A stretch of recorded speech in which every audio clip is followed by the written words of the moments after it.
about the fucking cord more than the little mouse stand.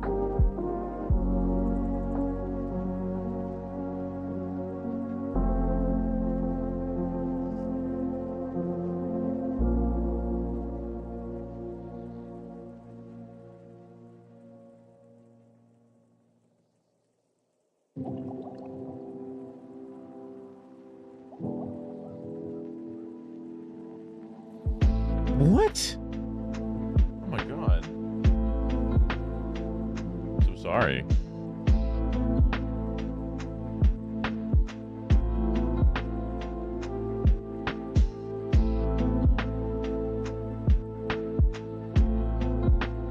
That's awful.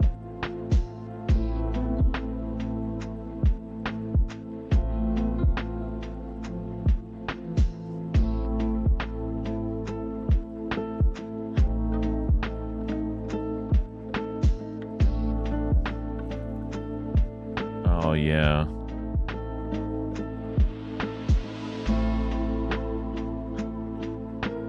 There's never a good time, but at least when it's to help reduce the pain or whatever, that's when it's...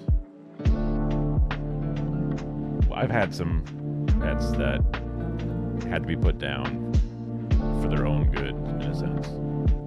My first cat, when I was a kid, ended up having a bunch of like face tumors and like face cancer, brain cancer, swelled up, and it was blind because it had so many blockages. I couldn't see anymore, and it would just walk in circles and grind its tumors against the wall and leave blood streaks as it just roams in circles. My mom would like feed it with like an eyedropper just to try to keep it, fed. It was just too much. Poor kitty.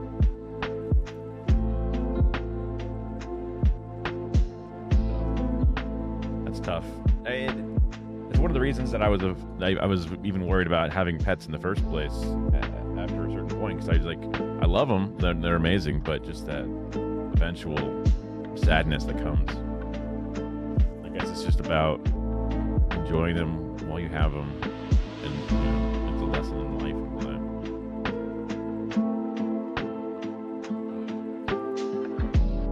What are the more fucked up lessons in life? Okay. Yeah, that's the other thing is sometimes... Yeah, oh my god, yeah.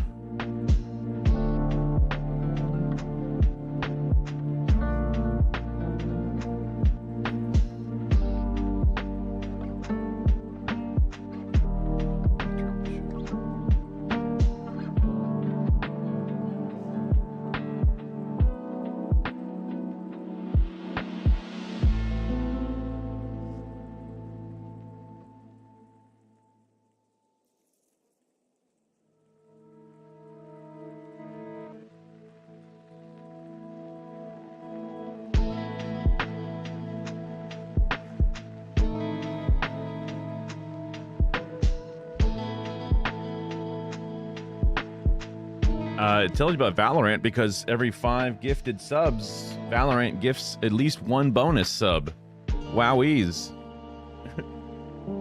Wowies.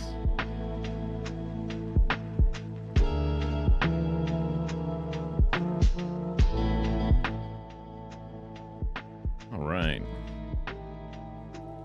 I found this Diablo 2 lo-fi. Boy, oh boy, does that hit. Just because I played the shit out of that game. Because I'm old.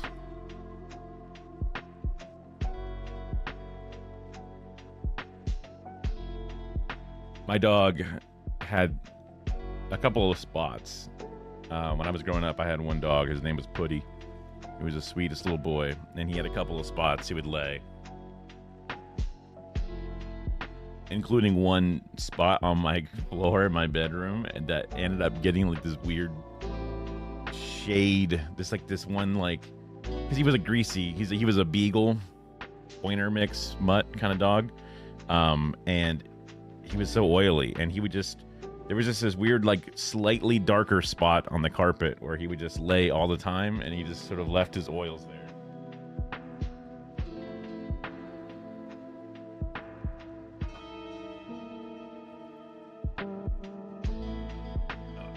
This was him before he got really fat, but that was my old puppy dog from like the 90s and 2000s. I mean, he passed away when I was in college, so he passed away around Jesus. You can see the tube socks in the background. They're really, you can kind of see them back there. That kind of gives you an idea. That would have been 2007-ish.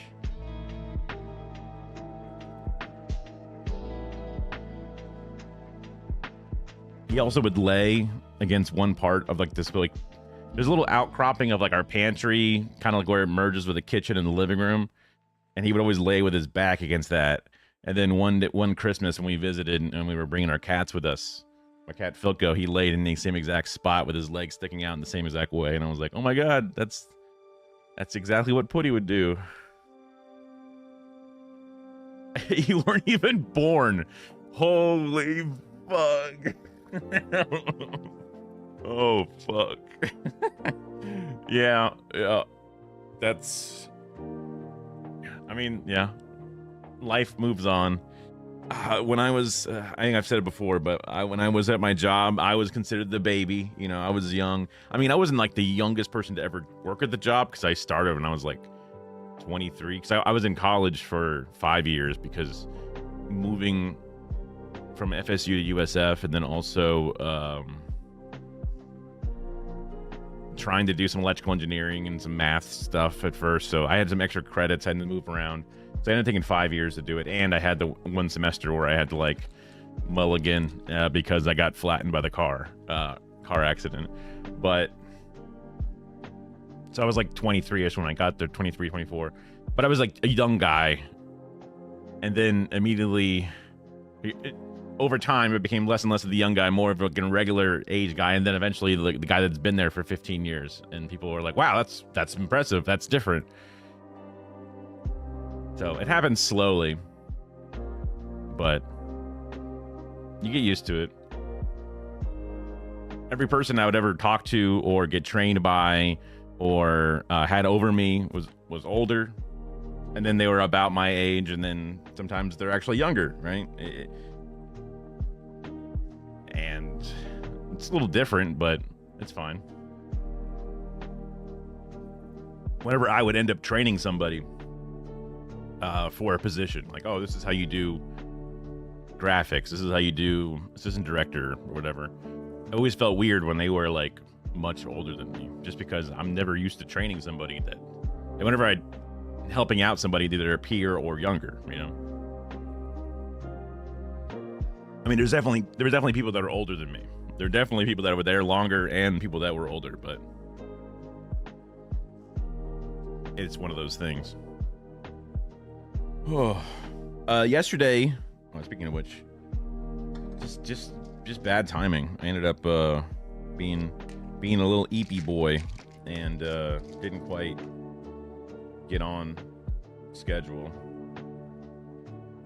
So I figured I'd take the mulligan day, and then also I wanted to, because I have in October, early October, I have my DSA how to video edit for social media vertical, you know, phone class thing that I wanted to do, or I was helping to do.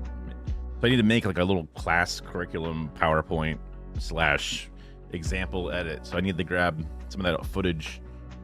I mean, I have most of the footage myself that I've filmed. So I'll have to start planning out that thing. So I've never actually literally like held a class before. So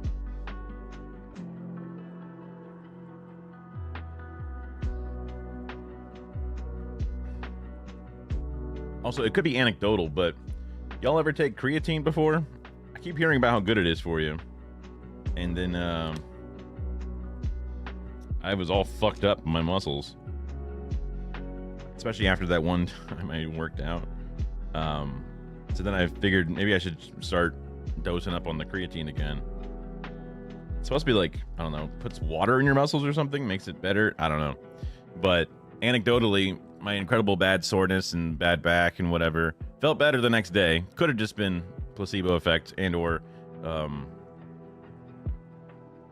it was naturally going to feel better the next day anyway. But the problem is you got to drink like 7 fucking pills. Wow.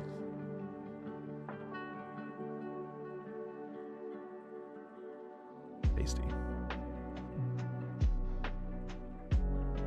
All right. Well, a lot of times people get it in a scoop powder thing. I'm drinking sodas and protein drinks and shit, so like it's not as easy to pour powders in currently. And capsules, pills, they go down smooth.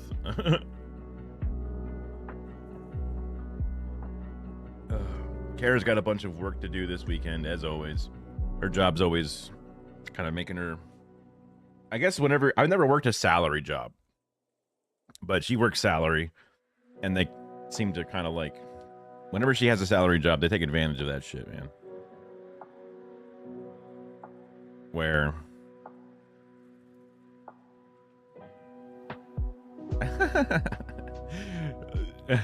I'll probably be fine. There was a guy at my work, older. He was probably fine, yeah. I mean, depending how you define it, right? There's a guy at my work who was like, I don't stretch. You know, I go out there and play basketball. I do whatever. I don't stretch. You know, you never see a cheetah stretching. So I don't believe in that. And I'm like, I'm pretty sure you do see cheetahs stretch. Cats are like, one of the things that cats are most well known for is big stretch. Big stretch. What are you talking about? Like, and he was like, well, no. It's like, okay, sure, man. I mean, if you don't want to stretch, that's fine, you know, but you probably should stretch. You probably should. It's one of those things.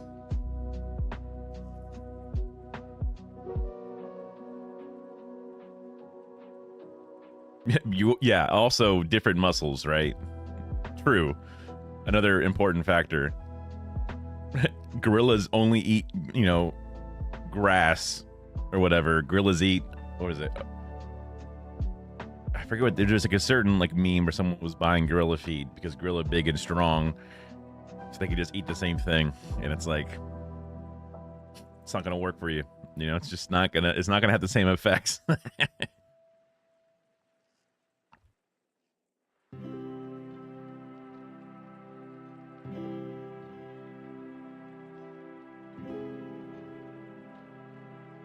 We could start today with some good stuff, with some happy stuff. Let me pull up my leaves and fruit. Yeah, it was something like, let me see.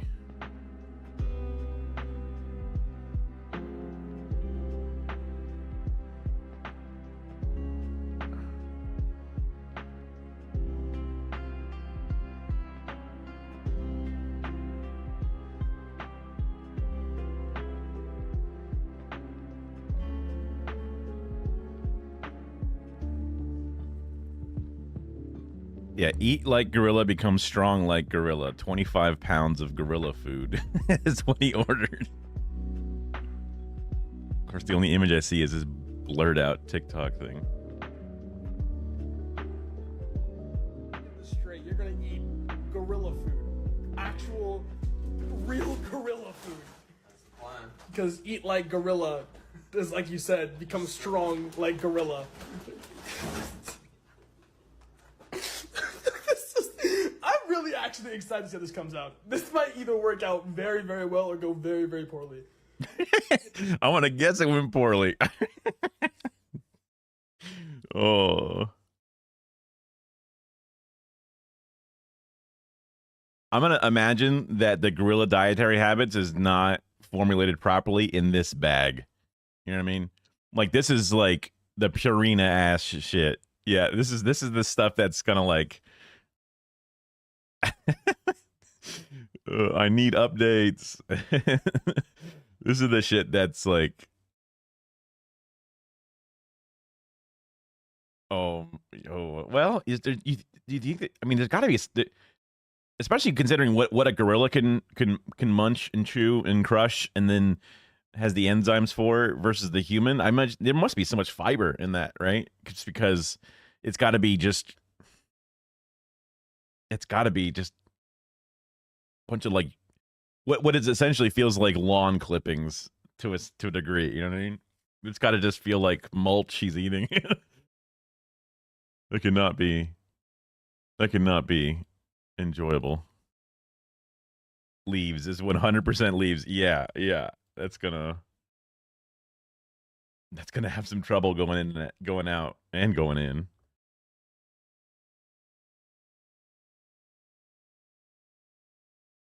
We're looking at Knuckles, right? Is it Knuckles in Echidna? In Echidna? This episode is sponsored by Brilliant. The story of Oliver the short-beaked echidna begins here, a single fertilized egg. Well, technically, I suppose it started here. Oliver's parents, Yeah, Knuckles from Sonic. Jacko and Charlotte, were in a back alley and had just shared a half a can of Foster's, which is quite a bit for an echidna, by the way. And let's just say that passion got the better of them. Got the whole thing on a security camera. But you notice that it's a bit of a delicate process, which takes some time. They are echidnas, after all. Look a bit like the feather duster from the fetish club.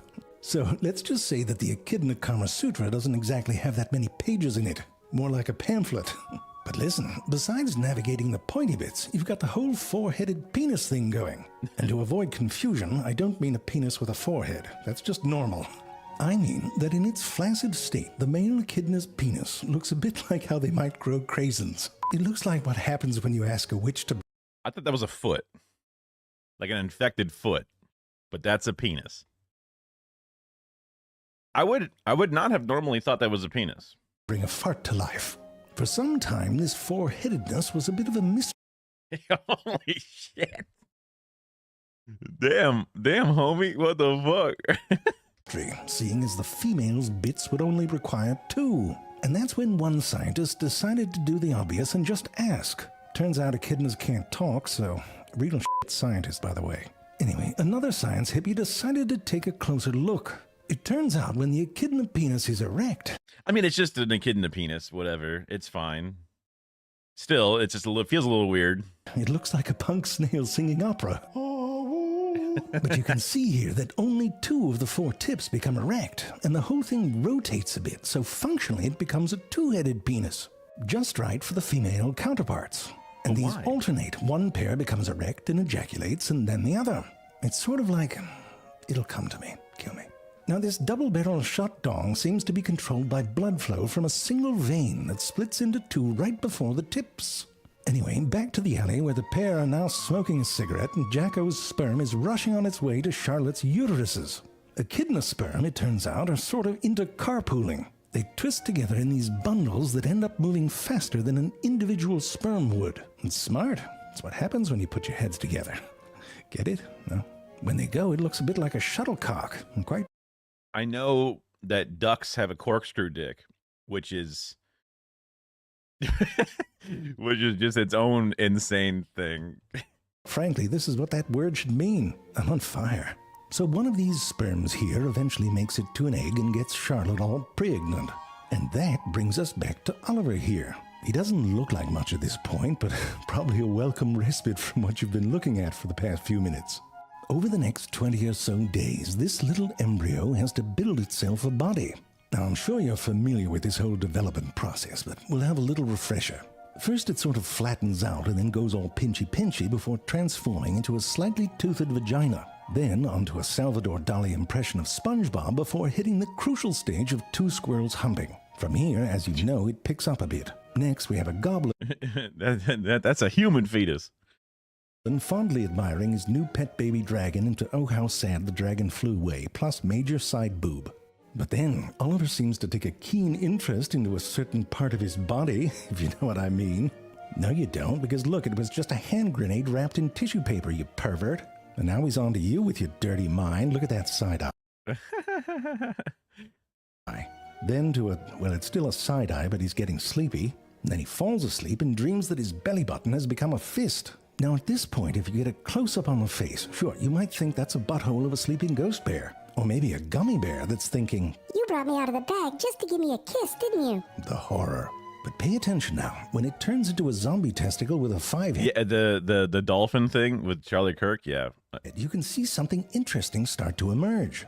Right there, a little tooth. And if you look at the snout, Charizard, you can see it better. This little temporary tooth is very important because it will help the little baby break out of this. Look at that. Charlotte laid an egg and she put it in her pouch. Her pouch, by the way, is also temporary, forming just before breeding season. Like if your belly button only opened up when it wanted a grape. Now you want to put a grape in your belly button, don't you? Go ahead. Listen. wait, what? Charlie Kirk? Yeah. If you're watching this show, you're obviously into learning. Is there to learn? Click on the link in the description. Brilliant has been a long I mean, it was making the rounds because unfortunate timing. time sponsor. Is not hard. I'm Oh a fan. shit! I found it. Where were we? I love this is my favorite image when talking about duck penises. It's this really this comic guy. I don't know. I've always liked this guy's comics. Get out of here, fellas! I just got abducted by aliens. See, they turned my abs into labyrinthian duck pussies. They turned mine into corkscrew duck penises.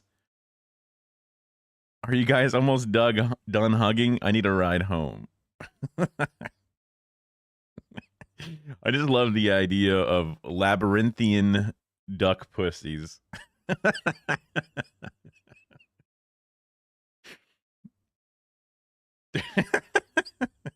This guy makes all kinds of weird ass little comics. I forget the author's name, but they have a very like scuffed, they just drew it in like 2 minutes kind of style. That's great.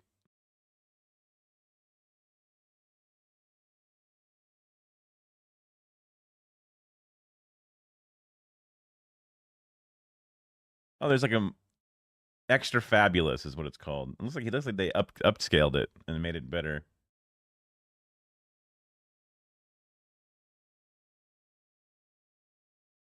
Anyway. Oh, wrong thing. Pause. True facts. Oh god. It's like porn from the 70s. Oh, right. This egg is not hard like the egg of a bird.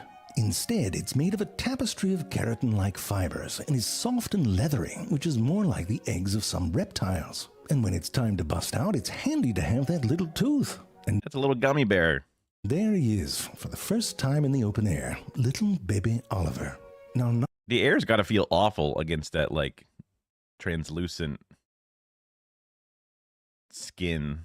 all echidnas are born into the smooth, outstretched fingers of a man's hand. We should all be so lucky. No, most of them hatch into what looks like the unkempt navel of a construction worker during a midsummer's heat wave. It is in this environment, somewhat reminiscent of pornography in the 1960s, that Oliver must 60s, search okay. for his first meal. Now, you should know that what Oliver is looking for, well, more like smelling for, is called a milk patch. It's sort of what you might get if you tried to buy a discount nipple in a gas station parking lot. Oh my god. That's crazy. They just have like a wound that they make that just bleeds milk. Just sort of skin that leaks. And you can't return it. Oh, sorry, didn't know you wanted a fancy nipple with a tip on it. It costs extra. So whatever childhood you had, I bet you weren't desperately holding on to pubic hair the diameter of your thumb, lapping at whatever oozed out some proto-nipple. God forbid you let go. Let's just say that pouch doesn't exactly have a... I mean, this must be omega tiny because we're looking at like hair follicles as like large things. Ziploc on it. You know what you need right there is a good sphincter. Keep the baby in. Platypi, platypus, plata, please. You can find those in the plumbing aisle of Home Depot. Soon, Oliver's head is reduced to a point with a single eye. Oh, what is he throwing up? Oh, that's the back end. All right. And so, I see, this part's the front. I mean, it's not that different. Anyway, not knowing much His little hands. He's just a little baby. else, Oliver God. You're just naked and hairless. Just pink and pink and cold. stays in that pouch for quite some time. Maybe too long. It's just my opinion, but by the end he sticks out like when you try and stuff a winter hat into the back pocket of your jeans. I mean, that's a life lesson right there. Some holes are nice for a while, but then you gotta move on. Now, you've probably heard them called all sorts of things. A hamster dressed up as an elephant, a tardigrade with Botox lips, or even sentient scrotum, which is downright offensive. But these beanie babies made from leftover elbow skin It's kind of adorable. are called puggles. Get it right, and don't try this at home either. These are professional science hippies trained in rearing puggles, because once in a while they do fall out that air quotes pouch. At this stage, these puggles aren't exactly heavy on the defense, It's got like 5 o'clock shadow all over him. heavy on the defense, but you can start to see a 5 o'clock shadow form on their bodies. At this stage, these puggles are basically dumplings of the meadow and spend most of their time hiding out in burrows with their mummy. Before they venture out into the world, they need to grow a spine. Well, a whole bunch of them, really. Get it? And that's what they do. The spines first come in as little bitty things, but before long they look like a field of number 2 pencils right before the harvest. Only after the spines have started to come in do echidnas develop little hairs in between them. Hairs with an inferiority complex. No, your job is just as important. Oh boy. By adolescence, echidnas look a bit like a militarized whoopee cushion. When they walk around, the spines can lay flat-ish, but if they get their curve on, it gets all pointy-pointy. Much of the body of the echidna has this sheath of muscle just under the skin called the panniculus carnosus. Flexing this muscle can move the spines and even point them in a particular direction. And they might do this to get some ventilation or to get some grippage down in a tunnel, or, of course, for defense. Echidnas, if you haven't noticed, don't exactly excel in the running department. So under threat, what they'll often do is wedge themselves into a tight space or dig down a little and ball up, like Oliver here. I didn't forget. Now, you might be a bit sour on that bird there, picking on poor Oliver, but this is one of those don't judge a book by its cover situations. You know why? Because Oliver decided to hunker down right next to a nest. And I get it, you don't want a pincushion next to the crib, not to mention the aesthetics. You got a Southwest cactus thing going on right in the middle of a grassy front lawn, no wonder they're pissed. But it doesn't matter, that male bird can't do shit against Spiky. And you know mommy bird's giving him the what for. Oh sure, don't get worked up, honey, he says. I'll get rid of it. Bullshit. I swear, if I have to pee in the middle of the night and come back and sit on that thing by accident, you can't do anything right.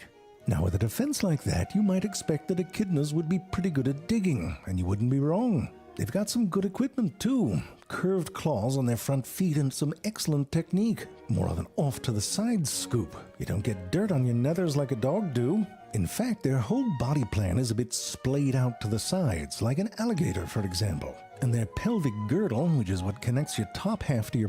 What a tiny little pelvis.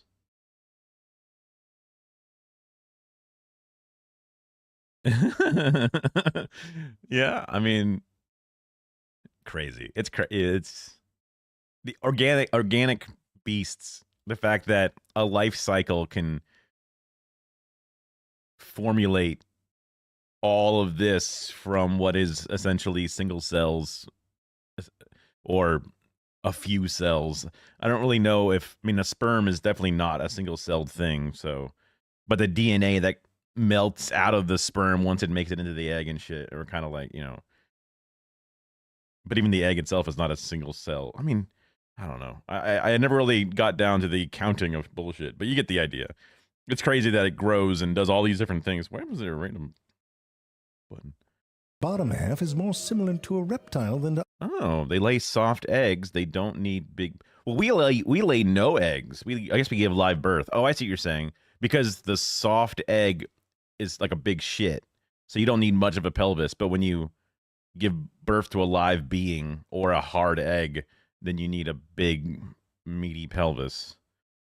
Huh. Other mammals. And this arrangement can make it look like the echidna's feet are put on backwards. Lots of weird stuff. They also have a low body temperature. And these sorts of oddities and reptilian similarities lead some people to call echidnas primitive. Echidnas are monotremes, a group of mammals that took a different turn from the rest of us about 160 million years ago. You know how like rock, hip hop, I mean, they definitely took a different turn from us. That's an easy one, based off of all the bizarre marsupial-like jelly bean-sized things with the milk patch and a soft shelled egg. soul, and jazz all split off from the blues? Well, monotremes are like the jazz of mammalian evolution. Look at the echidna's closest living relative, the platypus. It's like Coltrane playing the song Rubber Ducky. But they've been evolving just as long as the rest of us, just doing it different. Sure, the backward feet can look a bit strange until you have to scratch your ass. They're perfect for it. Now who's primitive? Echidnas can also use those snouts to dig, and that's because that thing is solid, made out of their face bones. Yeah, I mean, everyone, because like even an alligator is still evolving, right? I mean, they trace back the alligator to be very similar to what it was a long time ago, but it's still mildly changing over time, right? I mean, unless I'm stupid, but I'm pretty sure an ancient alligator would not be able to properly interface with a modern alligator. From the top, the skull looks like a bicycle seat just right for a naked man. Now you're thinking about it, aren't you? From the side, you can see it has a subtle curve to it. Well, they can use that thing like it's a pointy plow, but not like some ordinary gardening tool. It's fancy. The thing's like a metal detector, but for ants and termites. They've got these receptors on their snouts that can sense small changes in electrical fields. And listen, if you're an ant or a termite and get found out, you're going to get the tongue. It's a long one, too. Chase you right down a hole. Your French kiss an echidna, you don't need a bidet. The tongue is covered in a sticky mucus that holds insects to the back of the mouth. There they have two abrasive grinding surfaces, one at the base of the tongue and the other on the roof of the mouth. So when the echidna eats, it sounds like this. Anyway, back to Oliver. Now that he's grown, Oliver will lead a fairly solitary life. Aww. I like long walks on the beach. But come on, what more do you want than some ants to eat, some birds to f with, and maybe a swim now and again? The exception is when Oliver gets horny. In breeding season, the females emit some stank that drives the males crazy. Male echidnas, as well as platypuses, have these little spurs on their back feet. The spurs are equipped with a venom gland. Platypuses use them to kick the crap out of each other during breeding season. Echidnas not so much. Their spurs no longer stand up straight, and what used to be venom is now more of a benign, waxy, syphilitic drip, the scent of which apparently still has a role in mating. And instead of stabbing each other, they have a civilized approach. They queue up. Males will follow a female around in these trains that can get up to 10 males deep. A train. I mean, okay, they're running a train. It's like the polite Canadian version of the human centipede. I don't even know what that means. And this goes on for quite some time. It can be weeks before the female's ready to mate. And even then, she's only going to choose one or maybe a couple to mate with. Oh, A wow. young echidna like Oliver doesn't stand a chance. And he knows it. Went home from the club early. He's going to have an Oliver night tonight. Maybe break out the watercolor set. Or masturbate. Probably looks like the fountains at Bellagio.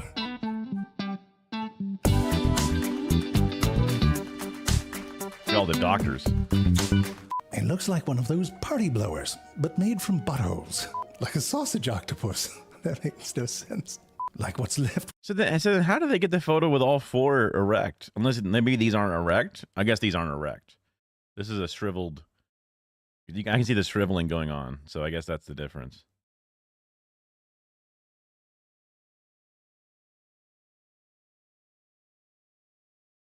Marsupials developed and outcompeted monotremes,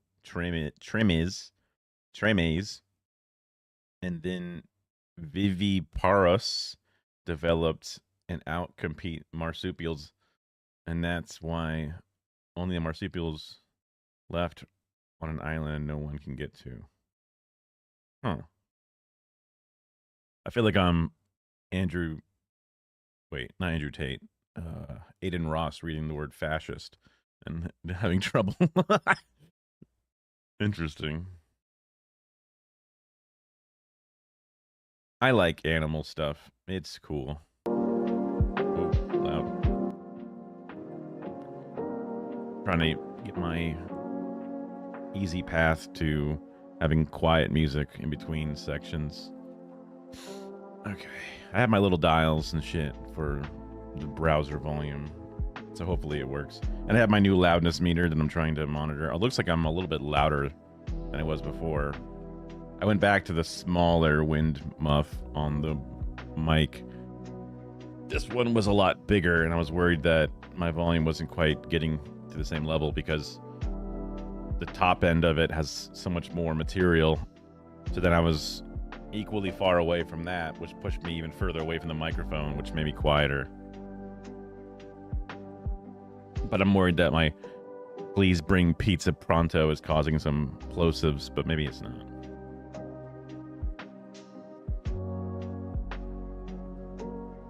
Those are mammals that lay eggs. Marsupials are mammals with pouches.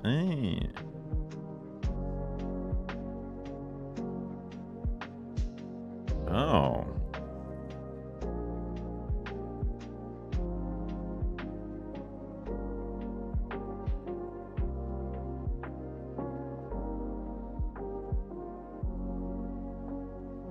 So the echidnas form a temporary pouch, but have a soft egg. Would that make them... I would still keep them in the monotremes because they don't have the permanent pouch.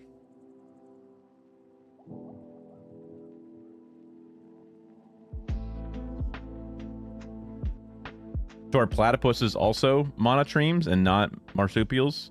They may have said it in the video and I just was too stupid to log it into my brain.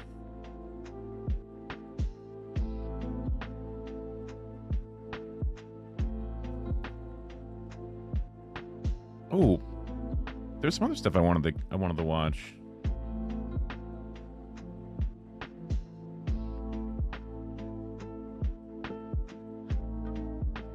Interesting. Got it.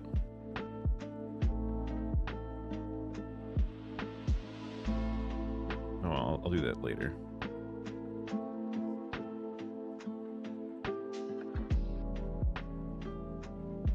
Why are we eating slop? We're asking the deep questions here. And by we, I mean we're watching videos that people make the deep questions from. So.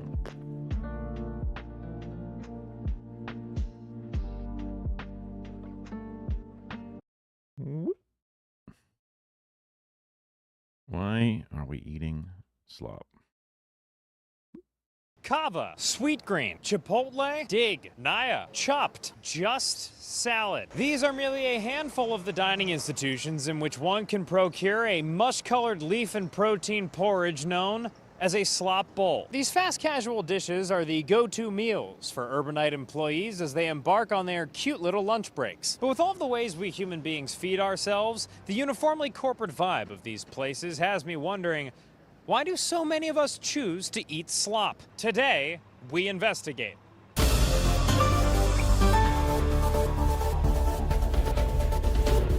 The beginning of the age of the slop bowl can be traced back to the year 1993 AD, when a man named Steve...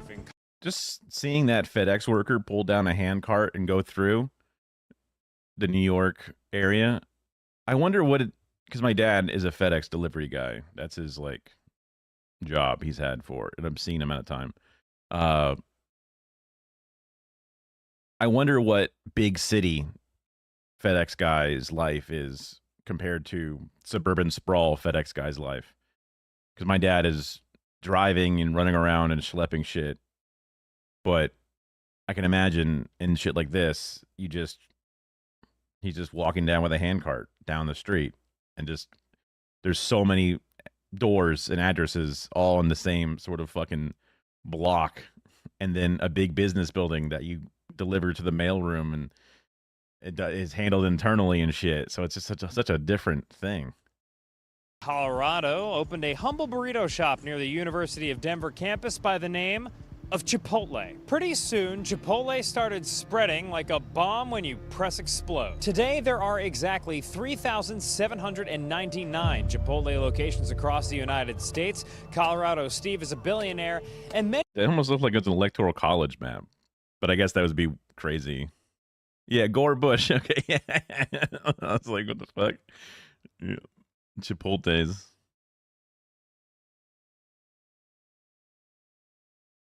I remember just like everything else, team sports oriented growing up, because my dad worked FedEx. I was always team FedEx, represent FedEx. My dad had like old FedEx equipment that he would let me, like, I used to wear a jumpsuit to school that was like a size, multiple sizes too big for me. But I thought it was so cool to have a jumpsuit because I never had a jumpsuit before. And it was warm back when it used to get cold before, climate change. Whoops. Such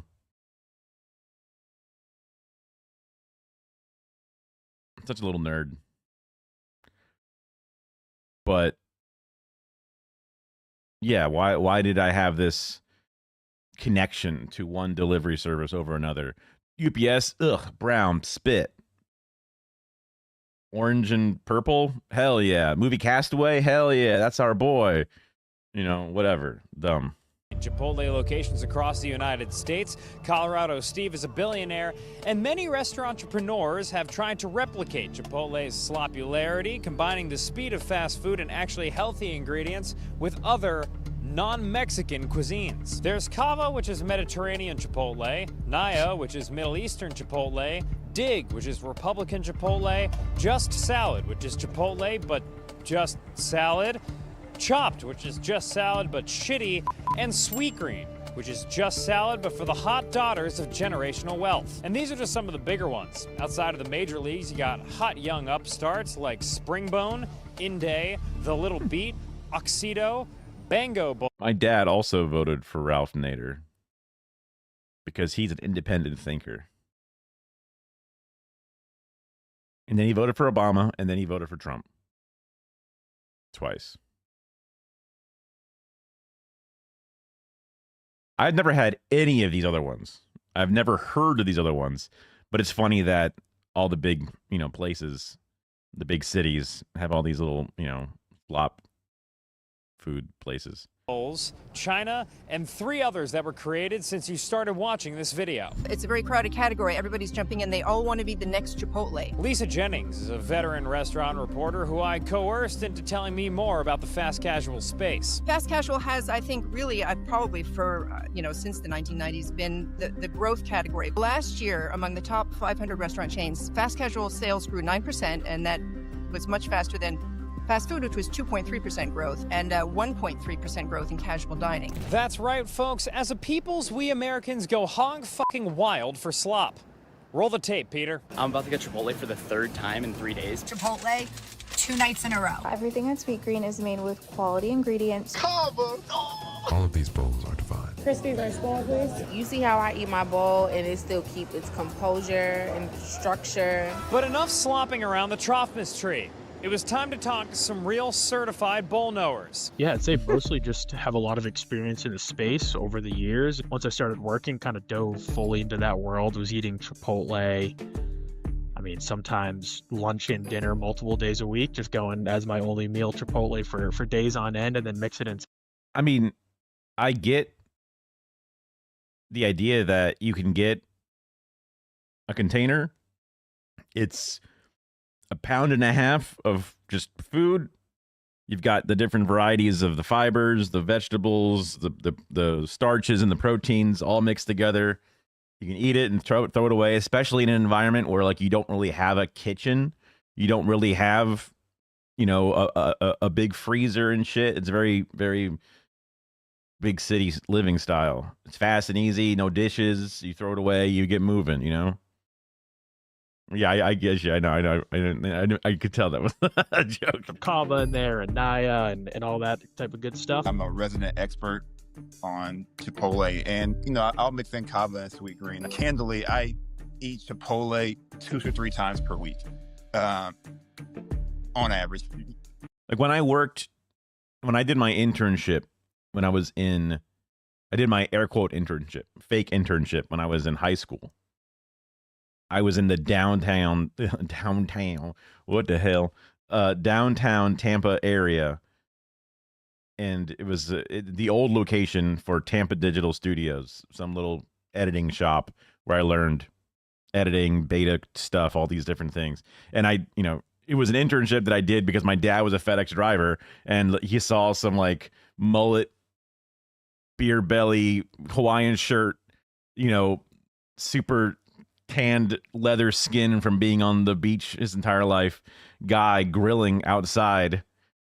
And he was like, hey, my son likes video editing and video stuff. And he was like, you should bring him by. You need something to do this summer. Okay, bring him by. We'll figure out what to do with him. So, yeah. But I would eat at Panera Bread because it was across the street and I could just eat a bread bowl and that's it. I didn't have to bring a lunch and to do nothing. Right?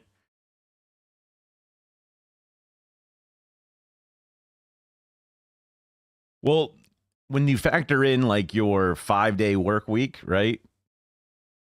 3 times a week, that's the majority of your work week. And then especially if there's like some days that you can work remote, that's like the majority of your time out, Oftentimes more. I spend hundreds of dollars at Chipotle a month. Also, homies like this in general are probably eating 2 meals a day instead of the full 3. Yeah. Good rotation of like the kavas, the knives. And then not having a big kitchen, not having a big pantry because you have a very limited living space. And then they're also all over the place, right? They're available. You're not going to go and sit down at an Applebee's. You're going to walk in, spend 8 minutes approximately gathering your food from this place, and then you're set. And that's including walking in before walking out with it in your hand. As the just salads, it's like you kind of have to have one in each slop category. Poke's another one in the rotation. You said to us that you're a veteran of the 42nd Street Slop Bowl corridor. What is that corridor, Devin? Yeah, so for anyone familiar with the New York City area, sort of right outside Bryant Park along 42nd Street from 5th to 6th Ave, there's just about every place you can imagine: Chipotle, Kava, Naya. Do you go with coworkers, or is this usually a solo trip? Generally with coworkers. Usually at least a couple guys will team up and go at the same time and decide to hit one spot. I love mixing it all together and like getting all the little things in every bite, which I guess realistically like can happen with the sandwich too. But I think there's like comfort in the bowl of it. Acknowledging sandwich voices. Thank you. Thank you for hearing us and for acknowledging us. I am much more of a sandwich lad than a bowl bro, if you know what I mean, right? I appreciate the package, the mouthfeel experience, the portability of a sandwich. I can understand, and hell, I've been there. Nachos is one of my favorite foods, but a taco bowl, taco salad bowl, I guess you could call it. Taco salad is what it's called, period. Not a taco salad bowl, but a taco bowl is also a pretty good fucking meal.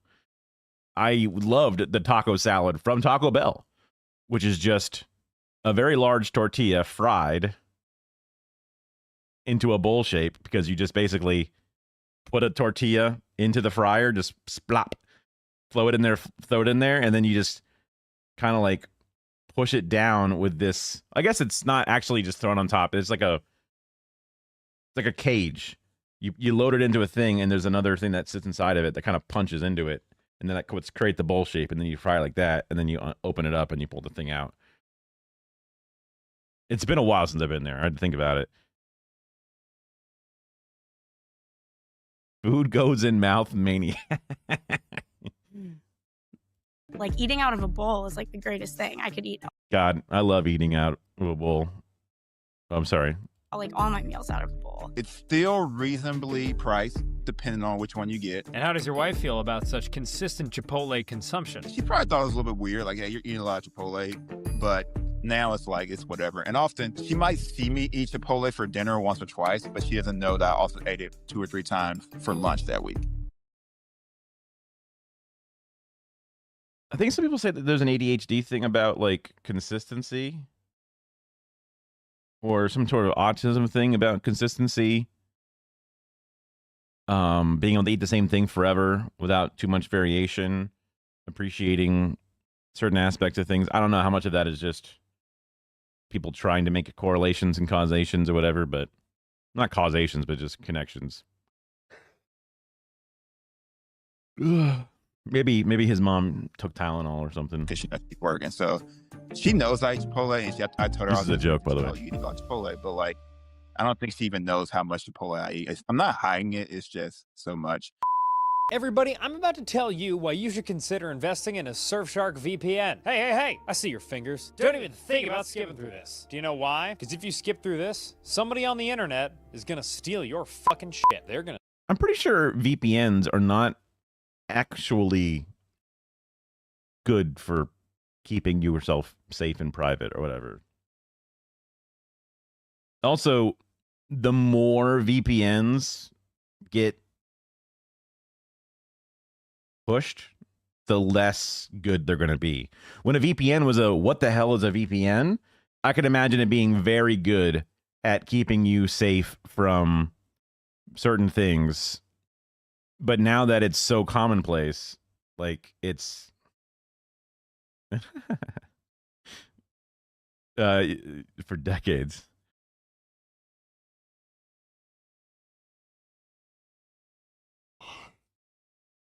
I get on kicks. I get on like sorry for yawning so much. I have a problem.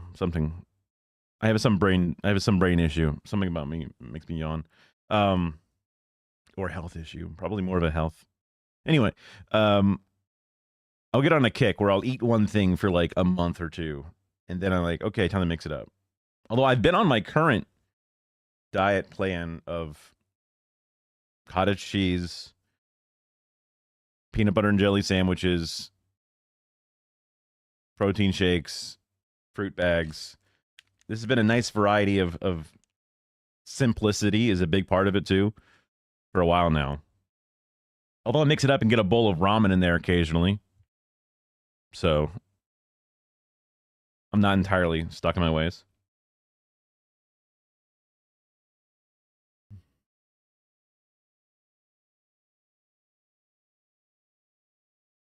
Yeah, I mean, I understand that they're better than just raw dogging things in some way, but like people are like, oh look, you can just get a VPN, but like now VPNs know when you're trying to watch Netflix and say that you're from the UK, like they have ways to notice that, or the VPN companies themselves, I guess, are capitulating to the big people out there. Good for porn now, depending what state you're in. Yeah, the reputable porn sites in Florida and I think Texas. God damn it. Don't let you watch porn unless you have like a verified account or something.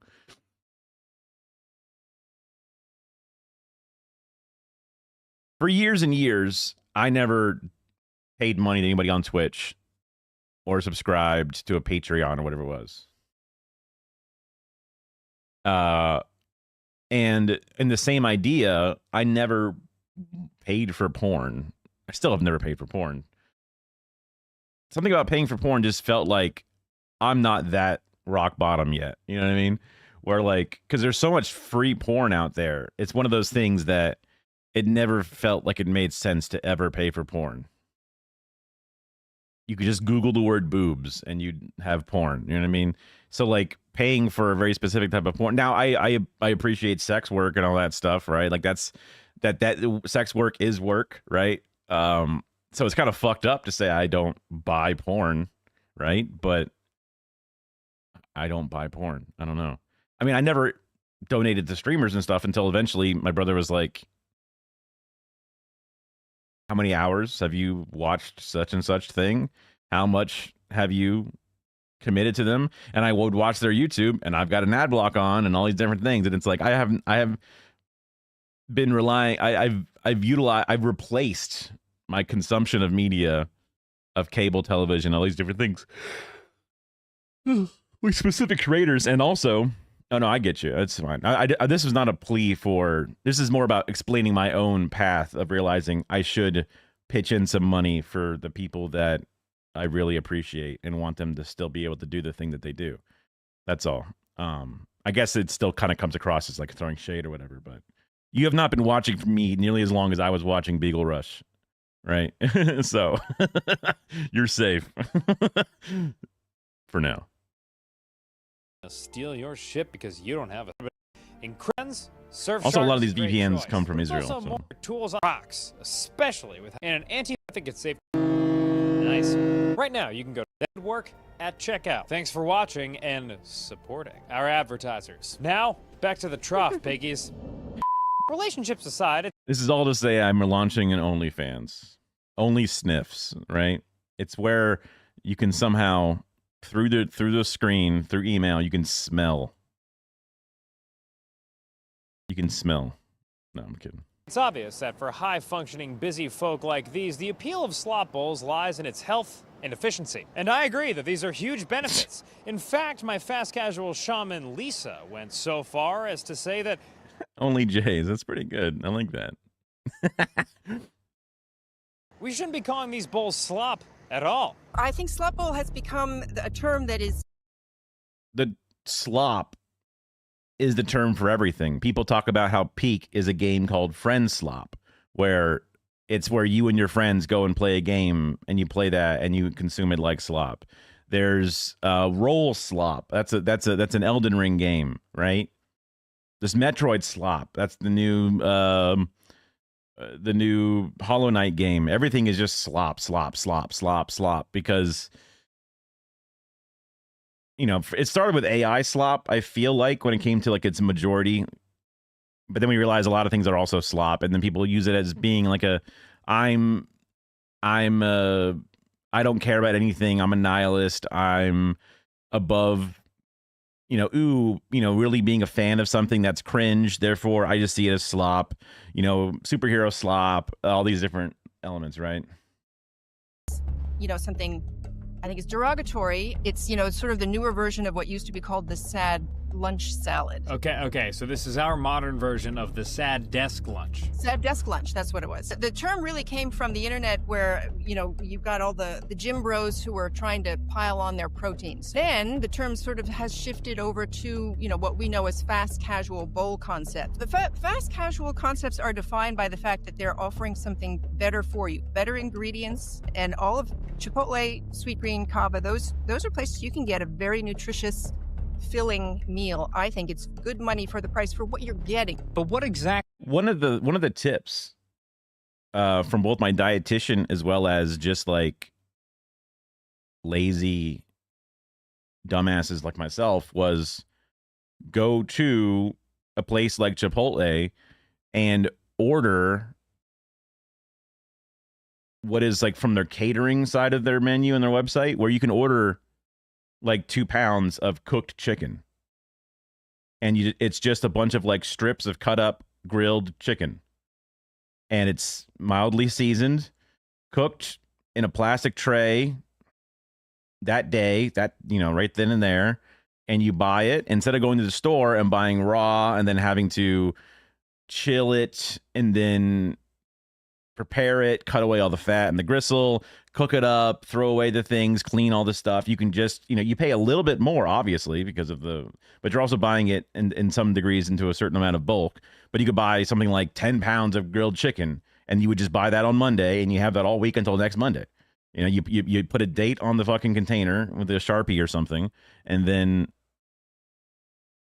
it's a way to meal prep without having to dedicate your time to prepping it. It's one of those, like, it seems like a decent way to go about stuff. For a lazy fuck like me, I'm like, hell yeah. Are these bowl enthusiasts getting? I knew I couldn't find out just by sitting in my booth as I do, and that's when I remembered something Devin from earlier in the program told me. Sort of right outside Bryant Park along 42nd Street from 5th to 6th Ave. There's just about every place you can imagine. Chipotle, Cava, Naya. Usually at least a couple guys will team up. And just like that, I knew what I had to do. So I whipped up a sign that said, talk to me about slop bowls, and expensed an Uber XL to Slop Bowl Corridor. It was quickly obvious that There's a guy who does this thing where he sits outside a big festival or something with a sign. and a microphone and a little camera set up somewhere. I should probably emulate this. This is a very doable thing. Where I can set up a sign saying, like, tell me about why you hate Duke Energy or something, and have it set up for the Dump Duke campaign. And there's also going to be like that, oh my God, this Tesla truck wrapped in like some gold shit. Gross. Also, god damn. Because like this Tesla truck looks small here because there's a, you know, even bigger SUV behind it. It almost looks like a regular car, but I know how big those fuckers are. It's crazy. Yeah. Wrapped in anus? Ausbau. It's not even legible. The letters are like running it. B-A symbol U-S. It just looks like Baxus. B-A-X-U-S. Inverted penises all around. I had a backpack once that... Oh, excuse me. Sorry if I was loud. I have a mute button, but my feet are kicked up right now, so I wasn't able to hit my mute button. Probably. Probably some fucking investor shit. It's all gold. And it has that, like, lightweight, all caps font. Deus Vault. Yeah. I had a guild when I was in playing World of Warcraft called Ve Victus. I'm afraid of looking up what that is. My friends of friends were into that shit, and that was the name of it, and I was like, fine, I don't know what that is. That's fine. I'll be in Ve Victus. And I'm sure it was some Nazi shit. I don't know. It just sounds like one of the Crusader fucking slop enjoying Crusader slop shit. It probably has some, like, if you look it up with a definite, I think I looked it up once or twice and it was like something about victory or something, but it's probably some gross shit. But I had a backpack that had a chest strap. Surprisingly nice. Because I know that, like, the hiking backpacks utilize the chest straps. It's just a way of, like, moving the weights more to your... It just sort of shifts the weight in the way that it holds. And it's just nicer. Woe to the vanquished. Interesting. I was in the right place. Me and my friends, we call this Slop Lane. You could call this the Bryant Park Trough. Slop Row? I love Slop Alley here. I'm usually just sandwiched in between all these like protein like bros and like a lot of like Patagonia vests. These Sweetgreens, Chipotles, and Nayas are the highest grossing in the country. It's a mixture of beef, hummus, and then what they do is they just drizzle your sauce of choice on it and you just slurry it around, and then it turns into slop. I have this most days of the week. This is a daily occurrence. That's my daily ritual. That's a couple times a week. You go here often? Whenever I can. Yeah, every day. They don't taste like anything. I feel like I find no joy in food, and I just want to get fed, and it's very consistent, and it's healthy, and it's right beside my work. Are you a fan of them? I feel like I used to be, and now I find myself eating them less. It's just like thrown in the bowl, if that makes sense. And I don't know, I feel like eating should be more of an experience, because it does feel like I'm kind of like eating slop. Right. Even if the food is good. I don't know how to explain it. And we work so hard, why feel like a little piggy? Yeah, exactly. Bingo. I probably got the worst in the city. People in work laugh at me that I have the driest order that's possible. So hit us with the order. What is it? It is just rice, spinach, chicken, and then some romaine on top with some pita crisps. That's a pretty dry-ass order. I'm not going to lie. When you hear the term slop bowl, I mean, does that sound like an accurate description, or do you think that's unfair? Shoot, it doesn't sound right, but it sure does taste right.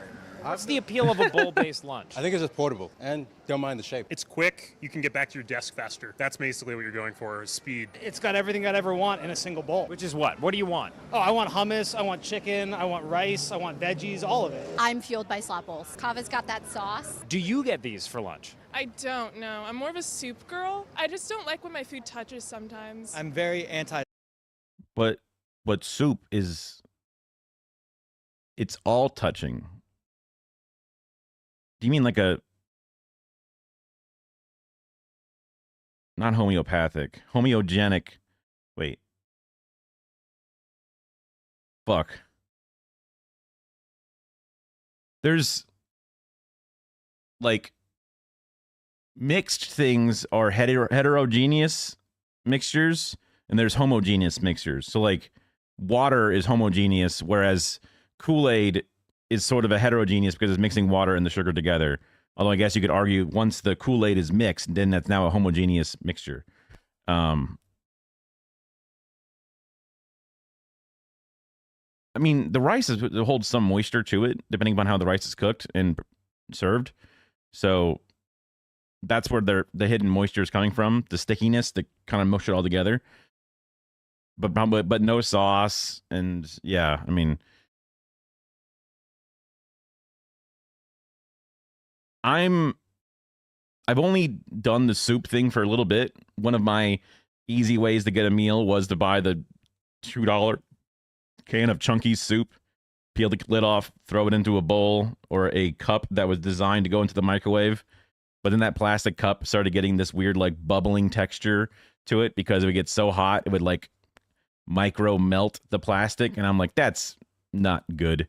Even if, you know, getting away from the plastic possibly getting into my food element, just like the destruction of the outer walls of the material, creating these cavernous nooks and crannies, meant that it would not be able to get cleaned properly, and bacteria and or problems could then live inside of the micro scratches and micro cavities that were built inside. So then I ended up getting glass pilled, where all of my Tupperware now is glass Tupperware.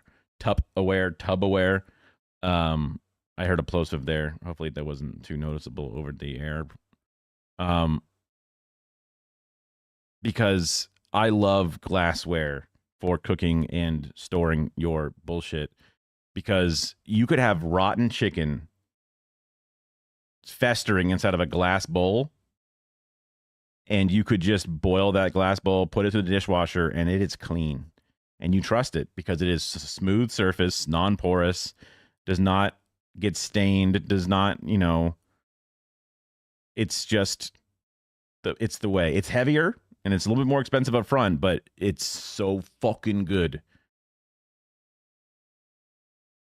Where did goat get their autism from? Smash cut to my great-grandfather having his casserole picked apart because he didn't like his food touching.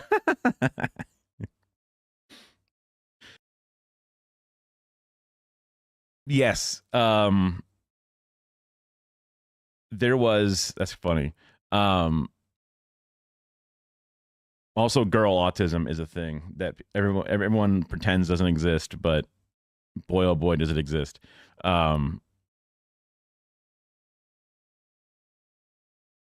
People that work in the field working with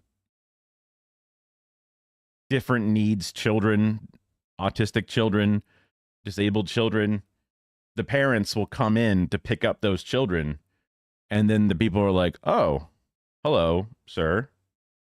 And after dealing with that person for a very short period of time, they're like,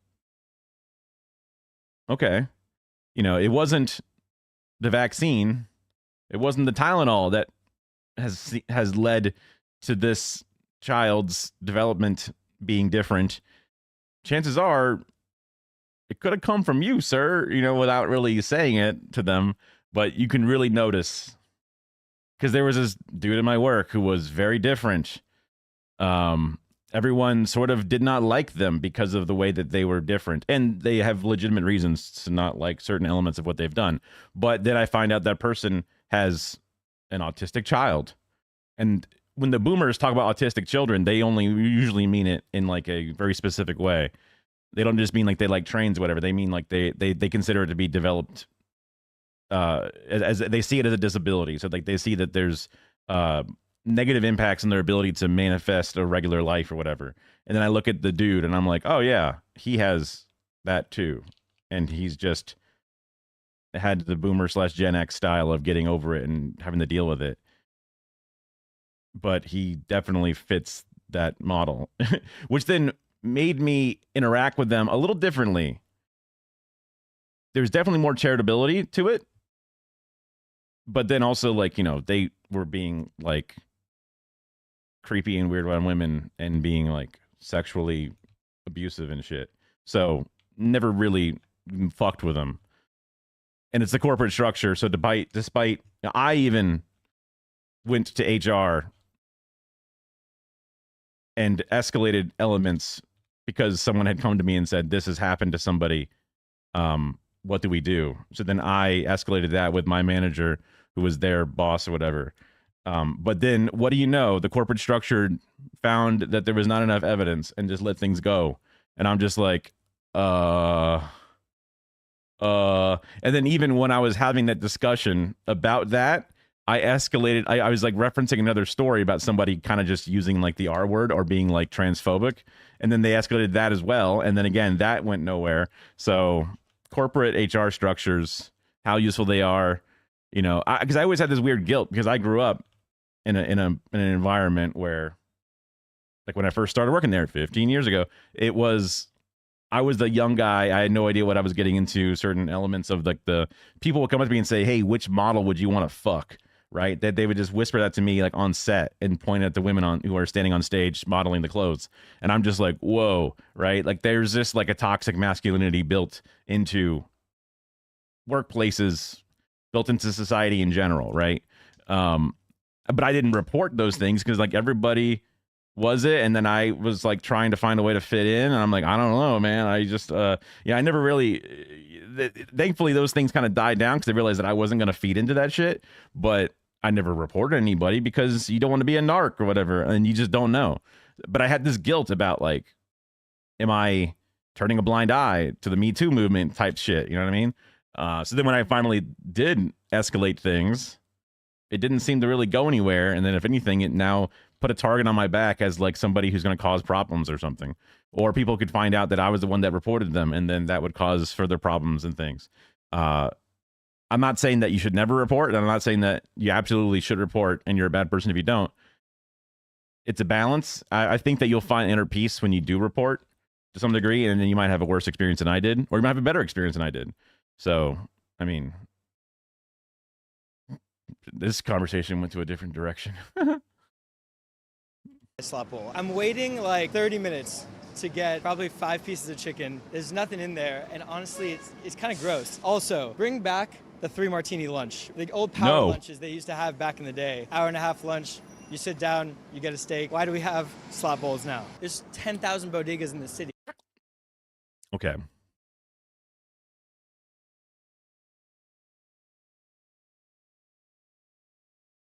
I haven't really seen a lot of conservative gingers. I'm sure that they exist, and I'm sure that they exist out there, but I'm kind of blown away. And it's got me kind of stunned because I'm like, this is probably, I was trying to think, like, it's not just a this is not just a Joe Rogan fan. He's probably like a JD Vance fan. Like, he's got this, like, I want the cigar smoking room, fat cat style lifestyle. I want to be a real man, like on the show Mad Men. 3 martini lunch. What are you, an alcoholic? I don't know, man. That's gross, but they exist. There's a better way, and I would love to hopefully somehow push the world towards where dudes like this don't wish for a slide backwards. They all make the same stuff, and it's all Conservative fantastic. gingers. I think I said gingers are insane is what it said, was flagging it. Definitely better than what you get here. Why do you think Sweetgreen is a ripoff? It's like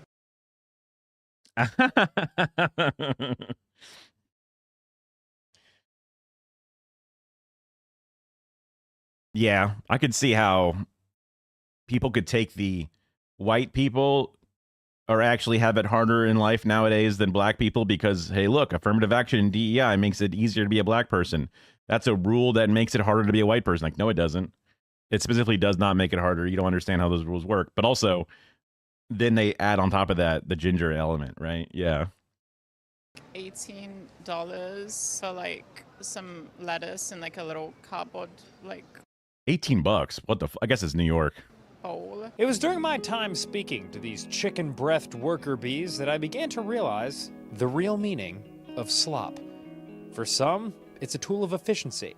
For others, a choice for health. For one particular man, the sauce was intimidating. Kava's full of sauce, man. Not into it. Too much sauce. Yeah, too much sauce. For all of us, though, it represents a congealed, somewhat discolored group of people all working together to try our hardest to get through the day. All of us coming from different backgrounds, yet packed together here in this one round container we call Earth. Indeed, the vibe of these places is absolutely torched, given that they have the aura of a venture capital firm regurgitating pre-masticated leafy greens into your mouth like a baby bird. But after making so many new slop friends, I am forced to admit that there are times I feel like people don't do this anymore, and it's good. like a baby bird. But after making so Watch this homie. Wow. Oh, like a shrugging thing. People don't do this like, oh my god, I'm on camera, wave, smile, what the hell? so many new slop friends, This guy's like, look, a camera, whoa, makes a face I am forced to admit just to be that funny, and there are his girl's like, what the fuck was that? And she couldn't even see the disgusting face he made, but just kind of like, what are you doing? times and places to consume it. So the next time you're out eating a slop bowl at your desk, I want you to look down into your mush of greens and grains and think of me. Think of you. Think of all of us. It might not be ideal, but at least we're all here. Together, slopped as one. For good work, I'm Dan Toomey. Wow, Dan. You want to talk slop? You want to talk about your bowl? Talking slop if you... All right. You're a fan? You want to talk about it? You sure? I could follow you. In my opinion, a slop bowl is a conglomerate. Everything in a bowl. This is classic bowl slop. Kava is in my heart. What is it about Chipotle that makes it the daddy of these lunches? Hey, he got his original trench coat on. Flavor is just like... It's called Good Work on YouTube. There we are. Oh, you got motion! You got motion! Chipotle would be my top. I fucking hate Chipotle. Let us try every meat on the menu. Give us a little sampler cup, perhaps. Give me a lot of meat. I'm Italian, so I much rather prefer. Oh, Wally.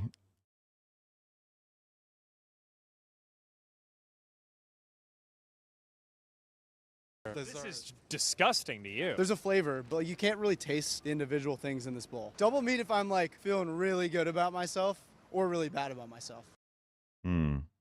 True. Bro, true. Crank down to -10. Play music.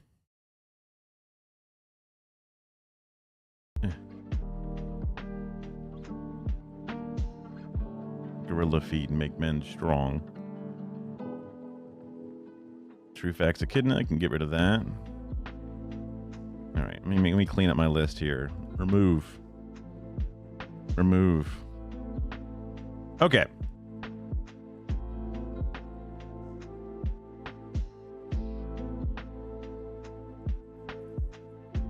I mean, I don't know how you got that circle hyphen. I'm impressed. Like an M dash, you have to like hold Alt and hit like 3 different keys to get the M dash to come up. Ugh. The aura. On a phone, nevertheless. It's crazy.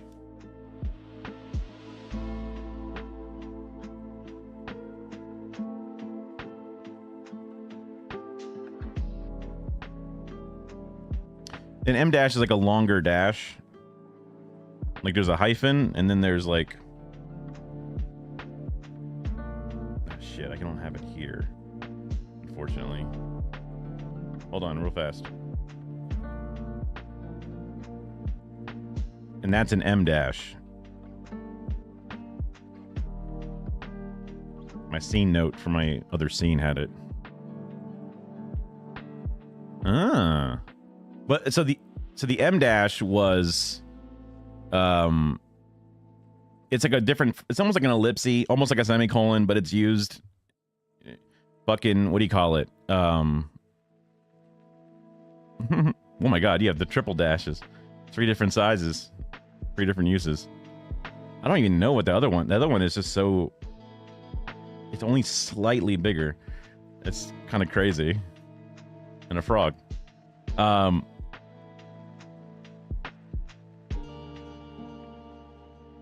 M dashes are...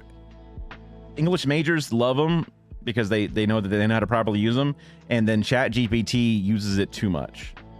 So whenever a comment has an obscene amount of M dashes, because there's more than literally one, and you've never seen it before used in the wild, you know that it was a copy and paste from a ChatGPT. That was one of the... I watched a video on like how you can tell when writing is ChatGPT. Utilizes the rule of 3, early and strong. It's just like a pause. It's just an ellipse. It's a different version of it. It's also like a sentence separator to some degree. I'm not an English major. The journalism school that I went to, by journalism school I mean television production school that heavily focused on journalism, but it wasn't like journalism like 101 or whatever. Well, we may have actually had a journalism 101 class, but one of the major classes we had to pass in order to get through the USF structure for TV production, because we live in a large news market, was a grammar buster sort of like class that had a required spelling test, and it also had this, you know, intense grammar for written word style things. You know, we had to spell gubernatorial and shit, you know, hard words that were also very commonly done in news. I couldn't spell it today. I had to cram for it. Took the test twice, passed. Yeah. Oh, yeah. Yeah. Spelling is anathema to me. More and more and more. So commonly, I'll be typing inside of a Word document or some sort of text box, and I will get squiggles or words that are misspelt, and then I click on it, and it has no suggestion, or the suggested words are so far away from what I'm trying to get it to type. It's so frustrating that even the spell check is like, I don't know what you're going for here, man. But the weird thing is, if I always copy that fucked up word and put it into Google, Google instantly knows what word I meant. And I'm like, I want Google spell check, not whatever spell check is existing in other spell checks. Or at least include Google's dictionary of words into my spell check, because it is always right whenever I type in a word fucked up. There's probably a larger data set or something that makes sense for why it's better than a traditional spell check database. But damn. Also, a new development that is annoying but expected eventually is... what was it? When I would Google for something, like I Googled for... oh yeah, here we go. I was Googling for... I wanted the study that talked about how Tylenol, or the actual... not acetaminophen, but the drug that it's actually utilized in. Tylenol sucks. I guess it was. Wait, is it actually acetaminophen? Yeah, acetaminophen or paracetamol. That's the other name of it. I was looking for this study. Let me get rid of this title. I was looking for this study, and I can also unpin my shit. I wonder if there's a command for unpinning. That'd be cool if there was a command for unpin.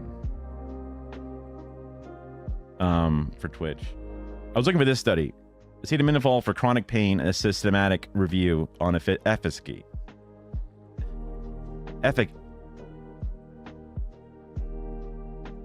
Damn it, why the fuck can my mouth can't say the word.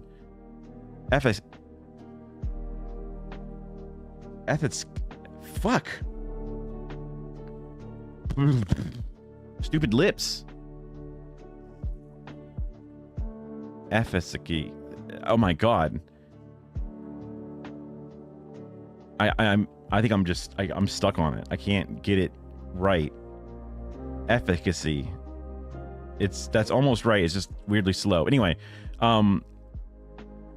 this meta-analysis study, systematic literature review, chronic pain conditions, applying 3 broad thing, blah blah blah blah blah blah blah.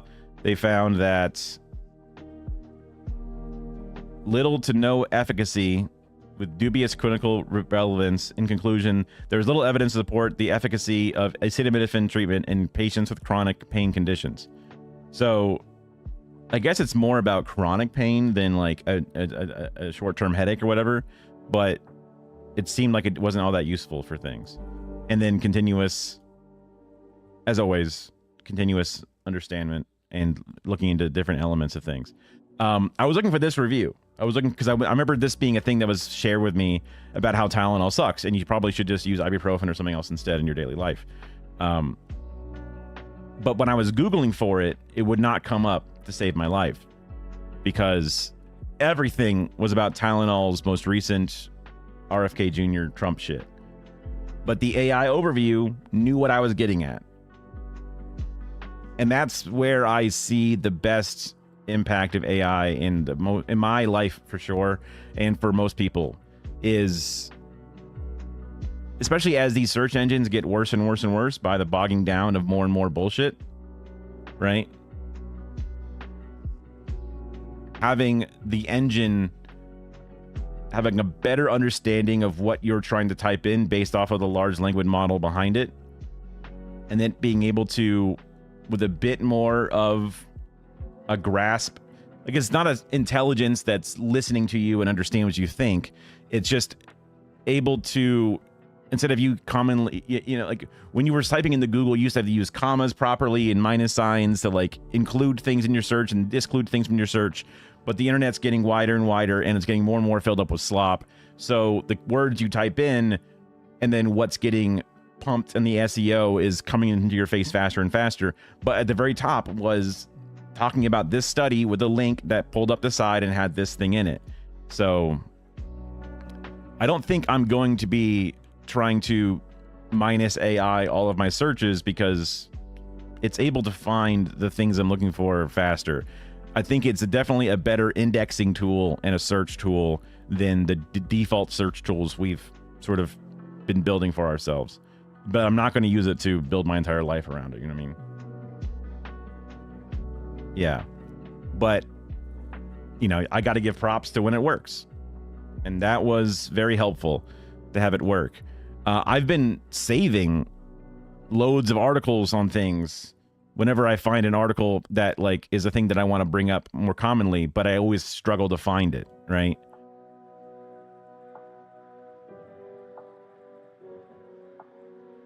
And then I also want to save certain videos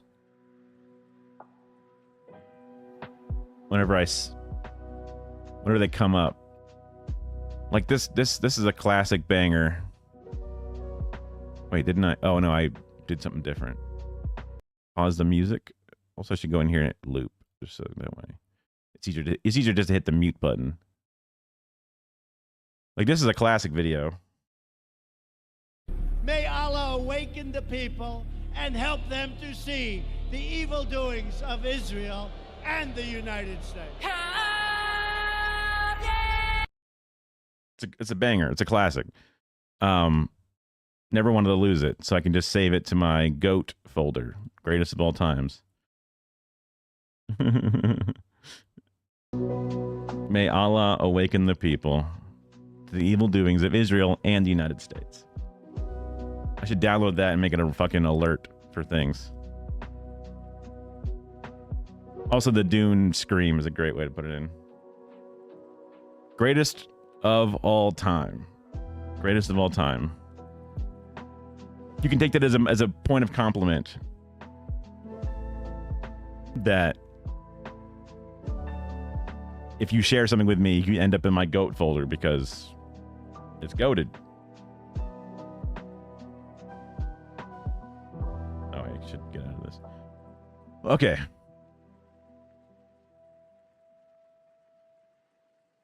I'll leave this here to download, actually. Why are we eating slop? Done. Okay. We've had our slop. Hello. Hello.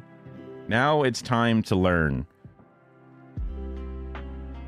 At least for me to learn. And maybe you to say, you didn't know this already, you idiot? And I'm like, I'm sorry. I got a goat for you? Oh, okay, hold on.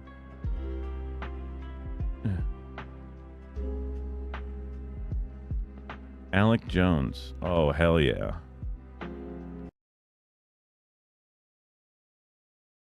It's only 2 minutes. I want to find a way to yoink the metadata from a link. There might be a way to do it. Might not be a way to do it. It's time to be a hero. It's time to wear the most advanced anti-COVID mask available on the market. Banned video. the Glor 9000.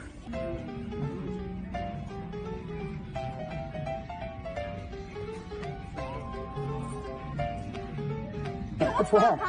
It's totally normal to wear Halloween outfits.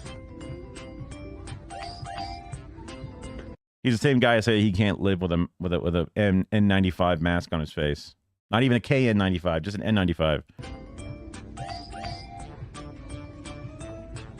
Wait, I forget which one's. I think maybe KN is. I forget which one's more intense, but. This is how your moral is. When the urge comes, it is time to procreate. You must find a quiet place. May I lay my egg here? No, why not? I don't care what that mean human says. It's my right to lay an egg here. Wow. Look at him go. Refreshing. Dude, what an impressive body he has. Had. The It's mask different not now. only keeps me safe, but my baby as well. Also, oh my god. The fucking I've used this font inside of. Is this like old Premiere? Oh my god. Also, Brian's toy review shit. Oh my god, I forgot all about that. But my baby as well. Yeah, I mean, it's a shame that he's evil, right? Like he's a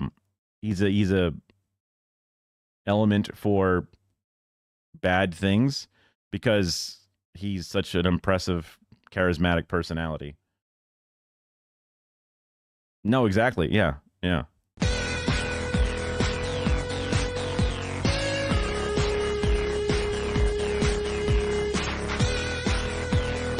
You avoid watching YouTube.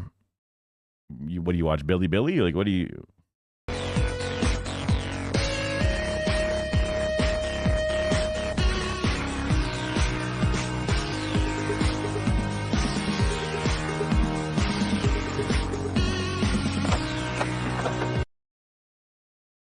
Interesting. I love the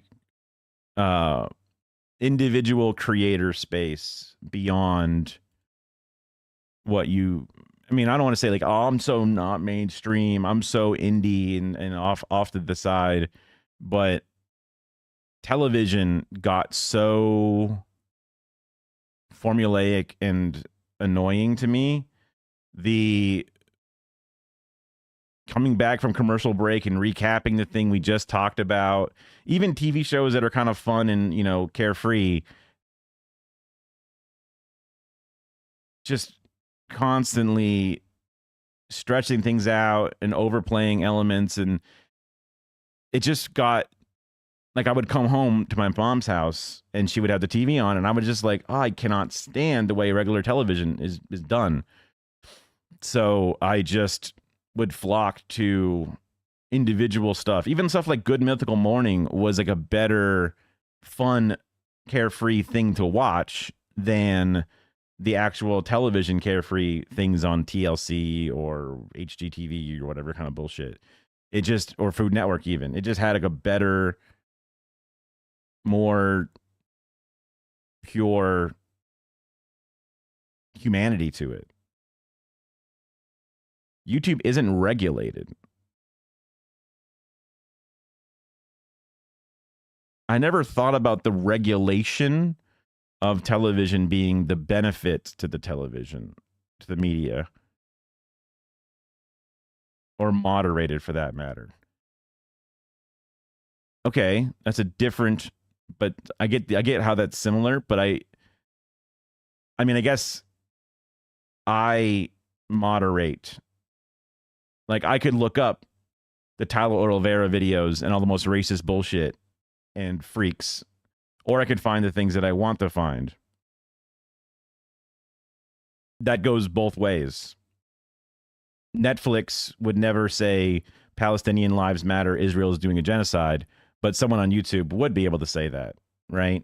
So there's like, but then also someone can say black people are not fit for jobs like Charlie Kirk was doing. Like there's two sides to that coin.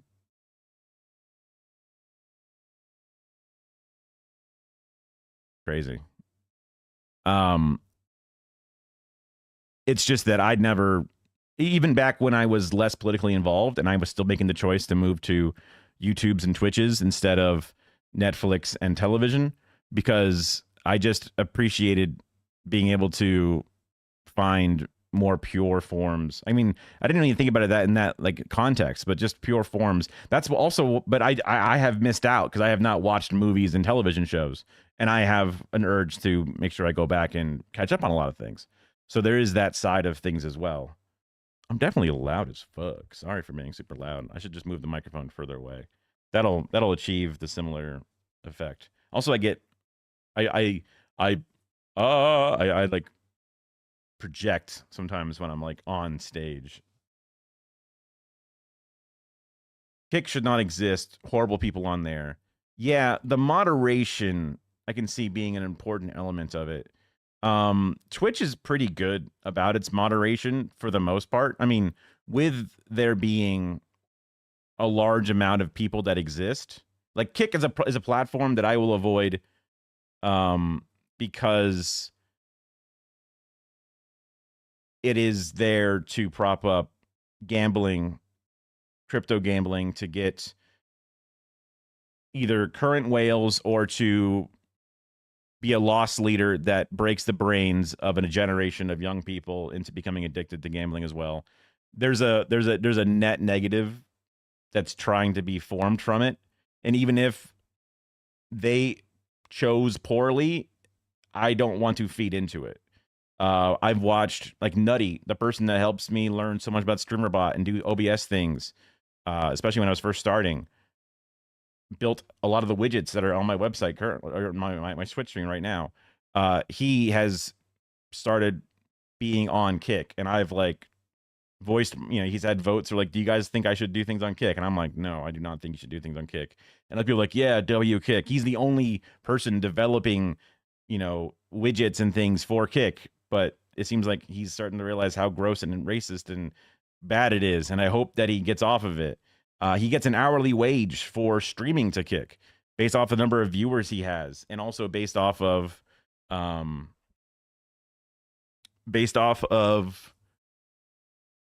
the time he's up. And like that was very similar to the money he would make from Twitch ads and also subs and shit, just that hourly wage. That's cool to have an hourly wage for something like streaming or whatever it is, but I don't want to go to that platform for that prop. I don't want to do that. I don't want to go there because I just see it as a negative. It's a bad thing. But that's because it's so new, I guess. Depends on who you want to regulate the media. Terms of service are followed. They're not followed as well on YouTube because it's so large, and they've never really had a good practice of building out their terms of service to be followed. Whereas Twitch is much better about following its terms of service, at least according to the creators that I know that have been on both and have talked about it and that I trust generally. Obviously, there's still always going to be misses and problems. Asmongold's will exist or whatever that can spew hate in certain ways, but they still get banned in the same way. You know what I mean? I guess as an individual, I would much rather find the stuff I want to watch myself than go back to watching exclusively mainstream whatever. You know what I mean? And again, saying mainstream makes me feel like a hipster or something, but I love the diversification and the like watching the nature documentaries from Ze Frank. He puts it into a way that is palatable, entertainment focused, but still has a lot of respect for the science. Is a bigger channel, but does a great job of it. Much better than watching some crap on some like TV, like top 100 deadliest snakes, and it's just like a bunch of shit, and it's slop, and it's got before and after the break, kind of like recapping everything you just watched with ads crushed into it. It's I'd fuck that. I'd rather not. Watching Netflix and watching movies, watching other pieces of art that are really good, totally reasonable, and a thing that I should be doing more of. But I just appreciate the space for what it is. The humans are not communicating with me. Hello. Wait, this is back when COVID was a thing. He was not wearing a mask, but he's wearing this mask. That's crazy. I was kind of joking about that. Now block out the sun. And I will build this rocket and escape your planet. I've conquered a lot of planets. This is pretty easy to conquer. Thank you. Thank you, Earthling. Okay. I don't know what to say.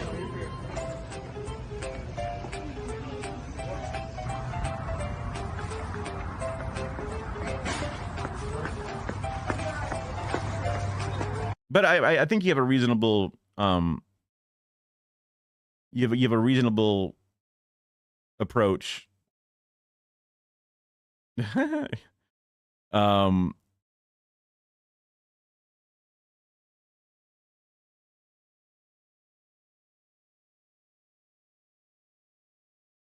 Trying to think.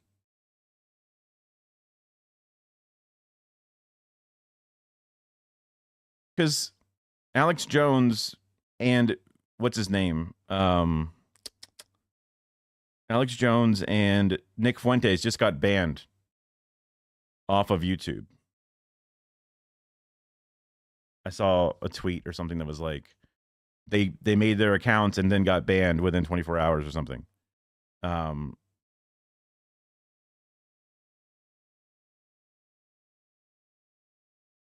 that's where like Rumble and other weird ass places. That or he made a new side account and got banned. I'm not really sure. Did I just close out my X tab? I must have. Now I'm calling it X. Oh no. I've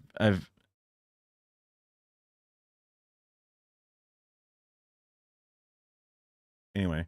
I've had enough young people come through that weren't really sentient when it was Twitter, and I've been dealing with it more and more since it's been X, the everything app.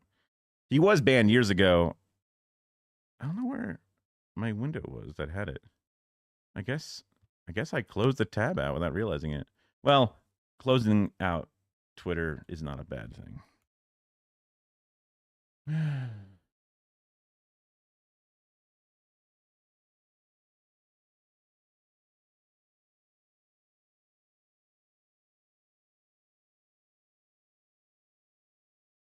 That didn't take long to search for.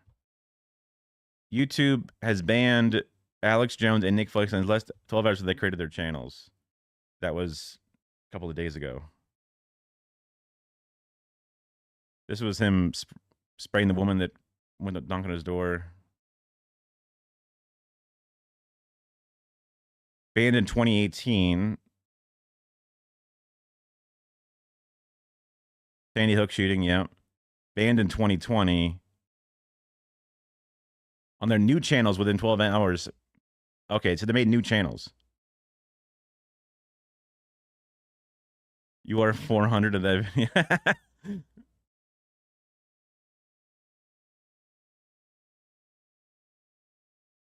You fell asleep while making pasta. Oh, no. Well, hey, at least you didn't burn the house down. Shit.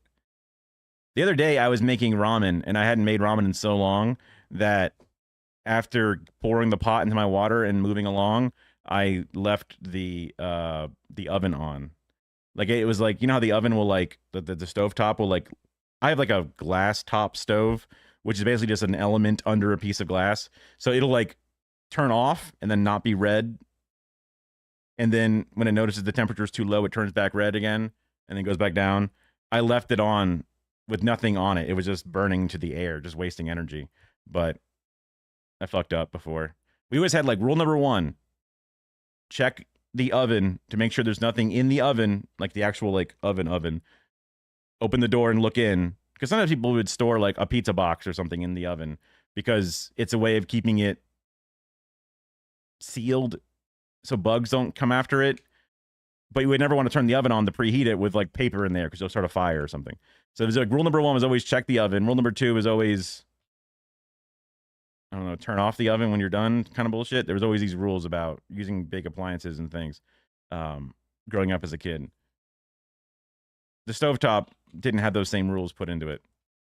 But yeah, so they made new video, sorry, they made new places September 25th and they both got banned.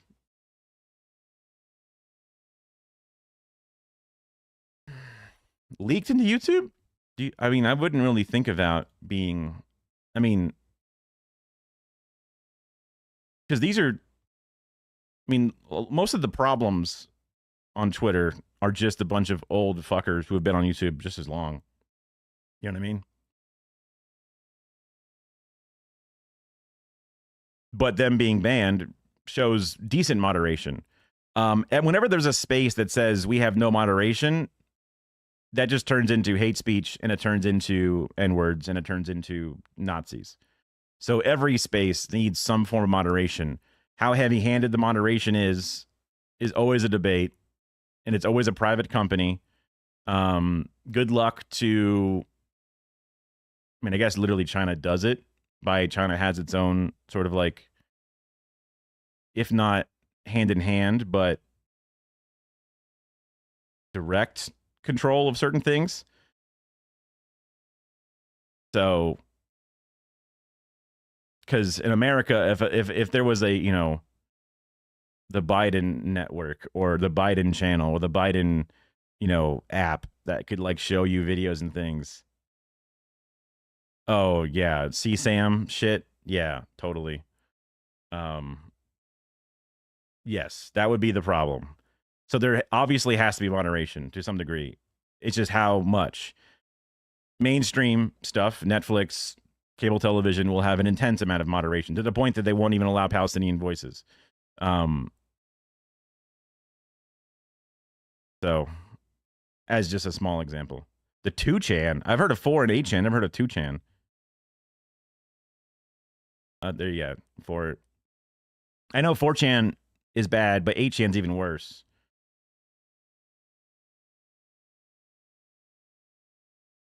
Speaking of which, actually, I wanted to watch this video from Red Pen. They're a little dry, so I'll do my best to use my ability to speak and my personality or whatever and my reactions to things to keep it from being too dry.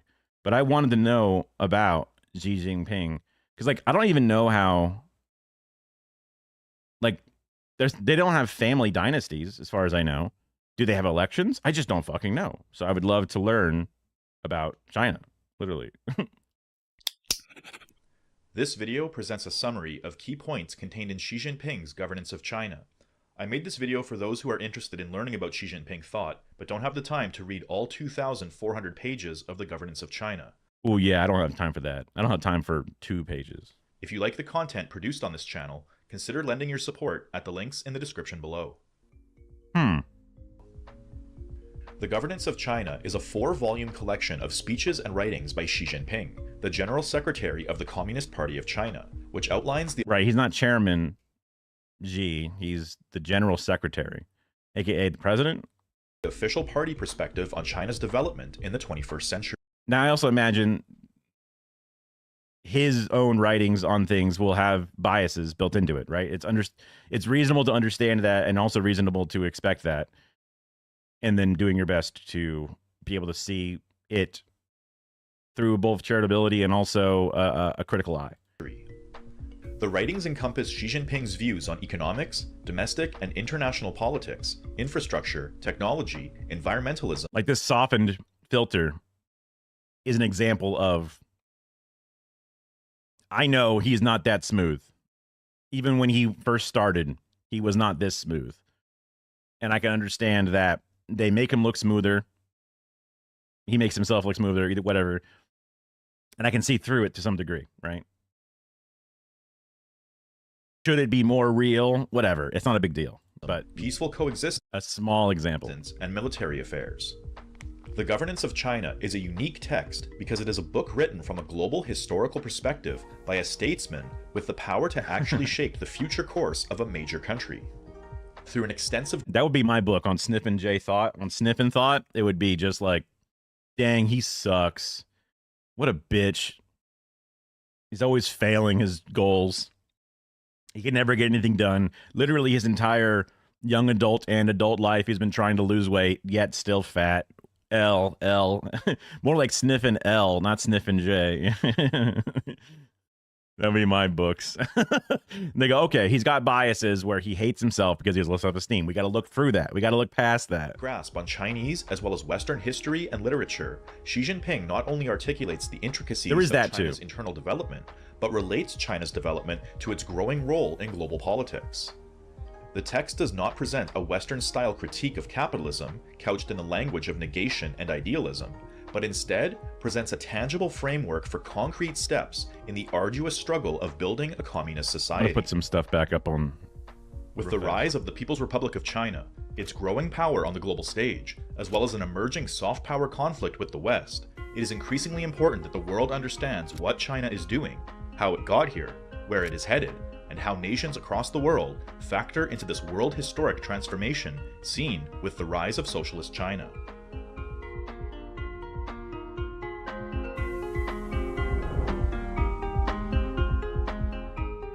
China's relationship to Marxism-Leninism began in the early 20th century during a time of significant social and political upheaval. The country experienced several major internal struggles for a long period of time, including the Taiping Rebellion in the mid-19th century, the Boxer Rebellion at the dawn of the 20th century, and the overthrow of the Qing dynasty in 1911. The fall of the Qing dynasty... I'm going to replay this last little bit. I was just asking Kara if she wanted to wake up. Because when I started around 3:30, she was like waking up. It was like, I want to sleep a little bit longer, so I wasn't sure. I figured this is a cool video, so she might be interested, but I wasn't sure. China's relationship to Marxism-Leninism began in the early 20th century during a time of significant social and political upheaval. The country... Which came first, Ranch or Cool Ranch? Which came first, Ranch or Cool Ranch? Which came first, Ranch or Cool Ranch?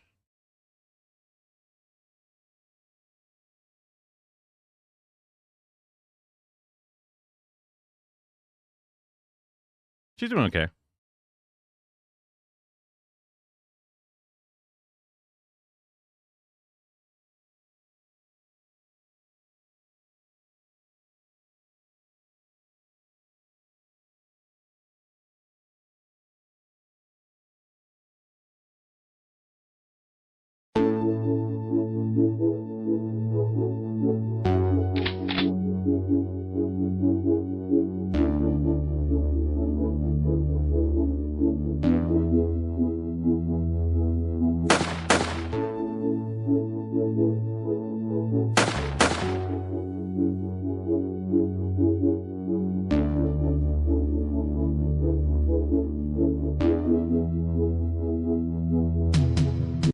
Silco and ZZ are good.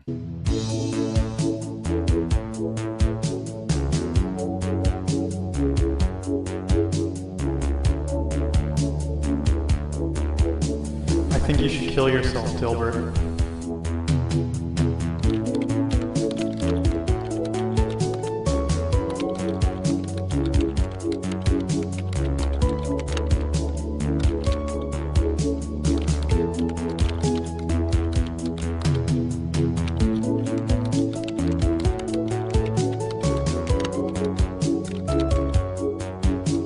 Hashtag wow, hashtag good.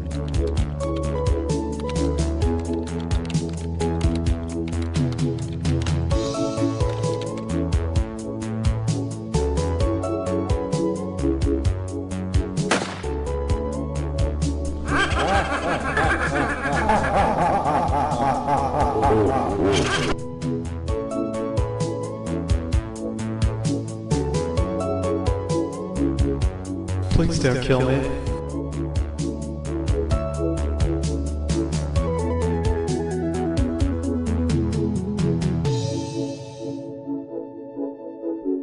This is shit my brother would show me. I'll let you go if you can tell me which came first. Ranch or Cool Ranch? What? Ranch or Cool Ranch? Ranch? You stupid bitch. You stupid fucking bitch. I can't believe how dumb you are. Jesus Christ. I can't believe how fucking dumb you are. You're the dumbest motherfucking... My brain is broken. My brother, I love him. He would show me this shit that he would find. He would go on forums and Something Awful and all these. Literally, the place was called Something Awful.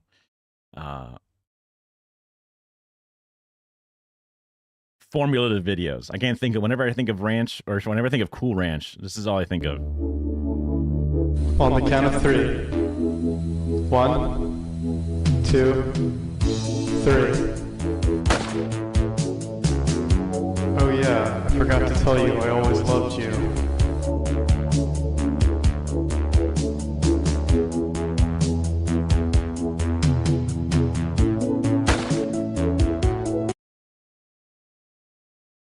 It's kind of interesting to think about it in the modern context, because nowadays suicidal mass shooter bullshit is kind of more and more and more of a problem. That, like, there's literally a thumbnail about Kash Patel and the latest fucking ICE shooter that kills himself after going and doing stuff. It's just like writing anti-ICE on the bullets, insane shit.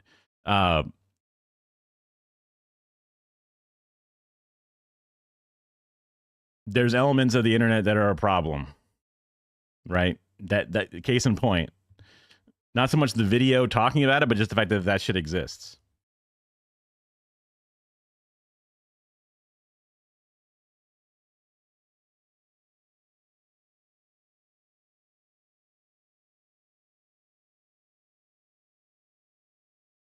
As many kids identify as Democrat Socialists as MAGA. Oh, wow. Really? The country experienced several major internal struggles related to socialist China.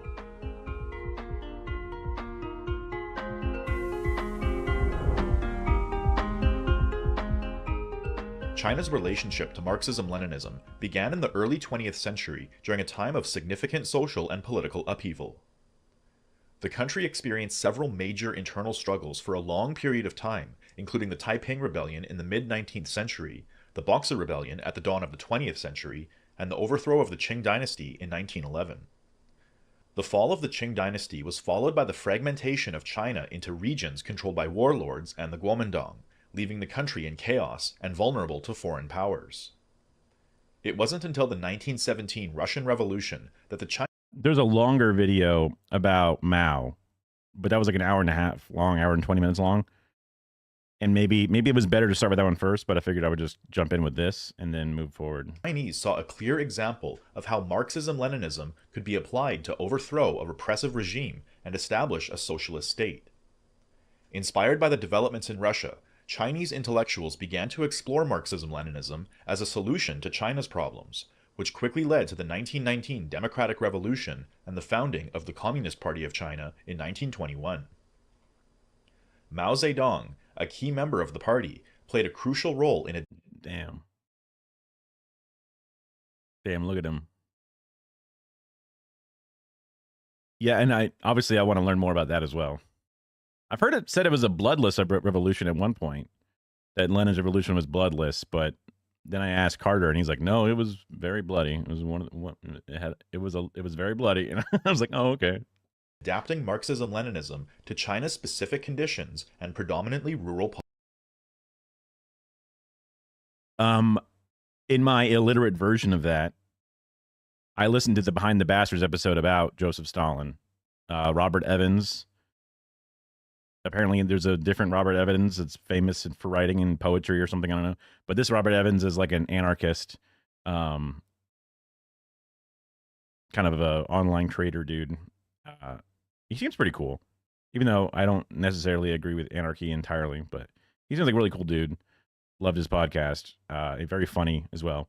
And he would have people on, and he read about him, about how he was like in school and fights, and then did the bank robbery shit and all his whole past and all these different elements of his life. It's very neat. It probably all comes from that same fucking book. But I think he also combines it with a couple other books that then talk about it in different perspectives and ways, because autobiographies are also always have elements, right? There's always going to be that bias of your own autobiography, whether it's ghostwritten or not. Population. His interpretation of Marxism-Leninism, known as Mao Zedong thought, emphasized the potential of the peasantry rather than the proletariat as the revolutionary class, marking a significant departure from classical Marxism, but demonstrating the flexibility of Marxist theory in different historical and social contexts. Under Mao's leadership throughout the 1930s and 40s, the Communist Party engaged in various struggles against warlords, Kuomintang nationalists, and foreign invaders, notably during the Second Sino-Japanese War. In building the People's Liberation Army, the party recognized the importance of military strength and leadership. As Xi Jinping states, while it was engaged in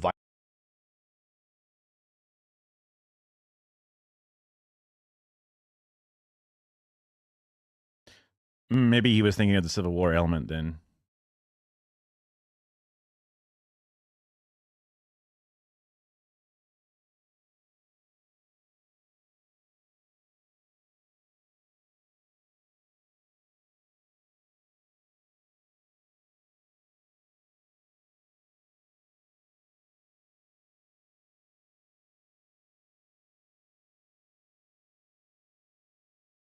Dang.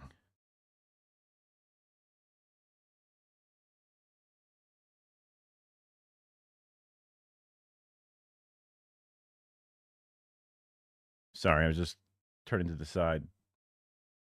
Randomly, because I have a fucked up brain, I was wondering if, because I like drinking out of cans, because it's such a reasonable way to drink and keep it cold for the right amount of time.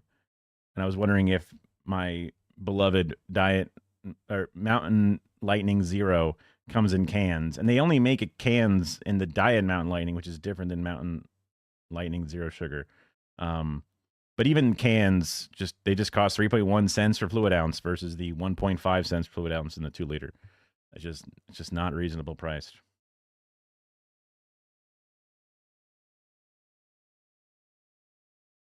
Kuomintang nationalists and foreign invaders, notably during the Second Sino-Japanese War. In building the People's Liberation Army, the party recognized the importance of military strength and leadership. As Xi Jinping states, while it was engaged in violent struggle, the party came to recognize the irrefutable truth that it must command the gun and build a people's military of its own. Chinese people learned that it was an imperative to send the aggressors a message they would understand. War must be fought to deter aggression. Force must be met with force, and a victory is the best way to win peace and respect. We Chinese people do not provoke others, nor do we shy away from trouble. We do not give in to fear or yield in the face of difficulties and dangers. The Chinese nation will never cower before threats or be subdued by oppressors. By 1949, the communist victory in the Chinese Civil War and the establishment of the People's Republic of China marked the triumph of Marxism-Leninism in China and validated its significance in the Chinese Revolution. Over the past 95 years, the Communist Party of China has accomplished so many tasks which were thought to be impossible by other political forces. The reason for this has been precisely attributed to our adoption of Marxism as our guide of action. Like my dad and many other freethinkers slash,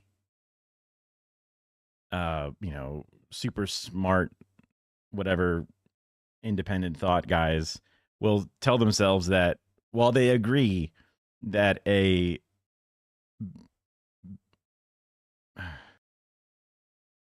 what is it called? Not a benign, but a certain dictator that's good. Why the fuck can I not think of it? Beneficial dictator? No, it's us. It's like, damn it. It's such an obvious, man, I've really messed up my head today. all the little simple words that I know and have said 100 times in my head. Benevolent, thank you. Oh my God. Anyway, benevolent dictator is the best way to do anything because, like, for example, in our current two-party system, one party wants to do something, the other party says no, because that means that our team loses. Therefore, we will stand in the way. Opposition, speed bumps. Benevolent dictator just says, everyone work on this one thing, it goes forward. But you can never really control the benevolence and the corruption and blah, blah, blah, blah, blah. But a government that is entirely in power and works on the Marxist guide of action is just like the Dr. Doom. I don't know enough about Dr. Doom enough to talk about that at all. Other than, I assume he's bad. I don't know. He's got lightning hands and he's made out of metal and his name is Doom. And he always acts evil as far. But I really haven't even seen him do anything.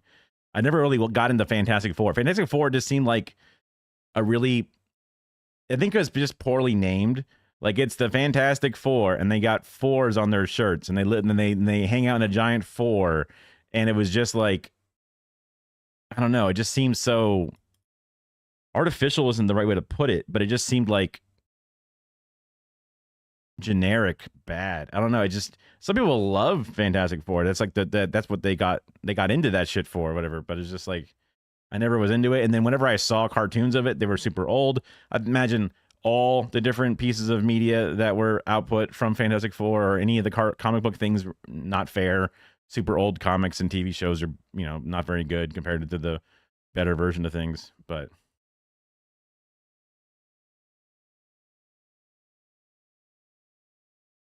yeah. So a government that is built around this, to me, sounds like a benevolent government because it's the goal is Marxism, which is good.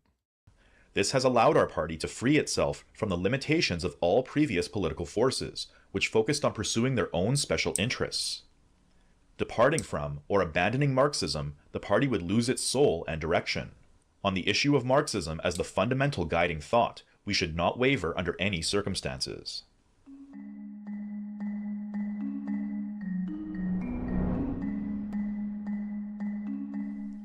Following the death of Mao Zedong, Deng Xiaoping rose to prominence and initiated the policy of reform and opening up in 1978. Reform and opening up recognized the dialectical necessity of adapting to changing conditions and constantly developing theory to guide necessary changes in practice. For China, that looks like not Mao. That looks like Deng Xiaoping and Dengism, which is more of a capitalist.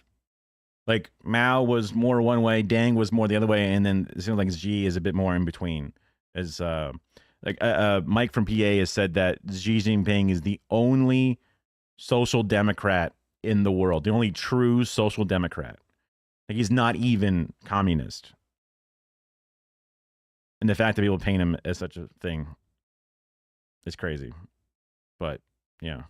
The overall purpose of development is to open up to the world through globalization, cultural exchange, and knowledge sharing. The process of opening up produces outcomes that cause changes in the social structure that require reform. Reform and opening up is... Sorry, I'm going to use my nail clippers and they're really loud, so I was muting my mic in between. I also didn't know a lot about China. To me, China was the grass hut, rice farmers thing. And then I see the I Show Speed shit, and I'm like, God damn. And then I see all the high-speed rail shit, and I'm like, God damn. You know, this has been hidden from me in some extent through xenophobia, right? Fear of China constantly being a part of our elements. Made in China is bad, and it's all crap, and it's all, you know, third world, blah, blah, blah, slave labor. You see factories that are really unsafe, and you're glad that you don't work in a factory in China, child labor, all the things you've been told about China forever. And those things, to some degree, are true about China, but there's so much more about China. And I'm learning that there's a heavy hand of propaganda pushed against this entire country, entire method of government. I don't want to go too knee-jerk in the direction and then be blinded to other things. But even some stuff like even some stuff about the Uyghurs being, put in concentration camps and re-education camps and shit. Even that stuff was exaggerated to a certain degree. And there's only this very specific, like, Radio Free Asia type of, like, even certain, like, all these, like, studies from the UN and whatever all date back to this one particular guy who has, like, weird backing funding to be anti-China, xenophobic, whatever. So I'm very open to relearning about the way China interfaces with things, because, like, it's a direct model of how I think things could be so much better in America. But it just, depending upon the week, it can feel very possible or literally impossible to make it change. Hong Kong is different than China, though, right? Like, China, like, Taiwan and Hong Kong are not really China, depending upon how you define what real China is. Is therefore seen by the Communist Party of China as an ongoing and holistic process that will continue on indefinitely. Deng Xiaoping designed and led the Reform and Opening Up Initiative and the modernization drive with a view to improving the well-being of the Chinese people, stressing on many occasions that poverty is not socialism. Socialism means eliminating poverty. Unless you are developing the productive forces and raising people's living standards, you cannot say that you are building socialism. This policy marked a pragmatic shift towards prioritizing economic development over strict ideological purity, emphasizing the use of market mechanisms to develop the productive forces. The reforms introduced under Deng Xiaoping included decollectivizing agriculture, establishing special economic zones, and encouraging foreign investment. The new theoretical and practical foundations of reform and opening up allowed the Chinese economy to achieve swift growth, which accelerated rapidly after China's entrance into the World Trade Organization in 2001. Many criticized the party's embrace of pro-market reforms and integration into the capitalist world economy, but Deng Xiaoping and every paramount leader after him demonstrated that the process of moving towards the lofty ideal of communism unfolds at an incremental and gradual pace. Deng Xiaoping always understood that developing the forces of production would be a lengthy process, and that China had a long march down the socialist road before approaching a new stage of socialist development.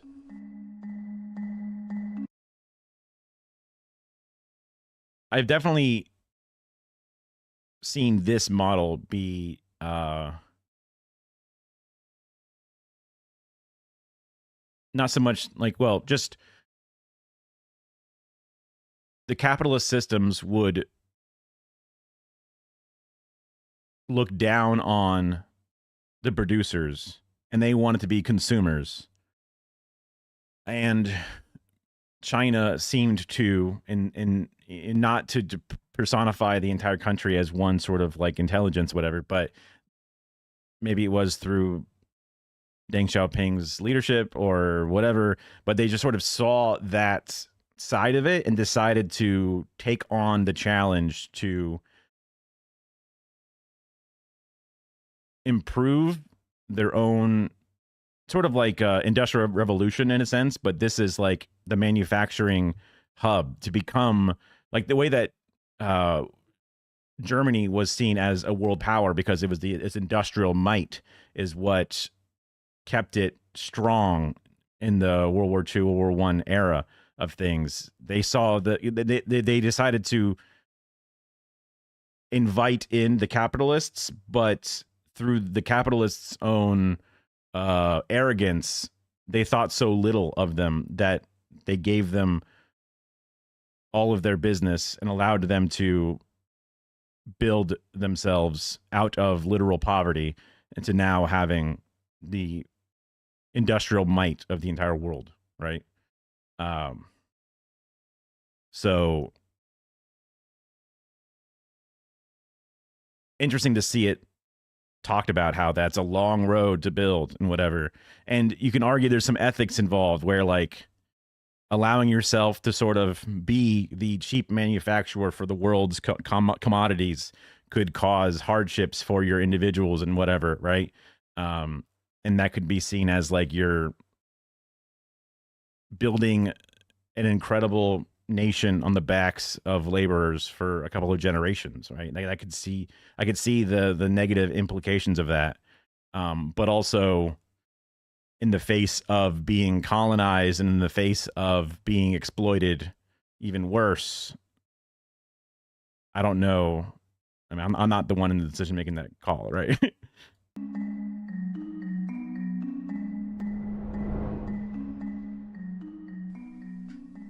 Reform and opening up catalyzed Chinese economic development, lifted hundreds of millions out of absolute poverty, and laid the groundwork for the development of what would become known as socialism with Chinese characteristics. Xi Jinping explains that this concept embraces a dialectical view of socialism that integrates the universal ideals of Marxism and socialism with China's unique historical and material conditions. Socialism with Chinese characteristics represents a theory, path, and system of how China will further advance down the socialist road through the implementation of theory into the practice of statecraft. The evolving nature of the theory is based on the necessity of informing practice based on changing conditions and the needs of the people as a whole. Xi Jinping describes it as a holistic theory that conceptualizes Chinese society in its totality. Every institution, policy, campaign, and long-term plan is informed by the lofty goal of achieving communism, correcting erroneous views and decisions, and unifying all mindsets, policies, and measures to carry China beyond the primary stage of socialism. Socialism with Chinese characteristics is built on the foundation of Marxism-Leninism and Mao Zedong thought, which offer basic scientific principles for understanding the world through a dialectical materialist worldview. Marxism-Leninism is seen as a universally applicable theory, while Mao Zedong thought represents this theory under specifically Chinese conditions. On top of this foundation is Deng Xiaoping theory, Jiang Zemin's concept of the three represents, and Hu Jintao's scientific outlook on development. Whoa. Each of these contributions to socialism with Chinese characteristics is understood to be temporally determined or specific to unique circumstances at a given historical period of China's development. For example, in 2004, as China's growing market economy intensified social inequalities, Jiang Zemin... Do they? I mean, it's been a while since I was in school, so... Min found it necessary to reiterate and solidify the party's commitment to people-centered and socialist development by introducing the three represents into the party constitution, ensuring the equal representation of economic, cultural, and people-centered development in governmental affairs. Lastly, the most recent contribution to socialism with Chinese characteristics has come from Xi Jinping. Xi Jinping thought marks a significant turning point in Chinese development and the theory of socialism with Chinese characteristics. The term thought has not been used to describe the theory of any paramount leader since Mao, which signifies a deeper level of importance to the contribution. But furthermore, since achieving moderate prosperity in all respects, Xi Jinping emphasizes that China has entered a new stage of development. That's what I was thinking, but I figured there also could have been a joke going somewhere. I didn't want to cut you off. And makes frequent reference to socialism with Chinese characteristics for a new era.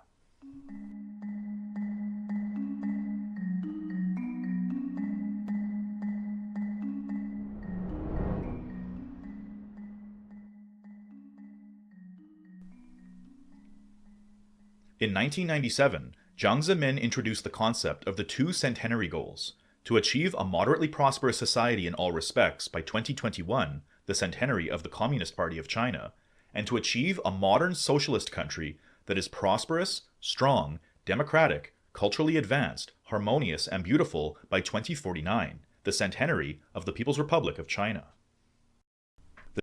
I mean, as of now, I don't think by 2049, I can't imagine the level of prosperity and shit they're going to have, honestly, based off what I've seen and how fast they can do things and how far away we still have between now and then. Like another 20 years. The world is their oyster, whatever the fuck that actually means. You know what I mean? The two centenary goals were taken up and popularized by Xi Jinping, who elevated them into a central theoretical component of socialism with Chinese characteristics, and used them as a national call for the Chinese people to continue pushing towards national rejuvenation. Working towards moderate prosperity in all respects saw remarkable progress in poverty reduction. From the end of 2012 to the end of 2017. I mean, even just like seeing that they haven't had a famine since 1962 or something in a region of the world that was so prone to natural famine. To me, that just signifies, because everyone likes to talk about the millions that died in the famines, air quote, that they blame on communism, but they would never blame the potato famine in Ireland on capitalism. The rural poor population decreased by 68.53 million, or about 70%. On average, 13.7 million people were lifted out of poverty annually, which was more than double the annual rate of reduction during previous poverty reduction programs. By 2020, all people in these regions were guaranteed food, clothing, compulsory education, basic medical care, and safe housing. Poverty-stricken rural areas saw increased rates of growth, family disposable income, and basic public services. China's poverty alleviation achievements are the culmination of people-centered development and economic planning. Throughout the first several decades of China's reform and opening up, means of production were used to produce means of production in order to catch up with the West. Factory making factories. Crazy. However, with the achievement of moderate prosperity in all respects, China's high-tech sector is now quickly approaching and even surpassing the West, standing at the cutting edge of scientific and technological breakthroughs in the fields of AI, quantum information, mobile communication, blockchain, synthetic biology, gene editing, regenerative medicine, cosmology.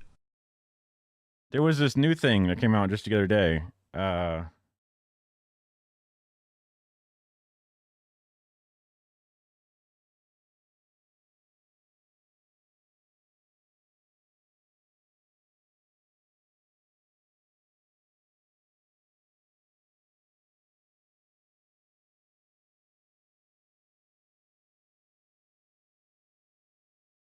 China, as of 4 days ago,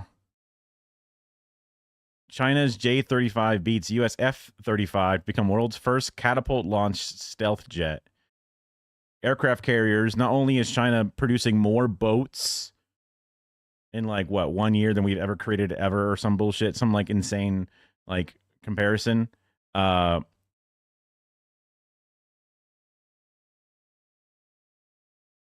Americans have only ever been able to do a steam-powered launch of a jet off of an aircraft carrier or something. And then for years thought about magnetic rail, electromagnetic propulsion launch, but have never been able to do it. And China was the first one to actually be able to do it. So they've already surpassed us on so many different forms of... still await U.S. Navy carriers await electromagnetic catapults. That the Fujian aircraft carrier and its capabilities attained world-class levels. Growing status as a prominent naval power. Inaugural electromagnetic catapult-assisted takeoff and arrested landing trainings on aircraft carrier.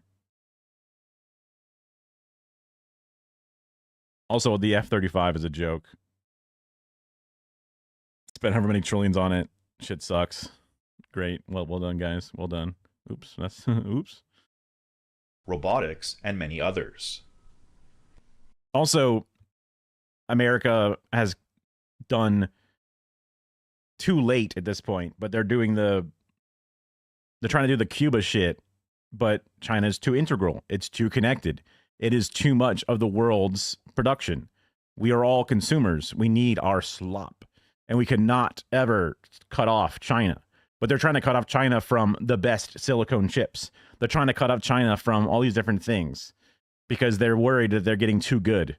What happened to the free market, motherfuckers? What happened to the fucking free... you goddamn fucking liars. You're putting the artificial rails up, and they're still out-competing you. DeepSeek is a better AI tool than ChatGPT was, using significantly less powerful technology. Well, Taiwan So technically, you know, a part of China, right? But also not a part of China, but also depending who you ask, right? It's one of those things. And then GPU, there's a whole Gamers Nexus put out a long video about how Hong Kong is a net, like it's about like importing US GPUs into China through Hong Kong and like a black market of GPUs. It's because they're not allowed to get the latest and best things, but they are kind of creating a gray market, black market around it. And we're just artificially putting these rules in place because they think it's too dangerous for Chinese people to have good chips. It's just insultingly racist and xenophobic. Like, what the fuck are you talking? They're the ones making it. Like you said, you know, it's just ridiculous. Throughout the late 20th century, Chinese... And they're still losing. America and the West is still losing out to this, despite putting up these artificial fucking inconceivable fucking rules. Ridiculous. These workers produced goods that were exported abroad rather than consumed at home.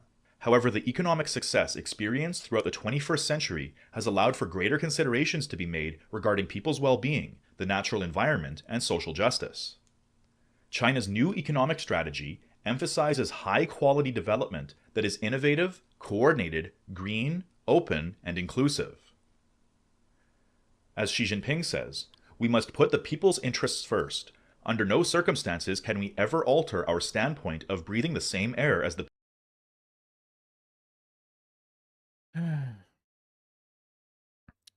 I mean, yes and no, literally. I mean, I also don't know enough about it. I've learned about it as much as I'm willing, you know, able to regurgitate and share. But I know that there is ambiguity to the sense that TSMC, Taiwan Silicon Manufacturing Company, whatever it is, literally is not allowed to give chips to China despite being a part of China, right? Like it's literally considered different, both obviously in the American version of things, but also legally speaking in lots of different ways. Yeah, and you can't buy Huawei phones here. A video I want to watch after this is about some DJI equipment. I literally use DJI equipment all the time. It's awesome. And with the tariffs and things being put up, they might not allow them in here anymore. And it's like, are you fucking kidding me, dude? people and sharing a common future with them. Also, Huawei phones are super good. I can't buy Chinese cars. The free market, I can't buy a Chinese car. They cost an insanely low amount of money and are significantly better than the cars I have available to me. There's cheaper cars that are on par, if not a little bit worse, but very affordable. And then there's cars that are significantly better than the cars that I could buy here and still at a lower price. Like, depending on what the price range is wide, right? And, you know, a BYD luxury, you know, Lexus level, you know, trim is still cheaper than a fucking Toyota, you know? Nor can we forget our purpose, which is to serve the people whole. There's definitely something, whether it's governmental or whatever, but there is a barrier, artificial or not, between Taiwan and China to some degree. I guess I could be wrong, but that's where my understanding is at. And I guess it would take, like, I don't know, not just the ocean. I promise you it's not just the ocean. Like I'm saying, there's a governmental barrier between them.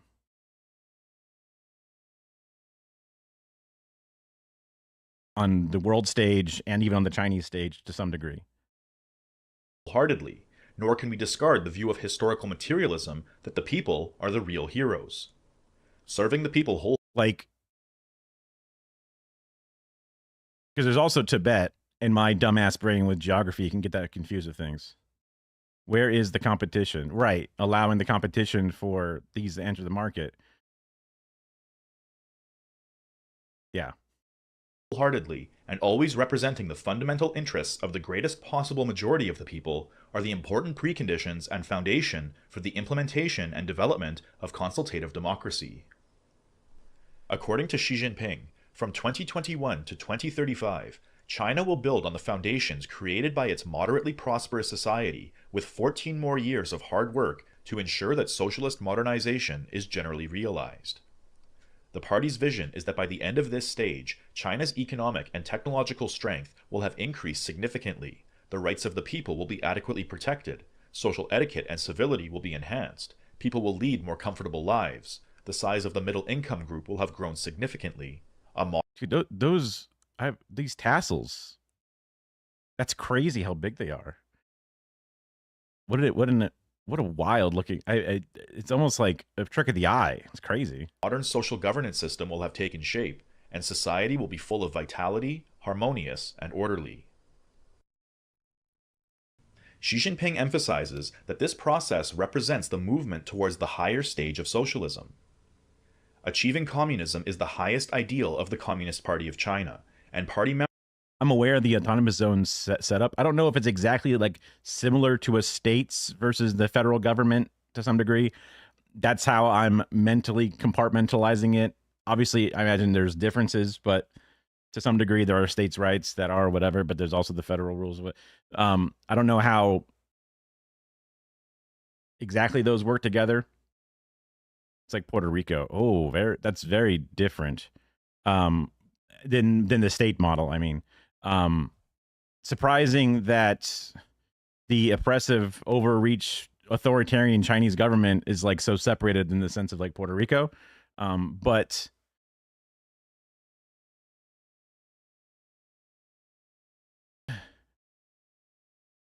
from what I know and from trusted sources, I know that there's a difference between Taiwan and the other autonomous zones. There's an extra layer beyond just the American definition.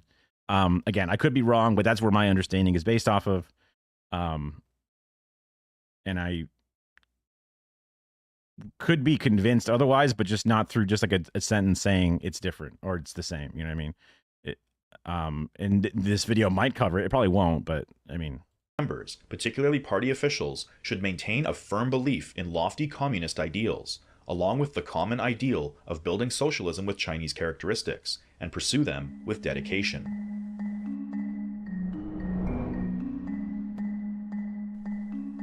Xi Jinping recognizes that capital still has an important role to play in China's modernization efforts, and encourages its orderly regulation rather than abolition.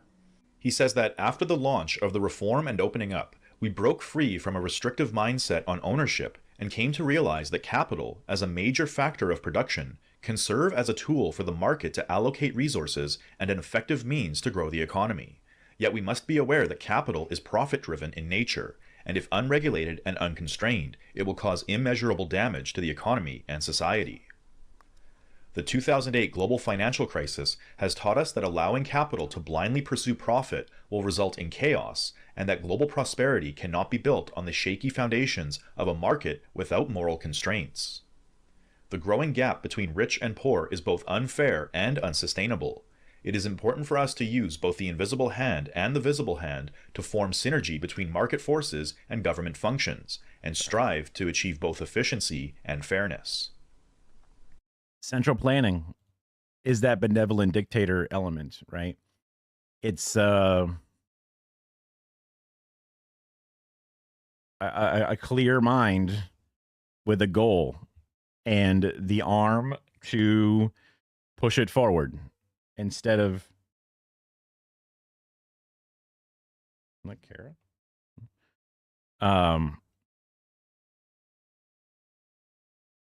It makes so much sense to me. Right now, we have a profit motive instead of the success motive, right?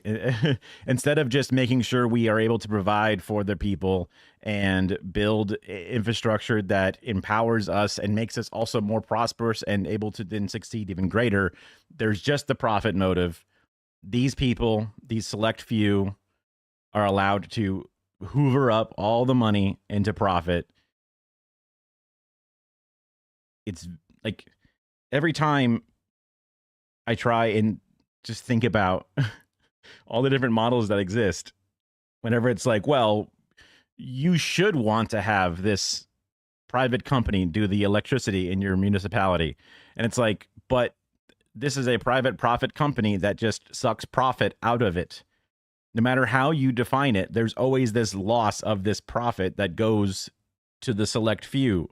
It sucks it away from the local. It sucks it away from the national. It just steals it away from the population, the people themselves.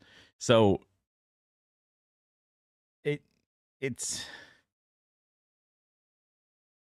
especially when it comes down to like raw, like your national resources, when it comes down to your basic needs for people, right? You can diversify that even further out, but just using that core tenet, like the most basic internal system. Because obviously China has its own billionaires. China has its own, profit structures. It has its own communist capitalistic sort of elements. They still exist. They have money. You know what I mean? It's not like it's fucking, nothing but like vouchers and stamps that they get their food from or whatever. It's not just, it's. I agree. Central planning. We must set up traffic lights for capital flows. Traffic on the road needs to be controlled with traffic lights. Likewise, capital also needs to be regulated. No capital of any type can be allowed to run out of control. We must prevent the unchecked growth of capital and combat monopolies, exorbitant profits, sky-high prices, destructive speculation, and unfair competition. Like, the China model allows business to exist for the betterment of the government, aka for the people. But in America, the government exists for the benefit of the corporations. Like it's the same thing. It's just flipped backwards. Case in point, everybody votes and says like, yeah, we don't like these things. Well, those things are still going to happen. Sorry. Those things aren't going to happen. Sorry. Everyone thinks that Medicare for All is pretty decent. Polls, even after, no longer having Bernie Sanders in the mainstream media or in the running for things, it's still a very popular message. It's still a very popular idea. And yet, sorry, it's not going to happen. Sorry, you're not going to get it. Where's the democracy in that, right? Because again, it's a system set up for the corporations that then the government is there at the behest of the corporations instead of the corporations being at the behest of the government. We must reinforce effective regulation of capital in accordance with the law. The socialist market economy is law-based, and capital must operate in accordance with the law. Curbing the disorderly expansion of capital is not intended to deny its worth, but to ensure its orderly growth. To regulate capital, we should strictly enforce the relevant laws and regulations and improve those that are incomplete. We must support the healthy growth of capital through regulation and guidance. Like this being, like after Deng Xiaoping's, look, the global world exists, and there's a path to growth for us. There's a path for us to fill this niche, and there's a path for us to fill this to build up our own production. Right? Capitalists would come to us and be happy to fund the building because they want to exploit the labor. They want to exploit our resources. They want to exploit these different things, and we could use that. We could build it up. But then after that foundation was started, then coming in to regulate, coming in to stop them, to make sure that they never seize control on top of it. They don't corrupt it. This type of planning, this messaging seems to have been very, very effective. The 2021 centenary goal of achieving a moderately prosperous society in all respects was tied to achieving quantitative benchmarks in economic development, such as the elimination of absolute poverty, increasing the numbers of the middle class through elevated living standards, growing the GDP of the country through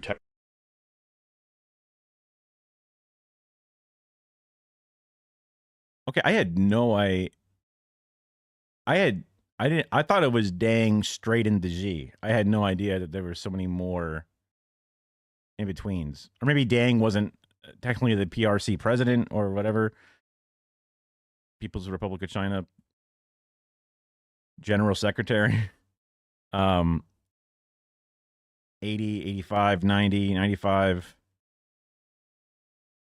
Interesting that Xi Jinping's legacy is about as long as any of the other ones had been. I wonder if there is... I wonder how these changes happen. I don't know if they're going to cover it in this, but... Technological innovations and advancements, and closing the gap between rural and urban economies. However, after 2021, when these benchmarks had been surpassed, greater focus shifted towards qualitative standards such as high-tech, people-oriented, and green development. Xi Jinping's vision for the future of China is of a green, environmentally sustainable, and beautiful nation, leading the world in sustainable technologies and development to move towards a model of ecological civilization. He explains the necessity of green development for China by pointing out that the total population of well-off countries in the world is about 1 billion. China has more than 1.3 billion people. If we are all to become modernized, the well-off population must more than double. If we were to consume as much energy and production in daily lives as the present well-off people do, all of the existing resources in the world would be far from enough for us. The old path seems to be a dead end. Spitting. You know, my refrigerator uses more energy than a Central African person uses an entire year, right? That's what I've been told. I know that just in the same way that I have misconceptions of how China exists, there's also misconceptions. Like, you know, Mozambique is a city like any other city. There are people there. They live a modern life. And my idea that it's different or whatever is fucked up because both my own ignorance and inability to stick my head out from my own little corner and also what was shown to be in that corner. But that is a fact that I have been well shamed for, in a sense. My computer right now is chugging through more power. Mozambique here, yeah. Apex Legends is where I learned the word Mozambique. True. It's a shame, but it's true. Yeah. Where is the new road? It lies in scientific and technological innovation and in the accelerated transition from factor-driven and investment-driven growth to innovation-driven growth. In an overall effort of progressing towards a future that is both prosperous and sustainable, China's high-tech sector continues to develop new green technologies, such as electric vehicles, hydropower, nuclear energy storage systems, smart grids, green infrastructure, solar and wind energy, as well as carbon capture technologies. We should endeavor to... Like, this was an article from a few months ago, whatever it was. China breaks... Oh my God. Get out of here. China breaks close. More records with surge in solar and wind power. Between January and May of this year, China added 1.8 gigawatts, Marty gigawatts of solar and 46 gigawatts of wind. Enough to generate as much electricity as all of Indonesia, one of the largest populations in the world, or Turkey. China's installations of wind and solar in May are enough to generate as much electricity as Poland. The world's second biggest economy breaks further records, the rapid build of renewable things. There was installed 93 gigawatts of solar last month.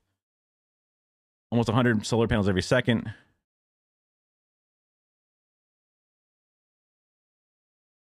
There was something about it's just crazy.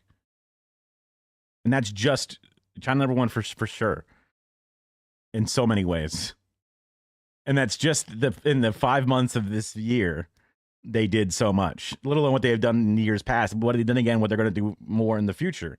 They've developed these special types of high direct current lines, because one of the major problems with solar is not only battery power and how inefficient and the resources required for batteries, but getting the power to where it wants to be used. And there are high speed, high efficiency direct lines that take it from the deserts where the solar gets harvested to the coastlines where it's being used. And also because of the shape of the earth and the way it rotates, even in the after night, even in the evening hours, there's no sun in the cities. There's still sun generating power in the deserts, and that line can still take it directly to the people. And they're also developing the special new salt batteries that are like insanely cheap and inefficient. And then they also do hydroelectric. They built the largest hydroelectric dam, and they're building the next biggest hydroelectric dam. They do wind, they do solar, they do nuclear. They're building so many different nuclear things. They even have the small individual nuclear cells that are modular and expandable. They're hitting energy across all the different things. Yeah, because there's different uses for all of them. There's different breakthroughs. They're also developing fusion power. They're like leading the world in fusion power. I saw, some kind of weird special about America's fight to try to keep up with the fusion stuff, but like we have brain drain in the opposite direction now. People are going to China instead of coming to America to do these new. And if you ever crack fusion power, it's like quantum computing. Like as soon as you make that breakthrough, you change everything, right? And we're just behind on it. We just ain't doing it. To build a green, clean, and beautiful world, the Earth is the only shared home for humanity. Now, a few individuals are trying to find a new home in outer space, but that is still a distant dream. In the foreseeable future, human beings still need to live on this planet. This is a fact that will not change. We must defend the Earth's boundaries, both tangible and intangible, to ensure harmony between humanity and nature. We need to improve planning regarding our territorial space, implement our functional zoning strategy, and draw up red lines for ecological conservation. I'm sure there's a way to really tell, but yeah, it's a lot. From America specifically, it's a lot. We pay for their free healthcare. Oh, definitely. We should accelerate efforts to establish a system of nature reserves, improve biodiversity protection networks, and set reasonable spatial limits for economic and social activities. We will never again seek economic growth at the cost of the environment. And China was and still is a large carbon producer. There's so many human beings there that are that have been raised out of poverty, and a modern lifestyle generally is combined with carbon consumption, whatever it is, which is why it's insanely forward-looking to see that if you have people living a quality life, air quotes, then that means they need to use so much energy. And in order for us all to have that much energy use, we will bankrupt the planet. So we need to build up energy, but we need to build up energy in a sustainable way, not an unsustainable way, because they want to become, modern people. They want to have the modern comforts just like Americans have, or the Westerners have, but they don't want to destroy the earth to do it, which is like based as fuck and like smart also, because it's self-serving. Like the fact that Trump and all those fuckers are like coal baby drill. I guess they know that they're gonna die. They know that they're too fucking old to see the problem with it. I don't know. It's the most selfish fucking thing ever. It's disgusting.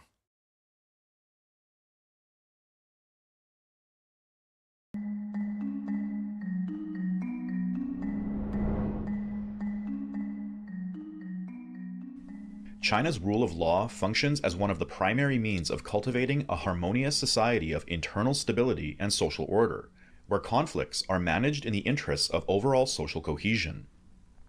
The Democratic People's Dictatorship is composed of the 4 classes of Chinese society. Ooh, X-nay on that dictatorship. Ooh, careful. Oh. The national bourgeoisie, the petty bourgeoisie, workers, and farmers. Deng Xiaoping pointed out that although China's socialist economy and political system were imperfect, they have continued to improve and are much better than the capitalist system, based on the law of the jungle and the principle of getting ahead at the expense of others. Our system will improve more and more with the passage of time. By absorbing the progressive elements of other countries, it will become the best in the world. Capitalism can never achieve this. Elsewhere, he added, democracy in capitalist societies is bourgeois democracy. In fact, it is the democracy of monopoly capitalists. It is no more than a system of multi-party elections, separation of judicial, executive, and legislative powers, and a bicameral legislature. Ours is the system of the People's Congress and the People's Democracy, under the leadership of the Communist Party. We cannot adopt the practices of the West. The great advantage of the socialist system is that when the central leadership makes a decision, it is promptly implemented without interference from any other quarters.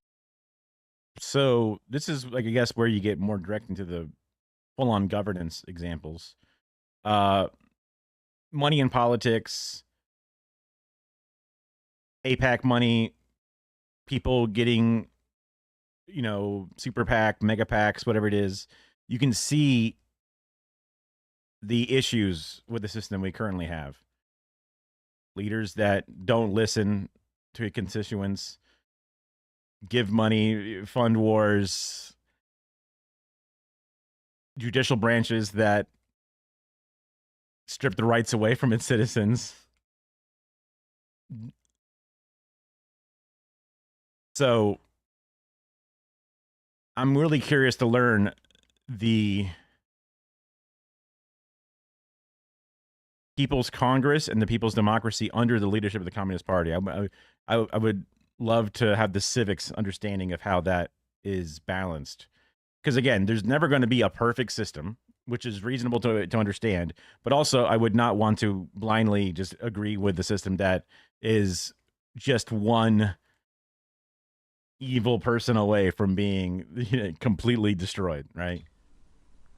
In contrast to the Anglo-American legal system, based on the supposed separation of legal powers, the Chinese system was created through a combination of socialist innovation and traditional Chinese practices to produce a legal system that is not only functional, but also promotes harmony and moral virtue by reflecting the democratic will of the Chinese people. According to Xi Jinping, Chinese law epitomizes the ethos and wisdom of the Chinese nation and contains many excellent ideas and concepts worth passing on. These include the governance strategy of enforcing public discipline through the application of both morality and law, the people-centered concept that the people are the foundation of the state, and only when the foundation is solid will the state be stable, the wish for social harmony without lawsuits, the idea of prudence that prioritizes moral enlightenment over legal punishment, the concept of equality that advocates passing judgment in accordance with the law and ensures that the punishment fits the crime, and the principle of leniency towards widowers, widows, orphans, childless couples, the elderly, children, women, and people with disabilities. All of these shed light on the wisdom of Chinese traditional legal culture. All right, childless couples, Kara, we get leniency. Let's do it. I don't. Okay, this is a lot of, like, I guess, like, a flowery way of describing it. I want to see a bit more of the brass tacks. Remember. Despite the many examples of Chinese law reflecting the democratic will of the masses, Western critics insist on characterizing the Chinese system as authoritarian, framing China as desiring to expand its control outward. But Xi Jinping responds to these accusations by reiterating that China will never seek hegemony. As China continues to grow, some people start to worry. Some take a dark view of China and assume that it will inevitably become a threat as it develops further. They even portray China as being a terrifying Mephisto who will someday suck the soul of the world. Such absurdity couldn't be more ridiculous, yet some people, regrettably, never tire of preaching it. This shows that prejudice is indeed hard to overcome. In addressing the question of whether the party is above the law, I see what you're saying, based off all the... Yeah, okay. Xi Jinping stated, "This question itself is problematic and is a political trap.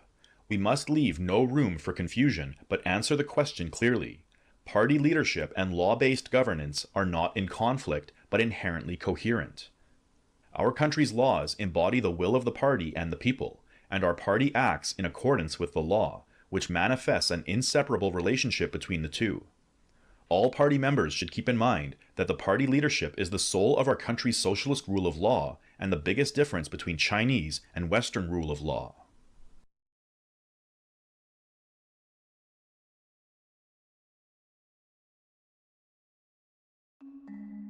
What? Editing. Oops. We left in too much room there. China is the 4th largest country in terms of geographic territory, the 2nd most populous country with 1.4 billion people, the world's 2nd largest national economy, and it holds a permanent seat on the UN Security Council.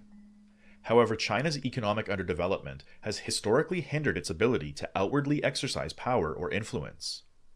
Progress towards the Chinese dream of national rejuvenation is therefore also tied to the party's desire to restore China's pride and place on the world stage.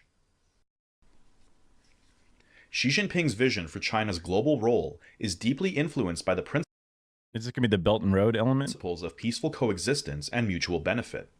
China's approach to international relations is governed by the idea that all countries should pursue development that is inclusive and beneficial to all parties involved. Xi Jinping has frequently spoken of the need to build a global community of shared future, where nations work together to address common challenges and achieve mutual prosperity. China's commitment to peaceful coexistence is reflected in its opposition to This is from 2024, so Biden still was relevant. protectionism and economic hegemony. Xi Jinping has made it clear that China is firmly against any form of He's like, protectionism and is willing to resolve economic and trade differences through consultation rather than confrontation. This stance is part of China's broader strategy to promote the establishment of a multilateral trade system characterized by balanced and mutually beneficial development.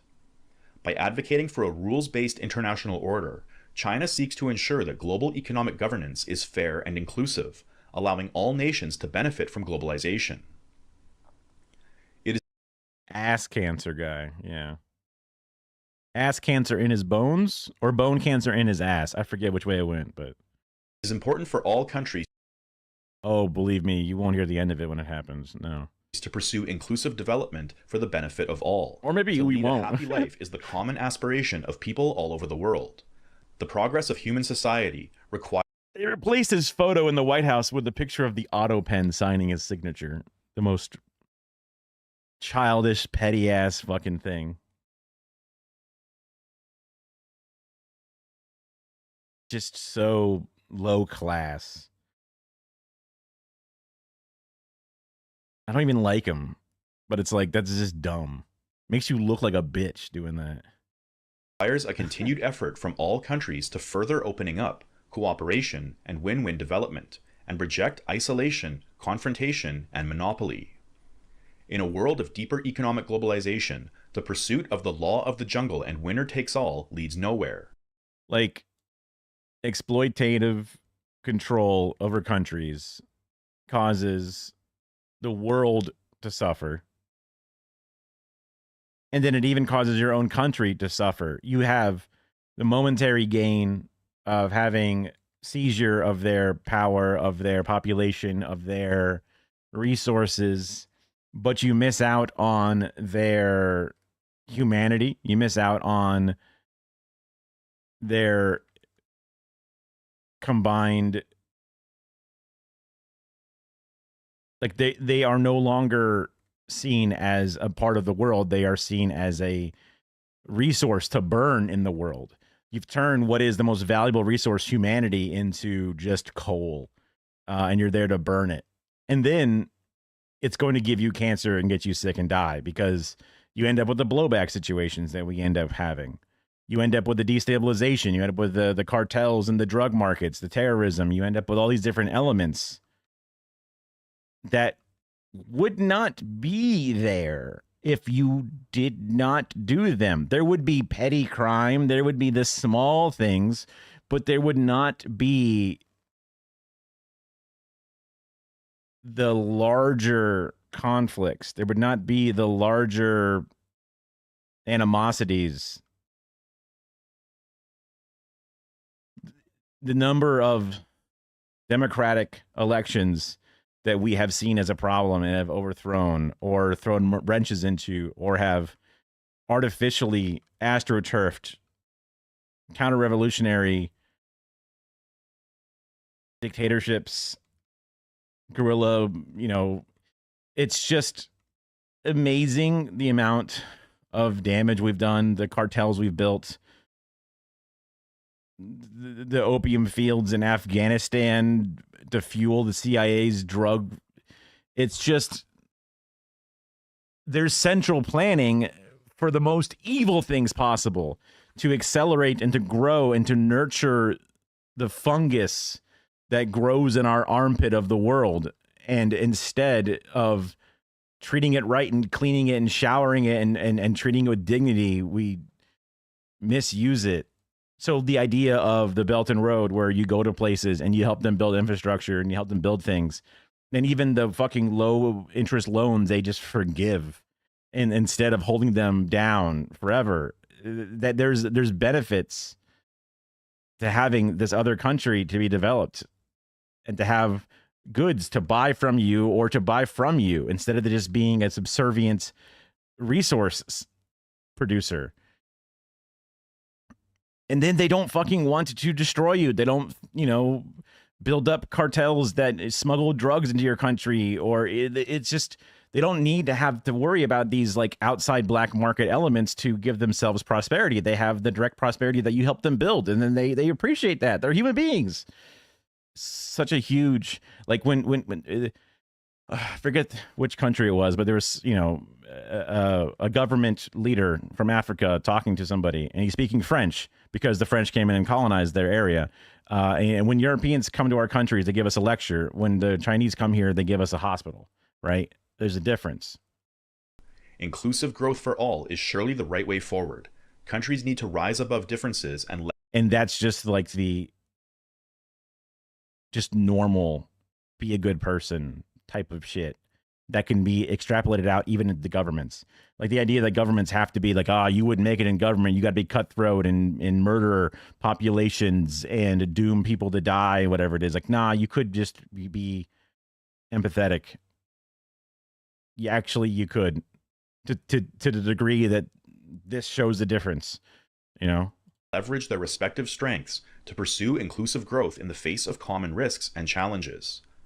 This way, people of all countries will be able to share in the benefits of economic globalization and global growth. That's the humanity element. You're going to have inventors from countries that would normally never have been fed. They would have had no chance to nurture their minds or literally to grow their limbs because they had no nutrients. Now they are there and they are helping build fission. And all of a sudden the world has surpassed all energy needs because we just had more chances to roll the dice. We had more geniuses that exist. We had new inventions, a way to wipe your butt in a way that's even better than a bidet. Wowee, aren't we all happy? It was invented somewhere that we helped build instead of fucking stepping on it, right? That's just the most basic selfish version of it, let alone the like ethical, like moral dilemma of it, to purposefully hold them down. And that's just through greed. If it's not through racism, be like, they're lesser than us, I want to hold them down. It's just through greed that if I hold them down, I'll have a better position than they have. Like that's just that's the pairing. And I imagine you slurry that up and you have different values in each category. But either way, it comes down to one of those two. And that's just, I was raised in Florida in the South and in a conservative environment. I still don't have that evil built into me. I do to some degree, but not like, I would never actively want to. I guess they have ways of just convincing themselves it's not the case, because generally, not entirely, but generally, these people don't see themselves as disgusting, evil, racist pieces of shit. They don't see themselves as greedy fuckers. They see themselves as, I don't know what, normal. It's just, it's crazy. Like, this makes so much more sense to me. One of the most significant expressions of China's commitment to peaceful development and mutual benefit is the Belt and Road Initiative. There you go. Launched in 2013, the Belt and Road Initiative is a global economic development strategy that aims to enhance connectivity and cooperation between countries across Asia, Europe, and Africa. The initiative is a manifestation of Xi Jinping's vision for an open and inclusive world order, where economic cooperation is not based on ideological alignment or geopolitical considerations, but on mutual benefit. China has grown from a poor and weak country to the second largest economy, not through military expansion or colonial plunder, but through the hard work of its people and their efforts to uphold peace. China will never waver in its pursuit of peaceful development. No matter how strong its economy grows, China will never seek hegemony, expansion, or spheres of influence. History has borne this out, and will continue to do so. We will not, however, accept condescending sermons from those who feel they have the right to lecture us. China shares a common destiny with all third world countries. China will never seek hegemony or bully others, but will always side with the third world. I don't know what hegemony means. It's a word I've heard enough, but the context is always cloudy.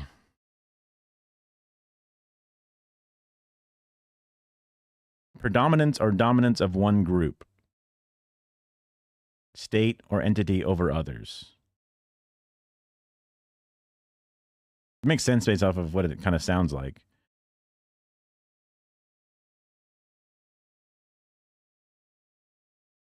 Often achieved through a combination of political, economic, and ideological and cultural power.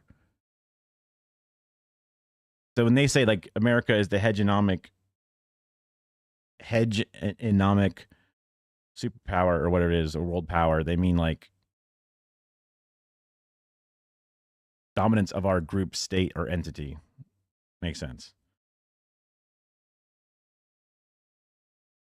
Will never seek to make themselves more important or bully others, and will side with the third world and oppose any forms of seeking themselves to be superior and safeguard world peace. Yeah.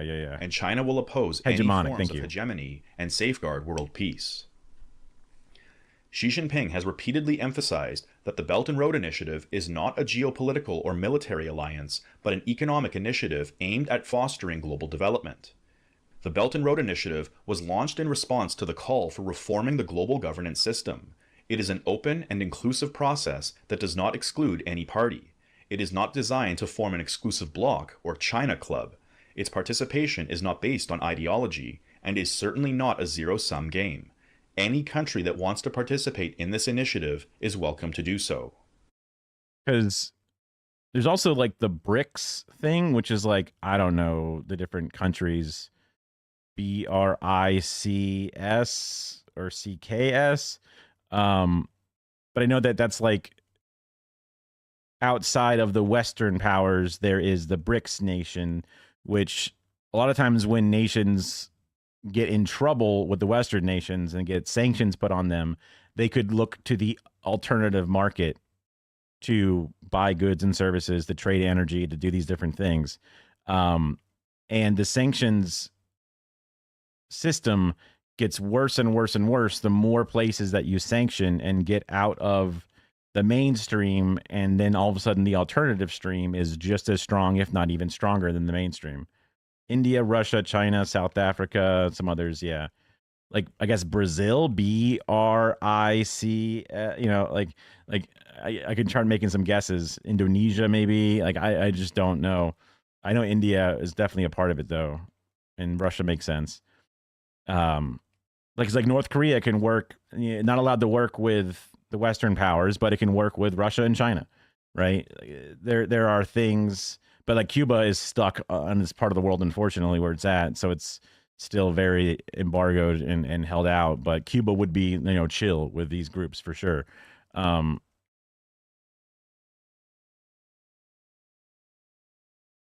Yeah, that's what I was thinking too. Maybe. I mean, I don't see Brazil. I don't know enough about Brazil to think of it as entirely anti-Western, but it could be something else, entirely. Just guessing based off how it's big and important because its size of population and whatever. But yeah, not creating a walled garden is kind of the whole point of the entire thing. China's approach to international relations is also characterized by a strong commitment to the principles of non-interference and respect for sovereignty. Informed by its own historical experiences under foreign domination, China is acutely sensitive to the rights of other nations to self-determination. This sensitivity is reflected in China's adherence to the 5 principles of peaceful coexistence: mutual respect for territorial integrity, mutual non-aggression, non-interference. Sure, I should have just Googled it, right? Yeah. Interference in each other's internal affairs, mutual benefit, and peaceful coexistence with regard to ideological differences. We have never abused, oppressed, or subjugated the people of any other country, and we never will. By the same token, we will never allow any foreign force to abuse. There's probably, you know, the term never is very, very restrictive. This is obviously from the head of a government. The limitations on the honesty are always going to be there. The biases shown even in a natural person, let alone a government. I don't know if there has been some sort of quasi-imperial element. I know that the South China Sea and them fighting for their rights to it is overblown in many cases because it's literally the South China Sea. But there could be some overstep to some degree along the way, right? I'm giving complete, without any specifics or whatever it is, I'm giving the idea that I understand that there's probably some biases implied in this. But if you ever compare Chinese role to the Western role of oppression and subjugation, you're just ridiculous, right? But I agree that this is probably, if they're being completely honest, they could have had some amount of conciliatory, like, okay, we've made mistakes, but we've grown through them element. To say you've never ever done it is probably an exaggeration, right? So agreeing that this is a biased form and I'm able to see through the bias, but based off of everything I've ever learned about what the West and my own country, the United States, has done, I don't see this as a egregious exaggeration comparatively to the West. Oppress or subjugate us. Anyone who would attempt to do so would find themselves on a collision course with a great wall of steel forged by over 1.4 billion Chinese people. Big countries should treat smaller ones as equals instead of acting as hegemons, imposing their wills on others. A country cannot have security while others are in turmoil. Yes. Threats facing other countries are likely to haunt it too. When neighbors are in trouble, instead of strengthening one's own forces, one should extend a helping hand to them.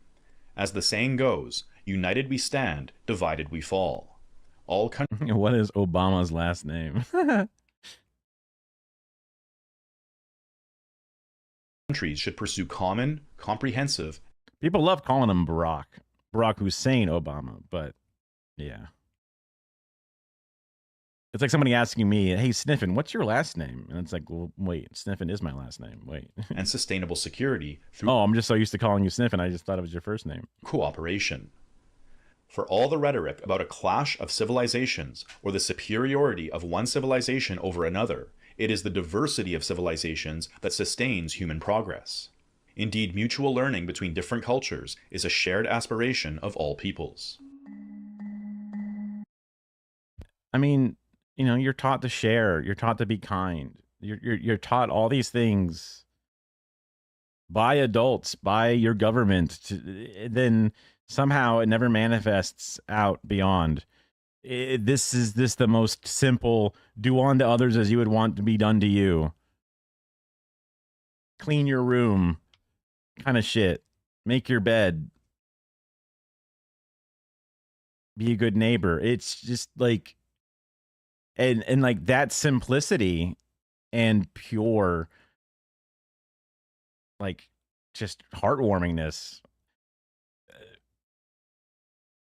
It's awesome to think about that being like, the world could just work that way. It doesn't have to be this dog-eat-dog evil shit that just sucks. So it's just so nice to, like, not only know it can happen, but to see it happen. It just sucks that I'm on this side of the world. Like, literally, the joke was, if you dig long enough, you'll come out in China. I'm on the other side of the fucking world. I want, and also I don't speak Chinese, and I'm dumb, and I probably can't learn it.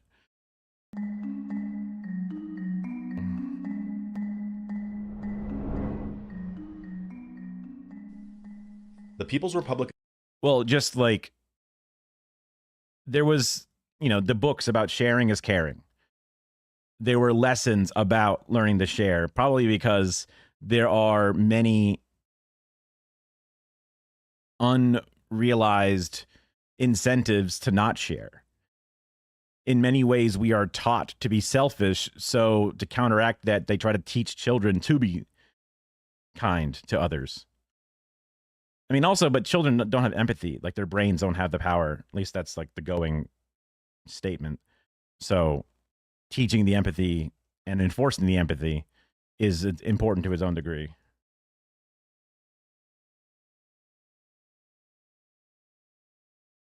Of China has overcome monumental tasks in liberating itself from the century of humiliation and tackling major social problems.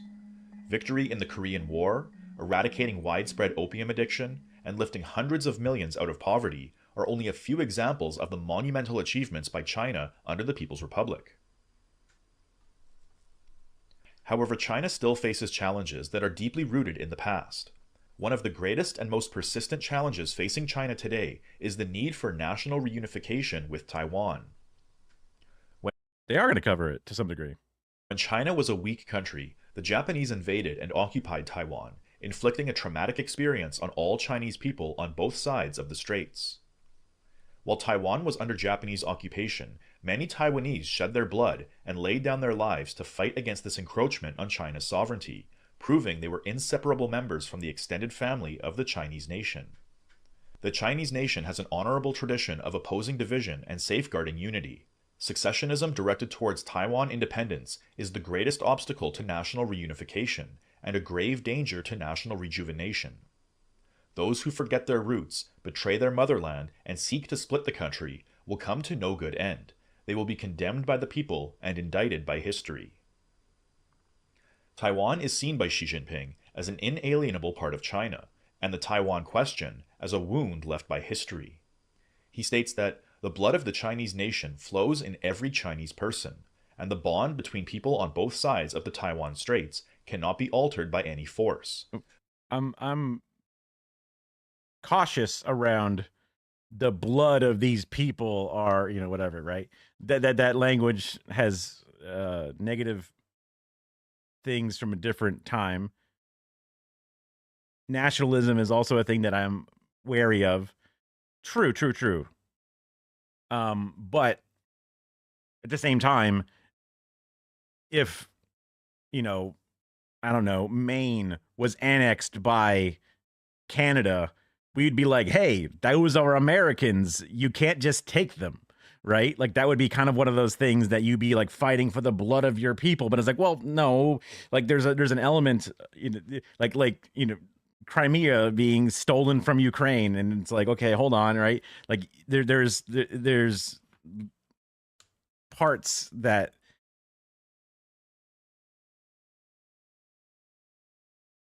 it's just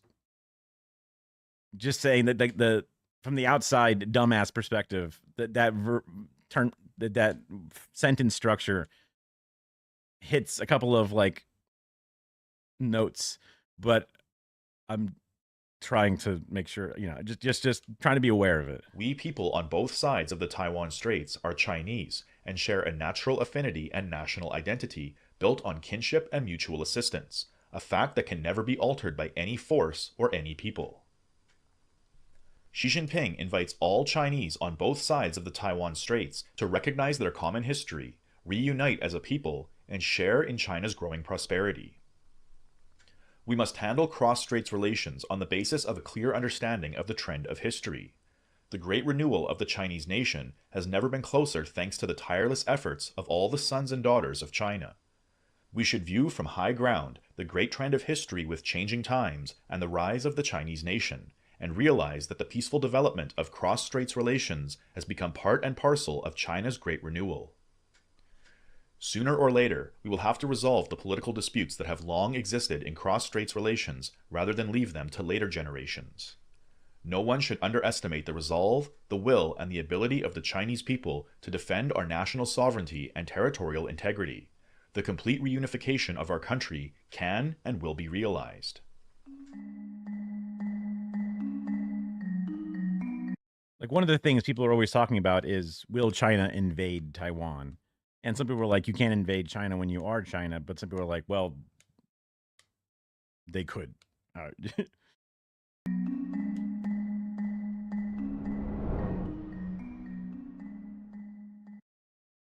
So whether or not it's overblown, there is something to it, to the point that Xi Jinping literally had to write about it in his own book. There's something. I'm still not smart enough to understand and know the full history of it, but there's definitely still modernly something beyond a different autonomous zone that is a part of the mainland. There's still something different about it. While historic challenges such as national reunification continue to persist from the past, the new era is also giving rise to new challenges.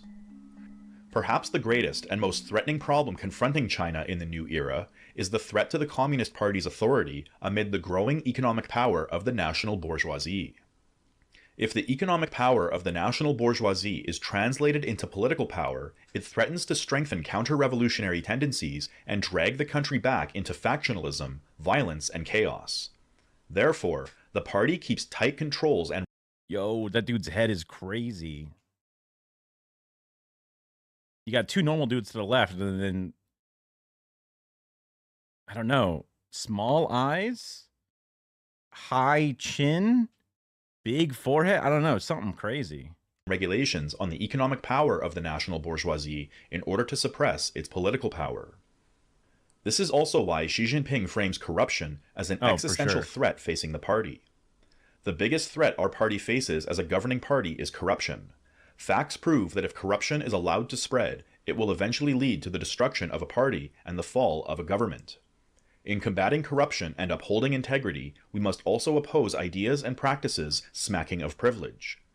Members of the Communist Party of China are at all times ordinary members of the working people. Party members are only entitled to some personal benefits and job-related functions. Do you mean Taiwan?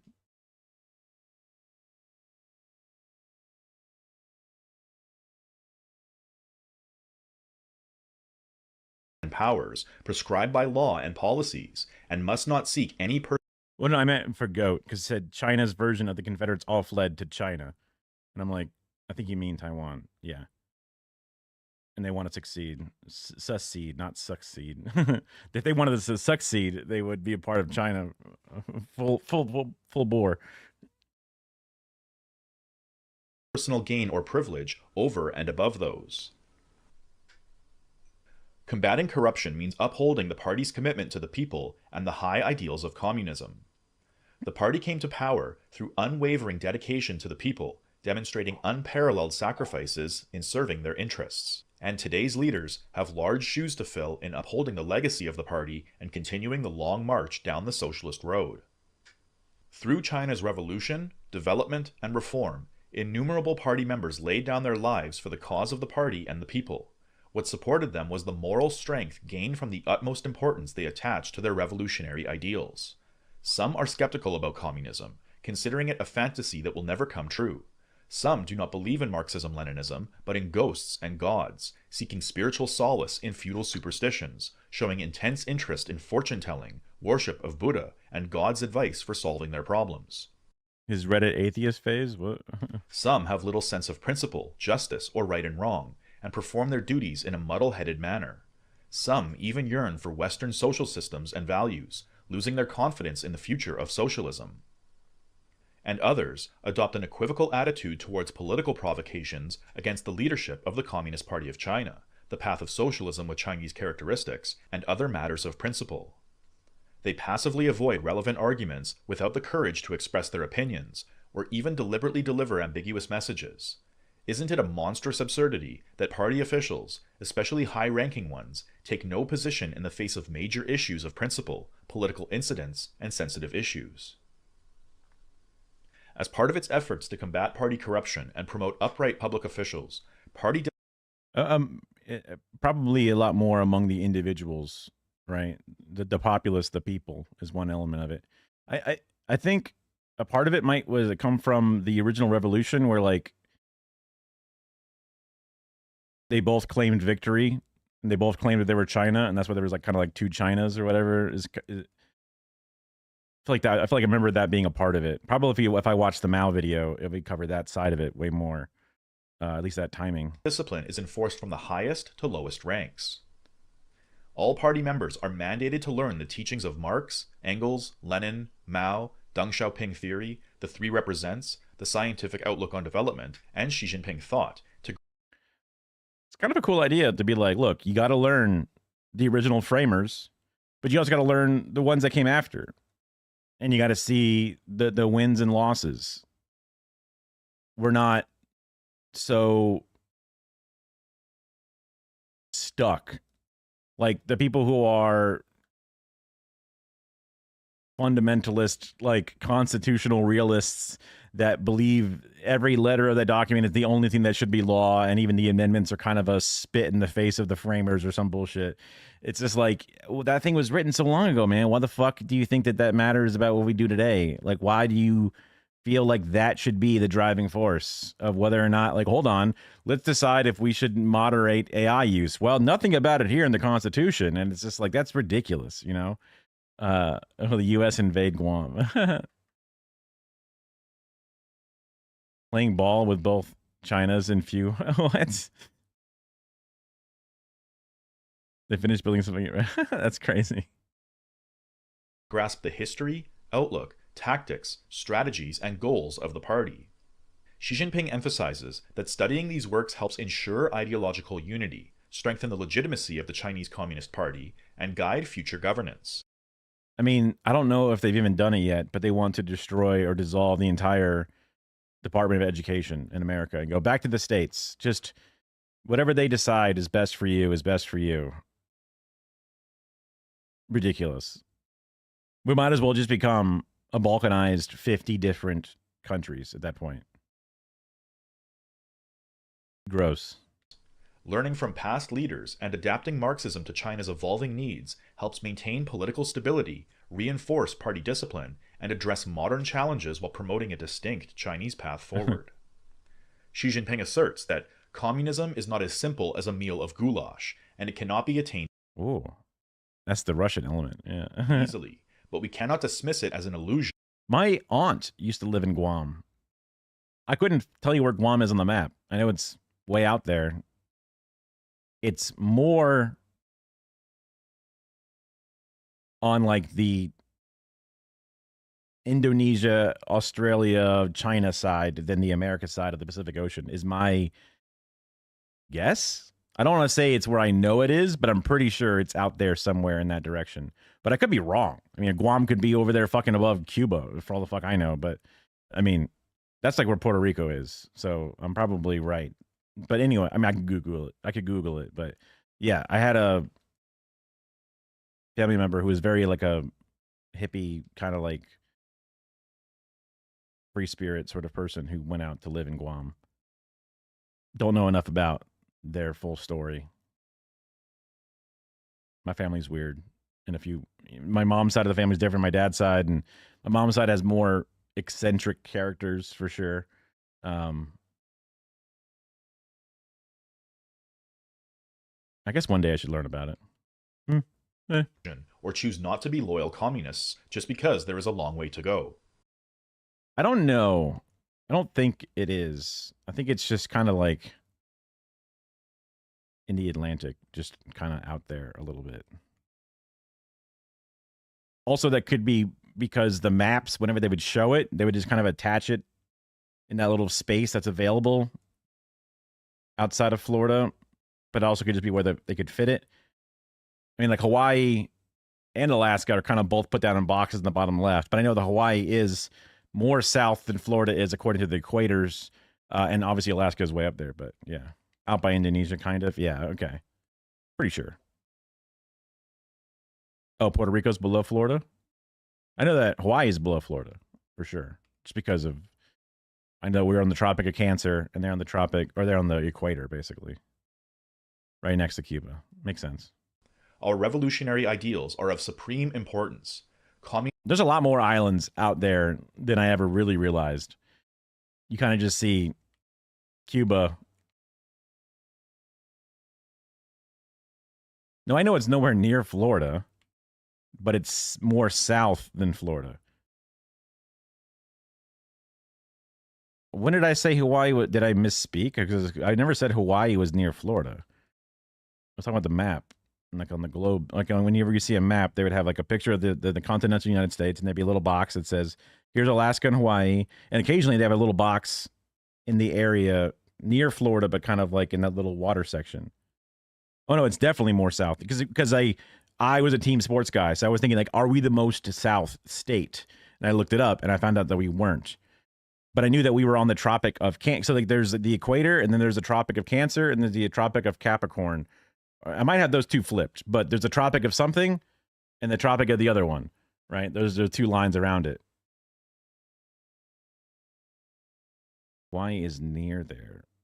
I meant like near there as in like on the equator or near the equator, but they're definitely more close to the equator than Florida is close to the equator. Again, I could have misspeak. I misspeak all the time, so I shouldn't be so offended that you misunderstood what my brain wanted you to hear versus what I've actually pumped out through my mouth. So, yeah. Communism is the ultimate ideal of communists, and it needs generations of strenuous effort to achieve. If we all see it as no more than an illusion, if we deem it unworthy of hard work and sacrifice, communism will never come. What we do today in upholding and developing Chinese socialism is the real effort towards the ultimate ideal. Revolutionary ideals are more important than anything else. The party is called the Communist Party of China because since day one, our party has made communism its highest. And I could have also been, depending upon when I said I knew it was near us, I could have been also thinking about Puerto Rico, knowing that it's close to Florida. 100 different ways I could have messed it up and misspoke or because also sometimes I'll respond to chat messages and there's a natural delay and then there's all kinds of, whatever. Ideal. The reason our party is able to rise again and again through hardships and adversities is because the party has always held on to this great ideal and aspiration. In addition to the Chinese classics of Marxism-Leninism, members of the Communist Party are also encouraged to gain an appreciation of the best traditions of Chinese thought, such as Confucianism. Confucian ideals of ethical leadership, moral governance, Ooh, what do you mean? And social harmony align well with the party's focus on integrity, particularly in regards to anti-corruption efforts. Xi Jinping sees Confucianism as complementary to the larger framework of socialist governance, integrating it into a larger Marxist framework and worldview. But Xi Jinping further argued, I don't know if Confucius is seen more as a religious doctrine or more as a philosophy. I've only been exposed to very light elements of Confucianism, and it's been brought up a bit here and there in studies so long ago. So interesting to think about whether it be moral and or ethical or I don't know, just utilizing that historic thing. Well, was there ever wasn't Confucianism considered a religion? But, my old world history textbook could be, and also then my old world history textbook from the early 2000s then filtered through my brain, and then time and memory could just smear any of the lesson valuableness.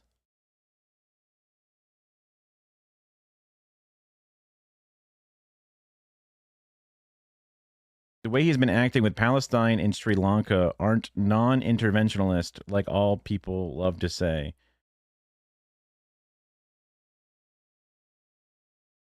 I see. That makes sense how I sort of saw it. It was kind of a combination of philosophy, but then would lean into a bit of spirituality or have similar impacts on as spirituality, at least in the Western context, comparatively to how we think philosophy is one thing, but it doesn't really mean that like you won't murder or whatever, in the same morality sort of context. Has China like helped Israel or something? And when it comes to, I feel like it's non-interventionist strategy of like, they vote in the UN against Israel like everybody else. I don't know enough about the Sri Lanka stuff, unfortunately. I know there's all kinds of stuff happening in lots of places in the world, but there are big things happening in big population centers. Big things happening in Nepal that are interesting to hear about, but I'm just a little bit ignorant and out of the loop on a lot of it. Because like if he was intervening in Palestine,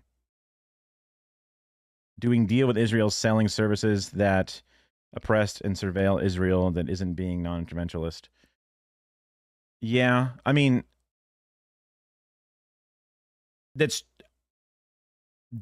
also from the year of this there was definitely the ongoing element of the most recent escalation, genocide, war, whatever, conflict, whatever they want to call it. I don't know when the sales of those things happened, but this is referencing the Xi Jinping's books and sort of like disseminating down and boiling them down and sharing the thoughts inside of them. But I agree that there are biases there.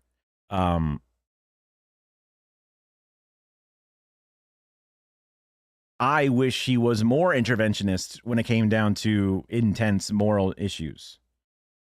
No, I get you. I know what you mean. Helping sell cameras so their Palantir style fucking thing can observe and track all the people there, right? Selling them computer goods, selling them all kinds of different things. That's bad. I wish they wouldn't do that. I wish they would make a stand and not to do that. I could see how somebody saying they're not going to boycott as a form of not getting involved. So we wish they would boycott, which is them getting involved, but them saying we are not going to boycott because we don't want to get involved. I could see how that argument could be made. But I agree that fighting for the status quo is actually fighting for a side, right? So I agree with you, but I could see how someone could argue against it.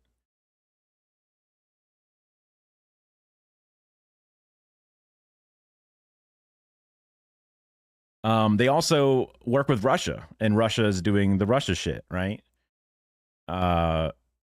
Russia is their ally in other elements, but Russia's doing a bad thing right now.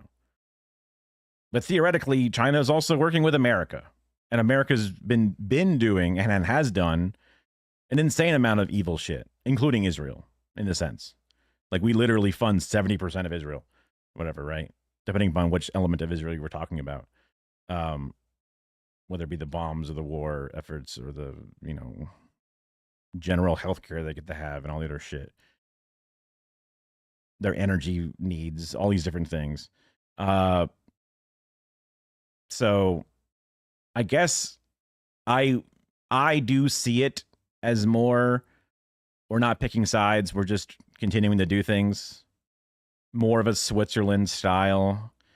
I'm also only getting certain elements, right? Like, I'm not aware of the stuff they're doing in Sri Lanka. That could be way more. They're picking a side in a specific thing and going for, I guess selling with the Israeli government, but not selling to the Palestinians, right? Specifically, that is kind of picking a side. So, I'm coming around to it. To imagine a place as 100% isolationist is probably an unrealistic expectation for anyone in this global economy, especially when there's hegemons coming to your door, and those hegemons are creating power in inadequacies, and then you dealing with the hegemon creates a status quo element. Are they doing better than America's doing? Absolutely. Are they doing better than most of the West is doing? For sure. But I'm a person who, at least internally, I was always looking to be better, both to learn more and also to just, have a better control of my anger, better control of my depression, better control of my output, my outlook, all the different things that I can do. And I have relapses, and I also make sure that every year I'm a better person than I was before. And I think that the government can do the same thing and should do the same thing.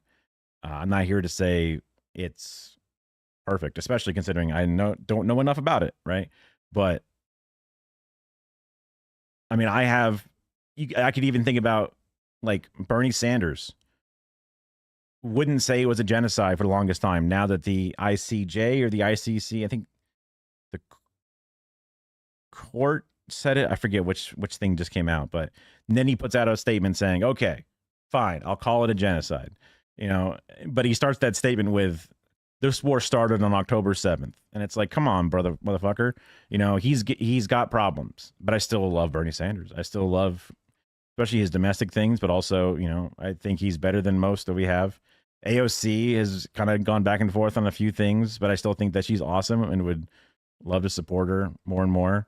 There's even newer people coming out that I'm more and more excited to support, but it's just, to ever imagine that somebody will ever perfectly, especially a large government hosting the second largest population in the world, can somehow manifest your exact wish list of how to interact with every conflict. I don't think that's realistic, and I don't think that you are saying it's realistic. And I just think that I agree with you saying that them saying they're isolationists, but then kind of picking some sides in the conflict is bad, and they should do different.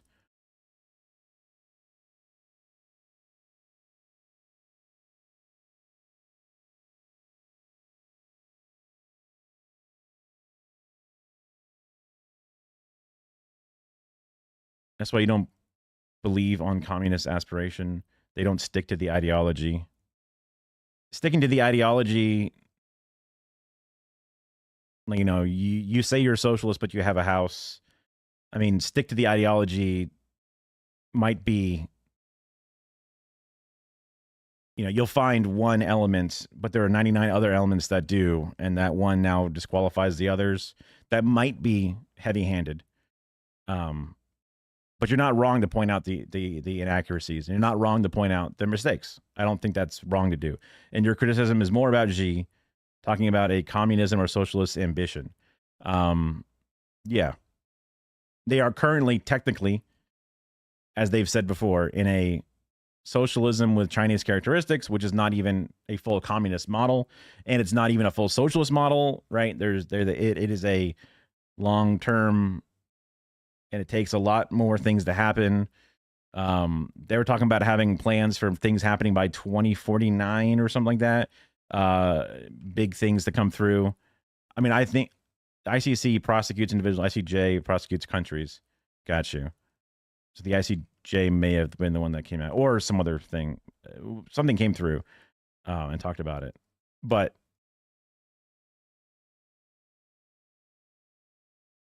I don't think you're wrong for pointing out the mistakes and the inaccuracies, and holding people accountable. You know, that's the whole point of all of this. I would hope, and again, this is also coming from the biased written book that will do its best to, the same way most people would write a book and they'll have blind spots and or make glaze over certain aspects. It's good to see through it to some degree. Yeah. That it is necessary to study the great teachings of other cultures. Hopefully the one that comes after Xi will be even better. Hopefully the world that was set up between Deng and then the others and then him will, again, be better and closer to that eventual goal. You cannot make it happen out of the blue today. I think that's reasonable to understand. And I wish that they would do more to get to it faster without completely collapsing the whole thing. Cultures as well. The Communist Party of China was conceived based on a Will I be alive for it? Probably not, unfortunately. But we can get a little closer. European critique of capitalism and a Russian example of revolutionary struggle.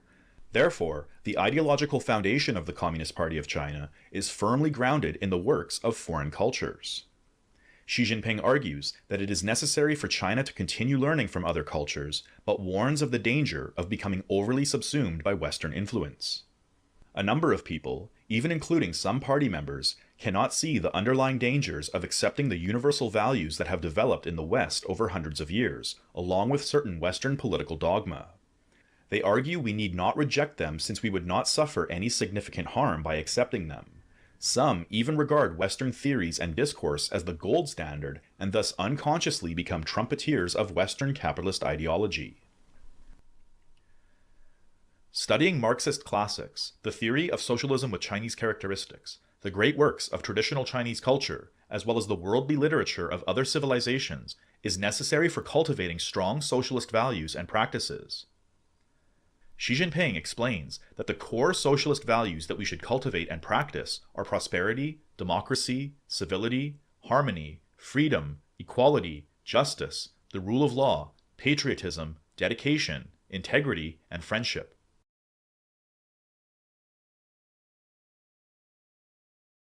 You think China, as they are right now, can abstain from dealing with a country doing a genocide, the worst crime, genocide, if their ultimate goal is communism? But yeah, states can't be perfect. It's up to the people to push for better. Yeah, I got you. Yeah. If I was to be extra charitable, there could be more elements well out of my scope. I get you, man. I get you. But I don't necessarily want to be charitable in the sense of them funding a genocide or helping build up the information network that then creates the, whatever, right? Even if you're going to step it back from the intensity of, they're not selling the bombs, but they're selling the cameras that then help them track and do whatever. Yeah, it's probably bad and worthy of criticism.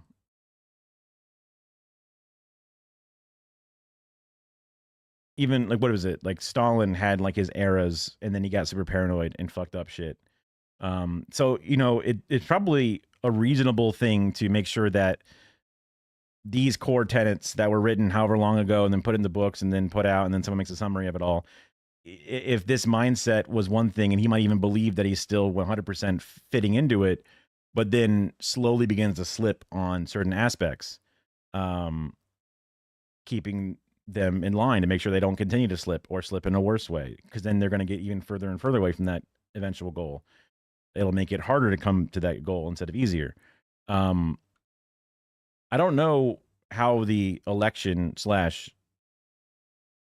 how the system is done. They showed a graph earlier from the 80s all the way up to the 2020 of the different leaders that have been in power in China. And I just don't know enough about how it happens. So whether or not their own party holds them accountable, whether or not it's their own citizens holding accountable with direct elections or whatever it was, but they might see those same things.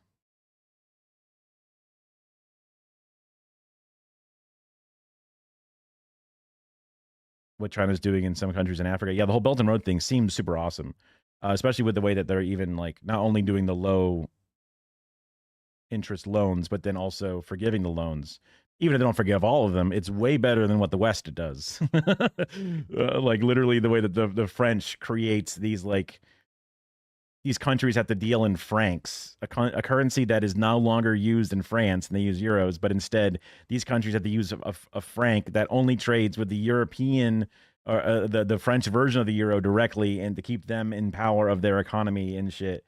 And it's like, thanks for not colonizing us, but you are actually still economically colonizing us and controlling us in so many different ways. It's so much better system beyond the exploitation and stuff, building them infrastructure, giving them the power to take control of their own resources instead of us bringing in companies that then steal their resources, right? So that alone gives them, like you were saying, the charitability. Like you see how they are doing much better with things. So you have the default setting of, generally speaking, good, but again, nothing wrong with pointing out the negative things, because otherwise you're going to have a cult of personality and then fall into the same problems that have happened before.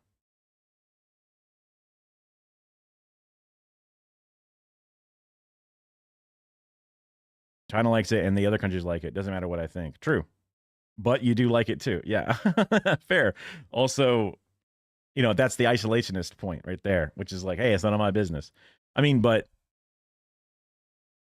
the version is like the American version is like, we do bad things. And like, if that country says they like it, but who's the ones saying they like it? It's the people we put in power, right? You know.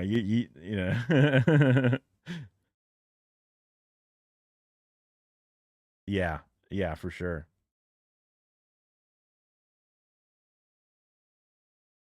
France has such an interesting history from my perspective. I've noted them as the ones that fought against the English. I've noticed them the ones that helped the Americans. I've noted them to be the ones to protest in the streets and punch cops. Like, their firefighters get out there, they protest every day for their rights and shit. But then they also have done some horrible atrocities, and they also are pedophiles and shit, right? Yeah. So, like, you know, the French philosophers, oh, don't ask them the age of consent. Oh no, right? There's this whole thing. You know? So what an interesting dichotomy when it comes to France. And how I've learned of things. This not only means adhering to the constitution, direction, and strategy of the party, but going beyond what is required through a sense of patriotic and socialist duty in contributing towards national rejuvenation. The ideal party official is honest, well-read, incorruptible, pragmatic, and unwavering in his or her commitment to the lofty goal of achieving a communist society.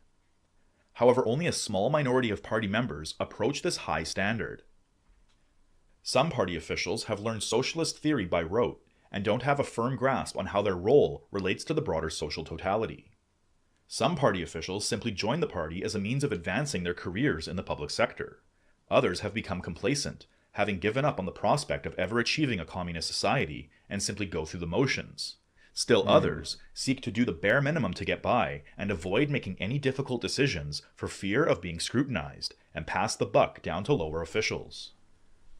In Xi Jinping's words, the main features of self-indulgence are mental laxity, resting on one's laurels, vanity, coveting pleasure, pursuing ostentation, and seeking to keep oneself amused. Some party officials have become demoralized, and their faith has been shaken. Their philosophy of life is to indulge themselves in pleasure-seeking, drinking your fill as long as you have wine to drink, and seizing the moments of contentment in life and making the most of them. That's crazy that even they have that problem happening, at least according to him. Because that's the fascist nihilism that Americans have. Oh.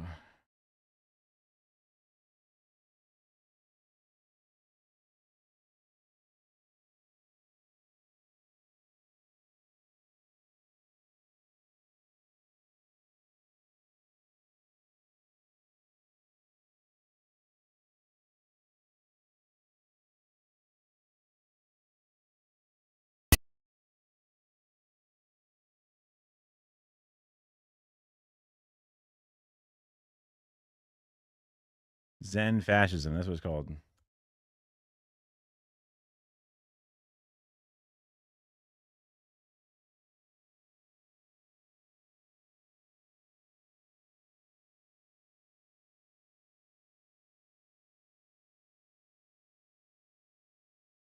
These guys have embraced like a Buddhist concept of nihilism, where it's just, look, we found ourselves by total random fact of fate to have been born at the end of this imperial moment.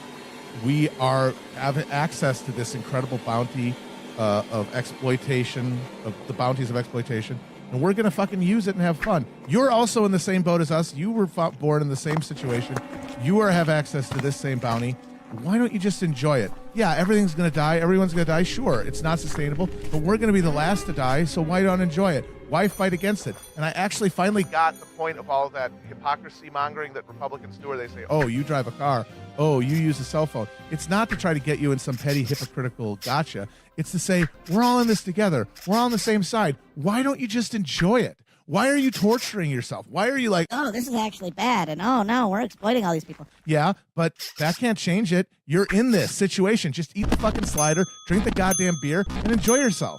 Trigger the libs. Have fun. Because they always have that voice in their head, and that's why they need to trigger libs all the time. They need to push it out. They've embraced this nihilism, but they also know what they've done, and so it's never going to be actually fun. They're never going to really be able to be decadent. They're never really going to be able to be purely hedonistic. They need to have an enemy that they can smite at any given moment, to smite their conscience. Yeah, that's even that element is happening in China, where there's people who are like, well, I have wine to drink, so I'll drink it. I'm only doing this to get as far as I have to for myself. I mean, I think that's cool to see them pointing out this problem, even in their system that's supposed to be working much better than us, to say that we need to combat this and that it's not okay and don't lose sight on things. You know, it's like you got to stay on it. You got to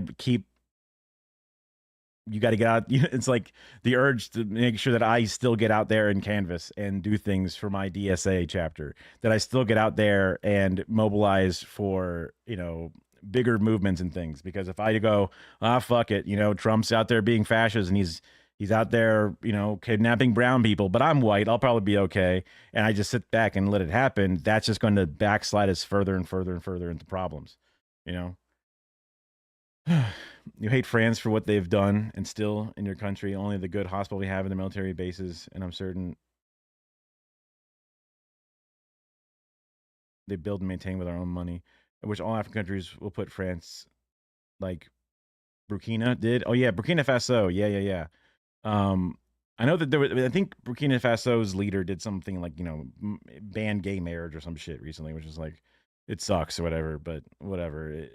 They're fighting this huge thing. Obviously, I care about gay rights or shit. It's bad, but I forget, there was like something that came out trying to like down, you know, to attack the leader, because I know that they've done a bunch of. I saw one video on it, just sort of like learning a bit more about it and how like the people sleep outside the building to protect their leader because they don't want the CIA to come and assassinate them.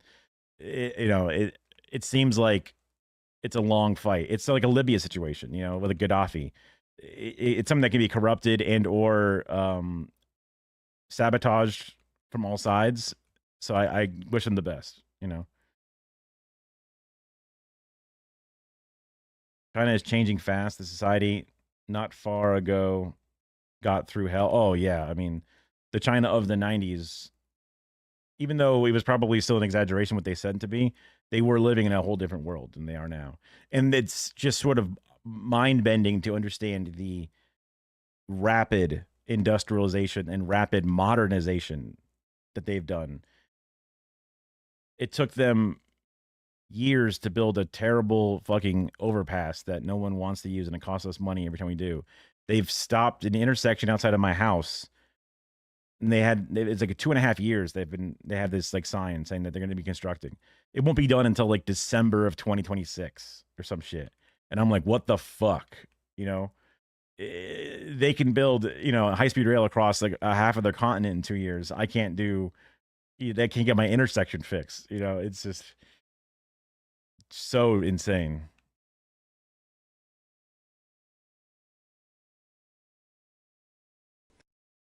Some have abandoned their ideals in favor of material comforts, vulgar amusements, revelry, drinking, and a life of luxury. Some take on easy tasks and shirk hard work because they have no taste for hardship and effort. They lack motivation and new goals because they are happy with the status quo, satisfied with their limited knowledge and understanding, and content with their past achievements. They idle through the day flipping through newspapers, drinking tea, and chatting, their gaze wandering abstractly because they have no purpose.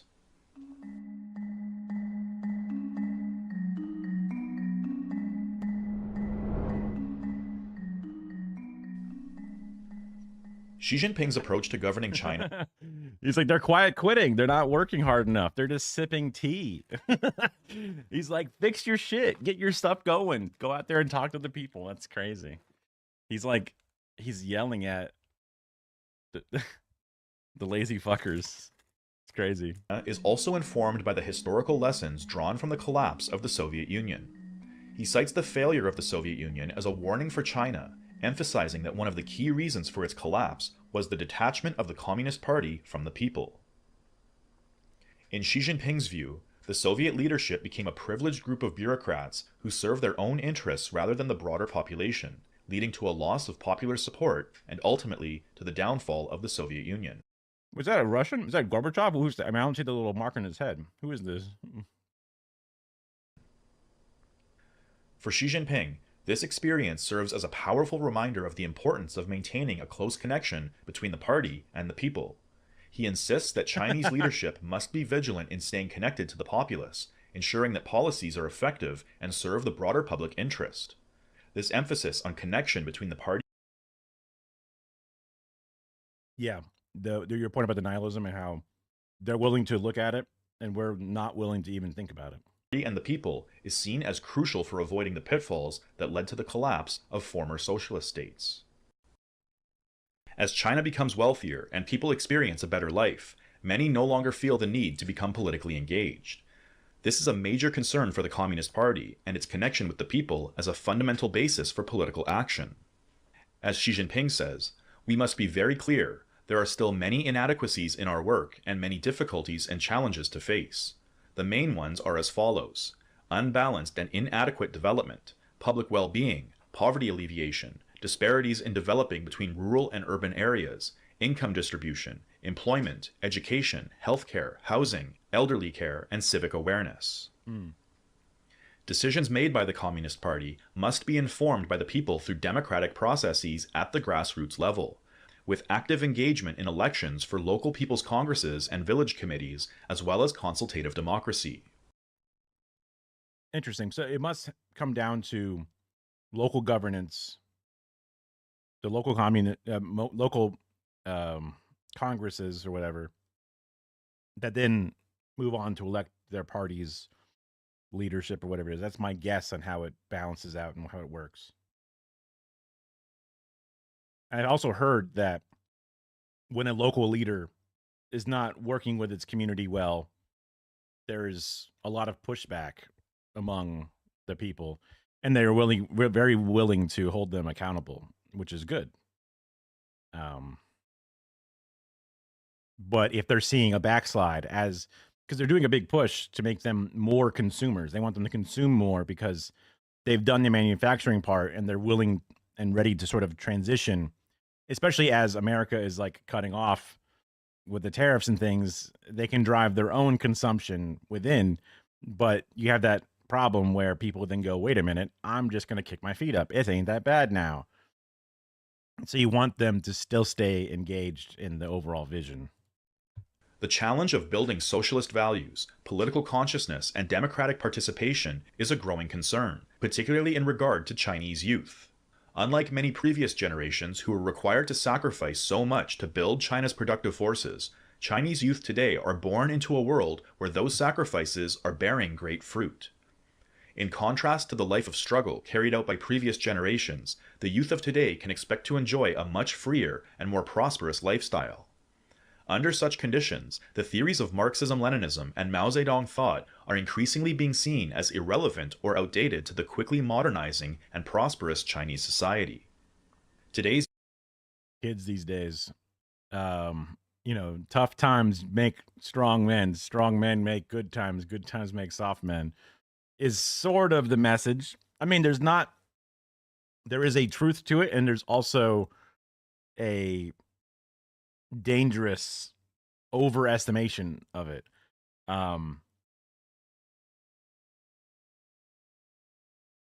The fuck you, I got mine can seep in for sure, if not properly nibbed in the butt or guided away from that. Yeah.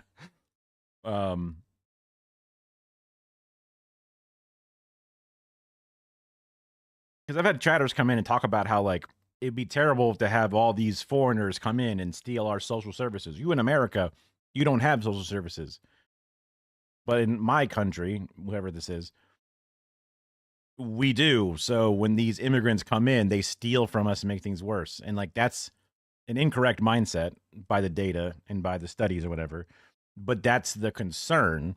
And theoretically, it does manifest in a way that if 1 million people showed up into a city and did not work and sucked on the resources, you would have a decrease in availability of things, right? If everyone drank out of the lake at the same time, you'd watch the water level go down.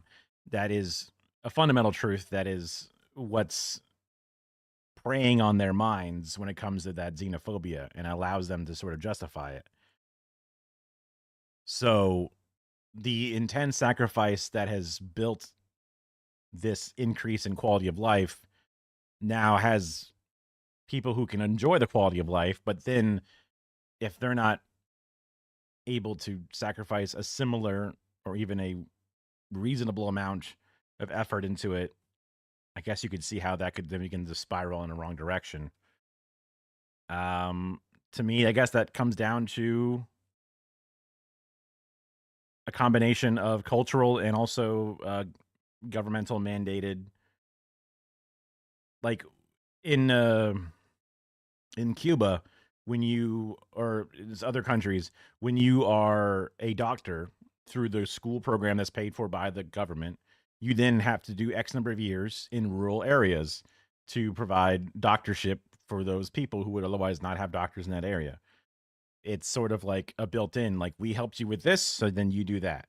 And it's not even like completely unrealistic, because it's like only a couple of years and we gave you the ability to be a doctor and all these different things. So there are ways to balance it, both with, you know, the cultural, just, you know, the idea of the people, and then what is socially reasonable, and then you wouldn't want to make your family mad, so you do the simple things that are just sort of a social part, but then also the rigid, more governmental elements. Youth often seem less interested in the history of class struggle than they are in new technologies, fashion, music, travel, and Western art.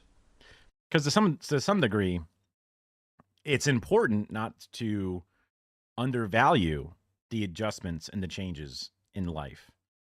It's important to stay fluid and to be, you know, able to bend and flex and not get skipped over. America has gotten so far with our cultural export. There's value in it more than what it seems like. Therefore, the party sees the need to continue educating itself so that it may educate the masses and the youth on the importance of committing oneself to the lofty ideals of communism.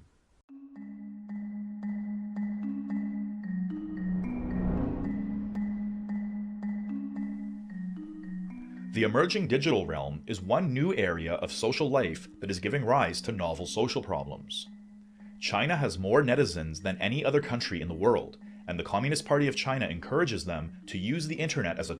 Netizens is the thing I didn't know about before. I had to look it up. This is like citizens on the net. So, like, literally from the internet, you know, on the internet. ...tool to represent Chinese culture abroad. The rapid technological development seen in the digital realm has opened new opportunities, but has also opened communication networks for terrorists and cybercriminals. The internet cannot be a lawless place. The use of the internet to advocate the toppling of the government, preach religious extremism, or incite separatism and terrorism must be resolutely prevented and punished.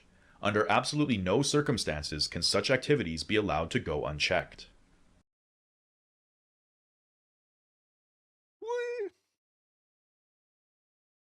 What? That's an interesting one.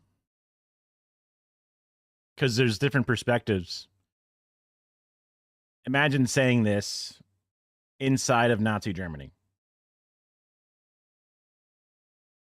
How dare you ever speak ill of the Nazi Party inside of Germany on the internet? How dare you? Not allowed. It cannot go unchecked. Like, well, maybe the Nazi government is bad, and it should have people saying it should be changed. So,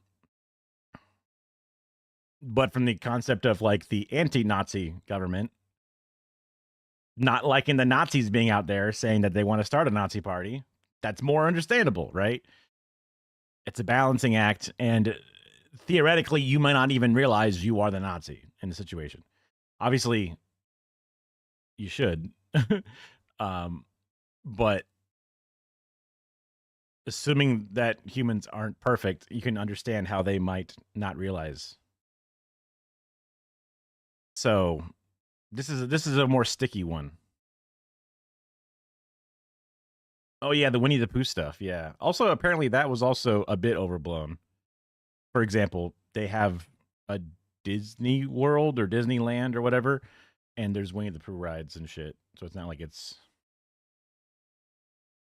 But they are talking here about just keeping a control on certain elements of things.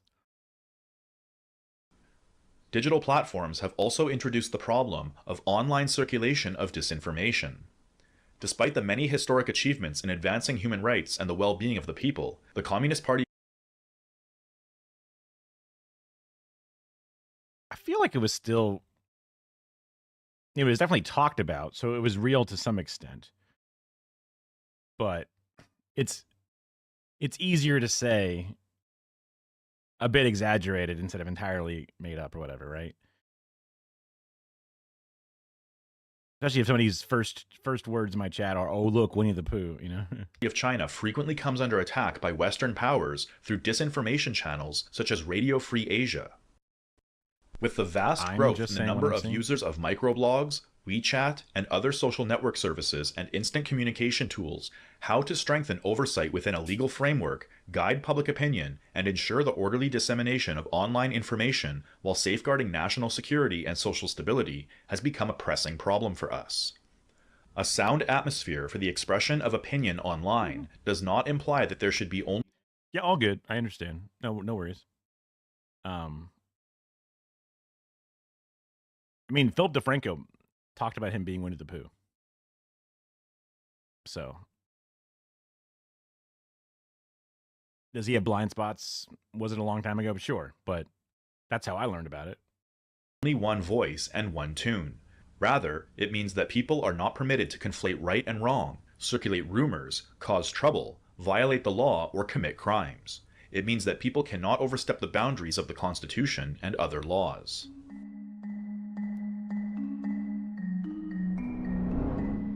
A bunch of people here are from different countries. How often do your countries change your constitutions? Because I looked up a thing, and constitutions are like, the average age of a constitution is like, what?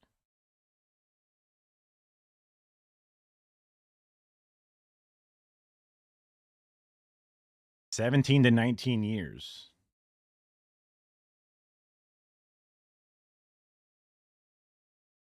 Lifespan of written constitutions according to the Chicago law, whatever.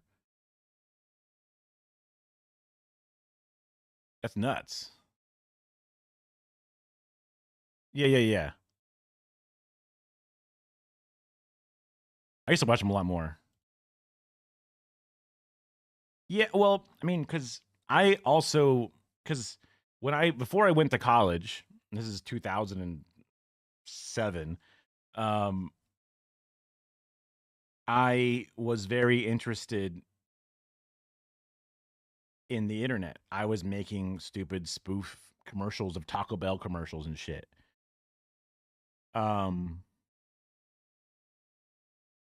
So him always having that, like, a mixture of, like, world news, real news, but then also, you know, content creator side of things kind of mixing together. It was cool to see that blend. There are, yeah, some people from different countries are here, and then some people who are just night owls. What's this? Arrested this child. 奶奶家里，你记得我吗？你们俩？ Do you remember me? Winnie the Pooh. 我的游客。对，2年前。 You were a guest, yes, 2 years ago. Is this it's just because they're wearing a shirt? Is that all? 个子都长高了。 Well, I'm on the East Coast. You can see the time for me is 7:50 a.m. Florida. I'm a Florida man. I think that's still a tag I have in my stream is Florida or Florida man. 你还记得我呀？对，我记得你们俩。接着呢，干嘛？ Real life of Uyghurs in China. Oh, wow.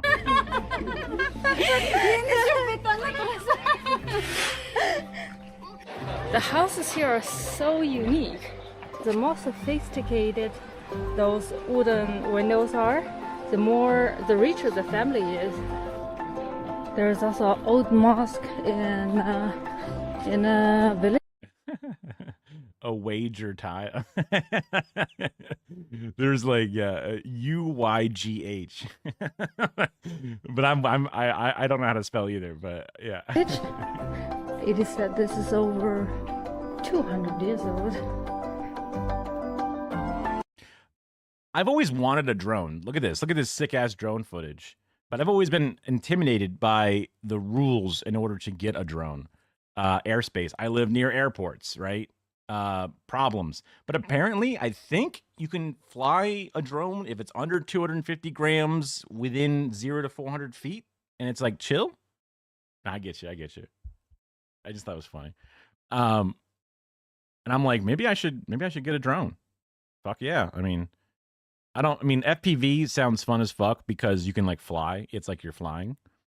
Or you might get motion sick and start puking everywhere. I don't know. It doesn't seem like it's as bad as VR because it's moving. Yeah, China seems pretty cool. I definitely like the metropolized China. Even this like rural, sprawling fields thing. This doesn't spark joy to me. The like mega cyber cities look fucking awesome. High-speed rail, high technology, cool electric cars and phones. That's the shit. I'm like, that's awesome, right? Affordable living, only having to work 30 or 20. I think it's 30 hours a week, but it might be 20. As a part of like your full-time job is like, it's just such a whole different mindset. The cost of things being so much less, even with your salary being, compensatedly different. We watched a thing from a lady who moved to just teach English because she had no other really ability to, but she moved to China for this reason, and the awesome shit that she's got. You sell a kidney to move. Hey, that the new head of the FDA is the guy that says that selling organs should be based and cool. You like the mountains because you're an Appalachian boy, yeah, or Appalachian person.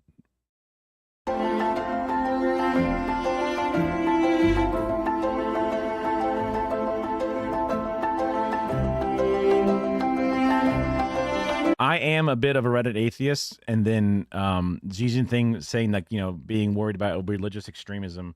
I mean, to me, that's just conservative thought. Mostly is the issue with that. Most of the religious extremism I can ever really think of beyond cults are just conservative in nature. So, but I can see how people that have the idea of religious freedom as a core tenet, whether or not they actually exercise it, I can see how that can be off-putting, right? China's economic development has been a driving force in the creation of an emerging multipolar world.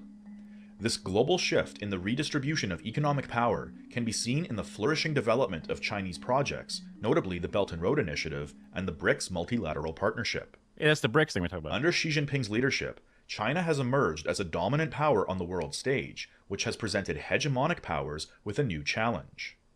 Many Western countries have regressed back into economic nationalism, the erection of trade barriers, sanctions, and other soft power tools mobilized to disrupt the creation of a multipolar world.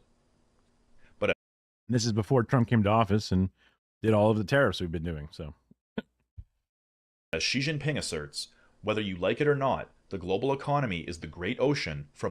Yeah, I mean, when you say extremism, that's usually the part of it, right? But if a government says we want to crack down on religious extremists, you can see that as an easy overreach into stopping down all religion. Because it wasn't the USSR supposed to be very secular, and to the point that it was like not quite outright banning religion, but just making it very discouraged or whatever. And that was a huge negative impacted upon it, or at least optically a negative impacted upon it. It has a bad history with religious extremists, like multiple large, dangerous cults. It was for a short time, yeah. But so that's always seen as like this godless land, right? That's how I'm prepared for those critiques to pop up, because that's how it was shared with me. So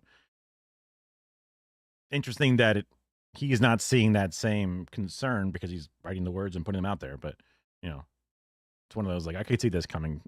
which you cannot escape. Because earlier he was talking about how Confucianism and that spirituality is important to reestablish. I don't even know if he's a Confucius or not or whatever, but just the idea of having some of that involved is not even seen as a negative thing. Any attempt to cut off the flow of capital, technologies, products, industries, I assume it's all written in English, but I guess English is not just America, right? English is kind of a world language or a business language at the very least, in a lot of ways. And people between economies and channel the waters into the ocean back into isolated lakes and creeks is simply not possible. Indeed, it runs counter to the historical trend. The history of humanity tells us that problems are not to be feared. What should concern us is refusing to face up to problems and not knowing what to do about them. The persistence of regional conflicts, terrorism, poverty, unemployment, economic crises, refugee waves, and widening income gaps are problems that have accelerated under the global economy shaped by unipolarity and Western universalism. But these problems are not inevitable outcomes of economic globalization. Rather, they are the consequences of excessive pursuit of profit by financial capital and the grave failure of financial regulation. Yeah. Case in point, the Belt and Road, as far as I can know, have not devolved down into any terrorisms, had not devolved down into regimes being upended in a weird tug of war, oppression being expedited against individuals, because the artificial impact of the Western model based on exploitation and profit is where you get that. Just being a good person is how you avoid it. Or at least avoid a vast majority of it. Didn't found the mixture amount. It wasn't enough for some to get too far later. Didn't find the mixture. Religious extremism should be the fear of any state. Historic religion has been used to do worse, but a people material conditions it needs religion to become less. I see what you're saying. Because religion is a lot of ways a way to cope from tragedy. It's a way to think of a bigger picture. It's a way to move on from some of the worst stuff. But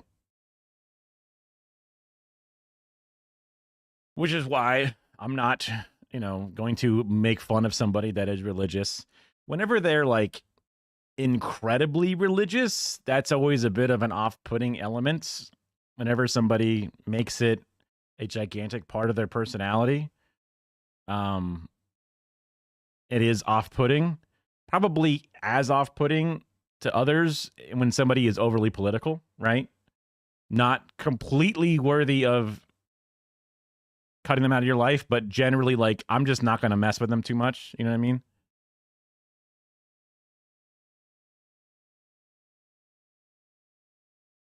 When I was a child, I remember praying for because The Simpsons, Homer would pray as like a joke.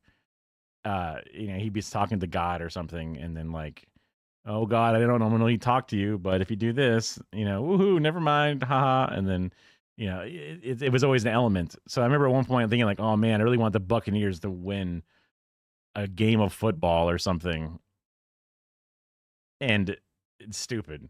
But I never really, beyond that, I've never prayed for anything, just because I'm not a religious person.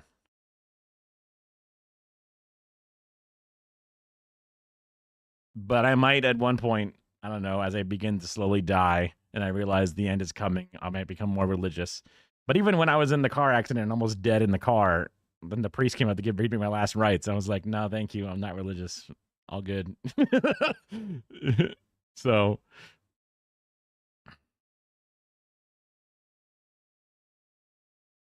no, I understand what you're saying. And also, religious facilities are a third space, theoretically, if you don't have to pay tithes every time. But also, they are a community because there's no community anywhere else. Also, they are a charity because there are no social safety nets anywhere else. They are a soup kitchen for those in need because we don't offer them. They are a bed for a battered wife because we don't offer them.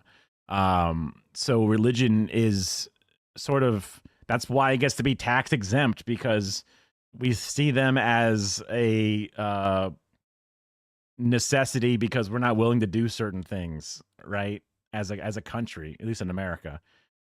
And I would much rather there not be a cohort. Like, to me, I find it difficult to allow a proselytizing religion in general to be your state mandated general outreach and care for the neighborhood, because that's limiting. If the church goes, ew, you're gay, you can't sleep on the bed tonight, then that's not fair to the citizens that are all paying taxes equally. It's just not a good system. We should have a much more reasonable governmental system for that. Also, when somebody is in a bad point of their life and they say, look, you should turn to God because I'm going to give you food and shelter and God is good to you, see? And now you should be with my church for now, and you should proselytize my church, and you should pay tithes to my church, and you should also get people in your down line to proselytize to my church. And like, that's a predatory system in my mind, to find people in their lowest points and then to bring them into the fold for the benefit of your religion.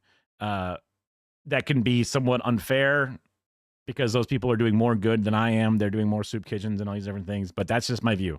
You know, I can't get over that understanding. And also, I have personal experience with family members being in horrible situations, going to the church, and then different horrible situations happen to them at the church because they're a person who was there out of vulnerability, and then they took advantage of that. So, not that any one anecdote is a reason for anything, but I've seen it. I've seen it, and I can understand it. And I would rather the government do it. Like you were saying, if the government did it, there'd be less need for it, right? And there'd be less ride or die for it as well. Meaning education, community, free times. Exactly, yeah. And I also don't see a reason to outright ban it like the USSR did.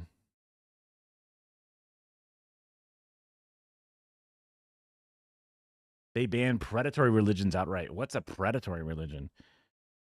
Tax churches, please. I know. Oh my God.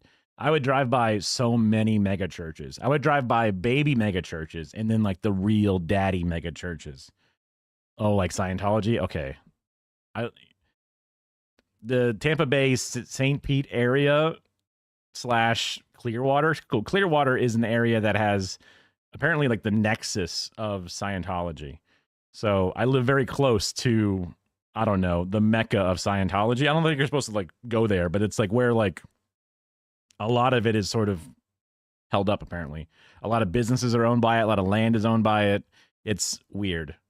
It's very coastal, though, so they're probably going to lose their land in the climate change. Sucks to be you. But yeah, I get what you're saying. The Mormons, yeah, the Latter-day Saints. That's so nice of you to call them the Latter-day Saints. And that's because that's what they don't want to be called Mormons anymore. They want to be called the Latter-day Saints or something Latter-day Saints. Right? Or am I getting that mixed up with something else? It is so weird to me to have religions that are based off of modern things, because it's like, huh? Like, you know, magic is not real. Interesting. I didn't realize there was more. I guess that makes sense that there'd be others that are just outside of my understanding.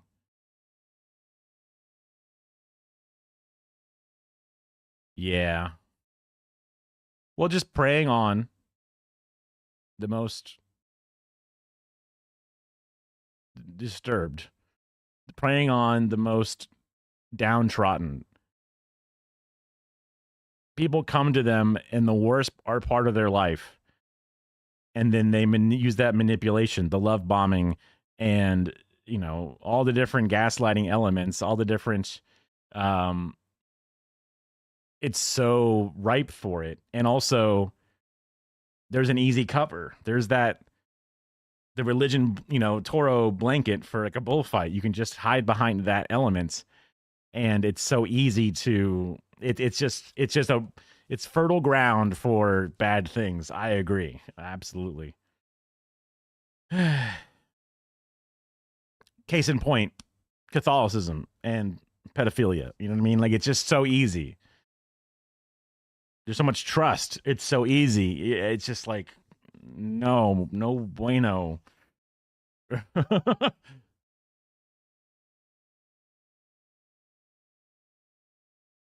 Mormons definitely are a crazy Christian knockoff where like Joseph Smith got a golden book that only he could decipher and he buried it and whatever.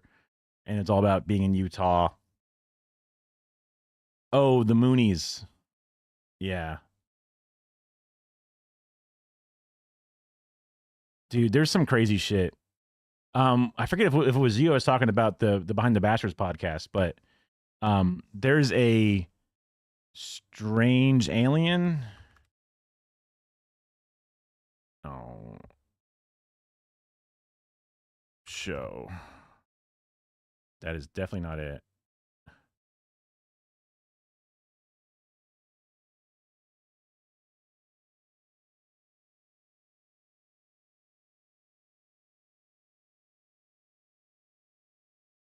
Strange Angel. That's what it's called. It's a show about the late 1930s in Los Angeles and this insane rocket scientist who lived in this bizarre sex cult thing. But L. Ron Hubbard shows up in his polycule and fucks his girlfriend and makes this dude lose his mind. It's crazy that it's L. Ron Hubbard that shows up. Like the L. Ron Hubbard. So there's a TV show made out of it, Strange Angel, but also Behind the Bastards, Robert Evans did a podcast series couple episodes on that thing, and it was amazing. Kara and I were listening to it on the way up to like some long road trip to either Georgia or something, and we listened to that, and it was awesome. It's crazy. Also, my weak and jealous, fragile ego struggles with jealousy, which is why I am honest with myself that I could never work in a polycule. I probably, in a more empathetic way, could properly handle that, but I know that currently monogamous is the way for me. Good luck to all those who want to try. I don't care, just let me watch. There are agreements. Yeah, that's cuckoldry, I believe, technically, right? Isn't that the cuck chair and all that? Isn't that? There's a burgeoning community. Jehovah's Witness is what you're talking about. I got you. I'm gonna play Minecraft. Yeah, that was what somebody. There was a really funny TikTok. Not to get completely but sidetracked.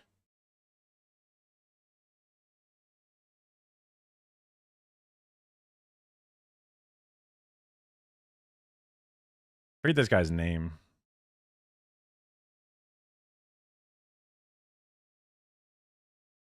Damn it! Just typing that in doesn't pull it up. Fuck. Invite your ace friend to the orgy. Holy moly, I'm so fucking glad I mean, I should have realized, but good God. I did not expect to see all of that I just got.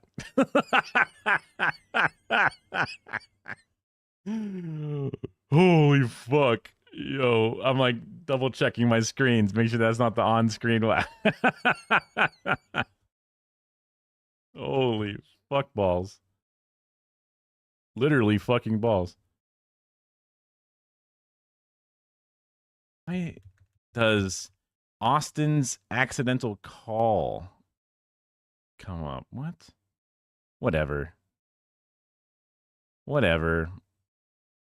Searching for videos. AI is not even helping me do this shit. War, conflict, and regional turbulence have created many problems, and their solution lies in making peace, promoting reconciliation, and restoring stability. Simply blaming economic globalization for the world. You've seen through history, religions use slavery, war. Well, you can put war, but colonization, pedophiles. Yeah. I mean, that's been around with and without religion. I've learned to temper my disgust for religion, because to say that all wars, especially ancient ones, are all based in religion is a misunderstanding. They use the religion to justify it, but they would also use a different reason to justify it, right? So there isn't a single ace person in these photos. Yeah, I'm not sure where maybe the ace is like a cool guy, an ace. You know, I don't know why the search did not pull up what I was thinking of. There's this dude who's basically saying you should invite an ace dude to an orgy because they will not work with it, but they confirm consent. They will come in and check in and make sure everybody's good, and you know they can go and play Mario Kart instead. You can just take a break, you know. So they're just coming in to double check the people who are there and that they want to be there and they don't want to stop for any reason. So they're there just kind of just come in and sort of just like oversee the situation, which I think is funny. Problems is neither consistent with reality nor helpful in finding solutions. Xi Jinping sees a bright future for China, enabling it to play a role on the world stage to promote peace and cooperation among multiple poles of power. Literally, hasn't there been a time without religion? It's not so much that there was when religion was not involved, but religion is not the cause, because religion has been around. But those people that did the evil things would have done the evil things. The wars that would have been done, and the wars are done for imperialism. The wars are done for resources. The wars are done for all kinds of things. Even if they put a justification, like they go, oh, look, we're going to do the Crusades. We just want to take over the land, but we're going to do a crusade because of the Holy Land. They're doing it for a different reason, but they can justify it for the other thing. But the wars would still happen. They have different ways, and there have been wars that have been justified without religion as well, right? That's just the idea of like, just because they say that's the reason doesn't mean it's the real reason. It doesn't mean it wouldn't happen without it. It's a way to calm down the Reddit atheists from saying ban all religions, because not only is that bad optics, it also won't do as much good as you might originally assume, because you're doing the surface level instead of the slightly deeper analysis, I guess. And it's important for me to keep the demon down inside of me. You know what I mean? Rather than domination and submission to a single one. I have made it clear again and again that China's door will never be closed. It will only open even wider. China will never waver in its effort to pursue high-quality opening up. China will never falter in its efforts to pursue an open-world economy, and China will never relent in its efforts to pursue a global community of shared future. Okay, maybe you're right. Maybe you're right that Crusades was not the best example, but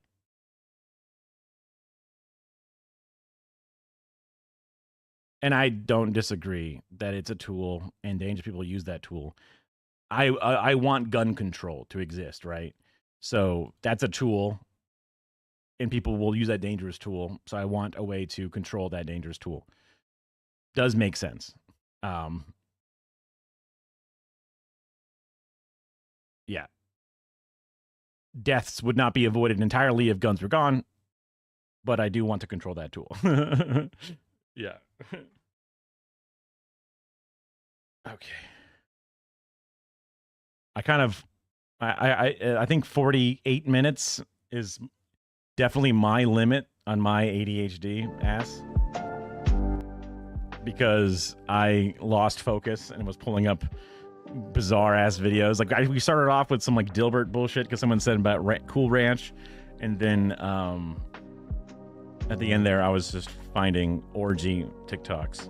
So I'm glad that we got to the end of it. I feel bad if the final point was not quite as, it didn't quite sink in as much. I pulled up, I went under the videos tab, and there was just, I was like, oh my, those, yeah, oh cool. I didn't realize you were practicing Muslim. That means like the no pork, bathing, the praying multiple times, or maybe there's like different degrees of Muslim. Yeah, no problem. I mean, I wasn't ending. I was pulling up another video, but but hey, if you got to go, you got to go. I understand. I was gonna find something less intense because that one was very, very.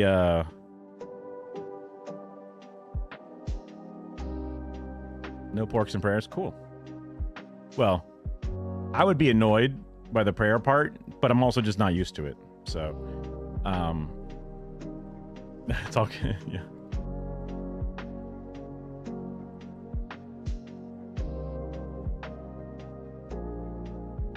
Ooh, would this be too? I'm trying to think. Okay, this one's got something to it. Just because it has keywords that I'm like, oh, look. This will be something. I'll pin the video to the top of chat, as always. Also, it belongs inside of my Discord. Everything goes into the exclamation mark. Everything goes into a channel into the Discord that saves all the videos we watch. Except for the weird little in between, like the Dilbert video I didn't put in there. All right, let me pause the music. So what's your take? Space is none of our business. 100% disagree. I'm trying to get to space. You want to get to space? Of course I want to get to Loud. space. Why? Because it's cool. Okay, because it's cool, but it has nothing to do with our lives. I would like to vacation there. I really think it's not a good move. It's really, I feel like, rude when they tell us about what's going on in space. Because you can't go, you're jealous. I mean, there is a part of me that is jealous, but it also does feel like you're rubbing it in my face and like. Yeah, we don't have the call to prayer, right? We don't have the alarms going off or the bells. I guess we have the church bells, but that's just every hour. Depends what time of town you're in. My work would have been very weirded out if you pulled out a rug and started praying multiple times. I mean, literally being in live television, you wouldn't be able to stop what you're doing at some point, depending upon the time of job, when it was and what, whatever we were doing. Yeah. Telling me about a problem that I can't do anything about. It feels like your dad is like coming up to you when you're like a kid and you're like playing with toys and he's being like, yo buddy, are you having fun? We're behind on the mortgage actually. We're like He's taking it away from you. He's taking it away from you. It's like, bro, So I you can't do want anything to about go it. to space? No, I don't want to go to space. I think you do want to go to space. No, I want to fix Earth. I've heard this debate before where it's like, why focus on going up when there's problems down here? I'm a bit more sympathetic to the scientific curiosity because by going to space, we do help ourselves more. We have a better understanding of the physical world, of elements, of energy, all these different things. So while it does make sense, don't spend money on that. That's just shooting a bunch of fossil fuels into the air and causing more problems than good. You might not realize how much good it's doing, but there's a balance to it. You wouldn't want to spend the majority of your resources on it. You wouldn't want to, cut off your nose to spite your face, right? Like you would not want to do that to spite or despite. I forget. I don't know when, but I think that there's enough scientists, there's enough benefits for it that it makes sense to allow it to exist. And I'm willing to balance things and look at the balancing factor, but I wouldn't want to just cut off an entire limb of science research. You know what I mean? But I understand where they're coming from because they understand that there are problems. But you're gonna save a lot more money by being less imperial, and you're gonna save a lot more money by getting rid of the military-industrial complex than you would getting rid of the space race. You know what I mean? Like your goal is true. You just are going about it in the wrong direction.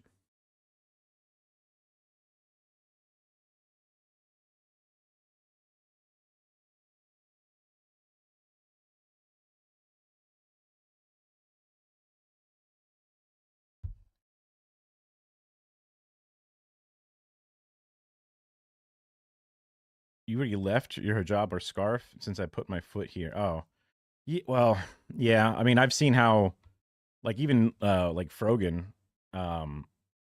small streamer by all means, but gets an obscene amount of hate just because she wears a hijab. You know, it's just like being a woman, a hijabi woman on the internet. I could not imagine the amount of hate. I come from a cishet white dude, right? I am a cishet white dude, so I have so much assumed privilege that it's just difficult to even comprehend. Insane. And I'm also anxious, and I feel imposter syndrome despite all that. So, geez.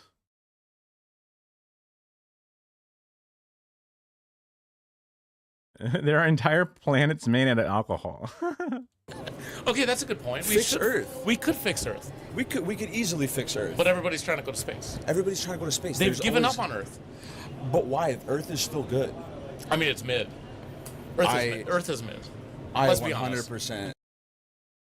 I think Earth is mid is a very correct statement, because mid is like, it's not the worst, it's not the best, and the Earth is what we have, so it is like the definition of mid, right? If you went somewhere better, you go, wow, this is peak, and if you went somewhere worse, you go, this is trash, but Earth is mid. It has to be. Disagree. We have oxygen here. That's Why are we fine. trying to go up there? Because we're looking. Now, when you compare, you know, versus other planets in our solar system, yes, Earth is peak. Earth is significantly better. But when it comes down to like, it's the most standard, right? Earth is the standard. Yeah, you're getting where I'm coming from. I do understand the other purpose. You know what I mean? I do understand that, like, obviously, also when you zoom out and look at the first 1 million planets available, they are all worse than Earth as far as human biology is concerned. Even the gravity level that we are used to is perfect because we are grown out of here. Yeah, go to Jupiter, right? Exactly. No, I get what you're saying. But I'm zooming in, right? And like, this is all that there is. Therefore, it is the definition of mid.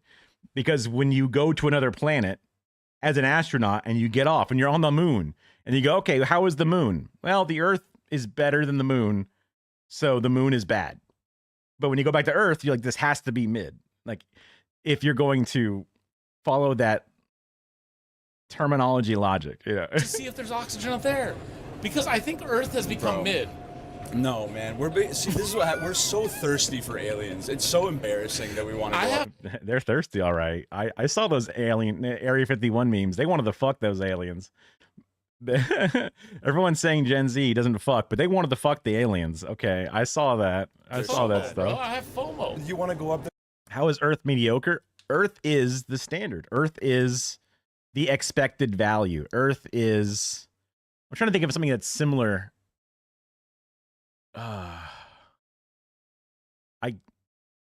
It's difficult to comprehend of something.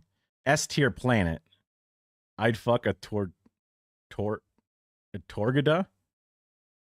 Togruta? I want to say Tortuga, but that's not what the word you typed. You take it for granted? To some degree, I could see that. A Star Wars alien. Okay. They're the ones with the big leathery, like, tentacles that are just kind of like hair. Is that what they... Are those the...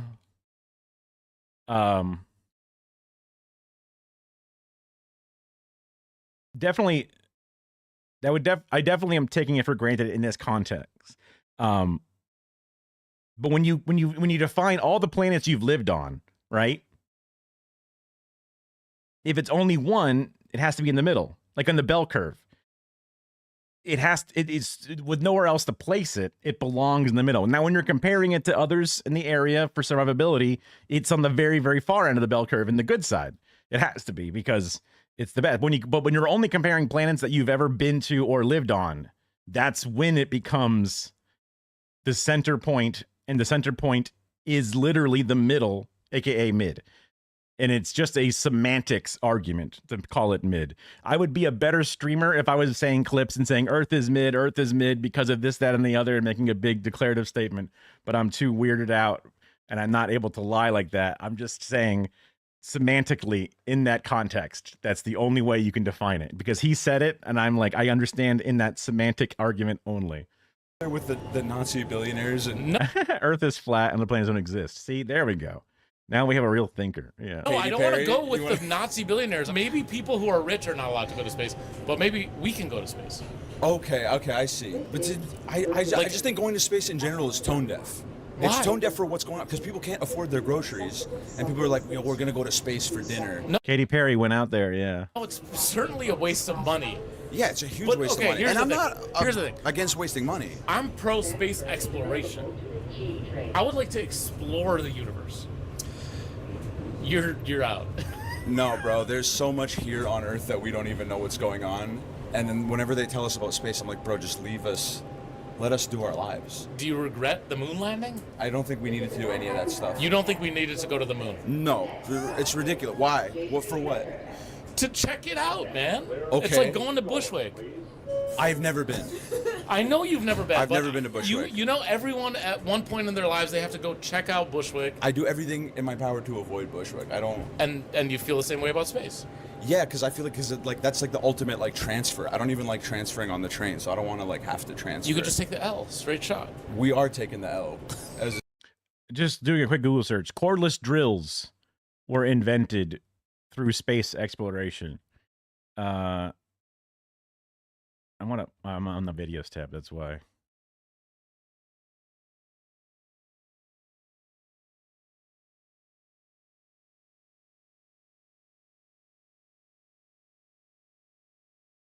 World Economic Forum, experts name 12 things. This is not the right stuff.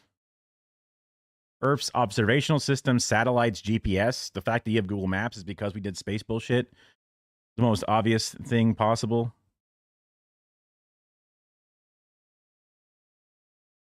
Satellite things in general, space engineering.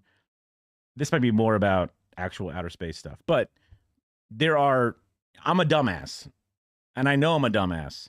So I'm willing to let the nerds make things better. And some nerds just look at space. The fact that you know that nothing is out there is because of nerds that told you nothing is out there, right? You would think the moon is made of cheese if it weren't for those fucking nerds. And that's important. Species by going to space. What about the sea, underground, under the sea? You don't want to check that out either? Because that's kind of space on Earth. I just feel like there's so... Whoa. Dude, I never even thought of it in that context. So many times the idea of like, why go to space when there are unexplored depths of the Earth? But that act of exploring the bottom of the ocean is in itself basically a different version of the same exploration. Why ever look at the other continent over there? Now, obviously, a continent full of resources on your own planet would be beneficial, but it's the same urge to learn and to improve and to gain. And even if you aren't the one doing it, as you do the trip, other people gain things around you. There are tangential benefits and stuff. But the idea of even thinking that like going to the bottom of the ocean is having to build a spaceship for the water is just as expensive and time consuming, resource intensive than it is to do other things. But whenever people say the space is not worth it, they say go to the bottom of the ocean instead. You know what I mean? And I agree that exploring the oceans in many ways would be harder. Ocean Gate is an example of that. You know what I mean? My Google alert. Avoid incest bottlenecks? Incest bottlenecks? How big does a ship have to be to avoid Oh, you mean like humans, like living on a ship? Got you. I don't know. Exploring the universe is generation years empty space. Wormholes. Hyperdrives. Yeah, you just kind of just artificially inseminated babies in tubes. IFV, IVF, whatever, acronyms. Hypersleep. Oh, well, okay. Some of those are real. Okay. The slight delay. I get you. Yeah. Much like on Earth, like that we actually have to like pay attention to, and we're not paying attention to it. So that when they tell us about space, it feels like it's just besides the point. Like, when you ever see, like, in the news when they, like, there's always, like, an important article about, like, something on Earth, and then they have, like, a space article, like, after that? I always click the space article. I'm always like, bro, don't even tell me. There'll be, like, an article will be like, the price of eggs is higher than it's ever been. We've never seen these prices. And then, like, the next article will be like, but, you know, NASA just figured out that infinity is expanding double as fast as it was before. And it's like, okay, well, bro, I still need eggs, man. What are you talking about? Look, I agree. I think we need to fix the problems on Earth. Yes. But bro, space is tight. It's too expensive. Space is... It's the intention that we're bad. Like, who cares about some battles with the URSS? Who will go first, or why not? Trying to save the planet y'all are destroying instead of talking about building colonies in Mars. Oh, you mean like the space race USSR battle? Well, who will go first? Yeah, well, because that was about, I mean, I wasn't alive during it, but there was, it as a part of the Cold War, there was this projection of power and also the colonization / informational benefit of being the ones to be the first satellite. You know, America lost the satellite war because Sputnik was able to do things. We were afraid that Sputnik would be able to learn about our world, learn about America specifically, and spy on us. So that was seen as a security threat. So we had to be able to do that and more. And landing on the moon was obviously a big. We could not only exit this gravity and then also enter another orbit and then land and then leave and then come back. Like it showed a certain level of like expertise in the field. Also, like learning how to do the rockets also helps you do intercontinental ballistic missiles that would be useful in nuking planets or parts of the planet. But yeah, it was a chest thumping thing to some degree, but also proof of information age. Like the whole race to the nuclear bomb was all scientists doing it. So the space race is a similar race of scientists. And you can see how the race of scientists before helped one country win a war, even though they're already winning it the old fashioned way. But it made a huge jump in power. So similar science teams could do the same thing again, especially shortly after it just happened. So that's my small summary of a bunch of different hubris of a few different, you know, people in charge.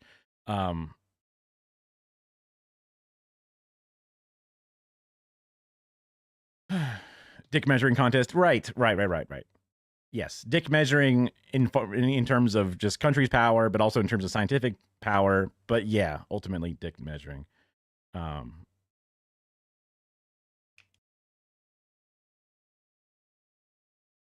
Interesting. About all the different inbreeding that we have, which makes the whole Adam and Eve thing kind of crazy because they were just fucking their kids and shit, and the siblings are fucking each other at the start. So that really fucks it all up when you think about that. We're all daughters of Eve, and damn, are we inbred? Damn, are we fucking dumb as fuck? Yeah, assuming it's right. Ego instead of trying to learn more about our universe, meaning our planet.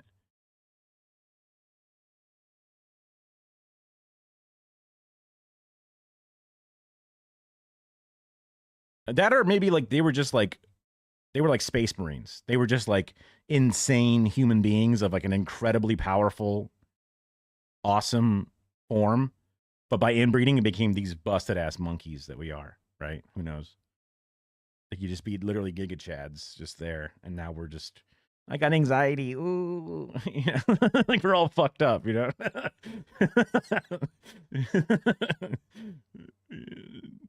Oh well, you know, we die of cancer. Damn it, you know, damn this inbreeding.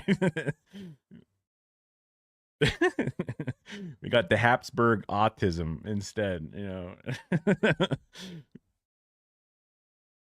know. Yeah. I'm pro space because I throw my hands up and I trust science. So, for example, I love GPS. I could not get anywhere without Google Maps. And that's one small example of the space stuff. We talk about the fucking memory foam, space age fucking pillow fibers from the 1960s. You know, we still lean on accomplishments done in the space race to this day. It's tight. Space is tight, but it's too expensive because you hear about all these problems. You need to have Earth. an abundance mindset. But there is definitely that weird, like, not theme park, but there's like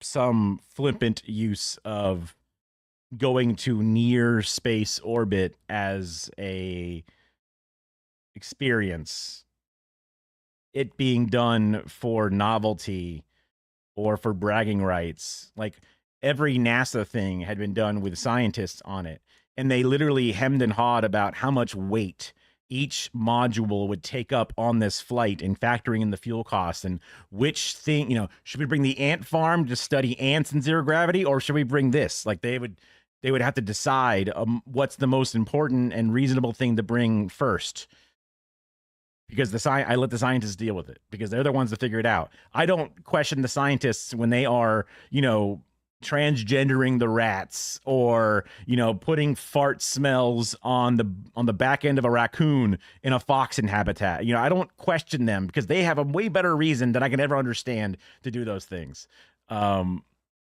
Don't bring ants, they get everywhere. Yeah. We turn around, what the outer space is just nothing but a bajillion ants. Like, oh no, we fucked it. We let them out. Yeah. So I would not, I don't like to speak out of turn, which is funny thing to say as a streamer who's dumb as hell and constantly talk about how dumb I am. But I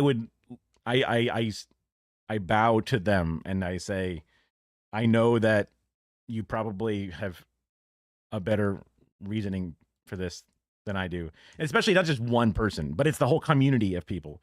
Like when I decide whether or not I think fluoride is good in my water, I look to the consensus of the scientific community that tells me, yeah, it's good. Yeah, it's not going to hurt you as an adult.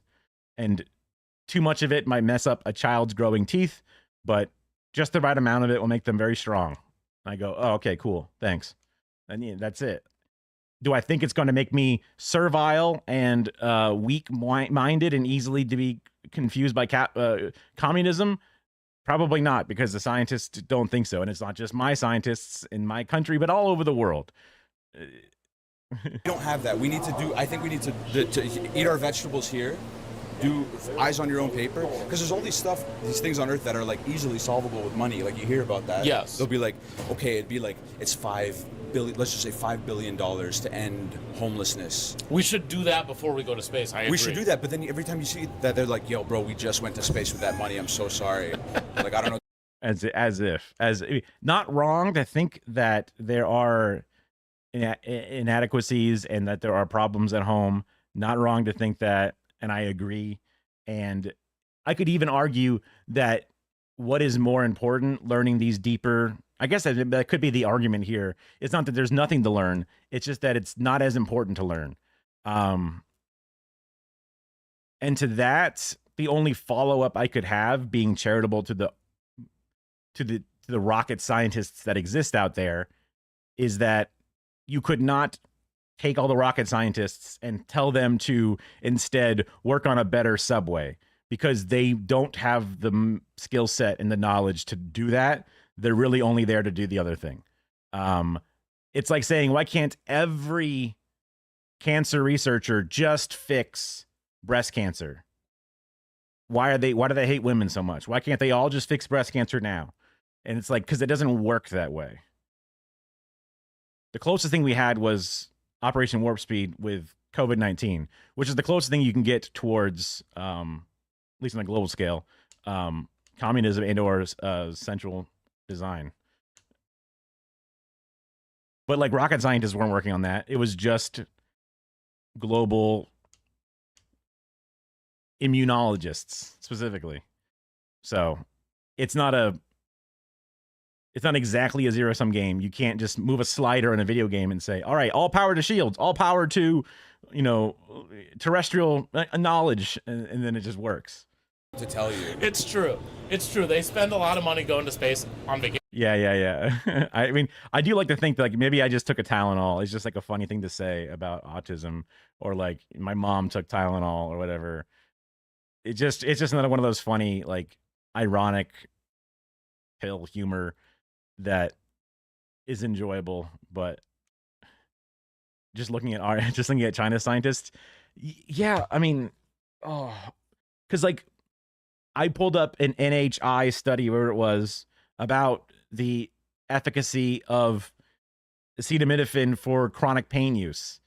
And I'm like, look, this is from 2014. I feel very confident that this is a meta-analysis that makes sense. But if anything comes up from 2025, I'm like, well, I don't know if this is some weirdly political thing, right? The American output and collection of things is now dubious. My own state during COVID hid numbers and did not release the tests and put out their own things. So then the trust in that method of communication is just dried up and gone, which is an incredibly painful thing because it takes so long to build that level of, okay, no matter what, they got the truth on their side, and now it doesn't happen anymore, and it just changes. It makes things, because I was looking up for studies about because a topic that comes up occasionally is people talking about puberty blockers, and I was looking for meta-analysis on puberty blockers. Time to learn Chinese, comma. Yeah. And I was looking for studies on like showing that the long-term effects are over-exaggerated or under impactful. They could exist with some amount of bone density. There's certain things, but I was trying to find meta-analysis on it, but all of it was like the most recent stuff from both the UK and from the United States, where I know that and like even the verbiage in it was very weirdly toned, and it was like, damn it, like I don't know enough fucking foreign languages to not have the the English Western version of things. But even those studies that showed it in a negative light still talked about how it's still a conversation between an individual and their doctor, and these are all individual anecdotal situations, and that's the best treatment of care, while further study is still required. But that's because they were still less insane than they are now. You know what I mean? But it erodes away some of that trust, which makes it a little bit more difficult. Again, another reason to trust the more full community. The 99% of climate scientists agree. Not just American climate scientists, not just Chinese scientists, but all scientists agree in the climate change situation. For example, it's just not as easy to locate and to gather that consensus on Tylenol. You know what I mean? Like, it's just not really as readily available. And not enough money fixing the problems on Earth, like homelessness, famine, no more going to space until you fix homelessness and there's no more wars. Then you can go vacation. Okay, on you the know what? moon I can get or behind something. this. I can get behind this. Recreational space travel, I would definitely limit or just outright ban. I think that's totally reasonable. Yeah. Earth first. Make America great. Oil company scientists agree. Make Earth great again. Make Earth great again. Make Earth great again. Make Earth great again. Make Earth great again. Earth first. Make Earth great again. I'm in. Run for president. Under that, I think you would win. Make Earth great again. I Yes. bet this is. I need to be president of the world, I think, to get this across. There should be a new position. There should be president of the world. Yes, there should be a representative of Earth. Yeah. On the universal scale. Just like I'm the Earth representative, and you're in a panel full of a bunch of empty chairs. Like, I'm the only one here. It's funny. You have a pitch? Yeah. For who it could be? Me. If you went up there, I would like for the aliens to see you and for them to think that you're like, what's going on down here? Yeah, they would be like, this is sick. Let's Yeah. go. Like, They would okay. be like, can we come? You'd be like, I have a take. I'd be like, you guys probably have awesome technology. Like, come fix our problem. Yeah. That's a good idea. I'm going to space to recruit really smart, brilliant aliens. Mhm. I'm bringing them back to fix our problem. Yeah. I've said it before, and I don't think there's a way to actually do it, but I wanted to open source all science. Like I hate that oil and gas companies did research, discovered that we are doing anthropomorphic human-made climate change, and then buried it, and then instead came up with talking points to hide their impact on it, our impact on it. So they knew about it earlier because they had funding for it, and then they were ready to like pregame their defenses instead of just being honest about it, where open source would not allow that.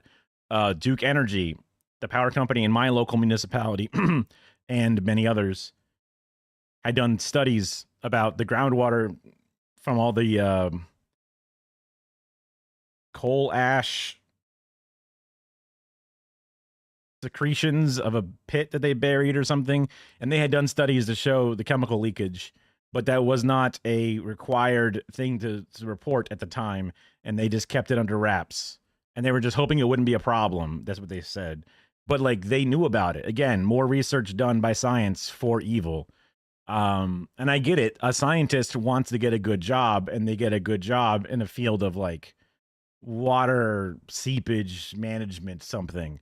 You're only going to have so many jobs available to you, but instead of the government giving you that job, it's a corporation that then uses you for evil. How do you make it so that way all science has to be open source? I don't know. I'm sure someone can figure that out better than me, but there was 1% a way to do it. Definitely. I mean, we built this entire world. You know, we were a bunch of fucking shaved apes, right? So we made all of this. We made the internet. We made capitalism. We made money. We made everything. We can make a way to do that. It's just, how do you do it? How do you make them do it? Because I know that they don't want to do it, and they are more powerful than I am.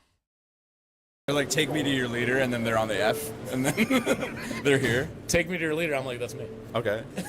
You're talking. I'm here. Yeah. I'm right here, guys. Yeah. I came. Yeah. Yeah, I think this is a good idea. Mhm. Kareem for Earth president. I guess that is now my take also, is Kareem for president of Earth. What is it? Space Muslims? Space Muslims. Kareem You can for be vice Earth president. You Okay. can be vice president. Okay.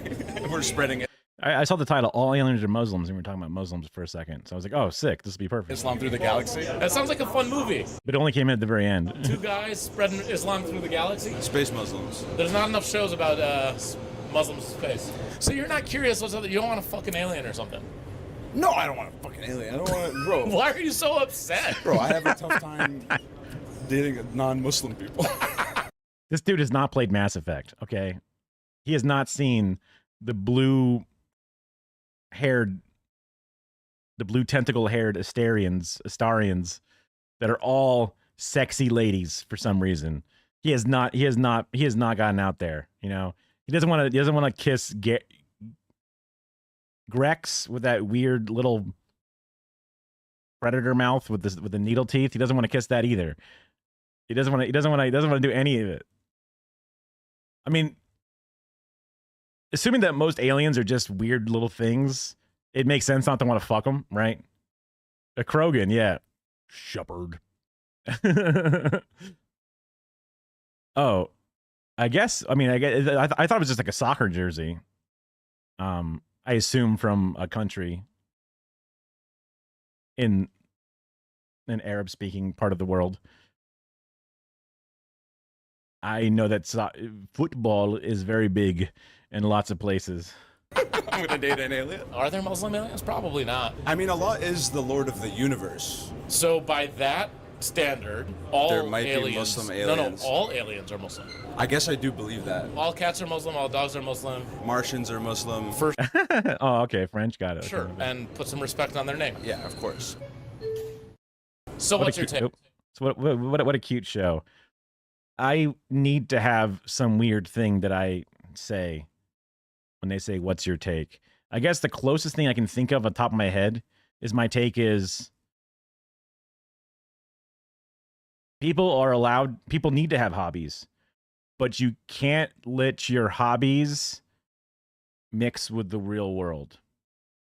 Case in point, tarot card readers, psychics, conspiracy theorists, whenever you mix those things, like you can love Star Wars, you're not going to hurt anybody. But when you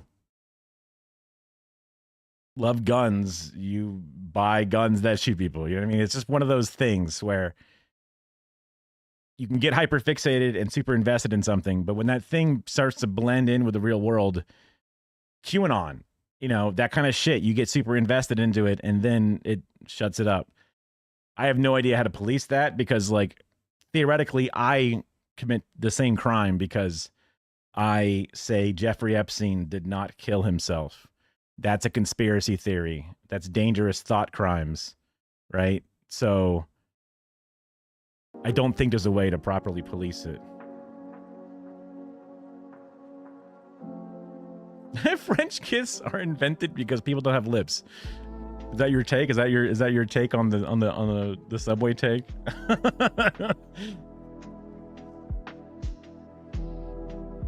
I have seen the videos of cats refusing to step on the Quran, and they're also the most Windows Movie Maker videos I've ever seen. Cat won't step on. I was gonna write Quran with a K. I am so fucking white, dude.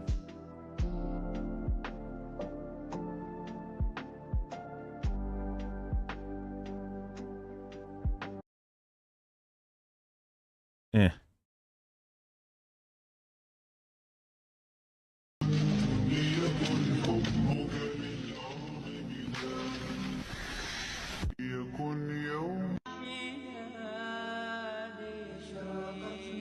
Nope. I love these. I think these are awesome.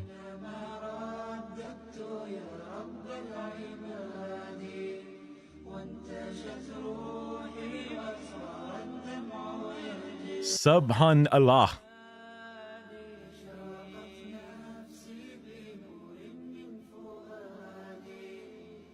Oh, that's a disgusting Westerner book.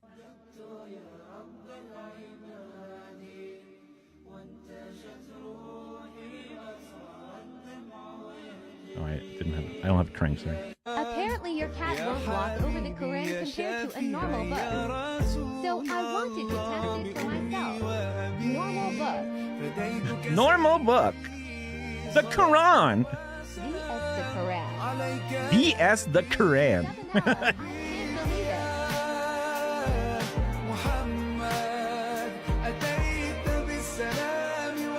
Look, this cat refuses to walk over the Quran. Wallah, this will amaze you. Oh my God, look, it doesn't walk over the Quran, but it walks over the book, subhanallah. This shows the power and beauty of Allah's creation. Please share this and spread awareness, subhanallah. I will share this. I will share this. I'm doing it currently right now.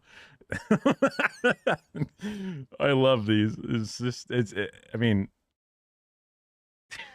W Allah, yeah. I don't know who this Walla guy is. I keep seeing my chat say Walla. Okay, yeah. I'm a big Walla supporter. Yeah, he's awesome. Okay. Is this like Christian talk? It's almost like the Rapture TikTok, right? Yeah, it's almost like that, but just not quite. I would say it's more wholesome, right? Has anyone found, like, is there a bunch of those Rapture TikTokers who are like just depressed that it didn't happen, or are like having an existential crisis? It's nuts, man. Because like, I know I have that feeling of like posting is cringe, and it's hard for me to even do it. But they were posting so hard and making such a big declarative statement. They're like, this is what I'm doing to get my house ready for when the unraptured masses come in. You didn't get raptured? You ain't here? Yeah. It would have been funny if like just 2 people got raptured. Like, you know, God was like, not a lot of pickings here, you know. A couple of those apples spoiled the whole bunch here. Oh, look, there's 2. And then 2 people disappeared and no one knows what happened to them, but no one will believe the rapture is the answer, right? Because what the fuck? Of course not.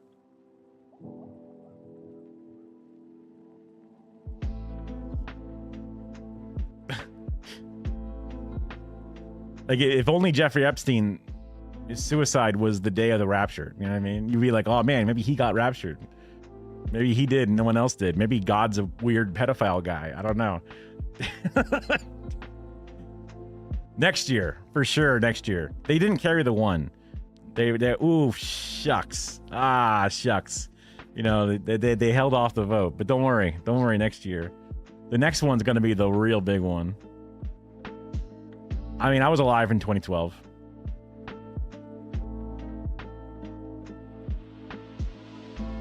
They just, you know, but Nosferatu. Wait, no. What was it? Nostradamus. He said. Fuck. Oh wait, we didn't translate it right. Oh wait. It's always an oh wait. I have not watched one of these videos in a long time, but I'm a nerd. And also, most of the time, these videos about making some weird piece of technology that does something pointless. He got really famous for making a basketball hoop that would move to where your ball was thrown, right? I find the videos interesting because of the journey and how many times it fucking sucks. And the amount of brutal work it takes to finally get an idea to even anywhere close to being functional. And I watch it and I'm like, I would have killed myself and I would have given up at the first fucking hurdle. And watching, so it's more about motivation to push yourself is where this gets me. I did a thing. Is that Boy? Yeah, I did a thing. I love I did a thing. But his ideas are less, he has more of a scuffed style. He's barefoot, wears a weird apron. I mean, we'll see. For 10 years, I've been making eggs for breakfast. See you later.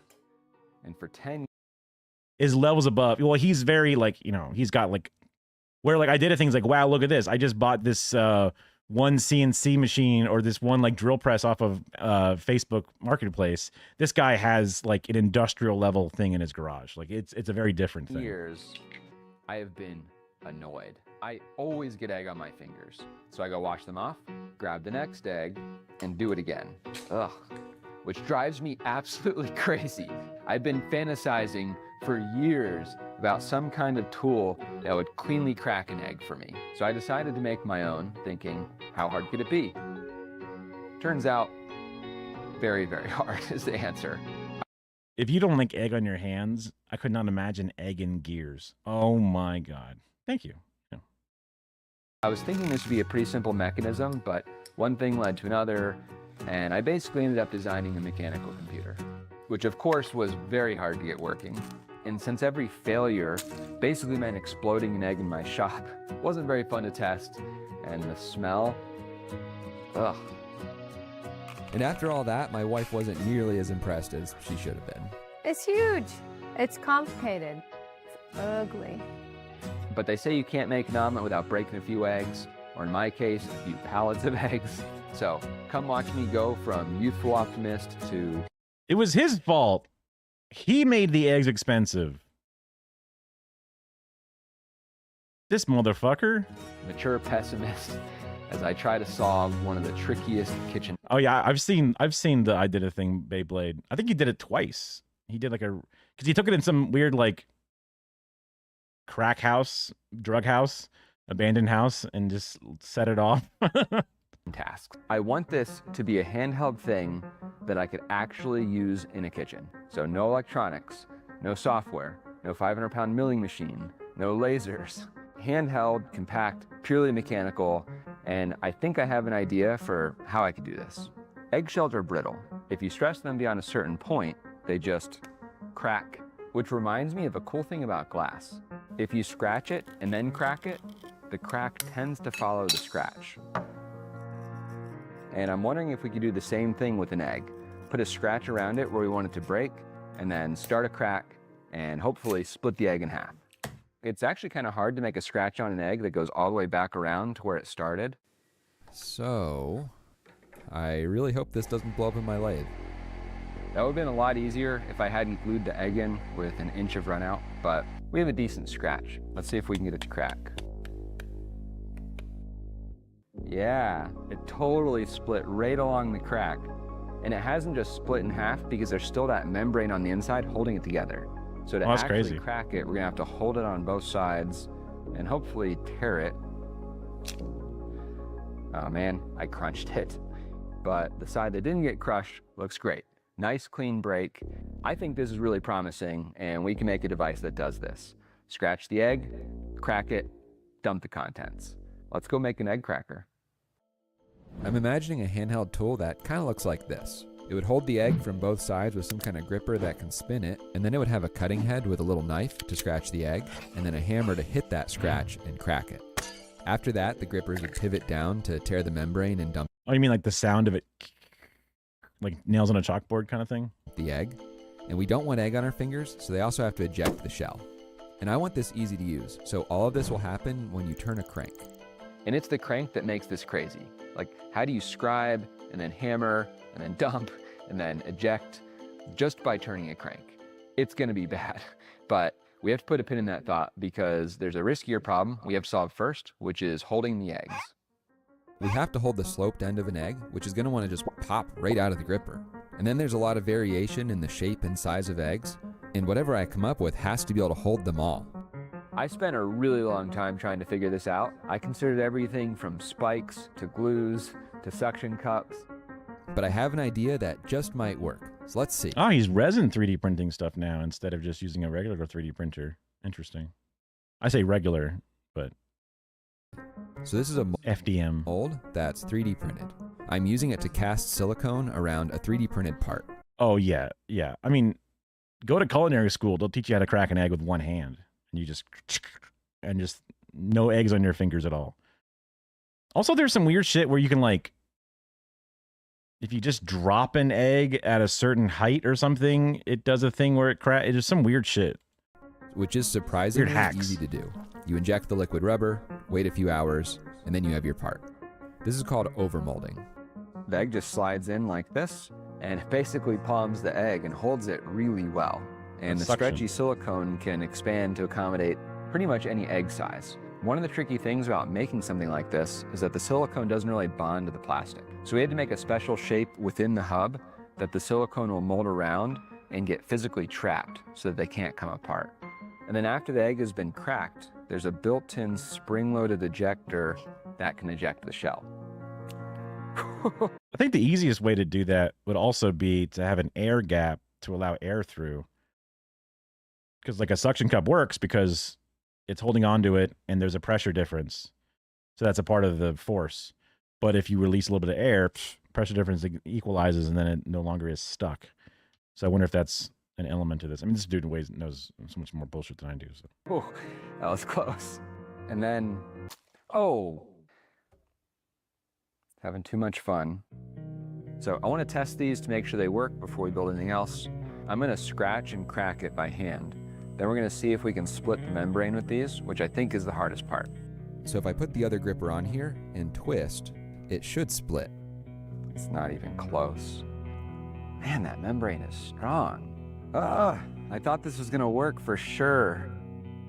I tried a bunch of different rubbers, from really soft and grippy ones to stiffer ones that'll grab the egg tighter. Nothing is working. So fundamentally, the problem seems to be that they can stretch this way, which limits how much torque they can apply to the egg. So we don't want it to stretch this way, but we want it to stretch in this direction so that we can still get eggs into it. And I think it should be pretty easy to do. This is the new hub for our egg gripper. It has these tethers built into it, which are really flexible in this direction, but they're really strong in this direction. They don't stretch at all. And the silicone gripper is cast around these tethers. This is a partial pour, so we can kind of get a cross-section view of what's going on. The little T-shaped ends of these keys into the rubber. It makes it really strong in this direction. That's what I was thinking too. The membrane is so difficult, but then I guess the knife has to go into the egg, which could cause cleaning issues maybe, and they want to keep it as just touching dry eggs. Although technically, even the egg shells themselves is where a lot of the salmonella and shit comes from. So I think you have to clean it either way. If you try to pull on it, it doesn't stretch at all. But their flexibility still lets the rubber stretch outward so we can get an egg in there. This holds the egg 100 times better. Here's one of the old ones. So I'm just gonna manually score and fracture. That's like reinforced rebar. Like how cement is poured in with like a rebar cage. It just makes it that much more strong. The eggshell and see if these grippers can pull it apart. Oh gosh. Every time he cracks an egg accidentally, he's so surprised because it's just a startling situation, I guess.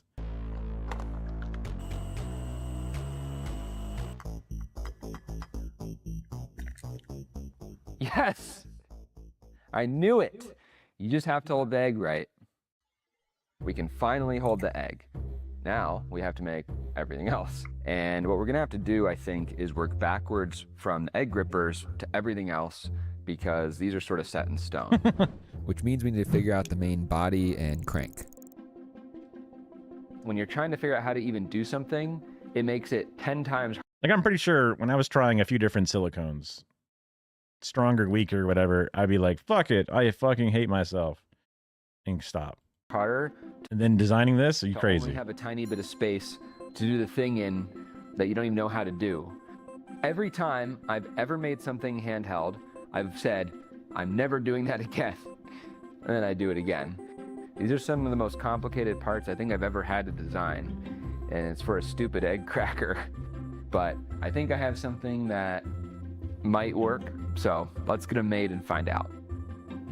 He loves this fucking resin 3D printing. 3D printing is always my preference because it's so easy to do. And thankfully I've been able to use it for most of the parts.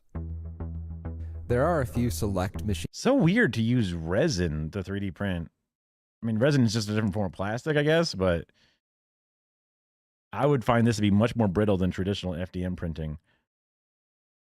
Parts, but they're all pretty simple. I guess he likes the smoothness that you get out of the resin. And here it is all together. Doesn't really do anything yet, but we're getting there. No. This is the crank that's going to drive everything, and it spins the egg through a series of drive shafts and bevel gears. And then to split the egg and dump it out, the egg grippers can pivot down like this. And they're spring-loaded against a hard stop, so they always return to the starting position. And to make them pivot, you pull on this cord, which is routed around a pulley that's integrated into the pivoting part. The cord isn't connected to anything yet, but the plan is to make a mechanism that will pull on this at the right time. And this side pivots on the drive shaft. It's kind of a 2-for-1 special, which I hope doesn't come back to bite me later. The clear acrylic on top is kind of cool. And also, just good for testing your product so that way you can tell what's going on. There's a critical detail here. The drive shaft has to be designed to rotate this way. If it rotates this way, its torque will also make the egg gripper pivot down, which is no good. And then we also have the eggshell ejectors. The ejectors are a spring-loaded shaft that goes through the drive shaft and is held back with a little latch, which releases it when you push it up. But the latch isn't going to release itself.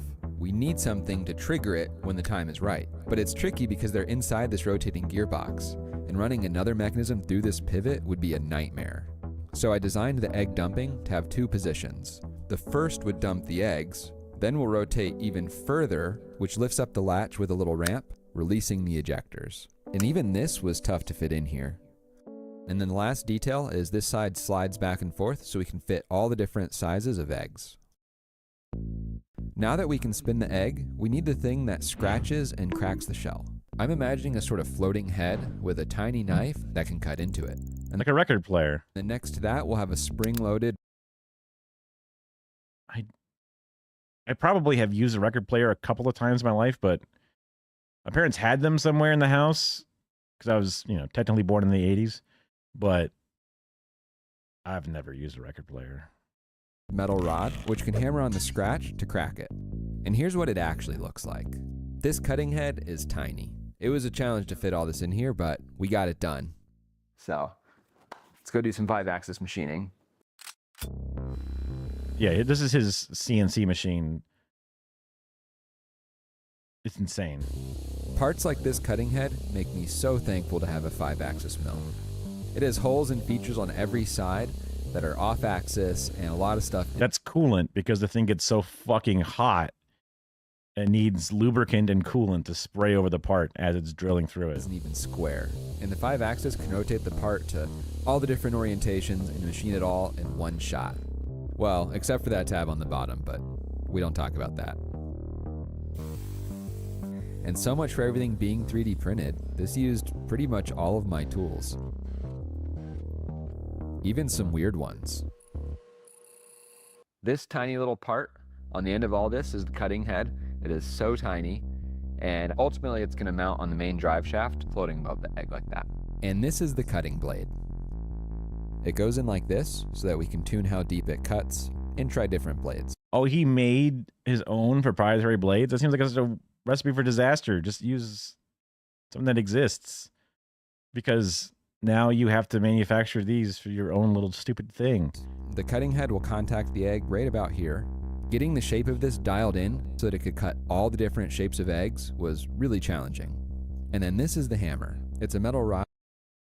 I would have used the blade contacting with the egg as the point of contact. It's always at a downward angle, 45-ish degrees, and then that's all you need. And then from there, it just rotates along that point, right? Why does there have to be a resting part? With a rounded tip. Maybe that's the hammer part to crack into it. That could be the difference. That's spring-loaded. It's positioned to hit exactly on the scratch made by the cutting blade. And this spinning cam lifts and drops it.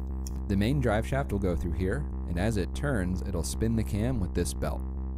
Although this means the hammer will always be hammering, and I'm worried that might cause issues. So I'm going to also have a little pivoting latch, which will catch the hammer in the pulled back position.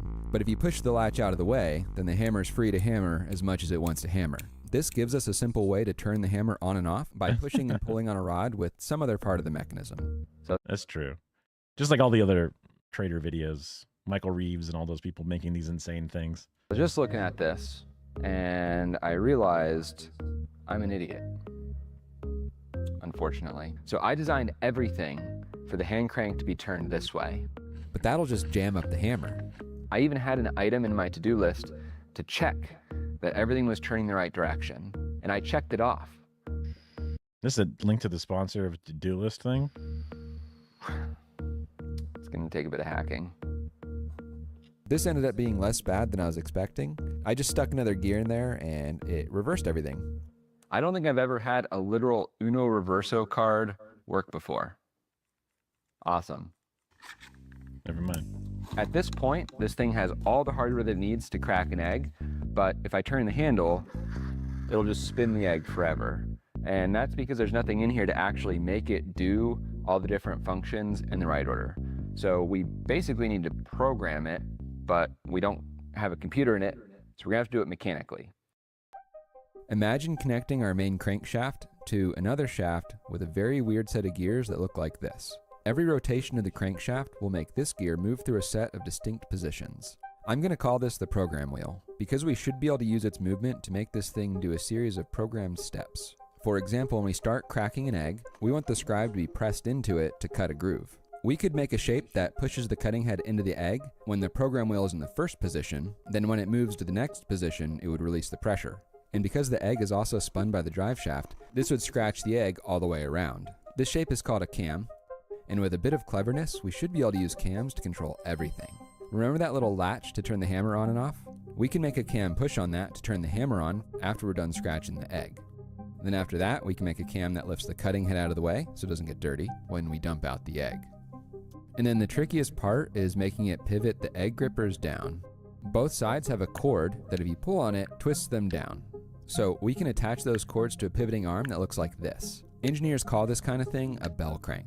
But in this case, we can put a little wheel on the side of the bell crank, which can roll against a cam, which if we shape it right, we'll put the egg grippers down part way for one.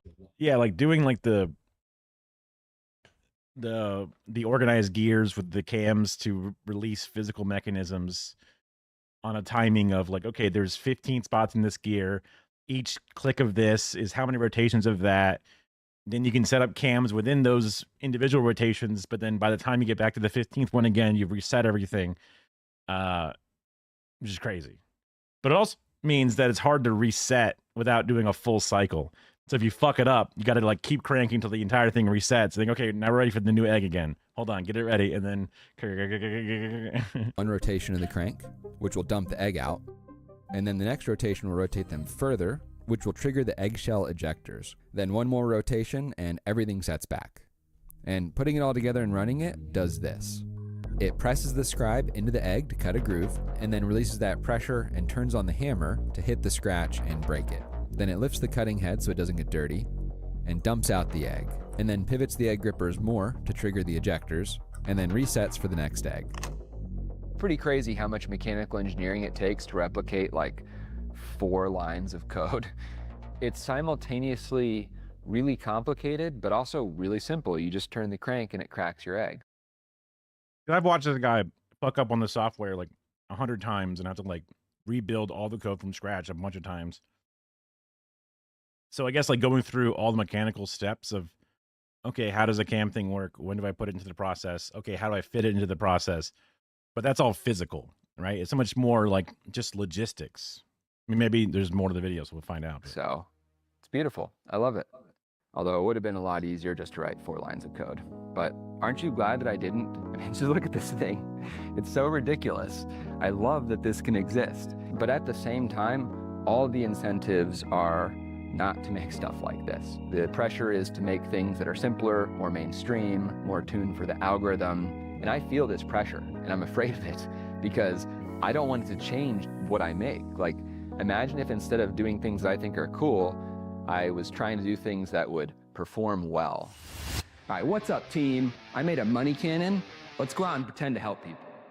But the pressure is real, and sometimes I wonder if the pain that I go through is worth it. Like the puzzle-solving robot, it almost killed me. But one day, out of the blue, I got an email informing me that I'd won an IMI award because they really liked my puzzle robot video, which was unexpected and amazing. And of course, completely transformed my view of the puzzle robot. It's probably my favorite project now. So IMI stands for Independent Media Initiative. They're working with foundations to get nonprofit money, and then they do the legwork to find people that are creating things that they think are authentic and artistic and wonderful, and then they give them that money. They're basically creating a new set of incentives that aren't dictated by Joel Haver. Very cool. He's an awesome dude. He seems cool. Algorithms and popularity and all that kind of stuff. So thank you, IMI. I am very inspired to make more completely ridiculous things like this. And I guess we should see if it works. All right, here we go. Inspirational music. When you put everything together, it never works. Or as I like to call it, integration hell. Uh-oh. The program wheel's jamming up under load, but after micro-optimizing the design, I got it working. And then in the spirit of getting everything that could possibly be wrong, the hammer turned out to actually be a hole punch. But that can be fixed with a different shape and different springs. Then we had a scriber that didn't make a mark.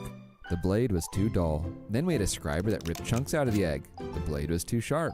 Then we had a blade that was in between, and it was just right. Sorry, the kids are doing a number on me. There was a lot of other little problems, and a lot of me making this face, but eventually we got it running smoothly. Well, kind of. Remember how we made the egg grippers a lot stronger? They're so impressively strong that the egg ejectors don't work. I don't understand because I tested them when I redesigned them, but they don't work now. The reason I didn't just put a giant spring in here is that I'm extremely space constrained. So we're gonna try a different approach. Because the egg grippers are airtight, if you put air in behind the egg, it pops out.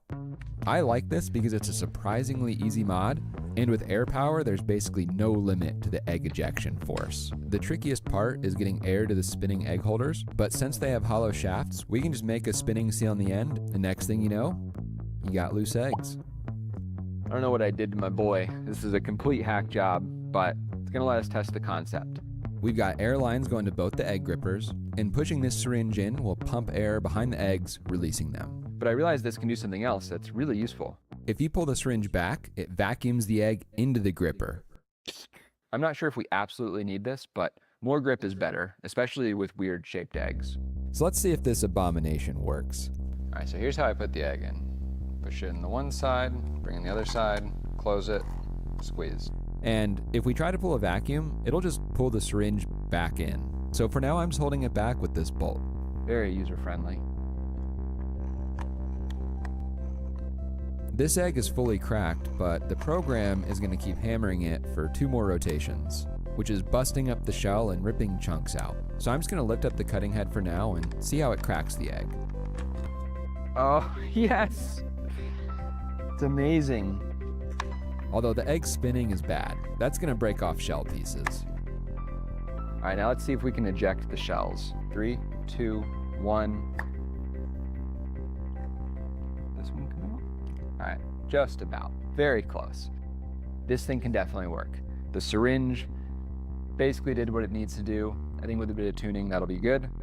But I just don't like everything being driven from the crank. So the egg we just cracked was scored. Wasn't that what you wanted it to be?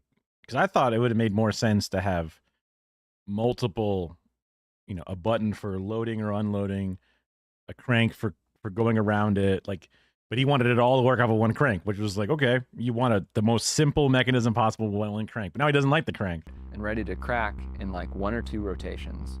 But the program is just going to keep running. So it just kept hammering and scribing it even though it didn't need it. I think we need to be able to control all the different steps independently.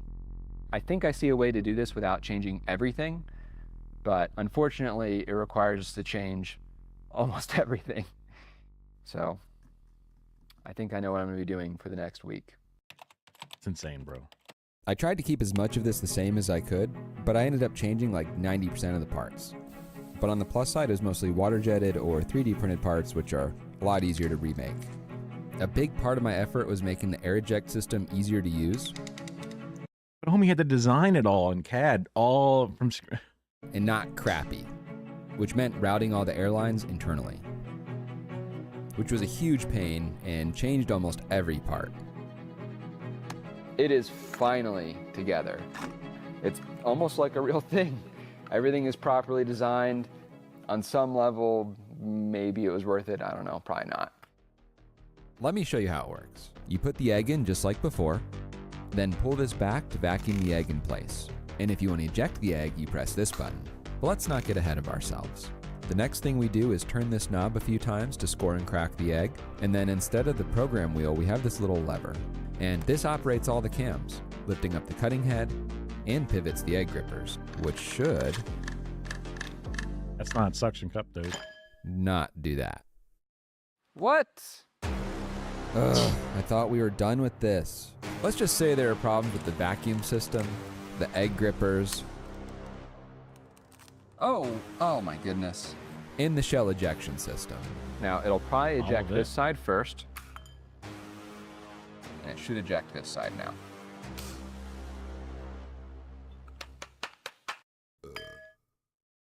But there's one problem that's kind of a big deal.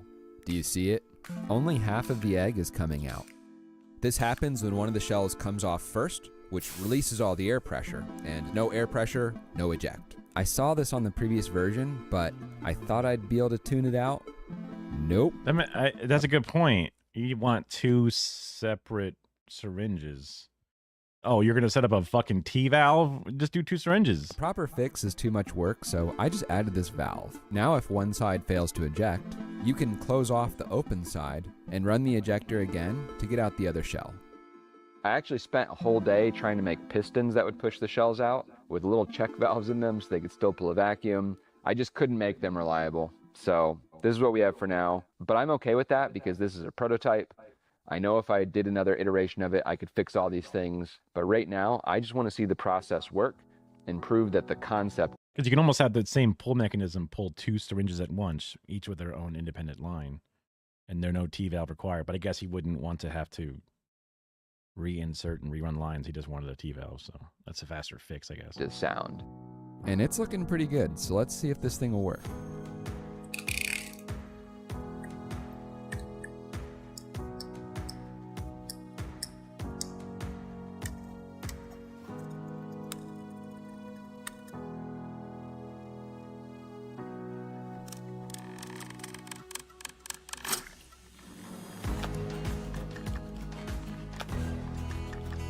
Beautiful. Oh, man.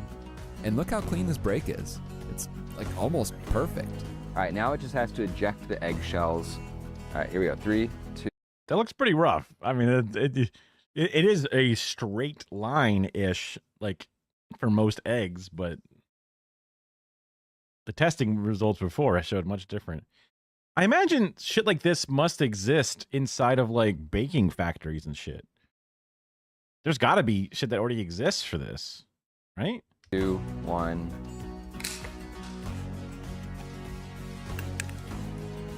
Oh, that's so good. I know it's just cracking an egg, but it took so Wait, did it drop both at the same time? Did he use the T-belt? long to get here. It is so cool to see it finally doing it. And it is. This one's not as good as the videos, other videos, to be fair, because it's just a kind of a dumb invention in the first place. It is a bit more complicated than I was expecting, but I don't know. I just love it.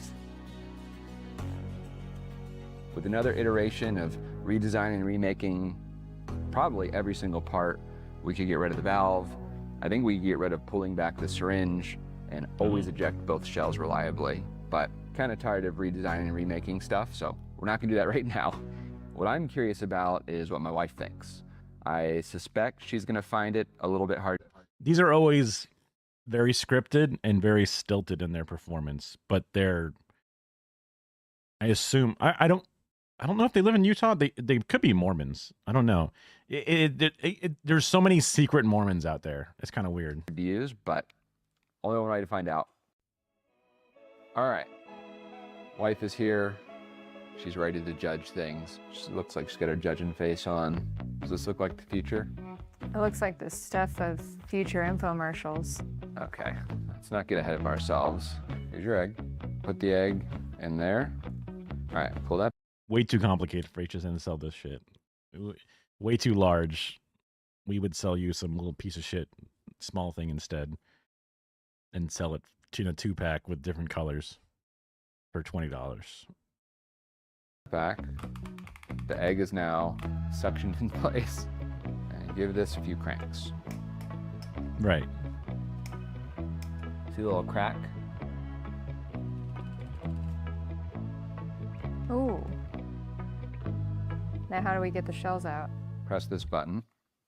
All right, there goes one. Do I do it again? No, pull this back out. Now turn this 90 degrees. All right, press it again. The future of egg cracking is here. I would be surprised if, I mean, like, because there's no way this is the first time she's seeing it done, right? Autism Speaks. Isn't that the one with the puzzle pieces that's like a big scam? Looking past the obvious things that need to be fixed, how many out of 10? I don't see an egg cracker. How many out of 10 would you give this? 3. 3? That's just evil. Do I even need to explain it? Yes, explain. It's huge. It's complicated. It's ugly. I think it's great. It's beautiful. You would. So cool. And maybe if all I had to do was turn the crank, I would try using it. You can take that 3 and stick it right up your sleeve and get out of here. I ain't got no sleeves. Joke's on you! I don't know why I even brought this lady in here. 3 out of 10. I don't know. I don't agree. I'd give it at least a 5. So there's this kind of funny story. When me and my wife first got married, we went and got our first Christmas tree. And we had no ornaments, we had no lights. And I was trying to figure out how many strands of lights do I need to buy. In the trunk is crazy. In the trunk is crazy. You tie it to the roof of the car, or you tie it to the trunk even, but in the trunk is crazy. I mean, I guess it fits. It's small, but still, it's crazy. I want to get the minimum amount because we don't have very much money. So, of course, I whipped out my TI-89, and with a bit of calculus, I got the length and spacing that I needed. And they fit perfectly, which was just incredible. And I just love this as a tiny little example of how useful knowledge can be, even for silly problems. But if you're trying to learn this stuff, it's a whole other story. That can be really challenging, which is why I think this video's sponsor is important. It's called Brilliant, and it's homework. Who wants to do homework? What did you share with me?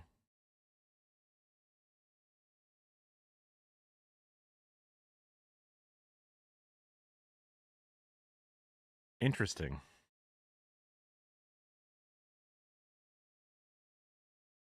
It looks like a torture device.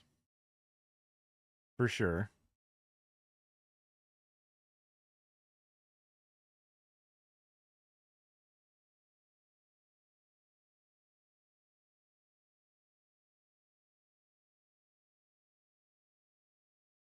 I guess the teeth really the teeth really drive home the fear factor of it all. It's not that different than a cigar cutter. But I guess because it's like a 2-pair scissors thing, that's a little different than the snapping inward thing. I think about cigar cutters a lot just because it's a little mini handheld guillotine for any cylinder you want to cut, which is terrifying in its own way. Fingers, appendages.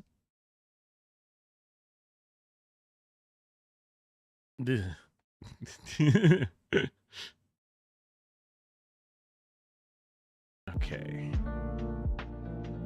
There's bound to be... Oh, wait. Did I have that video fucking silent the whole time for you guys? I think I cranked it up enough so you could hear it, but... I have my decibels down to -10 on OBS. Damn it. Was it too quiet? Did I... Okay, well, shit. I thought I checked the volume. It was fine? Okay.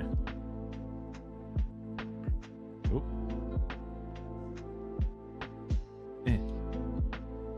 Wait, I hit pause. I thought... Oh, -10. Dude, it's like literally exactly what he did, except for something else.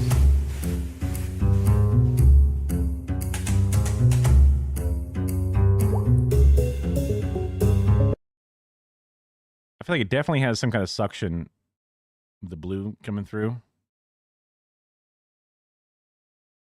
It's making a mess because it's doing a lot of them, but functionally, what is the thing in the middle? There's what looks like, I wonder if this piece of metal is meant to just like insulate the hammer hit. No, that's a different one. It holds it down? Maybe it slowly pushes on it, which cracks it, and then it pulls it apart, which then makes it leak downward? It pushes down. Yeah. So this one holds it in waiting, because it's like rolling down naturally. So that one just holds it like in the dugout, in the on-deck position. And this one's the next one. Ovotech, eggbreakers.com. But yeah, you can even see the tubes. It's definitely airflow that's suctioning it. Because of the way that it's, you know, it's a little messy. You have to clean all these parts for obvious reasons. But that's kind of crazy how they're still, I mean, I guess it makes sense that they have their own little, like, they're very independent as they slide down this little, like, gravity tube. They're still so noticeably independent. That's kind of cool. Oh, this one. Okay. And, okay. All right.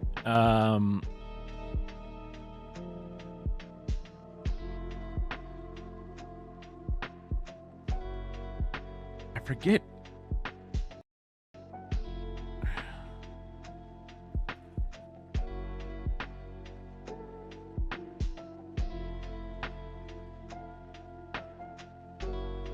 Here, let's... You clowns. I'm curious. This is something I saw, and I love, you know, I love weird ass little things. I'll put the first one in for sure. There's a bunch of these.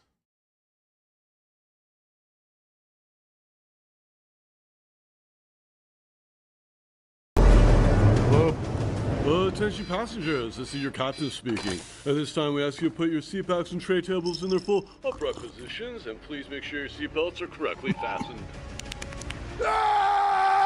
Cabeza de melón loco.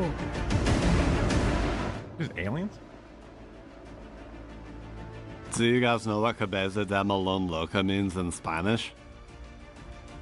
Crazy something. Crazy melon head. That was gonna be my second guess. Sure, Tristan. Whatever you say. Hey gang, just checking in on you. How you guys doing on popcorn? I think we're soft. We're so good, Dad. It tastes okay. How's the butter? Oh, we we're so good. You rock, Dad. Seriously, we really appreciate it. What about drinks? Everybody good on pop? Can I actually have another one? One pop, going once, going twice. Dad, you need second hand? No, I think I can handle it. You sure? Yeah, I'm good. Enjoy the movie, guys. Your dad is seriously so sweet.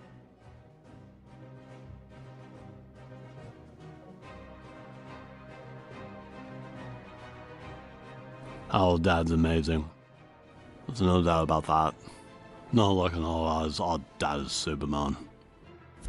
He's seriously incredible, and his story, you ladies seriously don't even know. Hey gang, sorry to bother you again. Oh, no, Dad. Looks like we're out of pop, so I'm just gonna run to the grocery store and get a 12-pack or something. Oh my God, Dad, out of the question. She's totally fine with water, Dad. I'm really sorry about that. Come on, sit down and enjoy the movie with us. You sure? We'll make do. Yeah, we'll make do, Dad. Dad seriously needs to see the meteor scene. Save the reins, Duncan. Hot potato. I'm just over here trying to figure out how I've been blessed with such great sons. Hop in, Dad. The water's warm. Your mom would be very happy right now if she was still alive, I'll tell you that right now. No, Dad. Raising 3 boys on your own, it's gotta be difficult, Dad. Mom's super proud of you. And that's a fact, Dad. Mom's here with us right now, Dad.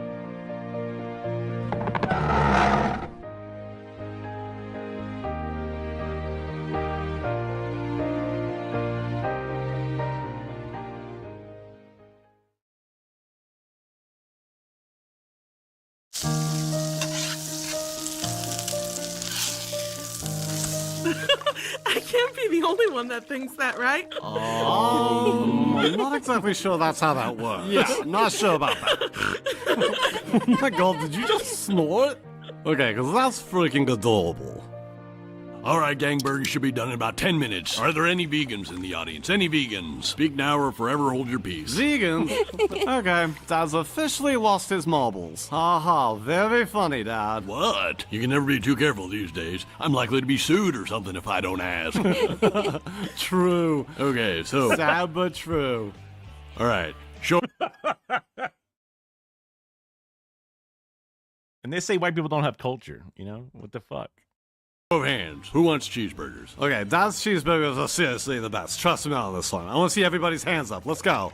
Hoist them up. And the vote is unanimous. All right, let's give it up for the chef. A round of applause. Let's hear it. Thank you. I just loved fucked up animation. Something about it. Maybe because I watched a couple of fucked up animated things when I was a kid. Just some really fucked and gross looking shit. It's good, man. I just like it. Thank you. You're too kind. Thank you. Oh my God, Dad, please, please, please do the Elvis impression for the girls. Do it. Do it. Do it. Oh, thank you. Thank you very much. I don't need a cheeseburger. I don't even need a vegan burger. I just need a peanut butter and banana sandwich. Honka honka, pretty mama. Encore, encore. Honka honka, pretty mama.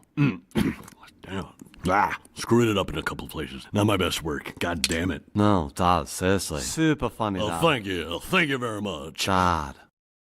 That was hilarious. We're truly blessed to have you in our lives, Dad. And we're so appreciative of what you do and what you bring to the family, Dad. Bang up job raising 3 boys on your own, Dad. Seriously, Dad, kudos. Oh my God. What? What happened? I think Mom tugged on my toes underwater. Say that again, Preston. I want to make sure I heard you correctly. I think Mom just tried to tug on my toes. Dad, Mom grabbed Preston's toes and dragged him underwater. Wow, her powers are getting stronger. Ask her if she wants a cheeseburger.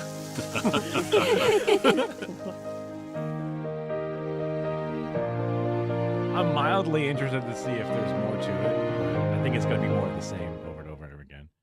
Maybe it gets more intense or something, but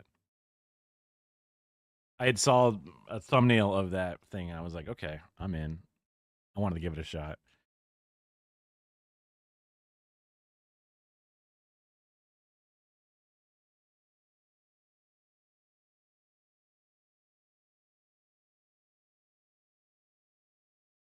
Just looking through.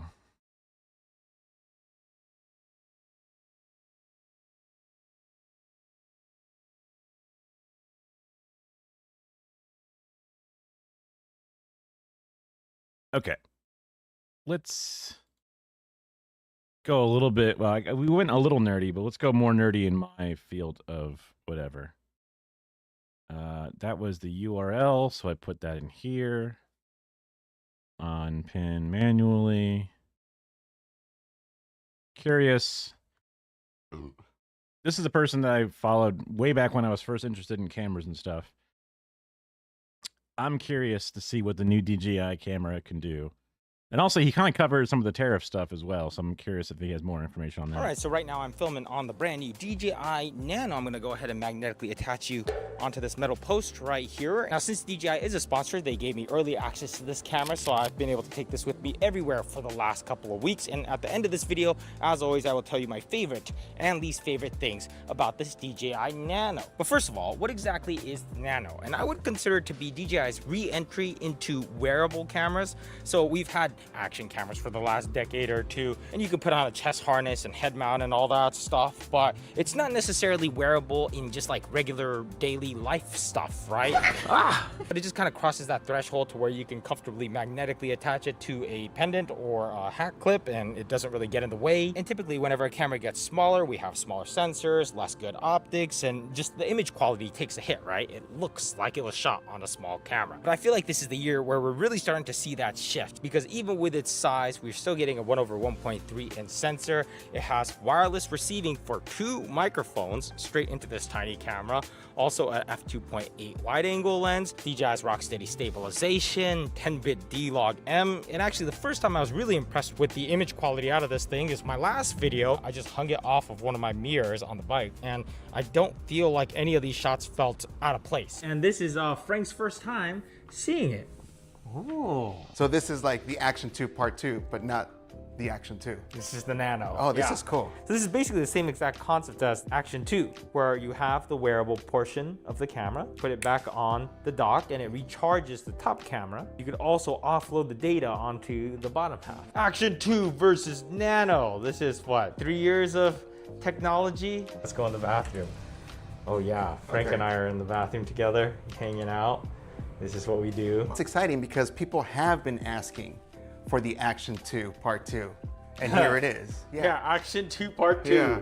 So is it similar to that where the top portion is waterproof? And this is also waterproof and this is not waterproof? Yes, okay. Waterproof up to 10 meters, which we have tested when we went boogie boarding. Usually the waterproof does not include seawater. Maybe that's like in a full-on waterproof, including seawater. Took my little brother Ken to that's boogie cool. board. If you're going into waves, you should probably have something that is really on there, but I just had like a little headband on because that's all I had. And this one wave came behind me and like completely flipped me over, and I had between like saving my face or the camera because I felt it like slipping off my head. So I just went and like grabbed the camera as it was slipping off, and then I just like face planted on the sand. Oh, my face. It is a little swollen. Is it starting to swell up? Yeah. Oh no. How'd you get that black eye, and why is your back busted? Oh, boogie boarding. Competitor is definitely the Go Ultra. I believe they're very similar, if not the same in weight actually. So size-wise, when you look at it from the front, this looks bigger. But when you turn it over to the side, it's definitely like flatter. I think one huge benefit of the DJI Nano is that it is compatible with our mics. So I could connect 2 microphones onto one camera wirelessly. But there's also a big advantage to the Insta360 Go Ultra, which is it has... Those are the new DJI Pros or DJI 3 microphones. I only have the DJI 2 microphone. Ugh. Why even bother? I should quit. What's really cool about that is you can have 4 different microphones all tied to one receiver, which is really cool because normally it's only pairs. So do I even have 3 friends? No, I don't. Why are you asking? but still, it's cool that it's possible. Find my I capabilities. know you were gonna say that. I knew You you knew were I was gonna gonna say. say I knew you. it? Should we do some side-by-side tests with the Go Ultra? Yeah, let's get crazy. On the left, we have the DJI, and on the right, we have the Insta360 Go Ultra. A lot of times for these smaller little cameras, depending upon how they interface, like the smaller they get, the more GoPro only that they're going to be, because I'm wishing that they would be useful for IRL streaming style stuff. But I doubt the best case you might get, but it's such a small size and there's no HDMI out or there's no data cable connection that you're just not going to be able to utilize this in a IRL setting. Just because it's small. And I would hate walking around with a phone or even like a little gimbaled camera looking thing. Just the smaller it is, the better it is. Well, I'll tell you this, they both look really good. And they're both on default settings. If you get the camera out of the box and you just set your resolution and frame rate, this is what you're working with. Getting hit by direct sun, the Nano pushes those warm tones a little bit more in skin tones. I think the Ultra is doing a little better here. In the Ultra, there's like a box around my face the whole time. Oh, it's trying to expose for your face. And it kind of overexposes a little bit, knowing that it's backlit. Yeah, but look at the blues, how it's like a deeper blue. Well, I mean, the rays. During the daytime, they're both good. Definitely differences in like how skin tones get handled and how exposure gets handled. I feel that the skin tones are more... This is the intense over analyzing I would do. If I was in the market to buy one of these things are things that I'm like, okay, sharpness versus over sharpness versus over softness versus pleasing on the DJI, where on the Ultra, they're more orange. Interesting. I actually like the Ultra here more. So this is just a difference in taste, huh? Yeah. But this is why we do these split screen comparisons so that you can decide. For the size of these cameras, they both look great. It's crazy. Yeah. If you go any smaller than this, you very quickly lose quality, very quickly. But when it comes to the stability, they're both doing very well. Now, I prefer the one on the right, which is the Ultra. It looks more sunsetty. But here the DJI caught that facial exposure a little bit more. A lot more detail in Dylan's face here though. Oh, look right here, there's like more noise in the Ultra versus the Nano in the sky. Nano versus Ultra in ultra low light, and now these are both in the low light setting. Both look pretty bad. It's like which one looks less worse? This is very much like, well, it's weirdly red and that's weirdly green. the limits. We went down to the dungeon. Yeah, it was really dark and really orange. I like the colors on the Nano because that's closer to true. Exactly. I'm sure the Ultra could have done that too if I locked the white balance, but it chased that white balance all the way. And I did also do an iPhone comparison. Now I don't have the brand new iPhone 17 Pro Max, this is the 15 Pro Max, but just to give you something to compare it to. And then on the iPhone, it gets much better when you go into the 1X lens, right? It definitely looks better. It's just dark. Yeah, it's very dark, and it was very orange. I would say the Ultra has more pop, but it has more of that digital sharpening. Right here, I prefer the DJI. It feels less processed. Maybe, Yes, right? it feels less processed. The Ultra feels like someone took the texture tab on Photoshop and just slid it too far, and it's like, yeah, just pull it back a little bit. Like, Yeah, just you a can little see it much. on the ground, you can see it in the cement. But that could also be a preference because there are a lot of people that apparently like that digital sharpness look. You know, me personally, I hate the digital sharpness look, but I do like how the DJI looks more natural. Yeah. I mean, they're both very capable. Yeah, they're both good. Which one I like better really depends on the shot. Sometimes I'm like, ooh, I like how the Insta360 looks, and there's times where I'm like, ooh, I like how the Nano looks. First world problems, they're both great. I think we filmed with these for a decent amount yesterday. Yeah. I would say they both got warm, but not like crazy hot. Not like action too hot. Also, you can see the curvature of that wide angle versus this one. It looks so much. And again, this is just out of the box settings, but if you have some color grading skills, then an advantage to the DJI Nano is that it has D-Log M in 10-bit color. So just like the Action 5 Pro, I usually go in and switch that on, and also I like to drop my texture down to -2 to get rid of that digital sharpening. And I'm almost always in 4K 4:3, which is that kind of square ratio. It's really nice to be able to just slide up and down to adjust your framing. And I also dropped the exposure value to -0.7. I've personally just been happier with the exposure this way. Oh, I also switched my bitrate to high, which gives me more information, but of course bigger file sizes. All right, so I've gone ahead and done some battery life tests. I'm way too close to the camera. Let's say we have just the camera by itself and I have it in my high quality settings, which I'll put on the screen. Basically got 51.5 minutes before it died. And at that point, you would just reattach it to the bottom. The Vision Dock is what it's called. This will recharge the top camera, and it'll do that pretty fast actually. Now, if you just leave it connected from the start, then basically the bottom will deplete first, and it will last you a little over 2 hours in the same settings. Now, there's also this endurance mode that I can turn on, which will make the battery last longer, but there's limitations. So for example, bitrate can't be on high, it needs to be on medium. It cannot be in 10-bit log, it needs to be in 8-bit normal color, but we do still get the option to shoot in 4K 4:3. And in this mode, the camera by itself was able to pass that 1 hour mark, an hour and 5 minutes. And with the Vision Dock connected, it almost hit 2.5 hours. So those are kind of like the real world times I've gotten in 4K, of course, but if you go down to like say 1080p and turn off other settings, then apparently you're supposed to be able to get over 3 hours. I feel like this Nano is actually pretty good as a running camera where you don't really want to have anything in your pockets. So, I mean, the beauty of this is I could put this and wear it on the hat, and then I could just wear the microphone. I don't have the bottom piece with me, so I could still access the settings and make sure everything's good here on the phone. The shot definitely comes out much better when you wear the camera on the hat though, and not the necklace. It kind of goes everywhere. Hopefully someone makes like an aftermarket hat clip that's a little bit flatter like this, or like this even. Probably like this. You can already see I already dropped it. And no worries though, I can just unscrew this, swap it out.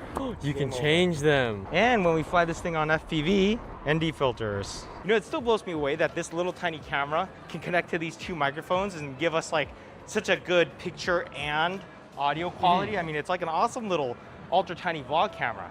So this monitor can flip either way. So right now we kind of have it in vlog mode so we can see ourselves.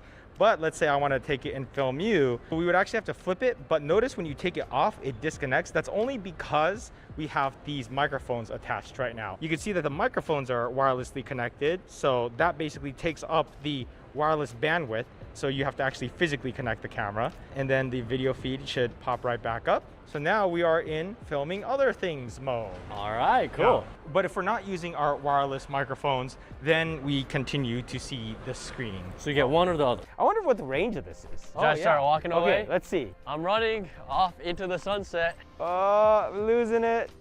We're almost gone. Oh, we lost you. Oh, okay. All right, come on back. So right around there is like the range. So it's not like the drone transmission in here, but at least it's handy. Do you think it'll be good on a drone? Oh yeah, 100%. It looks so light. No time code. I don't need time code on my drone. It's like bzz, bzz, it comes back, I trumpet. Once you start syncing up audio with all these different cameras, that's when you're gonna be like, I love time code. That's why you gotta overlay it with music. I've never used time code, so I guess this is not really specifically for my needs, I guess. So, meh. I'm less interested in the video overall. It is interesting just to get back into looking at camera. Oh my God. Camera YouTube in a sense. I pulled up the oversimplified stuff. It doesn't seem like it's too long. I guess it is oversimplified.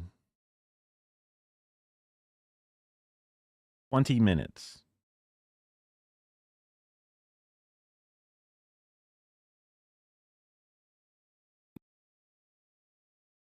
Ooh, sponsored by NordVPN. Tis, tis, tis. Girl to boycott. Girl. Girl.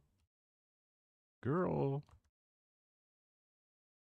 Again, I would love to find a way to just copy the URL and then punch it through a thing for it to then update the text file with that. Update, you know, post into my chat with the thing or whatever. I might not be able to clip it or sorry, pin it to the thing, but I could at least post it in the chat.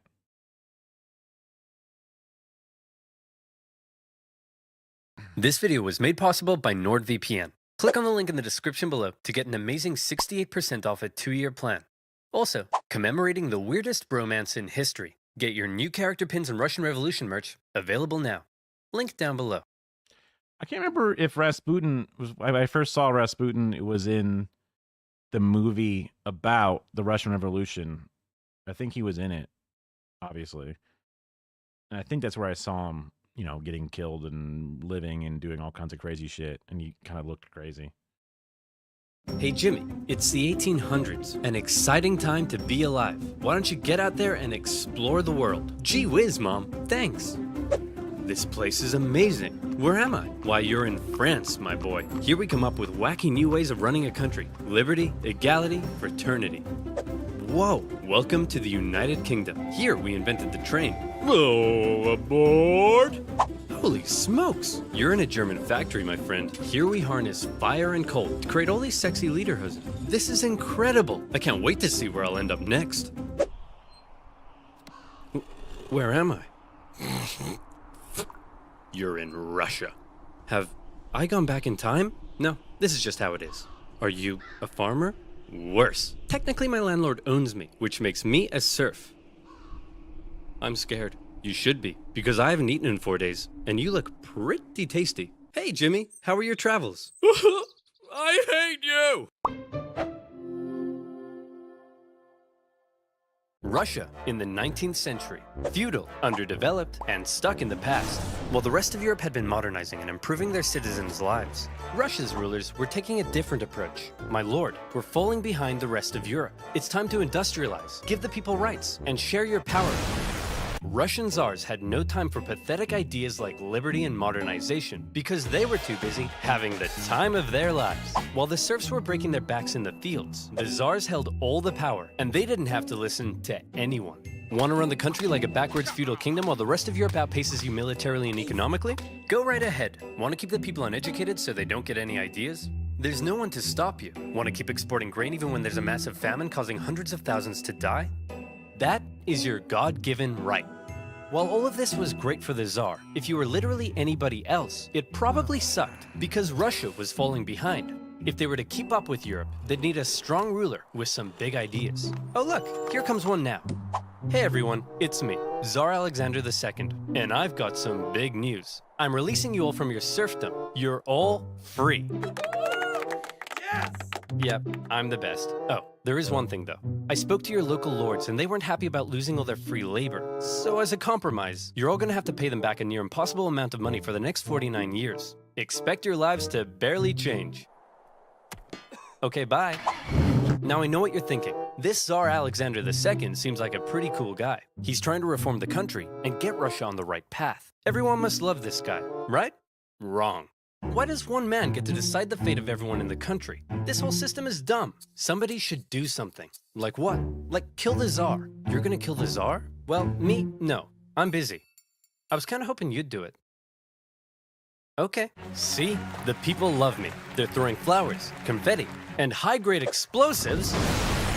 Okay, Nicholas, your grandfather has a mild case of being blown up by a terrorist, and he's not looking too hot. So we're gonna go say our goodbyes, okay? No, it'll be too scary for him. Nonsense, it won't be scary at all. We're just gonna say a quick goodbye. Ready?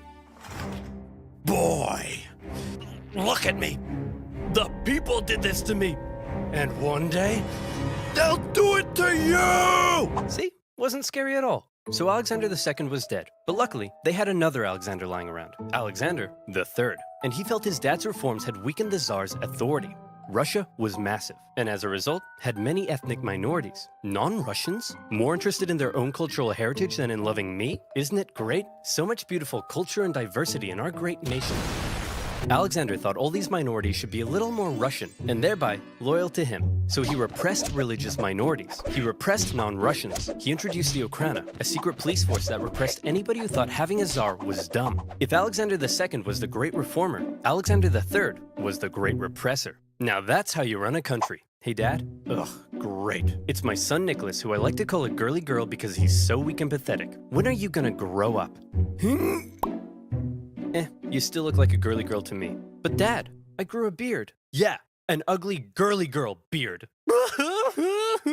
If Nicholas was to one day be Tsar, he needed his dad to teach him how to run the country. But his dad instead suggested that Nicholas go somewhere else. So Nicholas went to Japan, got an edgy dragon tattoo, had his head sliced off by a policeman, and then came home. Now will you teach me how to rule?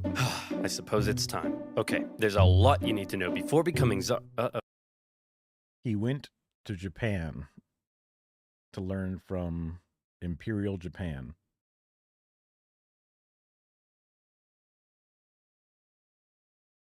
All the paintings of them Slav squatting, that's kind of funny.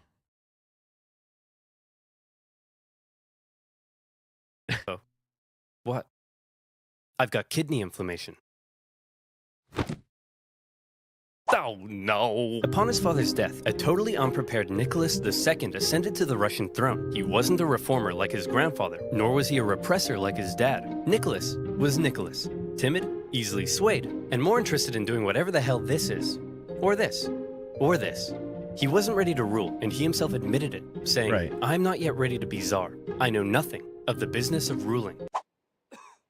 Bit of an awkward time to bring it up. However, Nicholas firmly believed that he was chosen by God to be Russia's big daddy. And while he doubted his ability to rule, he was going to give it his best shot. And hey, who knows? Maybe he wouldn't be so bad after all.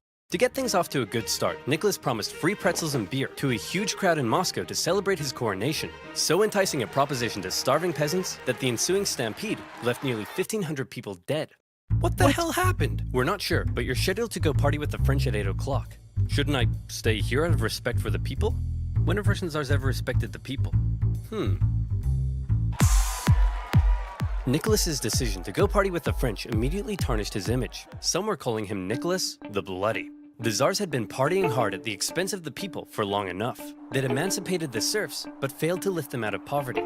It's just crazy to, like, trample 1,500 people. That's just so much. They used their secret police to crack down on anyone who might criticize them, and they'd failed to modernize and give the people rights, something the rest of Europe had begun doing over a century ago. The rule of the czars was quickly becoming outdated, and more Russians began wondering if there was a better way. For many, the solution was simple. Just look to the West. Republics, democracies, and constitutional monarchies galore. But a small growing group rejected that for an even better idea. A little something they Better? Okay. All right. Called communism. Take Vladimir Lenin, an intelligent member of Russia's middle class, and also a massive ill-tempered jerk. If you disagreed with him about anything, he wasn't afraid to call you out. You fat-headed, simple-minded, vapid, cockeyed imbecile! But this guy loves Trump, right? Because he says it like it is. Tenderheart Bear is a far superior Care Bear to Bedtime Bear. And he was no stranger to political unrest either. His older brother was executed for plotting to kill the Tsar. Damn. And Lenin himself was expelled from university for participating in a student protest. But how did Lenin go from being a middle-class nerd to the arbiter of socialist divinity? Well, to tell that story, we first need to go back a few decades to when a man named Karl Marx wrote a manifesto explaining how capitalism is a system whereby the stinky bourgeoisie, a German, was he oppressed and exploited the working masses, and that only through class warfare could the workers rise up and instate a communist utopia. Now go back forward a few decades to Lenin reading that manifesto and loving it. But publicly admitting you loved Marx and not Russia's big daddy would get you the cruelest punishment imaginable. Exile to Siberia. Enjoy exile, where you'll live with your wife, chill around town, and secretly write socialist newspapers. Hey, that doesn't sound so bad. And your mother-in-law is going to live with you. No! Mother-in-laws. Take my wife, please. Once Lenin finished his stint in Siberia, he left Russia. Rage face mixed in. And this is 5 years old, but that's not that old, brother. I mean, for Europe, where he was free to hang out with other Russian Marxists and talk about how great communism was. Now today, you might hear the word communism and think of this. But that's not how intellectuals living under a tough czarist regime saw it. To them, communism promised a land where all were equal, where workers weren't exploited. This is very 2020 to throw the fucking Tiger King in there. And even people like you could get a girlfriend. So Lenin joined a True. party of Russian communists living in Europe, and he founded a communist newsletter that was smuggled into Russia to try to radicalize the people. However, not everyone in the Socialist Party agreed with Lenin. In fact, they disagreed with him on a lot of issues, and Lenin was so uncompromising that he caused a split in the party. During one conference, a heated debate broke out, and Lenin was unwilling to give an inch. You pig-ignorant, half-witted, fatuous morons! Cereal is a soup! Listen, Lenin, you're a smart guy, but you have no idea what you're talking about. We're out of here. All in favor of cereal being a soup? Hey, would you look at that? We're in the majority. So Lenin set up his own faction within the party he called the Majority, or Bolshevik if you're speaking Russian. And the other faction became known as the Minority, or Menshevik. And oddly, the majority were often in the minority, and the minority in the majority. the Mensheviks were less radical, whereas Lenin wanted the Bolsheviks to be loyal to him and his uncompromising ideas. And if you weren't loyal, well then you're gonna get a big brain beatdown. Mensheviks worried that Lenin's attitude could lead to a one-man dictatorship. But come on, does this guy look like a dictator to you? For now, Lenin remained in Europe, writing his socialist newspaper and impatiently awaiting an opportunity to overthrow the Tsar and bring communist utopia to Russia. Cool. A free hat. Who the heck are you? I'm definitely not a Russian secret police officer spying on Marxists. Oh crap, I don't want secret police watching me. Then you, my friend, should use NordVPN. Do you like having your identity stolen? If yes, super fast the rest of Europe. Hey, the Tsar's 371 per in the description below and get protected now. That's nordvpn.com/oversimplified. And as always, you'll be supporting my channel. So muchos arigatos, mon petit. Making a hairline's kind of interesting. I never saw that before. Now where was I? Oh yeah. A timid, easily swayed Tsar, a massive ill-tempered jerk, impatiently awaiting a communist revolution. And revolution was coming, but not in the way Lenin thought. Back in St. Petersburg, one of the Tsar's most skilled and influential advisors knew the country finally needed to catch up with the rest of Europe. Hey Nick, we really got to industrialize, get more factories, and make some, I don't know, textiles or something. Won't that change the social fabric of Russia? Maybe. Hey, isn't it past your bedtime? But I haven't had my milk and snuggles yet. Will you snuggle me? Nicholas thought modernization was boring, but he let Sergei do his thing.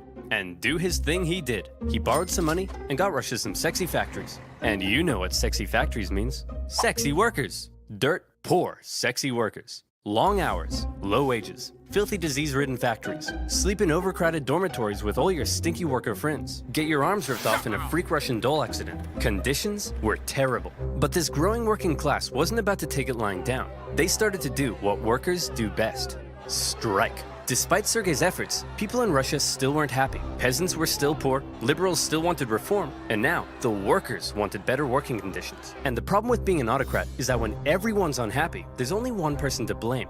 You. The people hate me. What do I do? Ooh, I know. Why don't we find a weak and pathetic nation to go to war with? We'll win easily, and everyone will love me again. Why don't we just try treating the people better?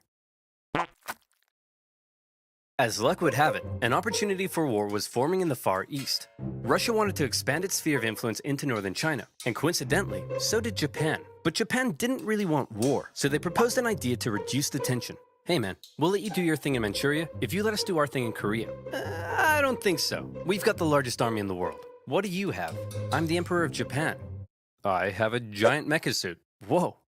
Cool. Nicholas and the boys didn't see Japan as a threat, so they felt they could push Japan around. But little did they know Japan had been rapidly militarizing, and when they launched a surprise attack on a Russian fleet at Port Arthur, everyone was shocked. Nicholas hoped it was an opportunity to win a quick war and regain the support of the people. Nobody seriously thought a puny Asian country could defeat a European superpower, and the Russian people were filled with patriotic spunk. Hey everyone, we're at war with Japan!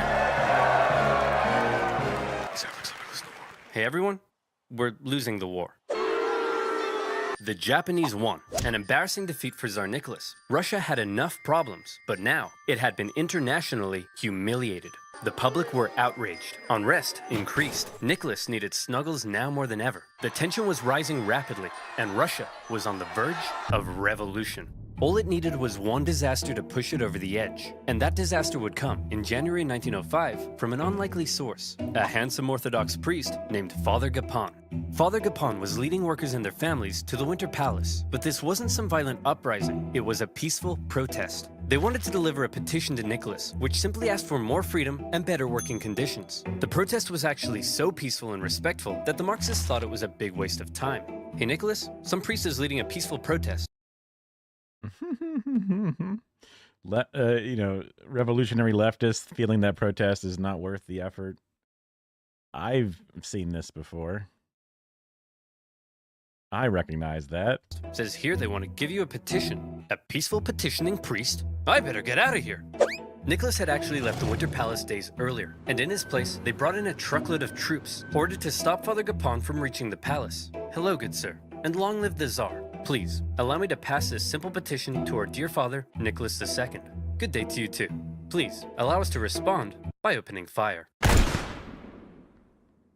What began as a peaceful protest ended in tragedy. Imperial soldiers opened fire on the crowd.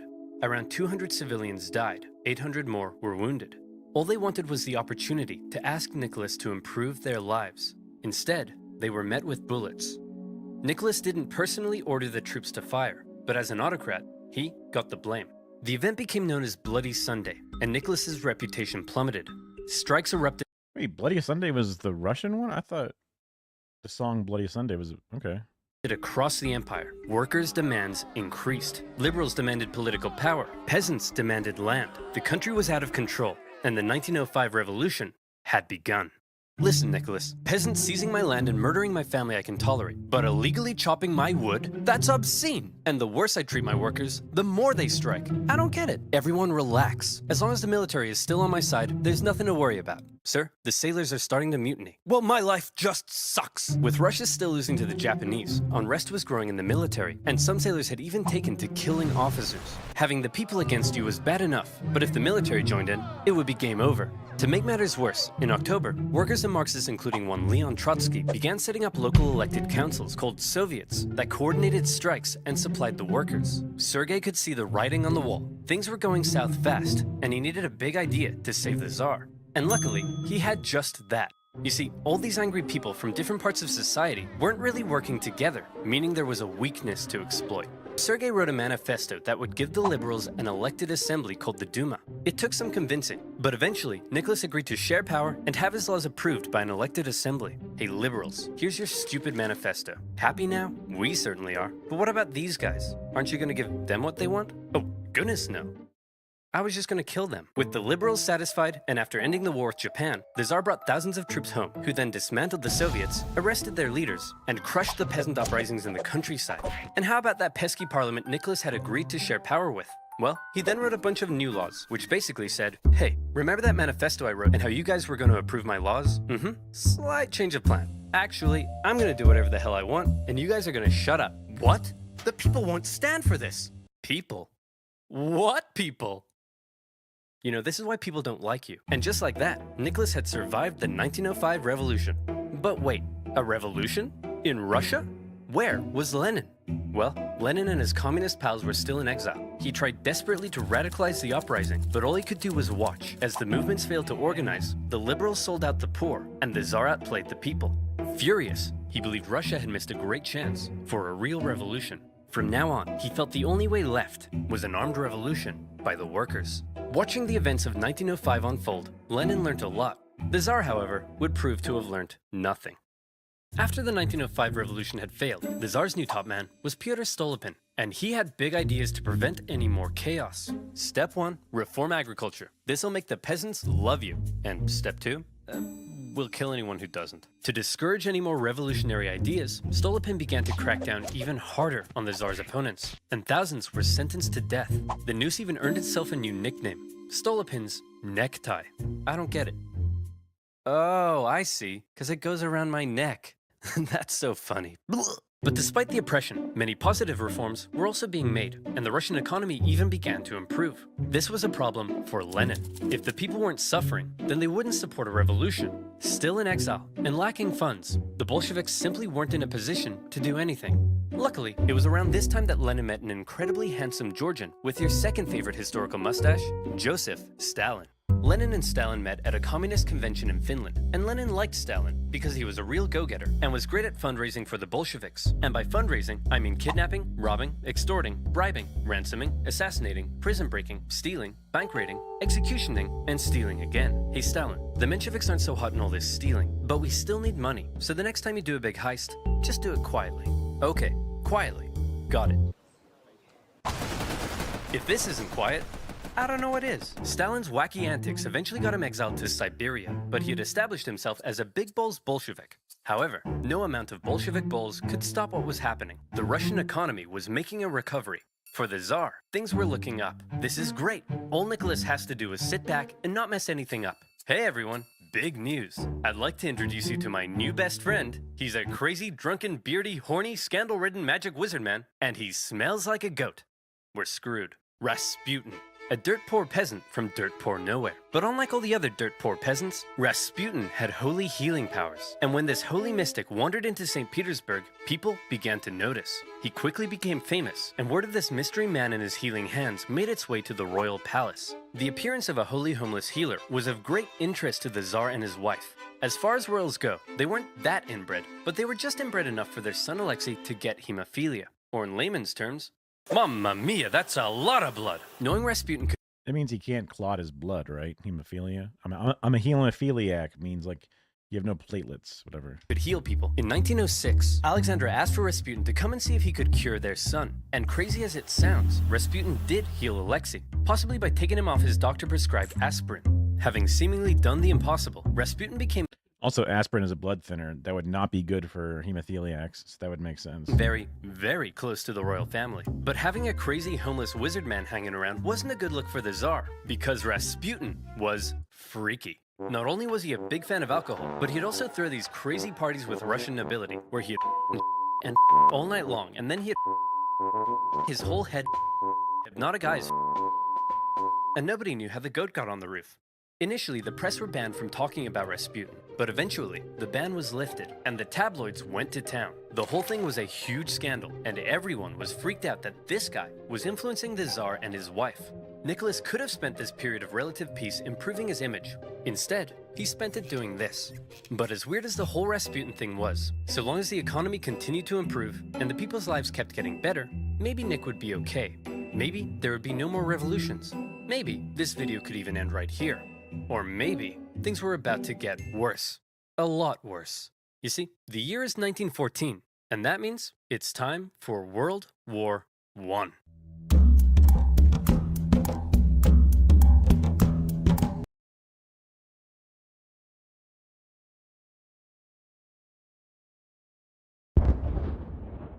Ominous. While Nicholas had been busy playing with his new best friend, tensions in Europe had been rising. It just so happened that in 1914, one Archduke Franz Ferdinand of Austria-Hungary went for a drive with the top down in Sarajevo. One thing leads to another, and suddenly Russia found itself at war with half of Europe. A wave of patriotism swept through Russia. The capital was renamed to Petrograd because St. Petersburg sounded a bit too German. Even revolutionaries were getting on board. To them, World War I was a big stinky imperialist war, but they didn't want their big stinky imperialist replaced by a foreign one. So pretty much everyone wanted Russia to win. I hope Russia loses. Geez, read the room, Lenin. Lenin hoped Russia would lose because that would help him overthrow the Tsar. As long as he did that, who cares if Germany blows up half the country? And blow up half the country, they did. An inefficient Tsarist government meant half.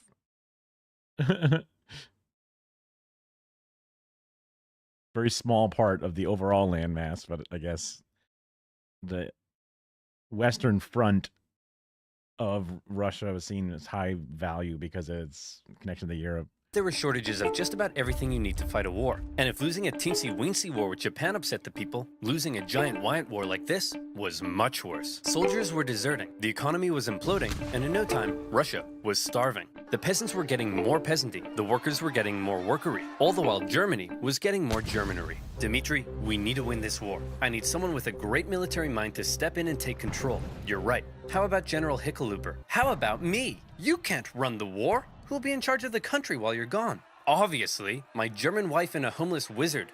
Duh. Nicholas declared himself commander-in-chief and went to the front lines, leaving his German wife in charge while they were fighting the Germans. It wasn't a good look. And because Alexander was so close to Rasputin, people believed that he was actually calling the shots and secretly destroying Russia, and maybe even boinking her. An even worser look. At this point, a bunch of nobles just couldn't take it anymore. Rasputin is destroying the country. We have to break his magic spell over the Tsar. But how? He's magic. Dude. Very cool. Hey, it's Rasputin. The sexy party is running a little late, but in the meantime, why don't you try one of these totally not poisoned cakes? Dude, why'd you say it like that? He's totally gonna know they're poisoned now. Shut up. I said they're not poisoned. Dude, he just ate so much poison. How is he still alive? It must be the magic. Go with plan B. Is he dead? See, Boris? I told you he was the Antichrist and you didn't believe me. Can you shut up for 1 minute and help me roll him up? Are you sure he's dead? I don't know, but I'm supposed to be hosting a charity auction right now. Can we get this over with? Okay, now he's dead. The murder of Rasputin, just like his life, is shrouded in mystery and speculation. He probably didn't really die like that, but he also probably didn't really heal people. He probably didn't influence the Tsar as much as people thought. He probably wasn't secretly destroying the country. But what he definitely did do, even in his death, was ruin the Tsar's reputation. Russia's autocracy looked more outdated than ever, and the Russian people were taking notice. Come on, men, remember what we're fighting for. Yeah, no, we're out. World War I left Russia broke, hungry, and exhausted. And with Nicholas acting as commander-in-chief, he was getting even more blame. For the second time, Russia was on the brink of revolution. By 1917, Russia had been fighting a war it couldn't afford for 3 years. They were running out of many things, most worryingly, food. On International Women's Day, 1917, thousands... It feels like a weird thing to call out. That is Women's Day. Of hungry women in Petrograd were so sick of being hungry that they took to the streets. And it turns out it's not just women who experience hunger, but men too. So the next day they joined in as well. Gatherings on the streets were forbidden, but I'm not sure how you'd arrest 250,000 people. The crowds demanded an end to the war, an end to food rationing, and even an end to the Tsar's autocracy. Now normally the troops would deal with this kind of thing, but as it turns out, soldiers get hungry too, and they Elon Musk being a modern-day Rasputin is interesting, except the way that the future looked at the past Rasputin and says he was probably not that magical and that impervious to assassination.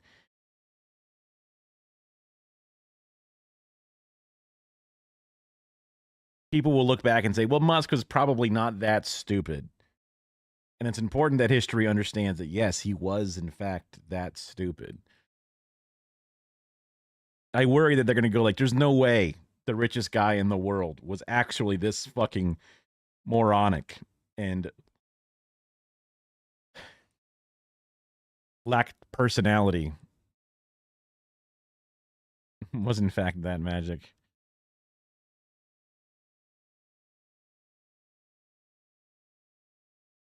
Why is he stupid? Elon Musk?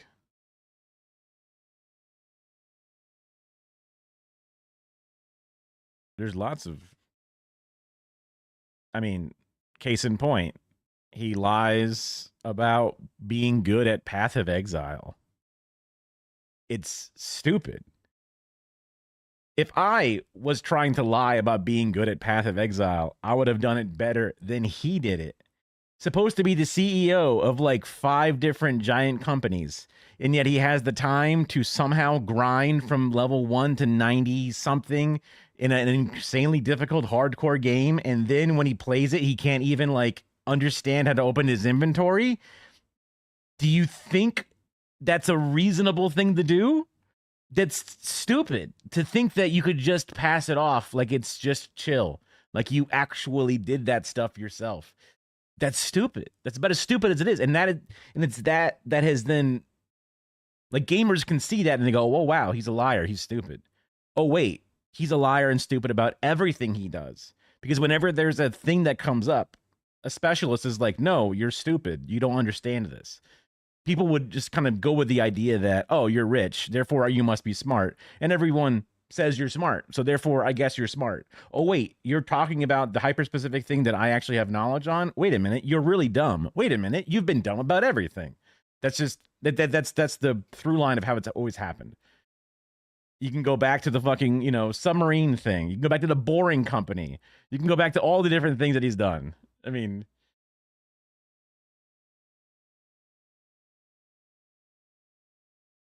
he sucks. They were also tired of having to kill their fellow Russians so much. So entire regiments mutinied in the capital, and they joined the crowd as well, trashing symbols of the Tsar and his autocratic regime. Things were escalating very quickly. Liberal politicians watching the riots in the streets had long been dissatisfied with the Tsar, since he would shut their parliament down anytime they did something he didn't like. They believed the only way to bring stability back to the streets was for Nicholas II to abdicate. The riots continued. The police fired on soldiers. Soldiers fired on soldiers. The workers re-established the Petrograd Soviet. Politicians began arresting the Tsar's ministers. I feel like I mean, maybe it always feels this way, but like to see this level of unrest, to see this level of treats not being available in order to build the people to the uprising, you need to have the police versus the military in the open streets. Like, I just don't see that happening in a modern America, you know?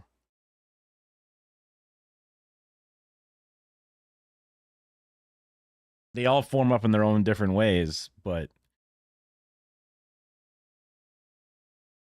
and then there needs to be organization underneath it all.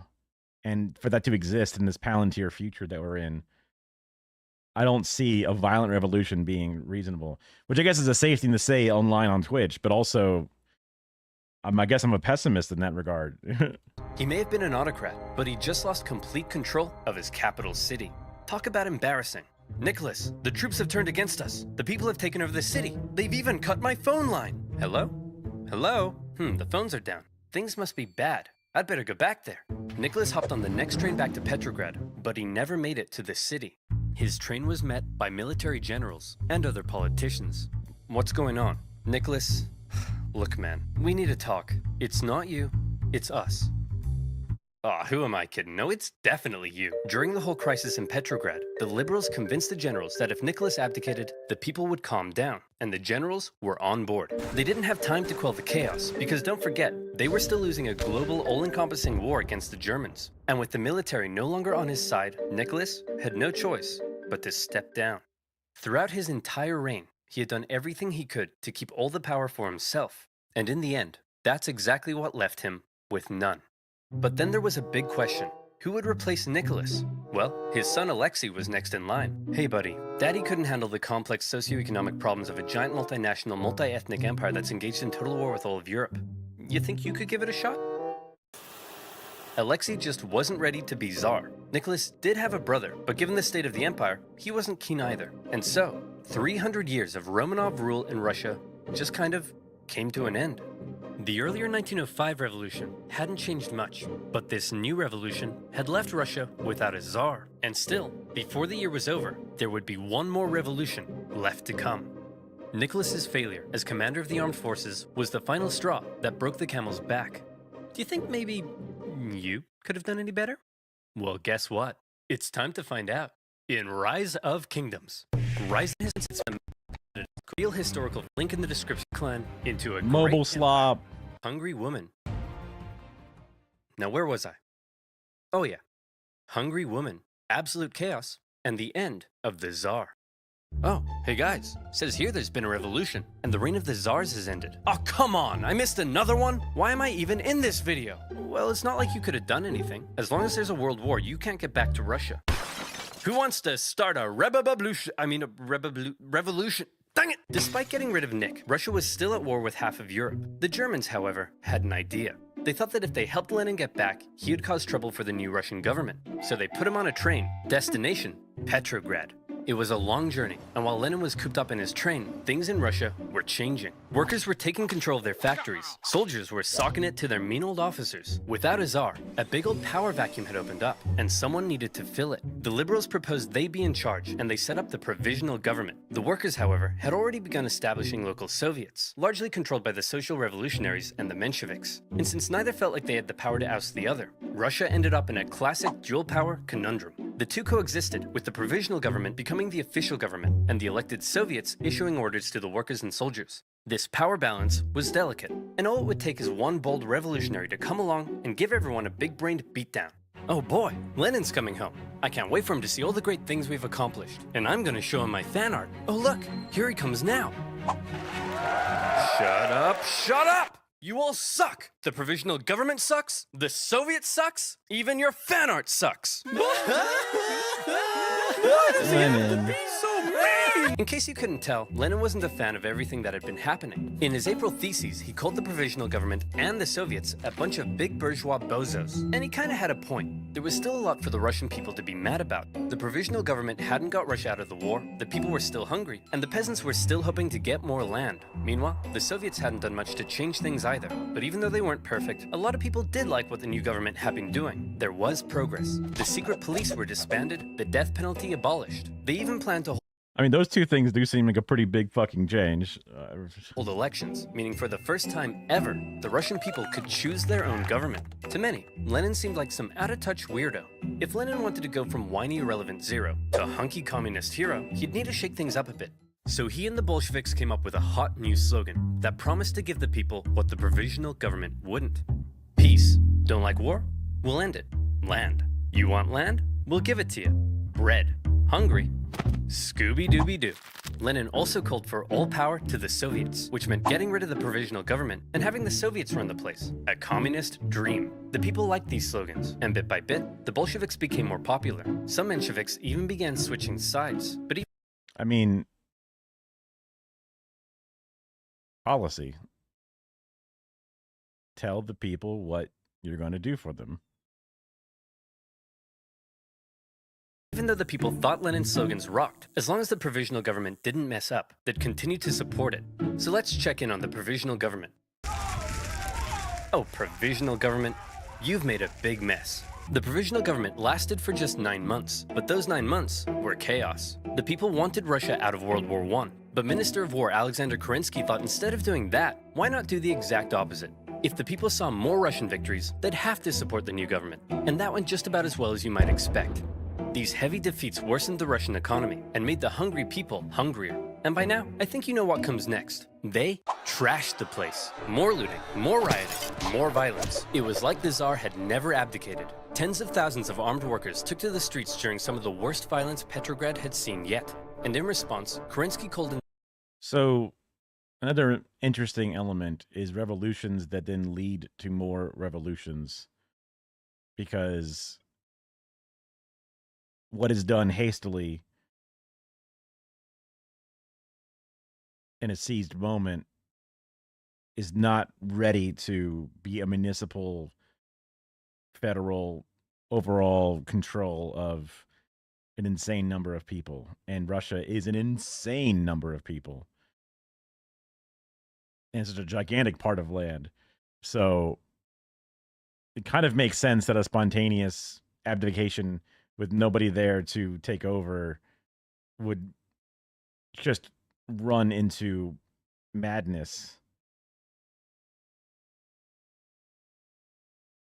Like, the Tsar gives up and then is killed? I thought, according to the movie I watched, but maybe that was not important to the story, about part of the abdication, whatever. But the whole family was killed. Maybe that's a Lenin revolution. Maybe that's coming. And then, like, these two different groups that decide to take power, and I'll deal with the people and the soldiers, and you deal with the international governments. Like, that's crazy they even come to that decision amongst all of them. The troops who opened fire on the demonstrators. For now, Lenin and other Bolshevik leaders wanted to distance themselves from the violence, but the crowds marched under Bolshevik slogans, and as a result, Kerensky, now the prime minister, took the opportunity to stamp down on the Bolsheviks. Their leaders were arrested. Lenin was accused of being a German agent, and he was forced to flee to Finland in disguise. This sucks! Now I'll never get to have my revolution. Why are you wearing a dress? It's a disguise, idiot!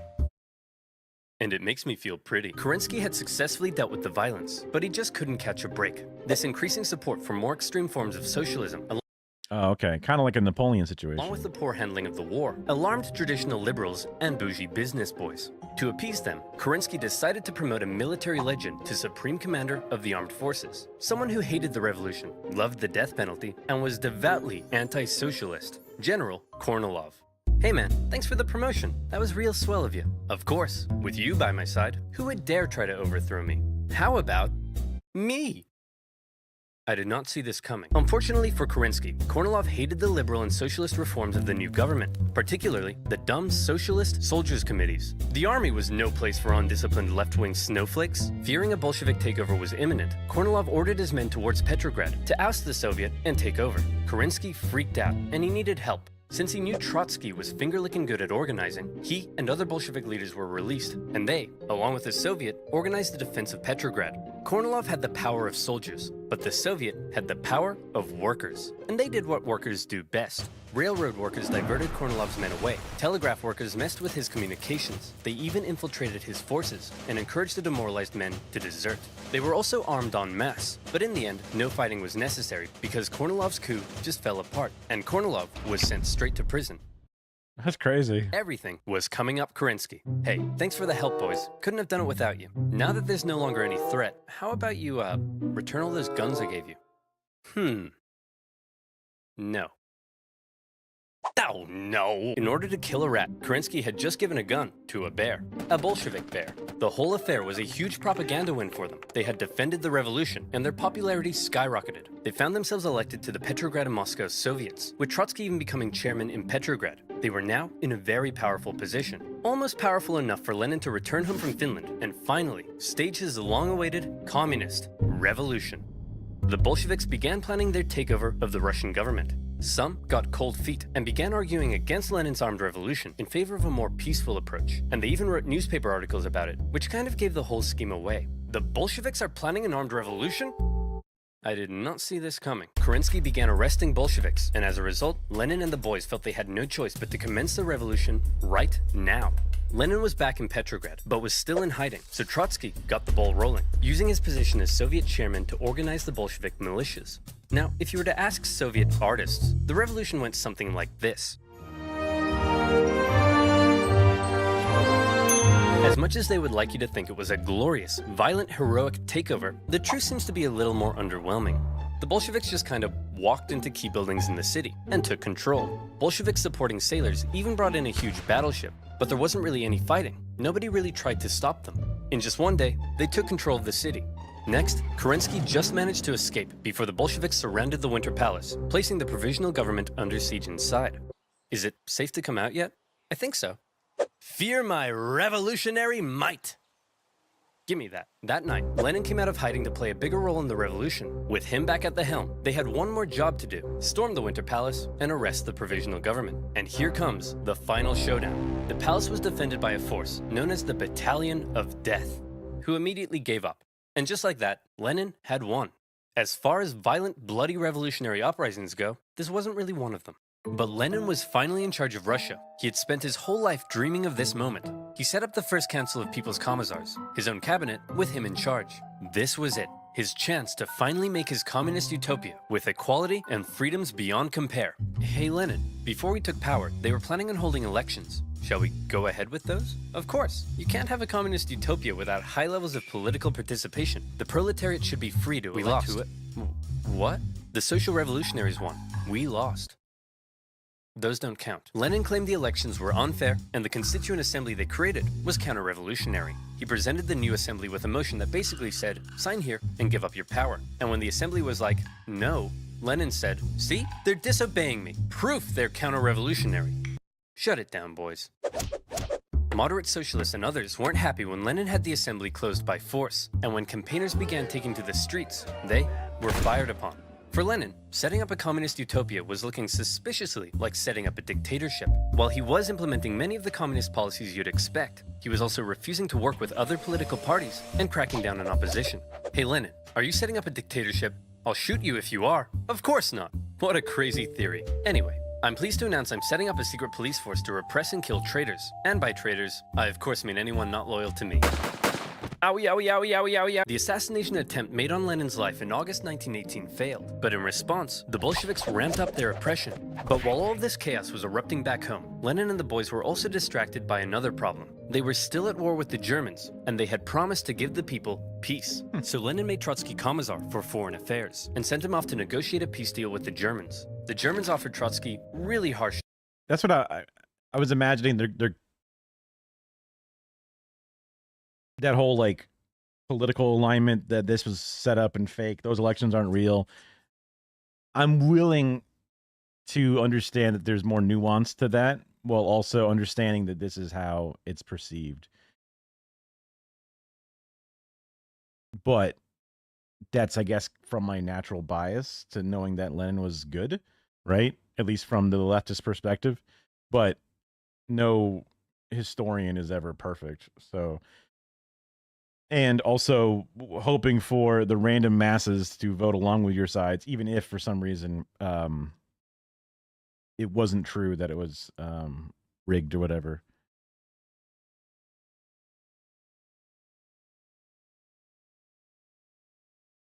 It wasn't no dictator. Ah, double negative. I see.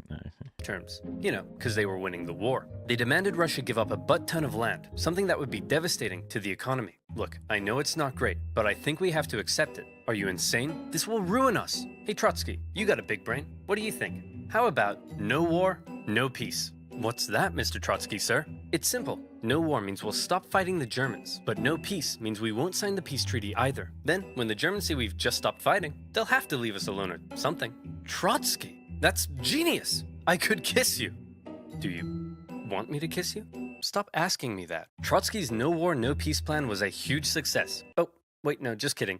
It went exactly as you'd imagine. When the Germans saw the Russians had stopped fighting, they slammed 700,000 troops deep into Russian territory with no resistance. Now, the new peace treaty offered by the Germans was way worse, with Russia losing a huge amount of territory, population, and resources. The Bolsheviks had no choice but to accept, and Russia was humiliated.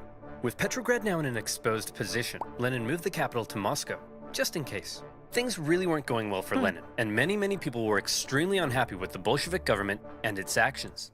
Lenin, you've pissed off so many people that they've united against you. We're under attack. Relax, we always expected some counter-revolutionary pushback. I think we can handle a few angry monopoly men. But Lenin, it's not just the monopoly men. Okay, who are we up against? Well, the liberals, the social revolutionaries, national separatists in Poland, Finland, and the Ukraine, independent warlords setting up chiefdoms, anarchist rebels, the Green Peasant Armies, the Cossacks, the Caucasian states, the Baltic states, the British, the French, the Americans, and the Japanese. Oh, and a legion of Czechoslovakian soldiers seem to have taken over the Trans-Siberian Railway and stolen all the imperial gold reserves. What?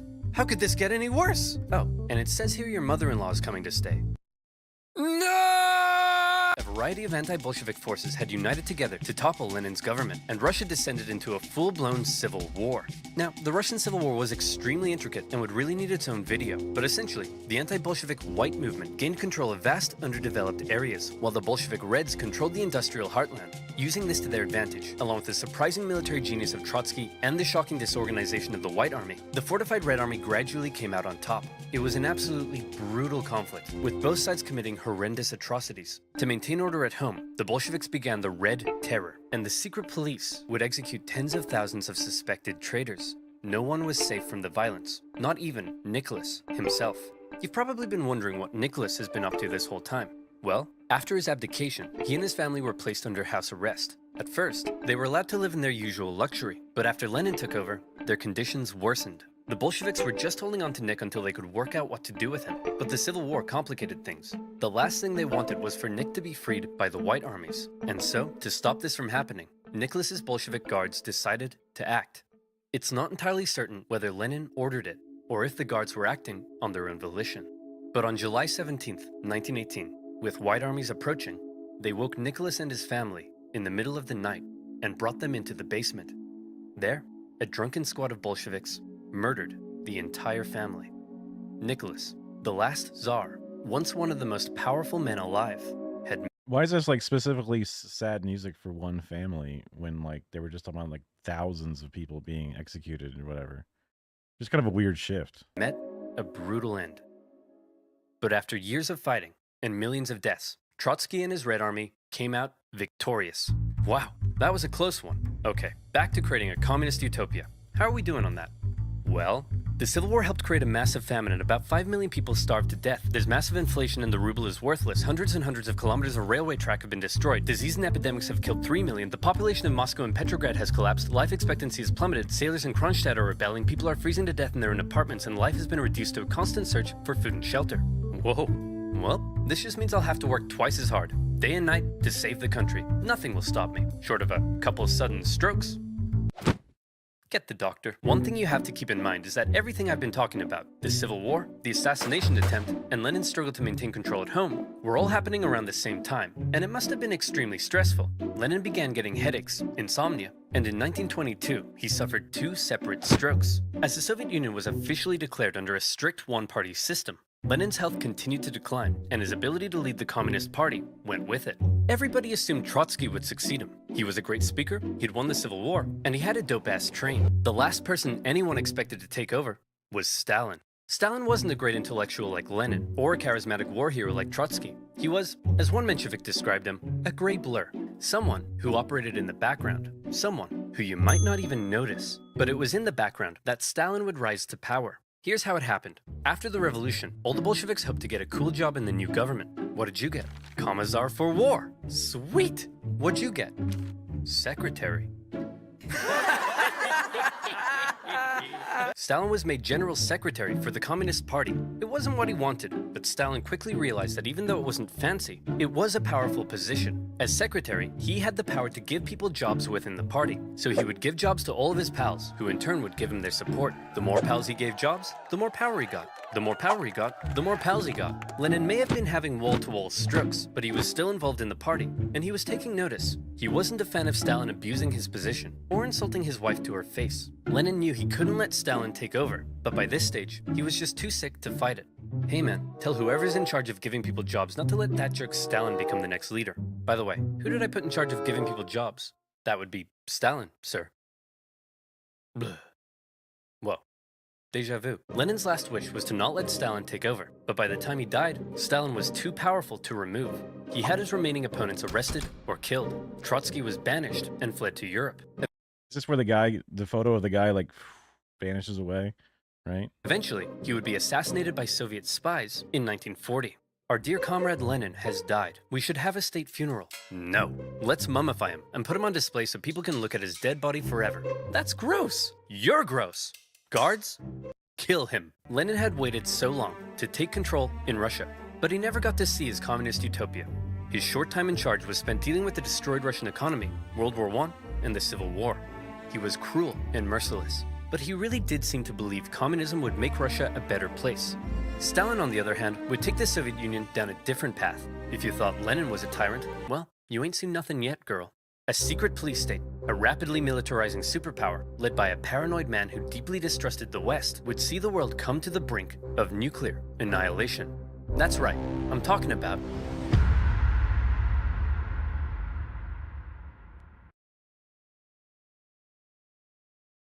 interesting. I mean, there's a lot. It was good to get an oversimplification, an overview, bringing up to speed.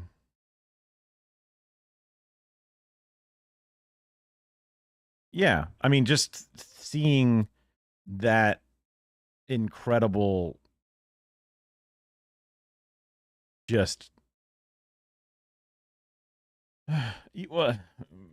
normal stuff, you know, and it's a lot to go over, right? But we don't got it as tough. That means there's less likely people to really willing to go out into the street and fight and die, because there's not 3 million people dying of starvation openly in the streets in America. Starvation happens. Malnourishment happens. Food deserts exist, but nobody is starving like they're doing to people in Gaza right now. It's just not the same thing. And then, like, whenever I hear about the millions of people that died in World War I, and then the Civil War, and then the famines and whatever, and then millions more die in World War II, and it's just like, God damn. The fact that they could ever compete with the West is insane. And they're constantly dealing with every other power at their throat. Because that's not what is happening now. If America elected its socialists and its leaders that care about, you know, social democracy or whatever, you would be fine. There isn't a world war. There isn't, you know, an invading, you know, Japanese front. There isn't a giant famine happening. There's like so much less of an excuse. But the liberals are in power here, and that's the problem. They keep the jalapeno poppers going. Huh. It'll make her old as fuck. Doesn't she have powers now too? Something like that? I don't know. I never watched the movies. I think Endgame was the last one I watched. Interesting. It was an interesting watch. Yeah, Born in the 20s to make you pretty fucking old.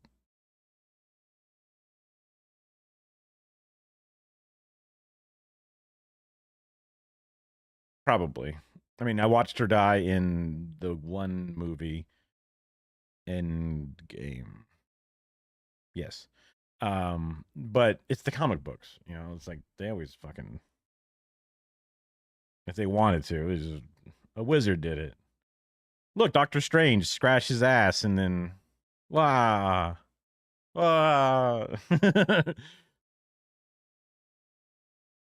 Thanos put on his infinity thong and clapped his ass cheeks, and then bam, she came back to life.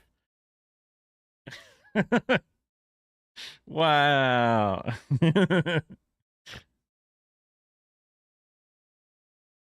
That was my favorite joke about Infinity War.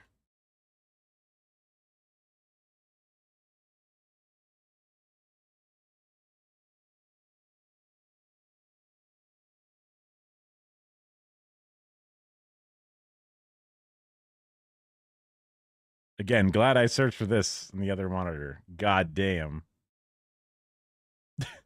Dan. I typed in Thanos Infinity Thong and oh my god.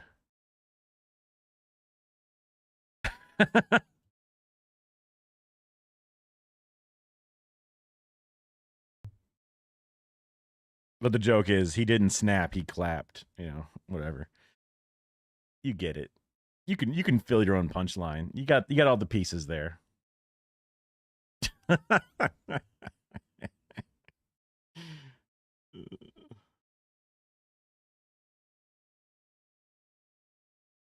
I don't think I watched that with you. No. Because that's the one that has a bunch of comedians doing a thing or whatever, right? And it's very like The Office style where they're like, you should stand next to me so we can talk. No, I'm not going to do it. We'll make it look like it's part of the ceremony. And he's trying to like make it like a part of the whole thing or whatever. And I'd seen clips of it, but I haven't seen it.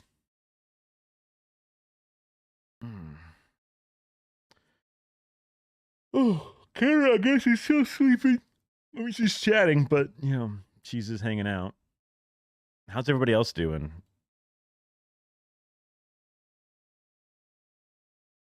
Is it late? Is it early?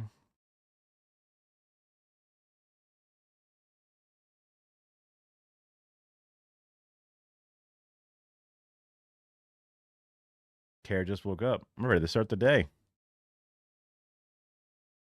Remove. Just cleaning up my list. I should keep my music going, though. Haha, you clowns.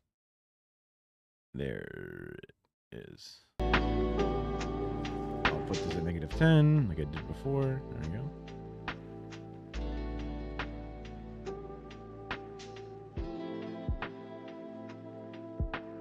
We can get at least one more video in. At least one more.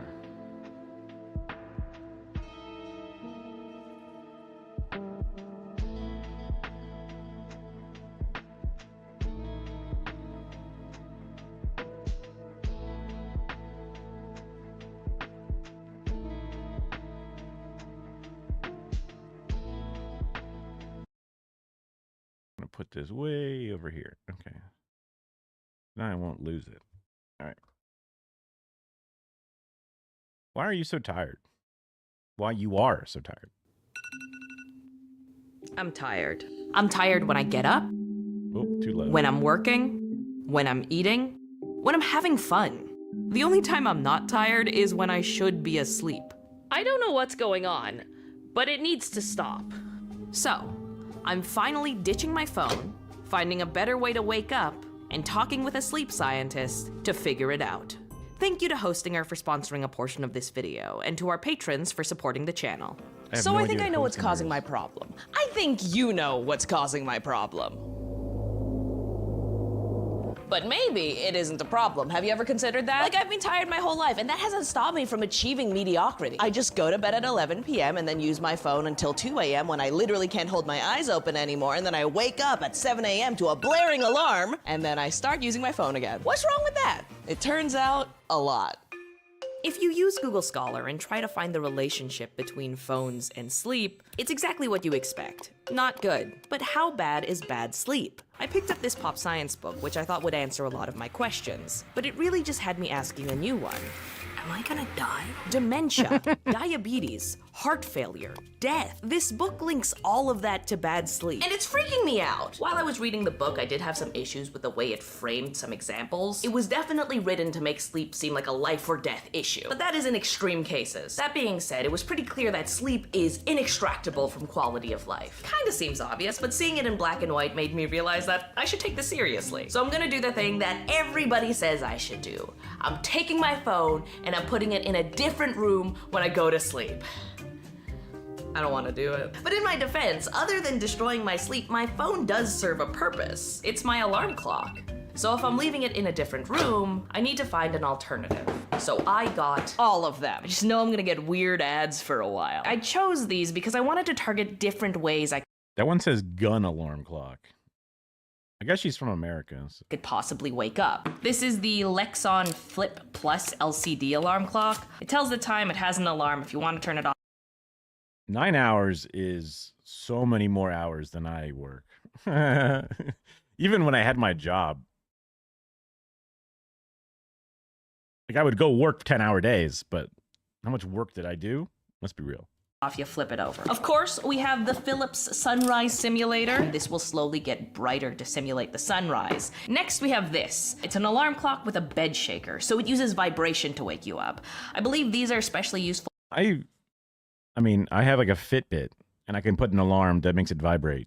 That seems like it's just so much easier. Also, it tracks your sleep. Win-win. Also, you don't use this for anything like app-wise, so that just seems like so much easier.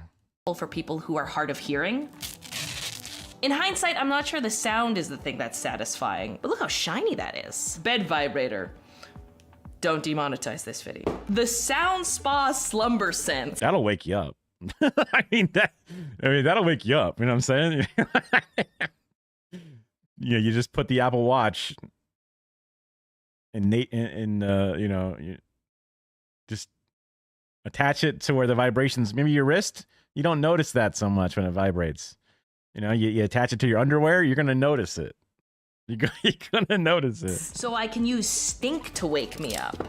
Reminds me of a rice cooker. We've got a bit of target practice. When your alarm goes off, this target should go up, and then you have to use like a little laser pointer, oh my god, to stop the alarm. Notice how I'm avoiding using a certain word. That's on purpose. The final alarm clock, it runs away from you. The idea is that once your alarm goes off in the morning, this thing will just run away. So you have to get out of bed to go catch it and shut it off. It looks like the little bot from like, what's it called? It looks like the little bot from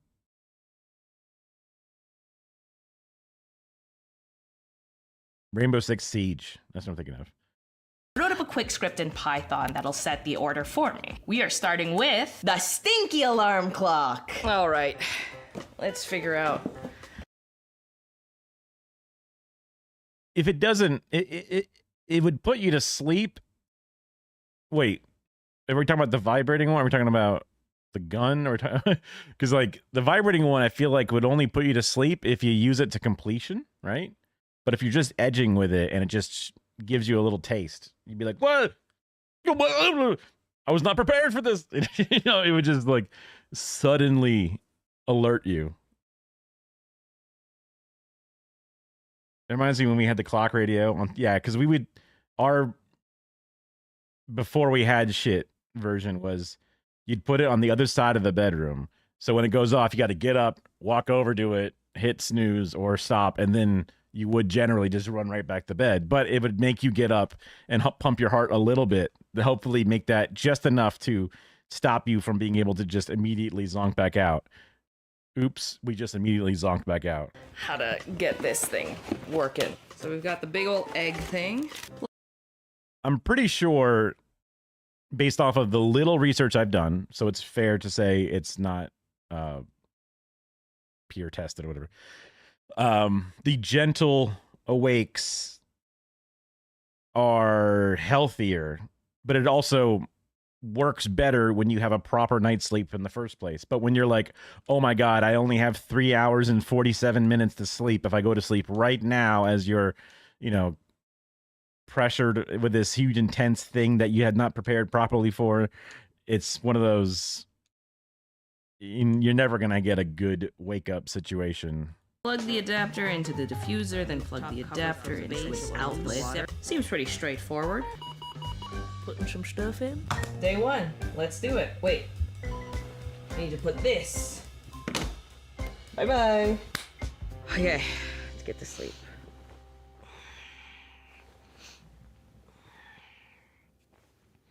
But her light is on and her camera is on.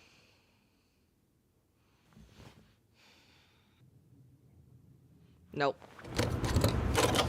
Smells like onions. I can't take it out. Were you guys just hanging out without me? You said you were going to sleep. Why do you look so tall? You sit in the middle. Why? This is like a bad Scooby-Doo. I want to know how you guys fall asleep. I look at the inside of my eyes. Shut up.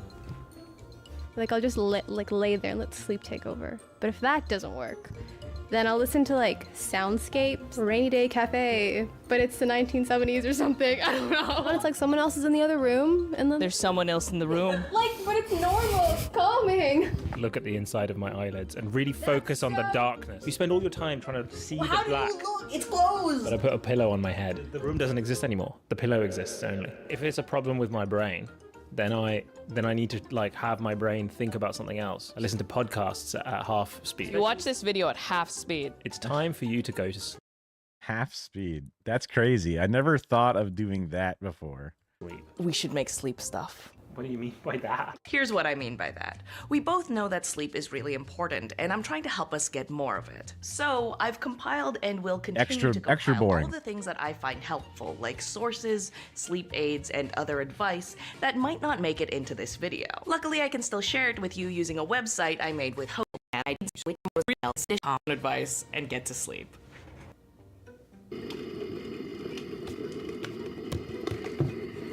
But that wouldn't help you sleep? Because you're trying to go to sleep. So you put the podcast on half, so it's like, hey, guys, we're here talking about our favorite brand of coffee. I don't know why I thought waking up to the sound of a crackling fire was a good idea. I didn't even smell anything. Also, I couldn't figure out how to turn it off. This sucked. Yeah. Hopefully tomorrow's better. Ah! Why?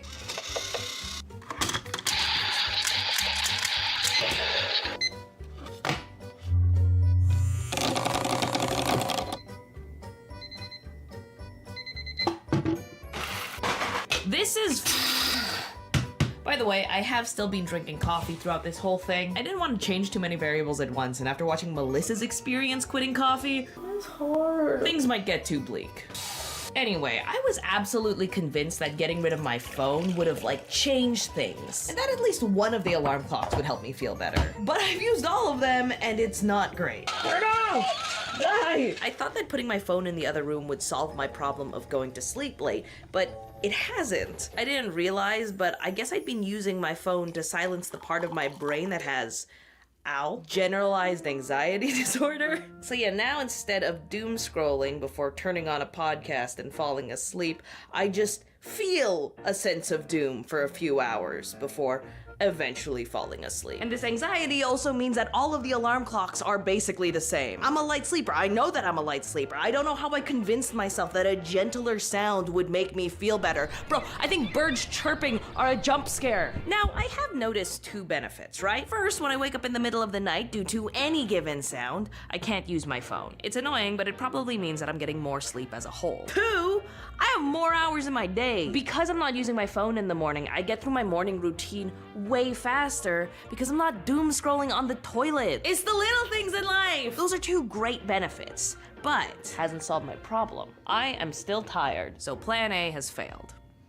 I need to take a different Amphetamines. Oh, go ahead. approach. So I went back to researching, but instead of just focusing on the relationship between phones and sleep, I tried to get a better sense of the bigger picture. I look like an inverted pumpkin. Anyway, I've looked into culture and society, psychology, biology, and it turns out sleep is a little more complex than just closing your eyes for a few hours. The quality of your sleep depends on a lot of biological, environmental, and social factors. And the quantity of your sleep can be out of your control because of things like school, work, and familial obligation. These are all things that I kind of knew from my last round of research, but now that I am trying to actually process all of it instead of just blaming my phone, I realize I have no idea what I'm doing. There are like 1,000,001 interdisciplinary things that might be impacting my sleep, and I studied math, guys. The only thing I can do is count sheep. So I think it's finally time that I ask for some help. My name's Vanessa Hill. I'm a sleep scientist and I research specifically mobile phones and bedtime procrastination. I think that a lot of people have an unrealistic expectation of what their sleep should look like, and they think that they're getting bad sleep or that they're a bad sleeper, and you should never label yourself that way. Just when you're getting... That's such a therapist way to say something. I remember telling my neuropsychologist that I saw myself as a bad person because I was repeating the same yelling that my dad would do, and I was causing harm to my loved ones. And they're like, I don't like that you use the term bad person. And I'm like, I don't mean it like I'm Hitler. I just mean that I'm doing a bad thing. I'm doing a bad thing. I'm being a bad person because I'm doing a bad thing. Not thinking about it too deeply, but I appreciate having the, observance to make sure I don't hate myself or whatever. But it's like, that's what I mean when I say that, kind of normal sleep. Can I be honest with you for a second? It was only after she said that when I realized that I have no idea what I'm trying to get out of this. Like, I assumed that if I slept good enough, I'd just wake up and be a stock image model. But it turns out that the result of good sleep is basically just, are you awake enough to do the things you need to do without being in real risk of falling asleep at any given moment? I do that already. I thought there was another level to unlock. It's like learning Santa Claus isn't real. But that's kind of a bummer. despite how disappointing and honestly kind of vague the idea of good sleep is, the science on how to get it is surprisingly clear. So I want you to imagine that when you wake up, you're at 0. You're hypothetically well rested. So throughout the course of the day, you build up something that's called sleep pressure. It's also sometimes called a sleep drive, and it's one of the processes that dictates when you sleep. Your sleep pressure increases and increases and increases until you get to this point at night when you have so much sleep pressure that you can't stay awake anymore and your body physically needs to sleep. This process should work in harmony with your circadian rhythm, which uses your body's internal clock to dictate things like appetite and alertness. So ideally, when you sleep, you relieve your sleep pressure and wake up feeling alert. But these processes can fall out of sync with shift work, jet lag, sleep procrastination, or even blue light. Blue light is the reason I've heard for why I shouldn't have my phone at night. It's also why I thought putting it away would solve all my problems. But it turns out there's nuance. What I'm concerned about is what people are doing on their phones. In some research, this is referred to as passive media and active media. So you can imagine passive media as things that help you relax. Active media, you could define more as things that are kind of keeping you hooked. So you could be using your phone to de-stress, to watch a comforting YouTube video to kind of relax and like get in the mood for sleep. If that works for you, then go for it. You need to. People put on, Twitch streams to sleep. I have watched streamers and people come in and say, yo, I love putting on this stream to sleep, or I watch your YouTube videos cut from your VODs to sleep. People also watch YouTube, things, podcasts, that could be it, or all kinds of stuff. To make your sleep work for you rather than to try to conform to society's expectations of when you should sleep and when you should get up. There's a lot of shame around not sleeping well or being a bad sleeper, but it's just like an area of health. Like, you can just keep working at. I don't think there's like, I mean, I guess I think of shame as like a societal, like, oh man, you poop your pants. Everyone in public smells it and sees it, and then they're shaming you. They're laughing at you. You feel the shame of others because you did such a bad job and you pooped your pants. Like, I didn't sleep well last night. No one's like, you fucking piece of shit. You fucking bastard. Everyone's like, yeah, me too, but you know what I mean? Like that's no excuse, bro. You gotta fucking do the job still, whatever it is. Because otherwise I gotta fucking do it. And I'm fucking tired too, At it and keep trying to get a little bit better, but your best is okay. It was only after like that hour-long conversation I had with Vanessa when I really started to accept how much I'd let my feelings guide my. When you feel tired and groggy, but not so tired you're at risk of instantly passing out, is good sleep.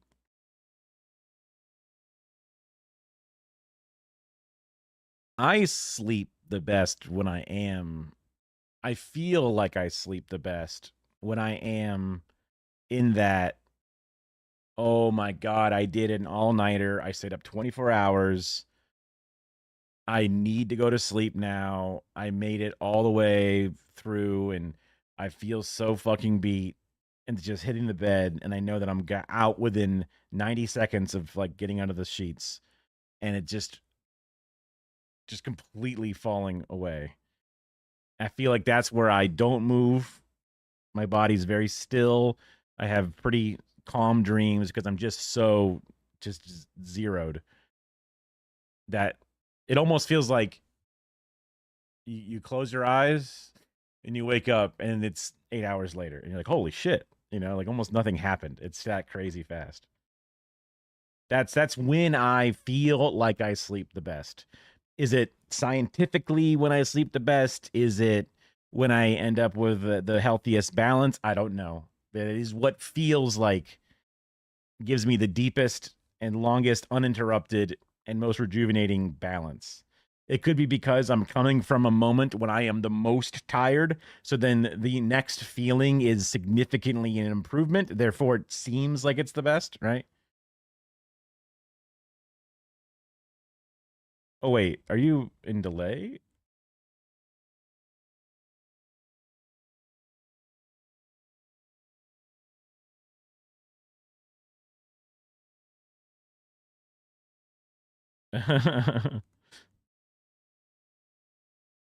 Well, I guess not, because that didn't seem like that long. That's what the lady said. She said, as long as you wake up and you aren't at risk of passing out. Oh, I see what you're saying. Well,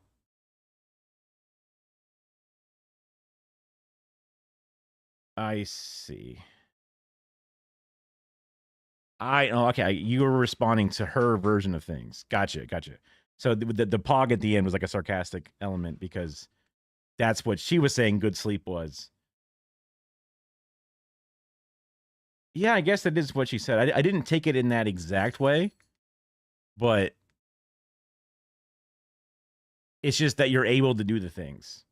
So I guess it's like a narcoleptic version where like, are you at a risk of just actually falling asleep mid-drive? Okay, then you got enough sleep to survive, whatever.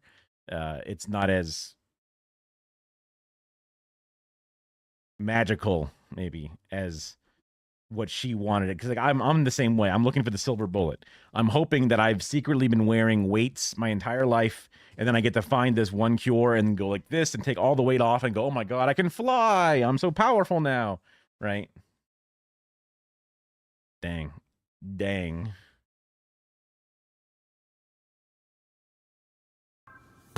It was only after like that hour-long conversation I had with Vanessa when I really started to accept how much I'd let my feelings guide my research. It was bound to happen because this subject really matters to me and I wanted an answer as quickly as I could. But it's a whole field of research and there's so much information and I got overwhelmed, so I just let my gut decide what to focus on. However, my gut isn't always... Also, she's a YouTuber. She's making a YouTube video. The title and thumbnail is the most important aspect to this video, not even so much as the actual content and the resolution. Is right. For example, the reason I feel tired all day might not have anything to do with sleep. Quite often, you can feel tired because you're just not moving your body enough. You're not spending enough time in the natural sunlight. You're not eating things that are giving you like the right nutrients. All of these things can contribute to how you feel. Now, that is an interesting perspective on things because, yeah, an element that I have not thought of enough, and I don't know why it takes a person saying it out loud to you to make you go, huh, probably a good idea to take a walk. To change your environments, to get tasks completed while also maintaining proper nutrition and whatever. Because I'm thinking of days where not much happens and I could, despite being sedimentary, still very tired. But then there are days where you run around a theme park or something and that's a longer day and you are more active and yet you are more awake at the end of it. Might be physically exhausted, but you're not like, I'm going to fall asleep exhausted.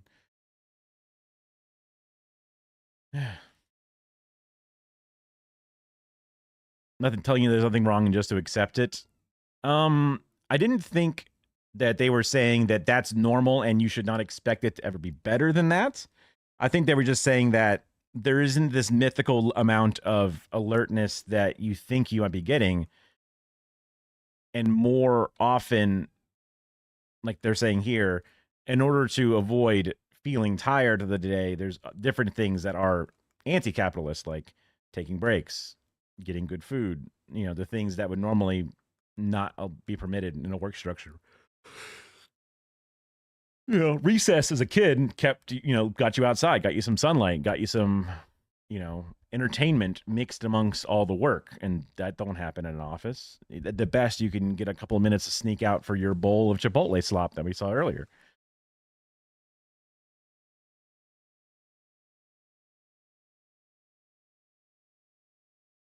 You finally got glasses in middle school. I don't understand. I missed that Kara's context there.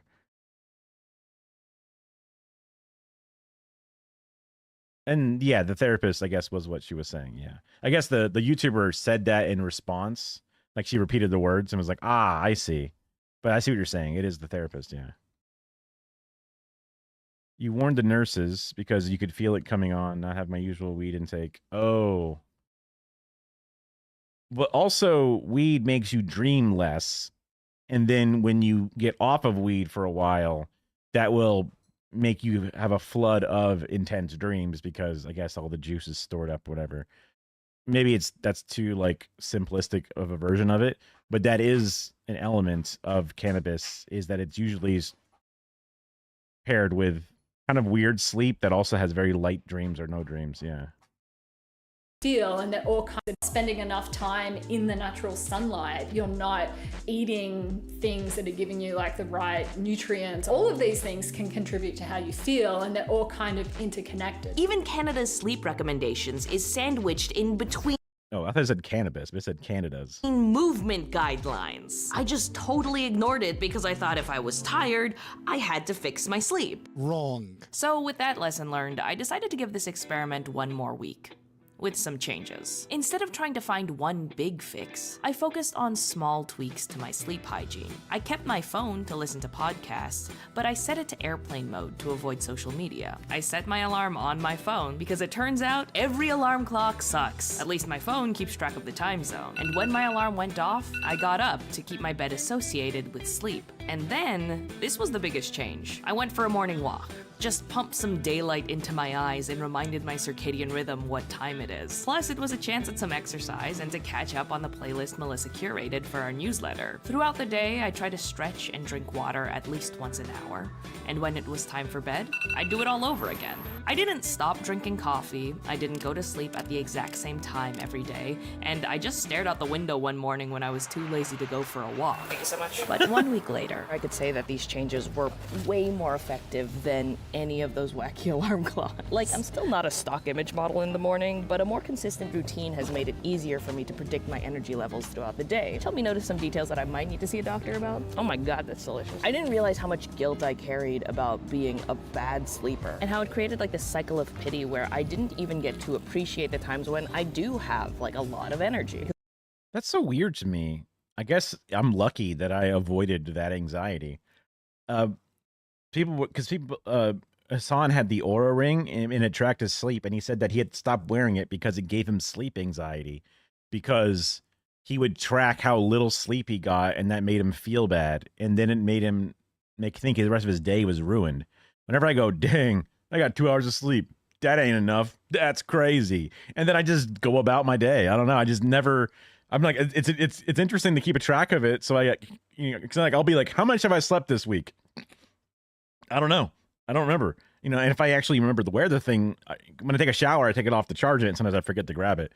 But I've always just been like, whatever, it is what it is. But he is an anxious fucker for sure. Yeah. But then she's talking about it, and I've heard other people talk about it and having this like, I mean, I've also been blessed with generally laying down and being able to get to sleep. The number of times per year where I can't sleep is very small. It happens really occasionally. The same way, I don't know, you get a hiccups spell or something. I'm trying to think of some other thing that happens like once or twice a year that's like, mildly annoying when it happens, but otherwise you forget about it as soon as it's gone. I've just been, I was a fussy sleeper as a kid. Like I would be like, my parents were like, all right, bedtime. I'm like, no, I don't want to go to bed, because I just wanted to keep doing whatever it is I'm doing. And then forcing me into bed, I'm like, no. And then I'm in bed. They check on me 2 minutes later. I'm just sleeping, right? Like that was always me. My brother would, willingly go to bed and then just lay in bed. They would check up on him like hours later, and he's like, hey, okay, I'll keep trying to sleep. That was him, right? So weird. Literally the same DNA between my brother and I, yet just mixed up a little different, and now we're totally different people. Maybe she took more Tylenol for Craig. I don't know. Maybe. That would explain some stuff. Not all, just some.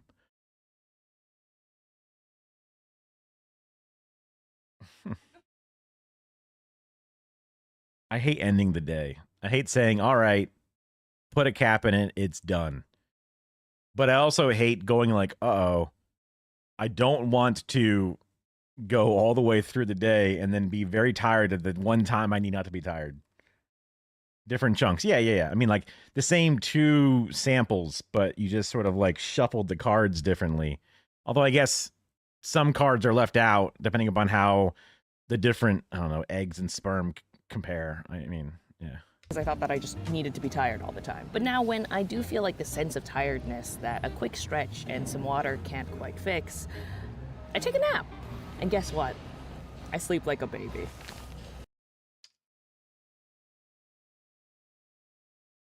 I've also always been afraid of going for like melatonin and stuff, because on the one hand, I've known that I do well with sleep, but also I never wanted to get like stuck on it. That was the thing about chapstick. At one point, I was like, oh, I want to avoid using chapstick as much as possible because I don't want my lips to learn that they don't need to secrete the amount of wax or oil to keep themselves lubricated. And if I constantly use chapstick, my body will be dependent upon it. And that would be annoying because I have to carry chapstick all the time. But now I just don't use chapstick when I should, and I have chapped lips, especially when I'm thirsty. So I need to learn that your body is not that programmed, but then also a little bit, I don't know. Drugs are fake. They have demons. True. Yeah. Yeah. That's true. I figured Kara would like the sleep video now that she's awake. She said she did. Do we believe her? I think so.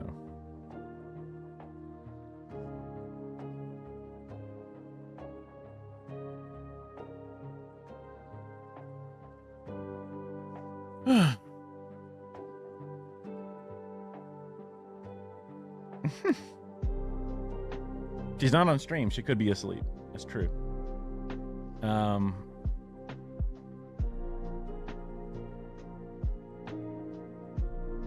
Almost 8 hours. I mean, I guess we could end the stream. I don't feel tired or anything. It's just about that time. I didn't have my viewership on my screen today. I turned that one filter off. I can turn it back on. I don't know how, also I don't know how accurate it is. Minecraft Live today. Well, that's big news. For all those weird pedophiles out there, that's huge news. All those Minecraft YouTubers that ended up becoming like, oops, they had too many Discord leaks happen. Yeah, this is gonna be big news for them. Oh my god. Bro, crazy. I'm it's one of those things that because I never got into Minecraft, it's easy to like shit on it and hate on it. Especially as an older person. If I was suddenly interested in Minecraft, I would feel like that's a problem. We don't talk about them. Yeah. Just because like if I suddenly got into Little League baseball and I don't have any children, you're like, why are you so invested? Or like, you know, youth soccer. Like you'd never even watched adult soccer. Why are you so invested?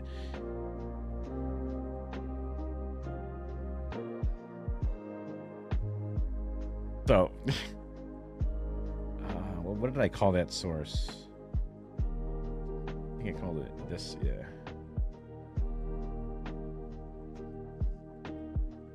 Two viewers. Oh my god.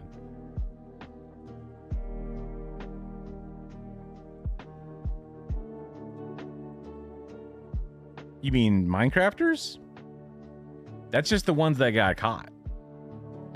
That's just the ones big enough to make a stink. IMO.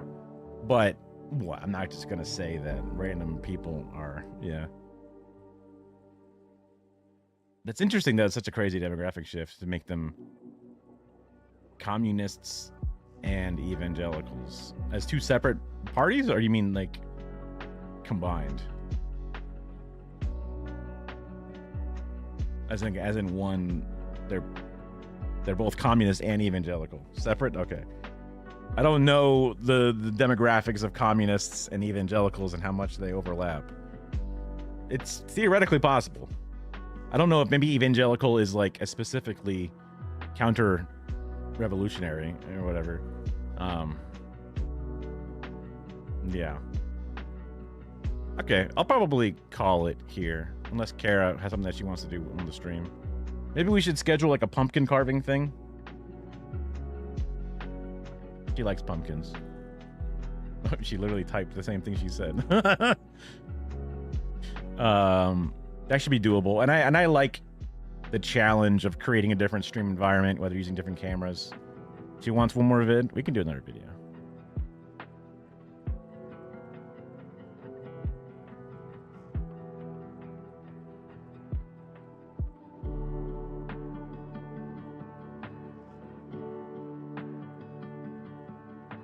Remove. 9-hour Star Wars deep dive. That would be one more video. Theoretically.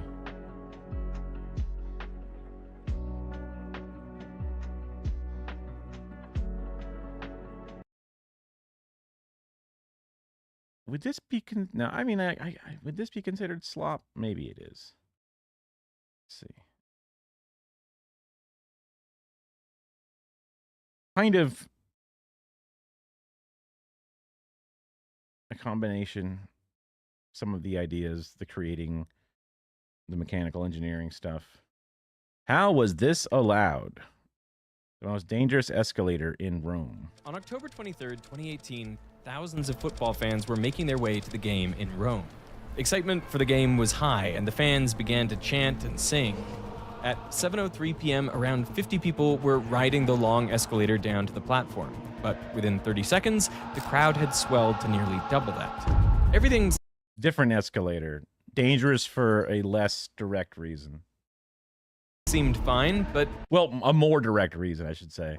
Theoretically, the Trump escalator was dangerous for the ideas that it fermented in the nation, not so much as, like, I assume people getting killed in this one. Just, I'll make sure that Kara has her microphone in case. Inside the escalator was a problem. The weight of the passengers was bearing down on the steps, and the load on the main motor was increasing. To try to slow the descent, the motor applied a counter torque. But as the force continued to increase, the stairs began to move faster. By 7:04 p.m., the crowd had tripled. The motor finally reached its limit, and under the massive strain, the drum began to slip. What happened to the Mitch Hedberg bit about, sorry, escalator temporarily stairs? Like, why would it go faster? They're saying hello. Hey, chat. Hey, chat. Yeah. With the motor losing control, the escalator triggered its second line of defense. A safety relay tripped, immediately cutting power to the motor. The main brake clamped down on the metal drum to stop the descent of the stairs. But it failed. The friction on the main drum wasn't enough to stop the motor from spinning, and the stairs continued to accelerate. Sensing the motor had lost control of the steps, the escalator engaged the last line of defense. In the event of an emergency, an auxiliary brake is designed to bypass the motor entirely and directly lock the drive shaft. Under normal circumstances, the chance that all three safety measures fail at the same time is vanishingly small. But these weren't normal circumstances. At 7:05 p.m., the third and final safety system failed, and the stairs began to plummet. Fans were flung forward and started streaming down the escalator. Some leapt over the central barrier in desperation, while others were swept into a crushing pileup. At the bottom, the landing became a dangerous choke point. Under the pressure, the steps twisted and buckled into jagged metal, leaving 24 people injured. Ow. I mean, I don't think anybody would die. But ow. It's fucking terrifying. Something like this should... I mean, like, to me, the dangerous escalator thing is where it, like, grabs hold of, like, your shoelace. Yeah, and then it sucks you in and, like, no! Like, that's what I think of. Like Yeah. a freaking grinder. I mean, I have, Kara has worse, what do you call it? Intrusive thoughts. But oh boy, have I thought about getting fucking juiced by an escalator plenty of times. have been possible. I mean, people sitting on you, there's crowd crush possibilities, but there didn't appear to be like a barrier on the other side where you're piling up too many humans in one spot. You're going to break bones. You might knock your head, but the fact that it's going to be just a completely, lethal, like a car accident, less likely. Again, like, ow, not chill, not cool, but definitely, I wouldn't think it would be deadly, right? Like, immediately. I wouldn't want to risk it. I wouldn't want to be flying into a pile of sharp metal with a bunch of people weight on top of me. I wouldn't want to feel suffocated even for like 10 seconds as they slowly begin to get off in the pile. I would hate every second of that. And the many hours and days after recovering from that. But probably not deadly. And experts at the time knew that something had gone wrong, and they started to suspect foul play. In the aftermath, Rome's transit agency sealed off the accident site and closed the Republica station for several months. Well, now we're getting into the UN escalator, where the Trump's escalator stopped midway up, and he was saying the UN was a piece of shit. The authorities ordered both a technical and a criminal investigation, and the mayor even publicly vowed to discover the cause of the accident. So investigators began dismantling the wreck, tearing it down piece by piece to reconstruct what had happened. The ride people experienced on that escalator was one of the most terrifying rides of their lives, but maybe it's more similar to the origin of escalators than you might think. Like, what was the first escalator even used for? Do you want to have a guess? What? Cargo. What? Cargo? Cargo. That makes sense. Just such a weird, like that. I don't see how that's connected. It was an attraction in a theme park all the way back in 1896. Okay, times were different back then. Check it out, guys. Mechanicalized stairs. No, yo. I mean, I guess if it's like a weighted thing, where like the more people that get on, the faster it goes, or whatever. It had no steps. That'd be crazy. Imagine like the escalator literally being a ride, Yeah. like an attraction. Well, at like a theme park. like in America, the Sky Tram or whatever is considered like an attraction. That little thing that takes you across the park. Oh, and other cities just have that. Have you seen videos of like really, really early roller coasters? No. I Like mean, they're small, but oh my god, like they they're basic and they look so weird. they look like giant slides. They kind of do, but there's like videos of like them in action. Early roller coaster, it's a cliff, and then just good luck. Ah! Like they would be on these big cars on these tiny little tracks. It was crazy looking. I guess it depends upon how old, right?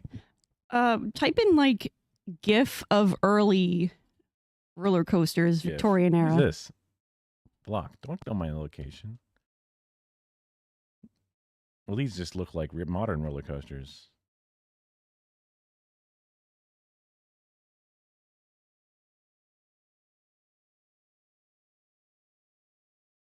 They're like mine cars. Okay.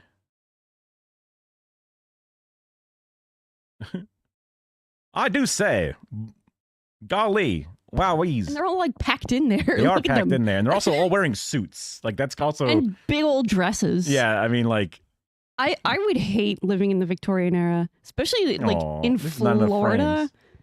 Can you? I can't imagine. yeah. It sucks living in Florida. It is like wearing a tank top and shorts. Now imagine wearing a big old dress with a corset. Yeah. I would hate it. Oh, these are making me seasick.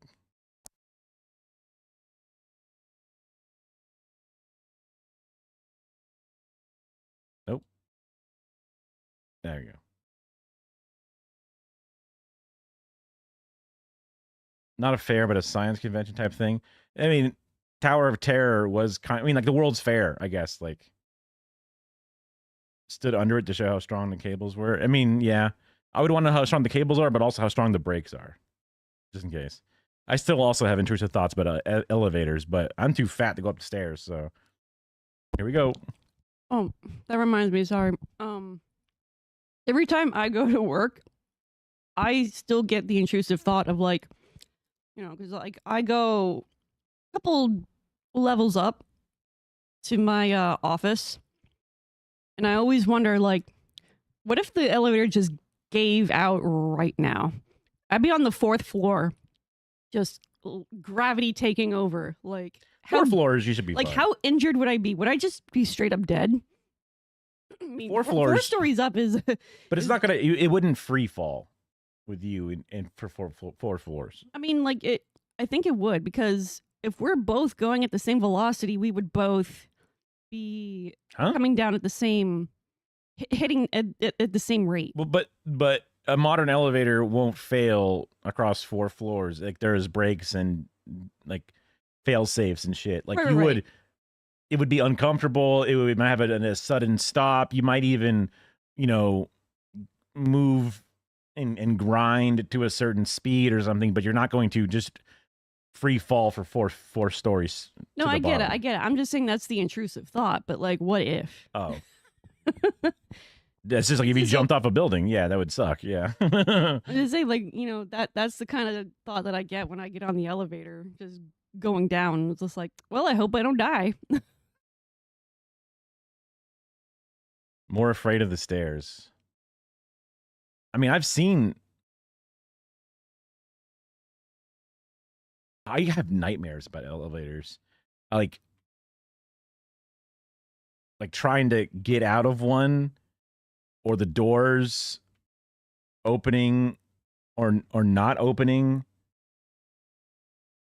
Like doors opening too early, like all kinds of weird shit, man. There was one where there was like someone on a motor scooter that like straight up banged or rammed into the doors of an elevator, and they rammed in so hard they literally fell through the shaft. Yeah, that's what Northern Lion laughs at every time he sees it. He loves that video. But I mean, did the person survive or did they die?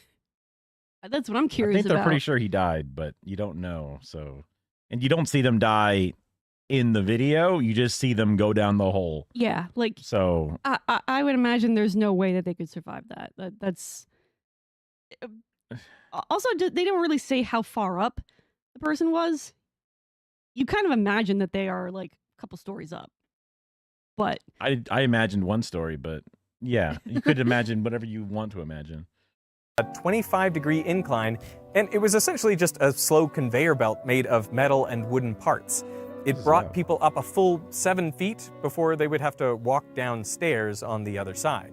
And it was a huge success. Over 75,000 people enjoyed the attraction during its 2-week stay at the Old Iron Pier on Coney Island. The ride was named the Continuous Elevator, and its inventor, Jesse Reno, had created it not just as an attraction, but as a proof of concept, because he saw it as the future of transportation. People accelerators and moving sidewalks. Yeah, I have heard of that before. But as Reno watched people ride his invention, he began to notice a pattern. Nobody walked. Instead, they stood still, feet planted firmly sideways, with people gripping the handrail tightly. 2 years later, the department store Harrods in England installed a similar device. But the ride was so unsettling that Harrods had to put staff at the top to offer brandy to men and smelling salts to women, just to calm their nerves. See, for both devices, the 25-degree conveyor belt was precarious to walk on and unnerving to stand on. At around 12 degrees, walking on an incline becomes difficult, and 25 degrees is roughly the limit that our ankles can flex. Imagine Weird to show a woman in heels because they're always doing different things. Imagine how they would have felt being on just the moving flat escalator in the airport. But that would, because like that, the angle is what made it feel so weird that they would just hold on to the railing and go, oh, neat.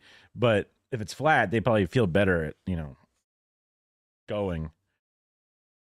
Sometimes, like, when I first got on one of those, I at first didn't walk. I was sort of like, this is weird. Especially when you got off, you're just like, ugh, like Well, there's momentum that. is like This is- propelling you forward. The sudden speed change is, you just have to be mentally ready for it. Once you've done it, you go, I got this. Of course. But like on the flip side, when I get on an escalator, if I don't have a free hand, I don't feel like I can get on. There's this fear that literally stops me from getting on the escalator if I don't have a free hand. So like when I'm carrying all that shit and I'm gonna go to like the conventions and I have all that stuff in my hands and I've got like my roller bag and they arm me in my hand, if I can't put it down, I can't just stand on a moving escalator and plant everything and feel good. I'm worried I'm going to lose my balance and drop, because I'm like holding a very delicate thing full of models. See, that's a very valid intrusive thought, because going up is easier because it's not as bad to fall forward on the way up, but falling down is obviously terrifying. yeah, because not only would you like wreck your army, but you'd wreck your face, because Well, those things are solid metal and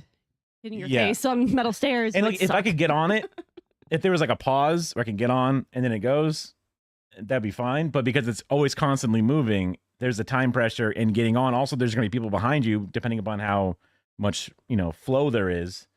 So if I could really like hype myself up and like, Isn't there get like an things emergency button to stop it? I mean, there's like by the entrance or the exit, there's a little glass covered door thing. Yeah, but that's not really going to help me, in the I mean, like, you can't just hit the button to make it stop for a second, hit the button, make it go again. I don't think you could just do that. right, but I'm just saying, like, theoretically, if there was someone in front of you, they could look back and be like, oh shit. And then, like, as they're exiting, they could hit the button. No one hits the button. Maybe. That's the number one thing about emergency buttons is no one feels like they had the executive power to hit that button because they'll get in trouble if they hit the button. It'd be like a fire alarm. Yeah, sure, exactly. Yeah. But I mean, like, if there's an emergency, like someone literally falling and breaking shit on the escalator, you kind of want to stop it, you know? I think that's a valid reason, in my opinion. I don't think you'd get arrested and get in trouble for that. Yeah. Personally.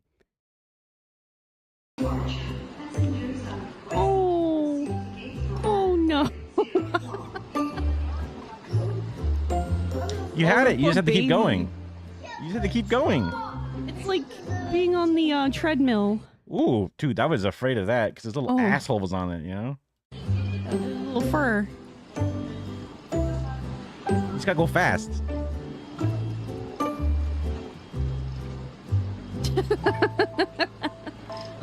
Poor baby. There you go. Oh, it's in Istanbul. Okay. That's a city That's why no one's reacting, I guess. Oh no, keep going, keep going. No. He's like, what's happening? Why can't...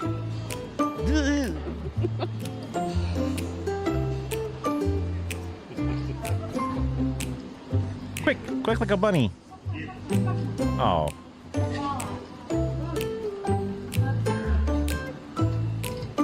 That's so sweet. He's like, ah. Oh, he even looks back.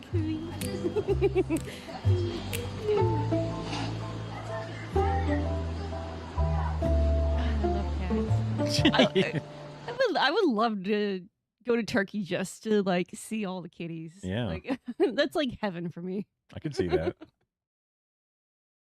Only there was a way to replace the conveyor belt with a moving set of stairs. Well, then the riders would always have a flat surface to stand on and a staircase they could climb if they wanted to.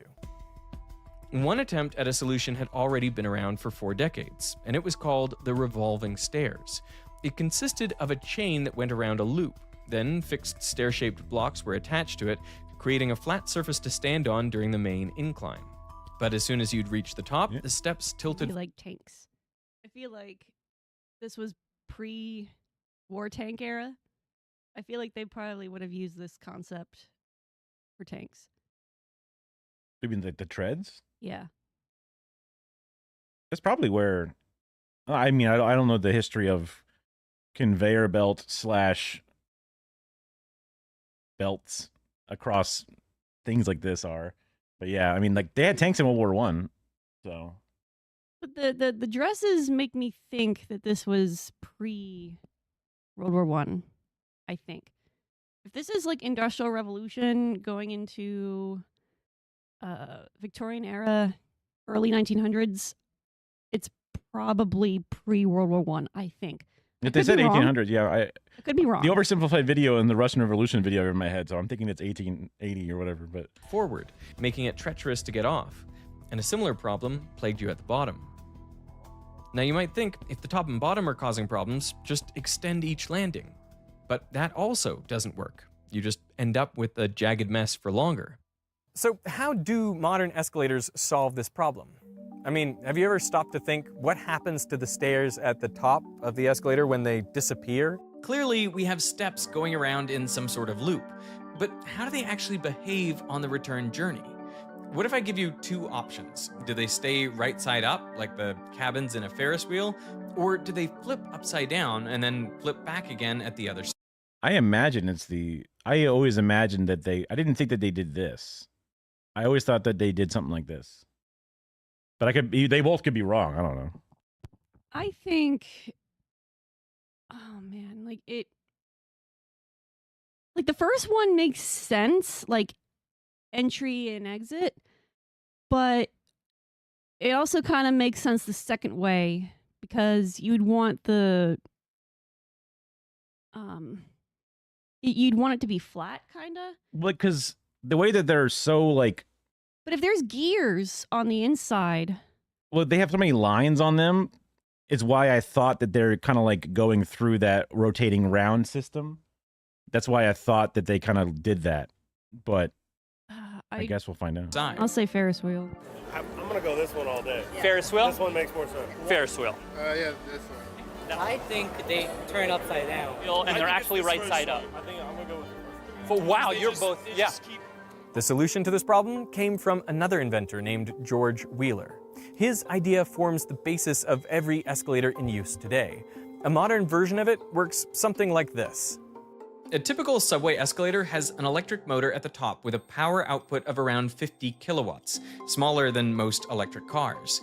This motor spins extremely fast at over 1,000 RPM, but it's pretty weak.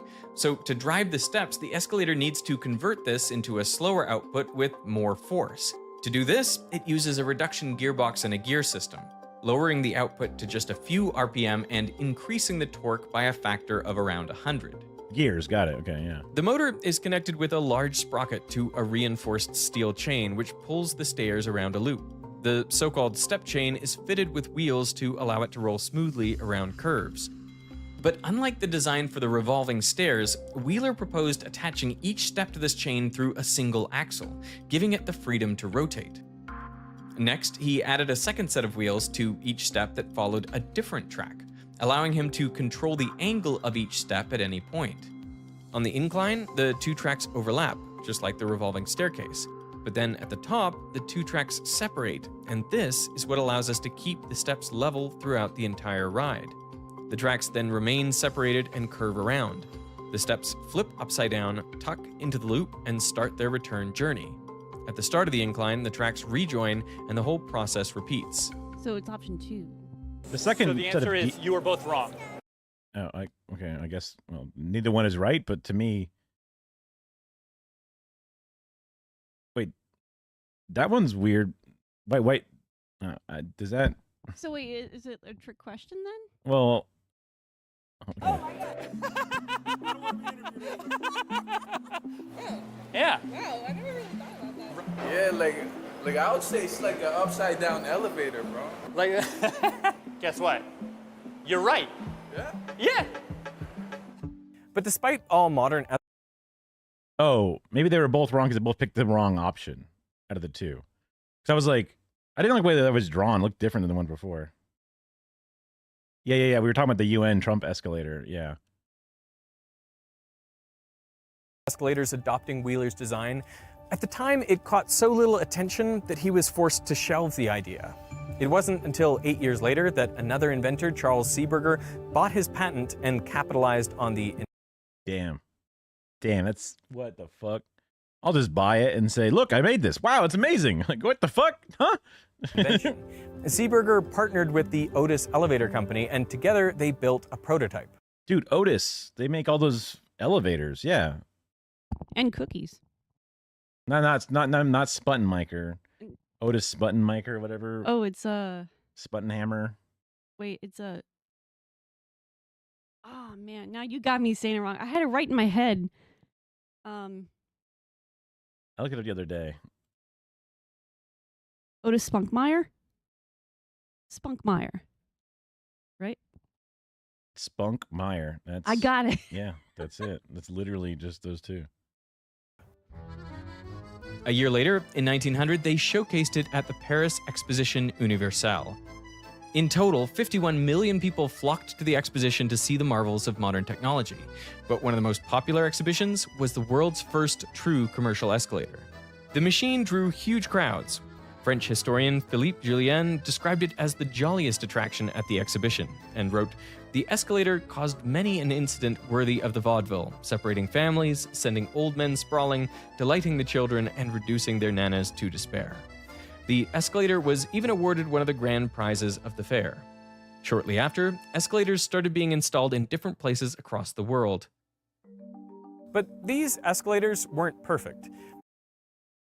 I feel like escalator, like World Fairs, seeing something at the World Fair, people like it, and then boom, you start seeing it showing up all over. That doesn't happen. Like, I don't know. And there's nothing that I've ever heard of at a fair like this that actually makes it into modern life. It's always some bullshit fake proof of concept thing that goes nowhere ever. Yeah, and also it's really weird because they clearly showed people in like 1920s using the escalator. When I think 1920s, I never thought escalators. Like, that's crazy to think about that it was that early of a concept that people actually started using them. Even though it wasn't perfect, it was still a thing. And it's just like, holy crap. I mean, they had the whole industrial revolution, and they had all, so there's definitely like the ability mechanically to do it. Right. It's just like when you think 1920s, you do think of like certain technologies, but I wouldn't have thought escalator for whatever reason. To me, it was always just sort of like, man, this is like, revolutionary. You think like maybe 50s or something stupid like that. Like, I don't know. Maybe that's just my dumb brain thinking that. It's less cool that it's that old. Yeah. You know what I mean? Like, it's like we've been riding the same fucking things, but with more efficient, motors and brakes, but ultimately the same fucking thing. Yeah. I mean, it's kind of like, I don't remember the first time I've ever been to a mall, but living in an apartment, you're always used to stairs, right? And like, I would live on the second floor, but then you go to a mall for the first time and you see an escalator for the first time. You're just like, oh my God, this is like space age technology. Holy crap. You think, and then like you grow up thinking to yourself like, man, this must have been some sort of modern invention. But turns out, no, it's a technology that's way, way older than you think. Interesting. I don't remember being so awestruck by an escalator, but I mean, maybe I wasn't really taken to the mall very often as a kid because I don't remember very early memories of going to a mall. I must have been at least like, maybe 6 or 7, or maybe at least 5 or 6, maybe. I've definitely been on elevators because I specifically remember going to Disney World as a kid and being on an elevator, but never very many memories of being on an escalator for the first time.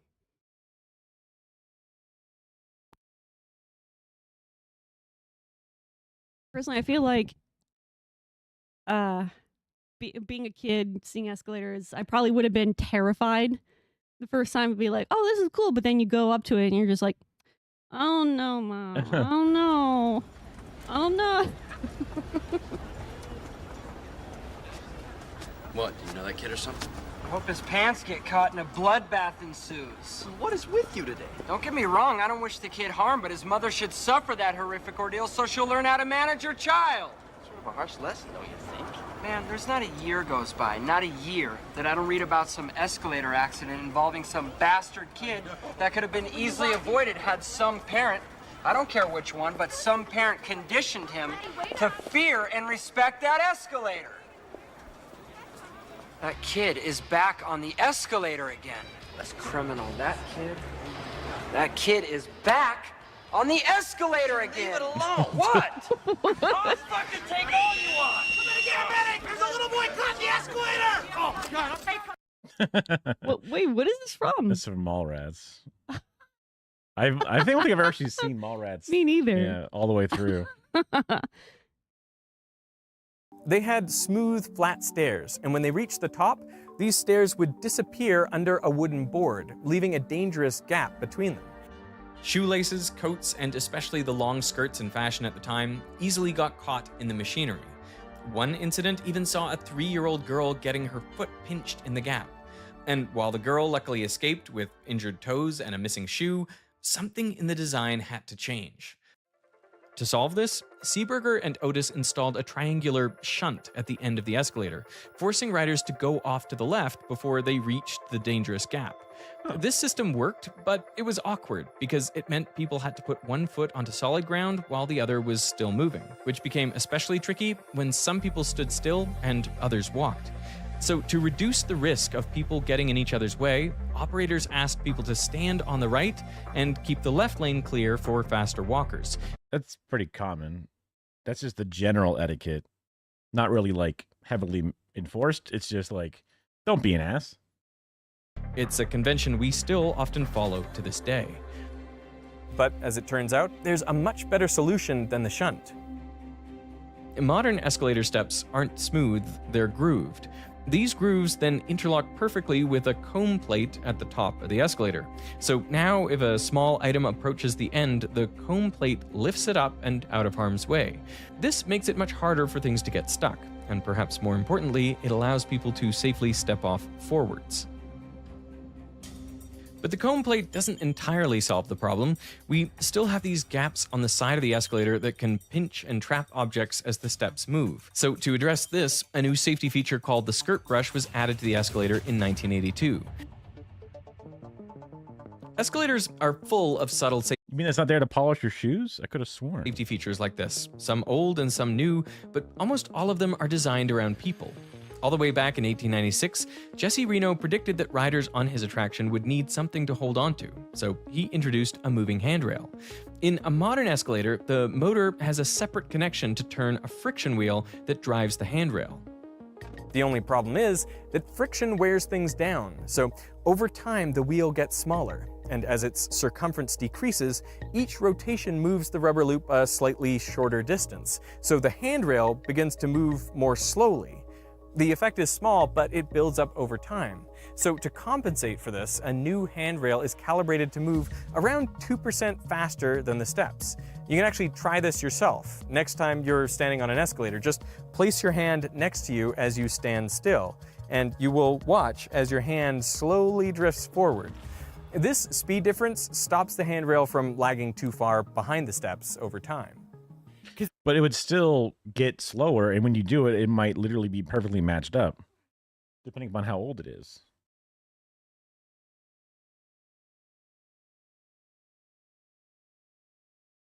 She just chilling. She just being sweet, is what she said. She wants to do the armpit thing.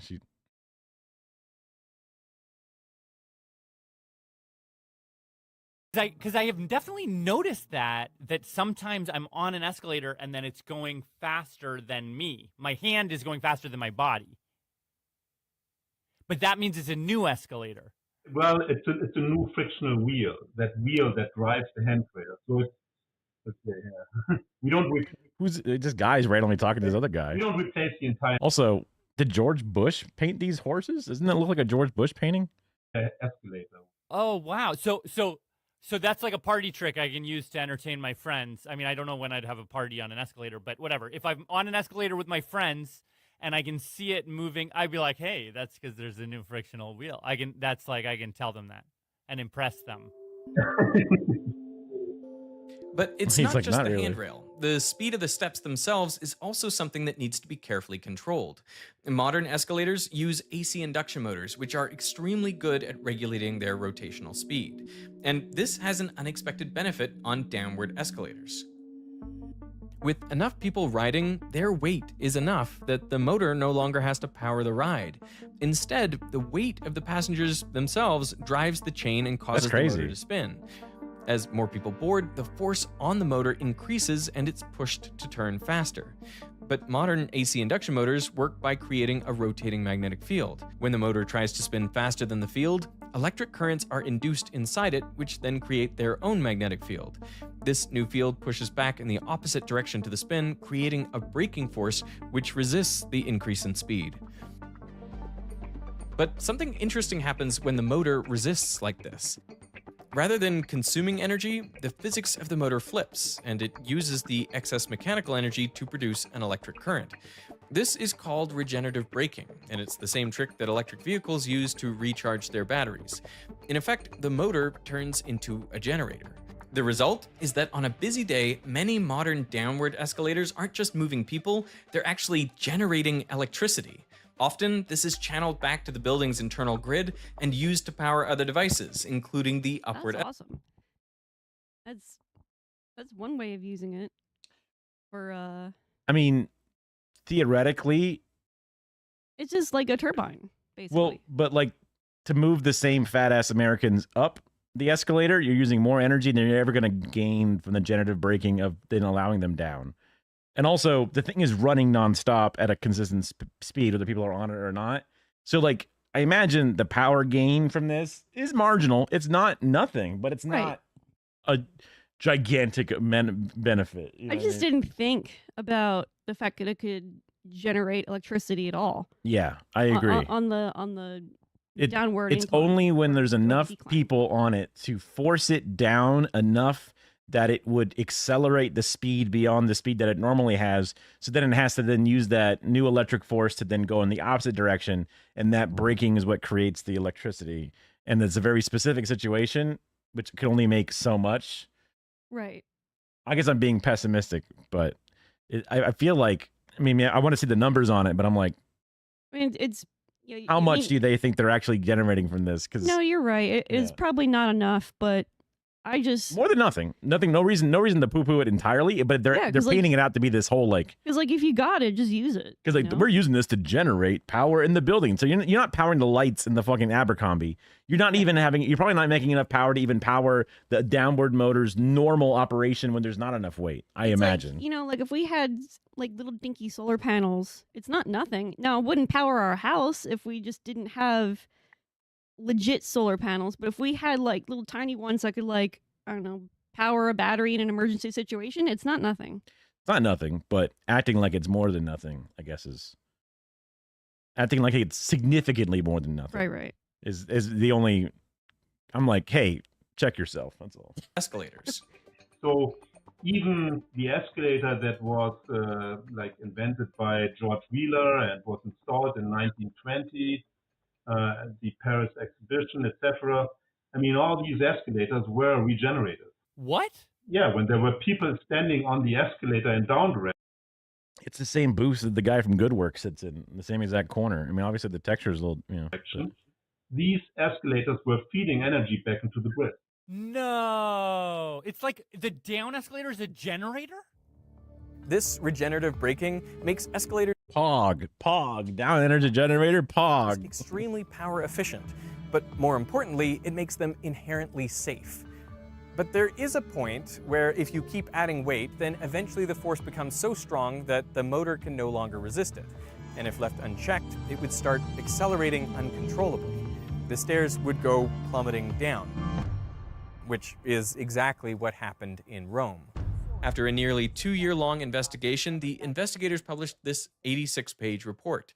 Inside, it lists the exact sequence of events that led to the disaster. As fans crowded onto the escalator, their combined weight increased the load on the main motor. The motor tried to resist this change, but as more and more people funneled on, the force got too high, and eventually it hit a tipping point, and the motor started accelerating uncontrollably. Safety sensors in the machine noticed this sudden change and triggered 2 things in short succession. First, the power to the motor was cut, and immediately after that, the main brake engaged. 2 massive arms clamped down on the drum to lock it in place and avert a runaway. This brake should have had enough stopping power to bring the fully loaded escalator to a halt, even under the massive strain. But it didn't. Tests after the incident showed that its braking force was far too low, around 37% of the manufacturer's specification. The weakened brake struggled to slow the spinning motor, and the escalator's downhill acceleration continued. This is when they got too fat in Germany. And they expected them to be svelte, but or wherever this was. I think this was Germany, right? Was it Italy? Oh, okay. Europe, wherever, yeah. Line of defense kicked in. When the escalator's speed rose by more than 20%, the auxiliary brake triggered, driving steel wedges into a disc on the drive shaft. But when investigators opened up this brake, they were shocked. The final mechanical backstop had been partially disabled. Someone had physically tied plastic straps around one of the 2 brake wedges and rendered it useless. Was that like either it's direct sabotage or it's like we do this during maintenance to work on it so that way the brake doesn't engage and oops, we forgot to undo it. My bad. Like that's That just one little zip tie well because caused that much damage? Well, because they're supposed to be, you know, how like a spoke of a bike tire, right? If you put a stick in there, it then runs into the bar and stops the bike wheel. Same idea. This piece of metal gets wedged into a gear. The gear stops moving because this piece of metal is in there.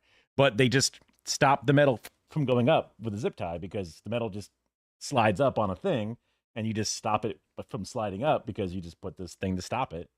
Imagine It's like just lightly tapping away the stick that you're about to put in the bike tire. You don't take much force to do it to stop the motion that's there to. A very stupid thought came to my mind.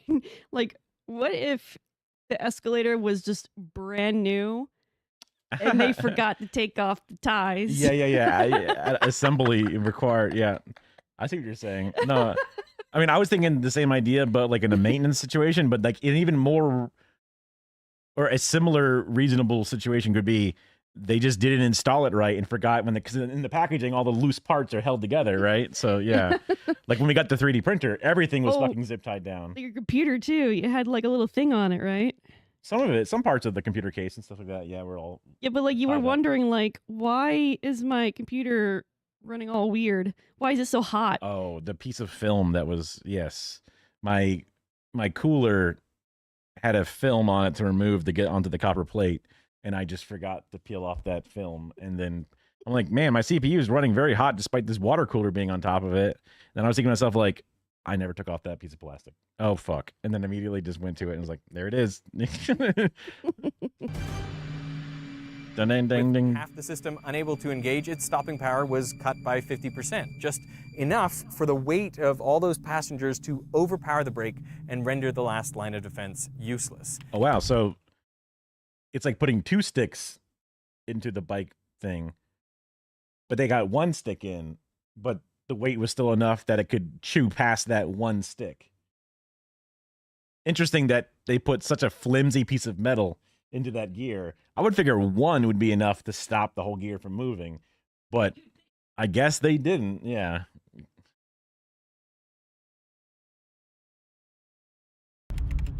Investigators knew that these failures should have been automatically recorded in the error logs, but when they went to check, they found nothing.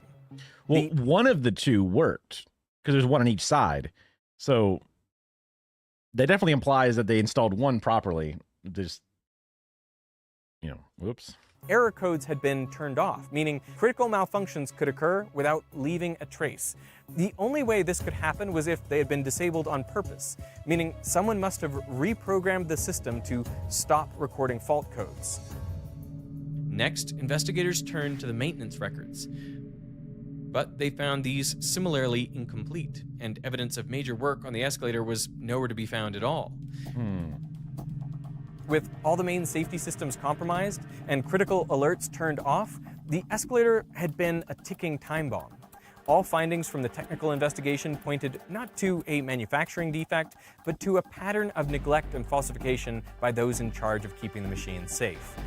This left the prosecution with one clear question: who was responsible? Capitalism. The trail of evidence led back to June 2017, when maintenance responsibilities for Rome's escalators shifted to a new contractor, Metro Roma. Private equity. The Transit Authority, ATAC, severed its contract with Metro Roma in an attempt to wash its hands of the situation. But as the criminal inquest continued, it became clear the problem went far deeper. The investigators discovered that Metro Roma had been working hand in hand with the Transit Authority, ATAC. Ooh, an extra layer of corruption as well. Together, they presided over negligent maintenance and falsified records all across the network. By September 29th, what a stupid way to cheat the system to make money for yourself. Like, mechanical maintenance just seems like one of the things that is going to catch up to you no matter what. Yeah, like, I mean, America cuts corners and we don't fucking fix our bridges and shit. And they just go, it's made out of cement. It's fine. Fuck it. Let's pocket the money and then move on. Unless you're some like conglomerate that has so much money that you can afford to just pay the fines for a lawsuit, then, I mean, there's that element too. There's, companies like that do that just all the time. They just don't give a shit. And they're just like, oh, well, if something happens, we'll just pay the fine, whatever. Yeah. But like, you would think that if you're not a conglomerate, you don't want to get sued. You want to do things correctly and accurately. Well, these are big companies, literally working hand in hand with the Transit Authority or whatever. But still, like, getting sued is a massive inconvenience and costs a lot of money and causes a big chunk of your business. That's why you have the legal department on staff. They're Not to on mention retainer, that if people find out that your company fucked up that badly, it's just a bad reputation on your name. So why even go that far in the first place? Like, you rename your company. But yeah, I get what you're saying. I get what you're saying. Because I'm saying you're going to get caught, but you're also saying that sometimes they don't care if they get caught because they just pay the fine, which that's true. Yeah, there's that element of it. Construction companies do it all the time, where like sometimes they'll just cut corners to just save money, but then they end up costing more money in a lawsuit later on. Yeah, and they cost lives, and people are upset, and they hate the company. The company gets a bad reputation, and it's just bad all around. Just avoid it in the first place. But wait, Kara. Stop thinking about that. Did you see that the Oreo Reese's collab came out? Did you? Hold on. Shut up. Hold on. Stop thinking about that. Did you hear about the Oreo Reese's? Here's some tasty treats. Oh, yeah. Dude, the voice is back on. Did you know that, I don't know, Gnarls Barkley is going to be reviewing it? Oh, my God. Hold on. Have you tasted the Oreos that Post Malone collaborated them with? They're pretty good. They're okay. Yeah. They taste like a face tattoo. but I get what you're saying. Distractions to help distract away from the actual problem. Yeah, and then that company changes its name. We no longer are Metro whatever. Now we're something Metro. Ah, much better. Yes, I see. Still haven't given up on the Epstein files, just saying. Yeah. 11 suspects were named, and the courts had suspended 3 ATAC managers, along with the chief of Metro Roma. Fall Guys. The prosecution's findings were grave. In many cases, safety devices had been deliberately sabotaged to avoid escalator shutdowns. And those in charge had covered their tracks through a pattern of fraud and obstruction. In the midst of the public outrage, prosecutors recorded a chilling wiretap of ATAC manager Renato D'Amico. I'm kind of blown away that there's this much ability to fight the corruption within their own. Like 17 people got hurt in a small infrastructure accident, and it was an uproar that fucking fixed something. That's crazy. Like we have a bridge collapse and you go, fucking, I don't know. Shit, man. Get back to work. That's nuts. The translation, if you run the numbers, out of 700 escalators, there'd be like 3 or 4 more dropping. Come on. The prosecutors note in their report that D'Amico appeared uninterested in the possibility there might have been people on those 3 or 4 escalators. It was simply a matter of numbers and percentages to him. It was a callous remark, and it painted a clear picture of the incident. This wasn't an engineering failure, it was a human one. But that brings us to a more fundamental question. How safe are escalators really? The truth is, when they're properly maintained, the safety margins on escalators are enormous. Each system is engineered to handle forces far beyond what they'll ever. I'm built different, brother. I can handle it. Out of control, I would simply, jump up and straddle the, I'd get into the middle section. I would simply, just transcend, I ain't afraid. I feel like if I was in that situation, I feel like I'd probably be one of the people trying to attempt to climb over the middle, the handrail for that middle part. Depends. But then again, I'm short, so I probably have to climb over some people to get to it. Like in this video here, the handrail is hip-ish height, and then the middle is free land right there waiting for you. Yeah. So it's just that when there's 100 people on this long escalator and you're cooking, you're going. Yeah, I would just hate to be like, wee. I would just hate to be the person at the bottom of the dog pile, because either way, that's gonna suck. Not only are you getting crushed to death, but you're also trying to fight against this, metal. There's that weird pile up too of all that shit at the bottom. Yeah, exactly. Because that's what everybody's whoa, kind of leaping over / getting kind of tossed on top of. Yeah. Whatever. So you'd want to. I think the first person was able to just kind of run away. But then once enough people kind of tripped up, and then you get one person to trip, then they all kind of pile up and trip or whatever. So, yeah. I'm not afraid to get on escalators, is what I'm saying. Even though I have my internal thoughts about a shoelace getting caught and then me slowly getting juiced by the machinery or whatever. No, I will always get on an escalator if there is one, just because like I'm I like fat. escalators. Oh yeah.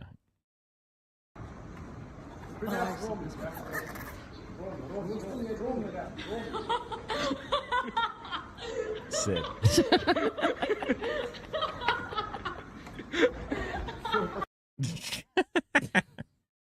Not gonna lie, that looks fun. You got a nice big booty too. You would be able to rotate perfectly on that. Two spheres on that like conveyor system. You know, like a motorized lazy Susan, but it'd be like a. It'd be the most inconvenient lazy Susan, but, Yeah. but I could do it. in service. So the braking load of our step is like greater 15 kilonewtons, so 1.5 tons. So you can put an elephant on the step and it won't break. Well, I've never seen a step break in my wood career. Never seen a step chain break either. I mean that's it's just not happening. I mean, I'm not here to say that there are no accidents on escalators, but the accidents I know, I mean, it's critical, like that you ensure the right maintenance. That's the important thing, because in the end, it's all about maintenance. Who was the guy from Parks and Rec? John Marco or whatever. That's what this like little like reporter on the street guy is.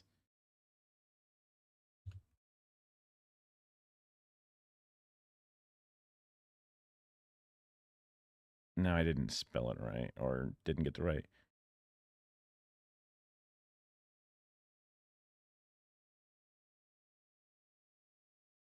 Hold on, scrolling. It's so weird, like It's been a long time since we watched the show. when John Ralphio Sebastian. That's his name. John Ralphio.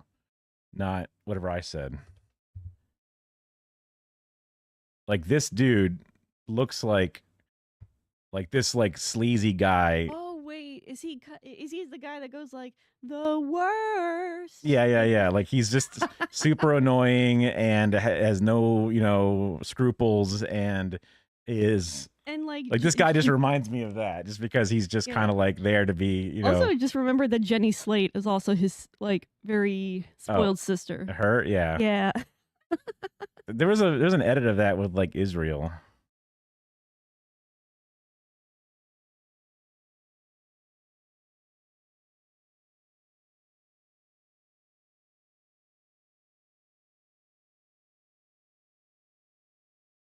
I don't know. I didn't know idea who her name was Jenny Slate, but I have done nothing wrong ever in my life. I know this. And I love you. I love you too, Daddy. Money, please. My money. Money, please. Oh, no, there's no money. Oh, my bad. No problem. Oh, okay. That's fine. I'll just destroy this office. Hey! Money, please. Money, please. Money, please. Ben, give her some money. It's easier.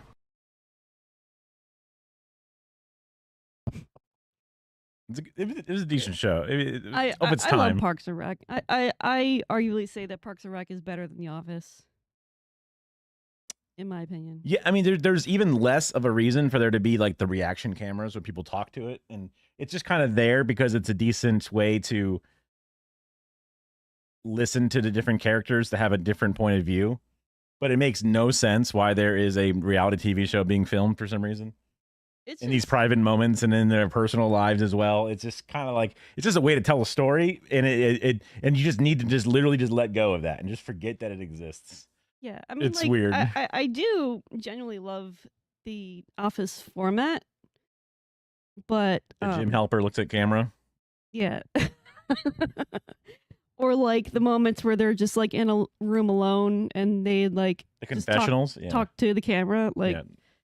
Reality TV show gave us I the just- confessionals. I just think that like the Office kind of pioneered it, but Parks and Rec kind of perfected it. That's probably like a hot take for a lot of people, but I genuinely think that Parks and Rec is just kind of funnier I like that regard. I like 30 Rock. 30 Rock is good, but it's not. I mean, 30 Rock is different. It didn't have that The Office style. It has like kind of like that camera, like a person holding the camera versus It wasn't like on a a- traditional sitcom where it's like on a soundstage with like fixed camera positions. There's, you know, a bit of that's what I liveliness meant, to like it. fixed camera positions. Yeah. Where like it does have that. Zoom, you know, kind of like focusing on stuff a little Yeah, bit. But yeah. I mean, it wasn't as bad. It wasn't as bad, but you could Yeah. definitely see that, you know, you could tell that someone is holding the camera and there's just a little bit of jiggling where you can notice like, oh yeah, there's someone just on the move with that camera. Da, da, da, da.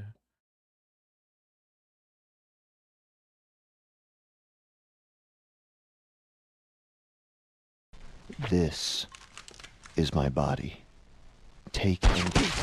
Oh my God! Peter! He's dead. He's dead, Judas. Let's get the fuck out of here. Can't you bring him back? Isn't that something you can do? They shot his fucking head, man! That's not leprosy! Let's go! Oh my God!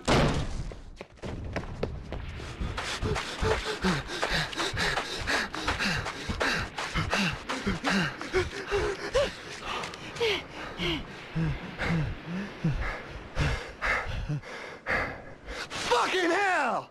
Everything's over. It's all fucked. I invited them to that dinner, Judas. It was supposed to be me. What the fuck happened? I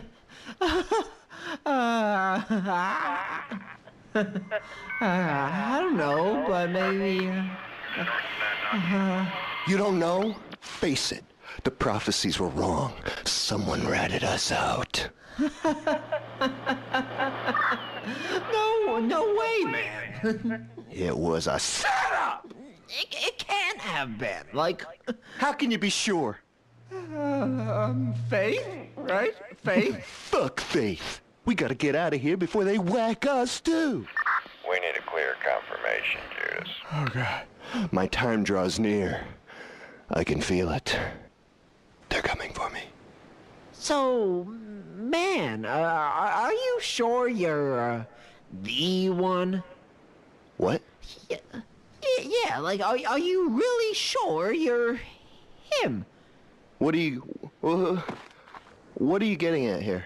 Well, you most certainly are a one, but I'm just not sure you're the one, right? Right? Of course I am. I'm the one, you moron. I am the Son of God. I was sent down by my Father to lead his flock to paradise, to atone for the sins of Adam and Eve in the garden. I am of one flesh with the divine and of the lineage of Abraham. I will bring forth a new age, and a new covenant shall be my legacy. I will vanquish all evil in my Father's name. Amen. Can you say that again, please? Which bit? Yeah, just the first bit. I am the Son of God. Yeah. Say it louder, please. I am the Son of God. Okay. Okay. Now say it slower. I am the Son of God. Louder and slower. I am the... Wait a second. God, this thing never... The Last Supper. You kept calling it the Last. Goddamn this fucking Supper. Come on. What is wrong? You fucking knew, didn't you? You're the rat. Confess! Look me in the eye when I'm talking to you. Get ready to receive some Holy Spirit. What? Fuck, Judas got made. Go! You covered your tracks well, brother, but not well enough. Jesus!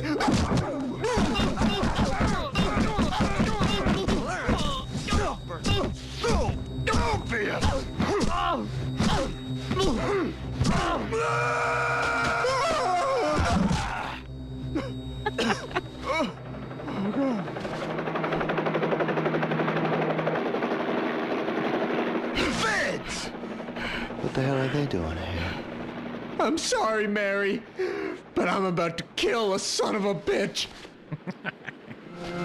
When that bullet hits, you better pray I don't rise up and...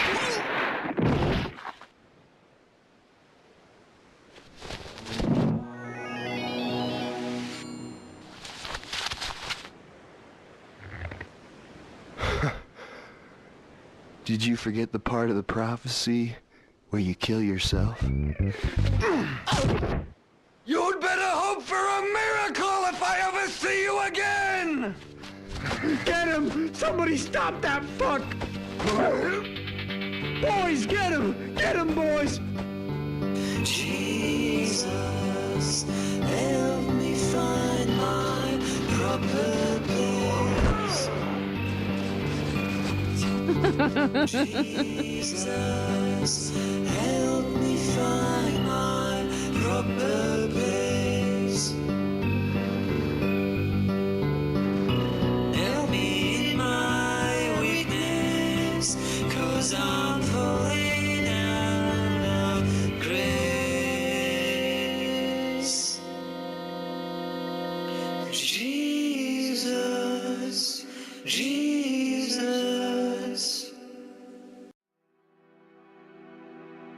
Yeah, Joel Haver was Judas. But that was cool.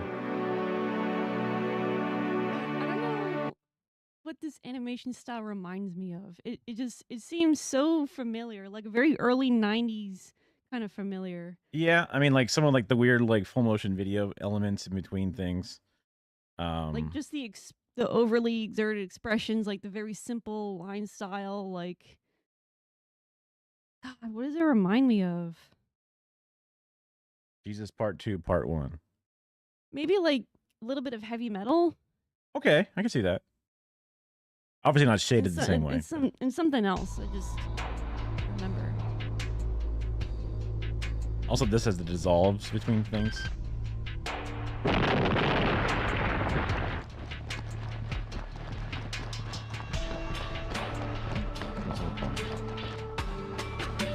Split up.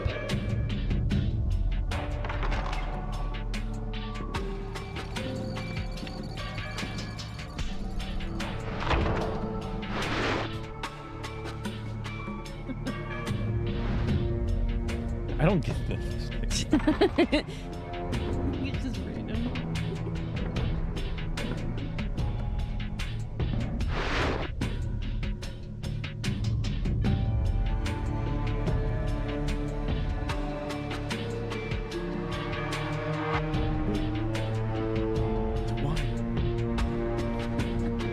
Touch.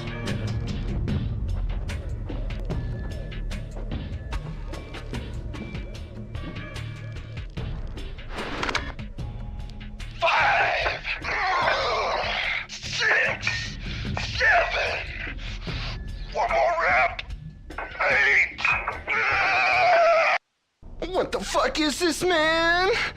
Where's the body? This is my body! Oh my God! Get the Lord's name out of your mouth, you goddamn!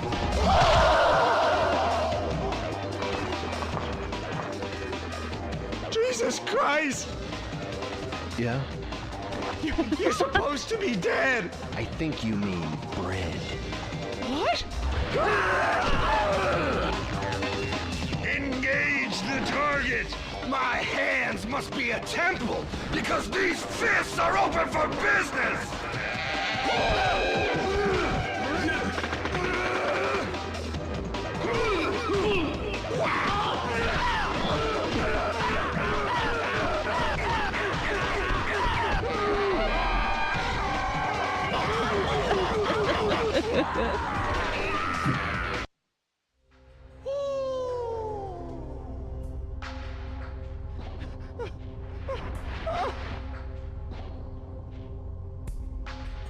Wait!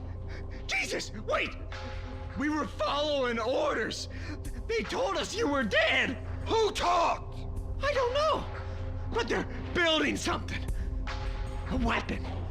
What kind of weapon? What's your status? Did you recover the body?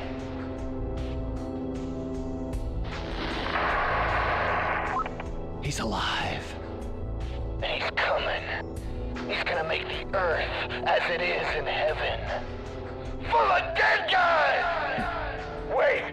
Don't leave me!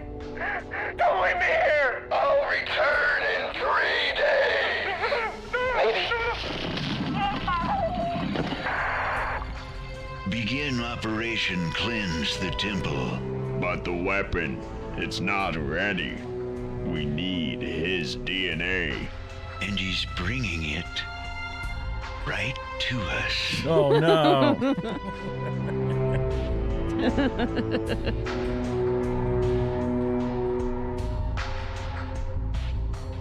This was made over a year ago, so I don't know when Jesus Part 2 comes out, but we'll get a finale to the story. That's the last thing they had on it.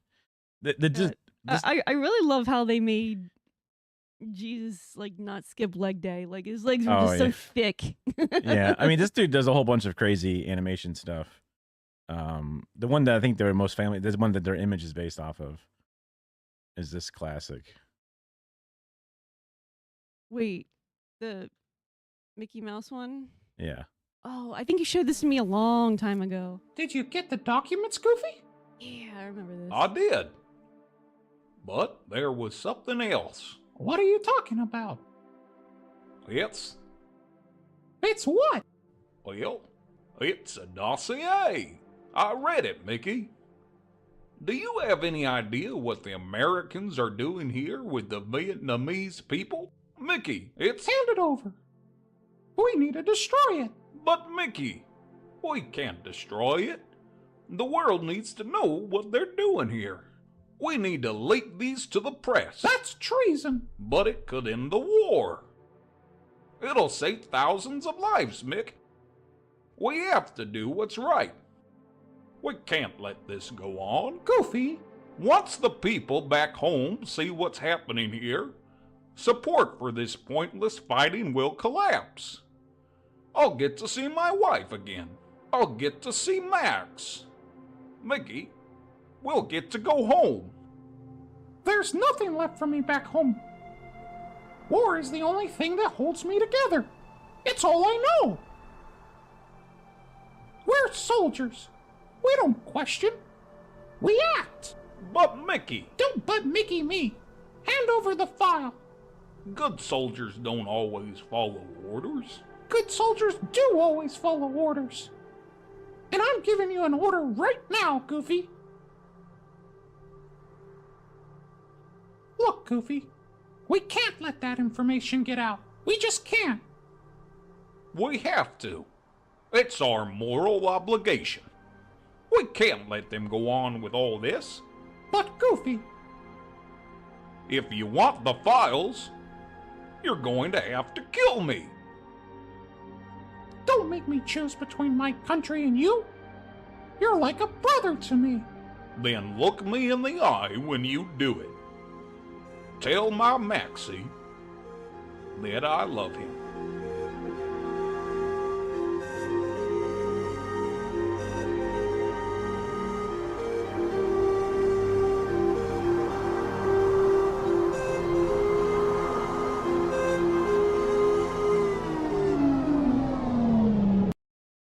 There's a much longer version of that, and it's not done with the Goofy and the Mickey voiceover, but that's just the version they did with that scene with the those voices mixed in. But they make a bunch of, and then there's like Mickey's descent into madness through it and all that. Yeah, and then I think I watched this one, I guess 2 years ago, some weird post-nuclear thing.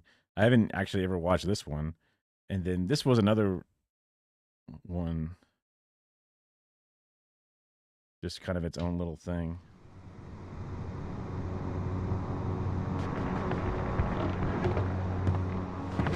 You think you can fool the great captain, Salty Pete, with that average beard and those suspiciously perfect ears? Bah! Walk! Or should I say, fly? Fly? I'm just Cannonball Joe. I polished the cannons this morning. Great. Another day of nonsense. Captain, Anger's like a leaky hull. It sinks us all if we don't patch it. Patch yourself, Steve. This ain't about me. It's him. I know what you are, lad. An albatross. I swear, Captain, I ain't no bird. Aye, that's just what an albatross would say before it spreads its cursed wings and leaves you alone. Desperate. Empty. Albatrosses bring the wind, not misery. You're not making any sense. Jane is right. Maybe the trouble isn't Joe. Maybe it's what's inside you. Inside me? You think I've cursed myself? It's him! Look at him wobbling on that plank. He's trying to take off. Captain, you've been spiraling for weeks. No wind, no sleep, no... Closure. Closure? You fought beasts and braved storms. But have you thought to face the scariest thing of all? Your own feelings. Nay, you won't trick me into your landlubber's feelings talk. I'm a hardened sea dog, a terror of the tides. Even the fiercest pirates got emotions, Captain. It ain't that I won't feel. It's that there's nothing there. A dark void where happiness should be. Maybe something happened. Something you haven't faced yet. A loss, perhaps? Maybe it's time to stop blaming Joe and start looking at what's right in front of you. In front of me?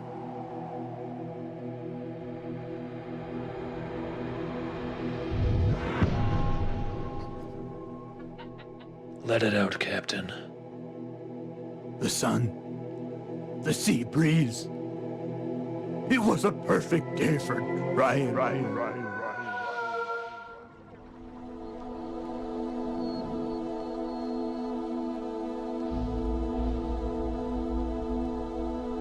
Evangelion point? No! Come back!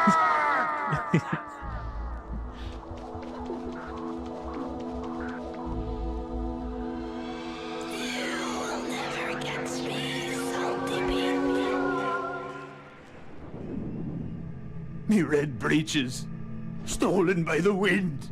Aye, Captain. We all lose things to the sea. But you don't need to take it out on Joe. Ye all lose clothes too? I lost my whole coat once. Jane stopped me from diving in after it. You can't let a bit of fabric get under your skin like this. It happens. Of course it happens. You leave something out, the wind's gonna take it. Get over it. Ye too, Joe? Ah, Captain. I ain't shirtless by choice. Sometimes things just slip away. Arr, it's all slipping away, isn't it? Everything I've held on to, gone, like it never wanted me. As a lad, I thought being fierce would make 'em see me, make me feel like I mattered. But the sea cares not for such things. Every wave, every gust takes more, like it knows I'll never be enough. And maybe it's right.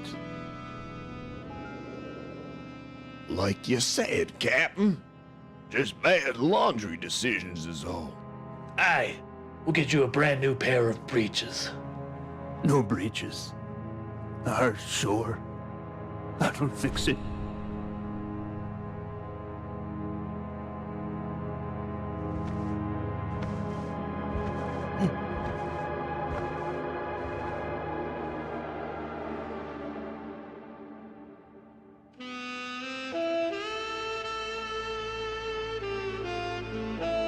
You can tell that there was one guy who had to like phone in his Discord call, and his voice sounded like shit. I'm sorry, I keep forgetting the. I have like a slightly wider version of the camera, so on this scene you get kind of cut off a little bit. If I squeeze it down, you're visible. Oh, and Zizi's sleeping too.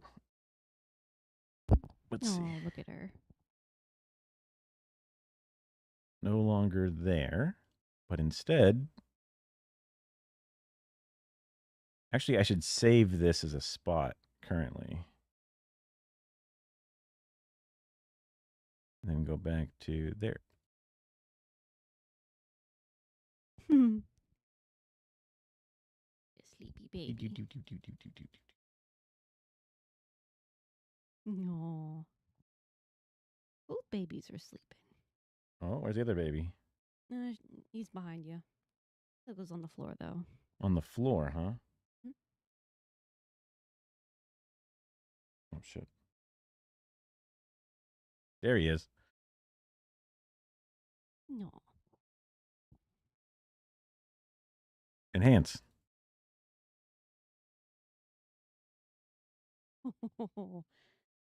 He's doing his little cannonball pose where he's like all balled up and he's holding onto his feet. Oh, now she's moving. It's like I'm back at work. I'm a camera operator, keeping the cats in frame.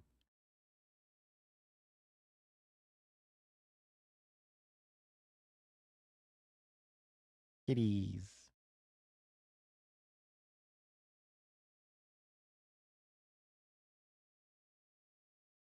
Back to desk.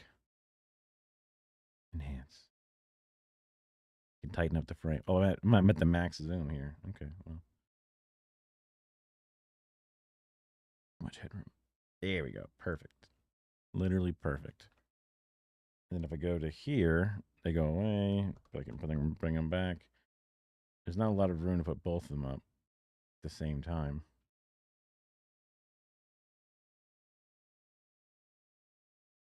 One there.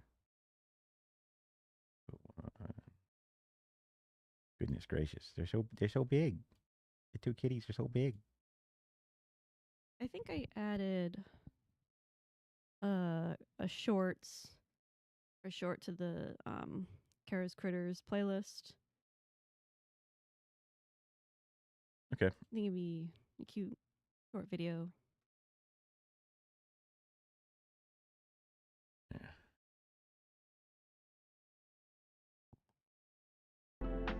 Pull that up.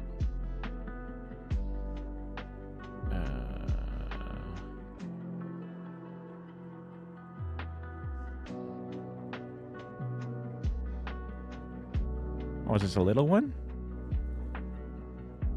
I guess I told you to do shorts.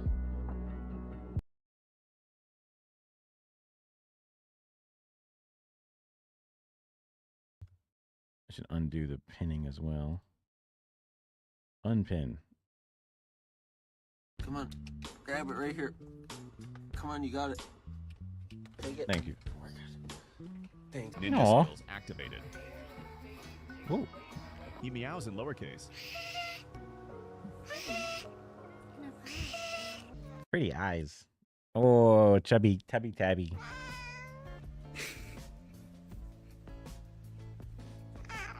Good thing she didn't overreact.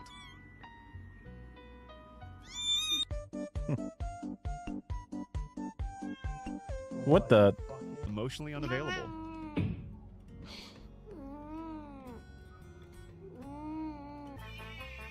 Yeah. There.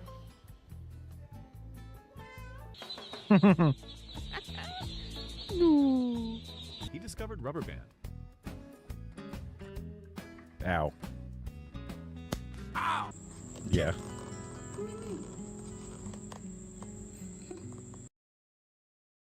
Little baby. It was a cute one. It's a little baby.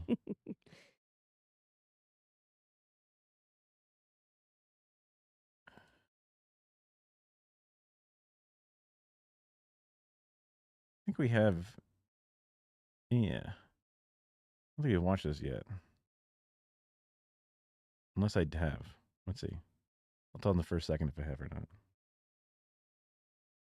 Hello everyone, this is your Deodos of Pets. Eso. No. He just can't get comfy in that chair.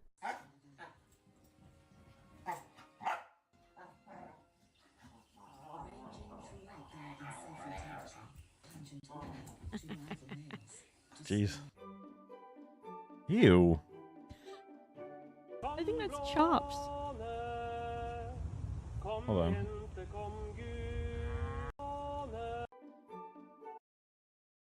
Home. Damn it, get the fucking thing out of here. Home for Rescue is the name of the channel. Oh, okay. Never mind.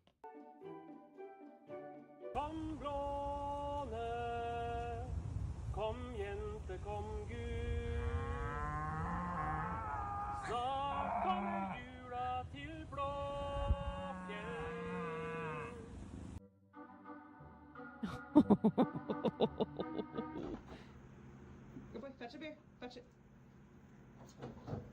All the way, bring it. Yes! This dog really needed a massage. What the hell? Is he got fleas on him or something? No, poor puppy. Hey, that's not yours. Give it back. Give it to me. It's supposed to be filling up this water tank. Rude.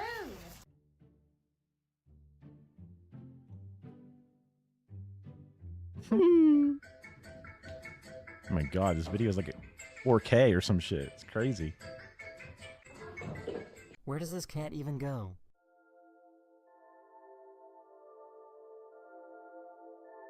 Into low bit rate. That's where it goes. Oh, Dobby. Oh, what a pretty little dog.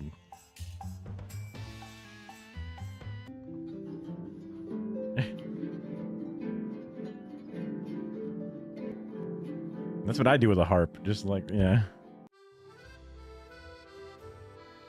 Oh my god. Ernie is going flat out. Look at that mode. Going flat out. Mode. Ern, have you been into those Red Bull gum nuts again? I know it says it'll give you wings, but you're an emu. You're just gonna have to accept that you're never gonna have any. This pigeon can do backflips.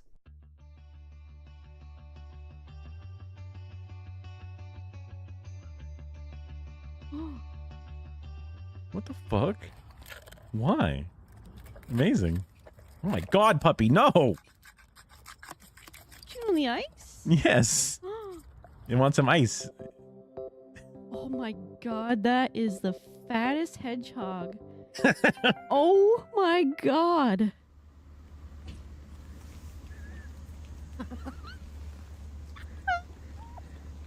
That's ZZ.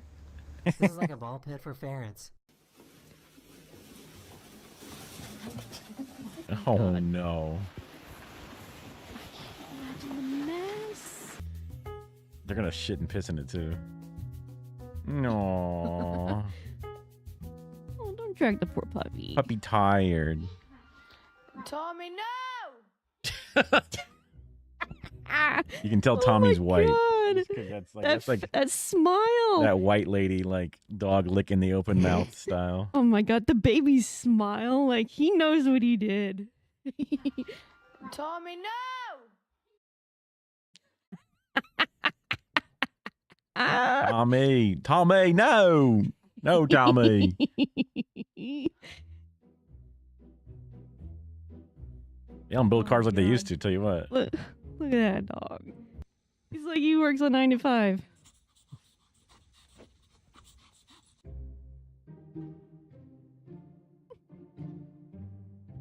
Oh no.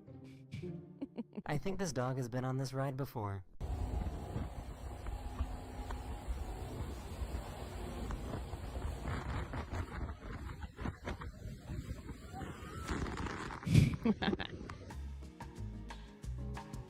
It knew. Oh my goodness. What the hell? Are you swimming in like the shallowest part of the water? What are you It's doing? a Maya dog. Her old dog was named Maya. What are you swimming in the shallow end? Oh my god, Afghans are so pretty. Blink. Good Wow. boy. This cat decided to climb the stairs on hard mode.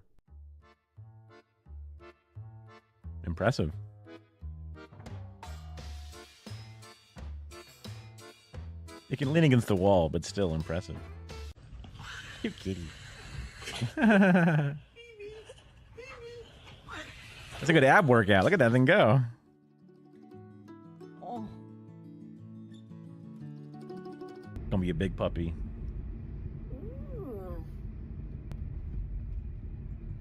Oh, look at that sheep. Doing?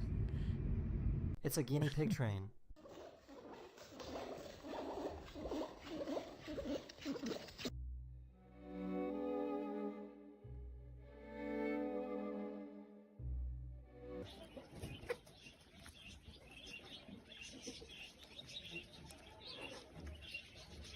Zucchini? What is that? Either zucchini or squash.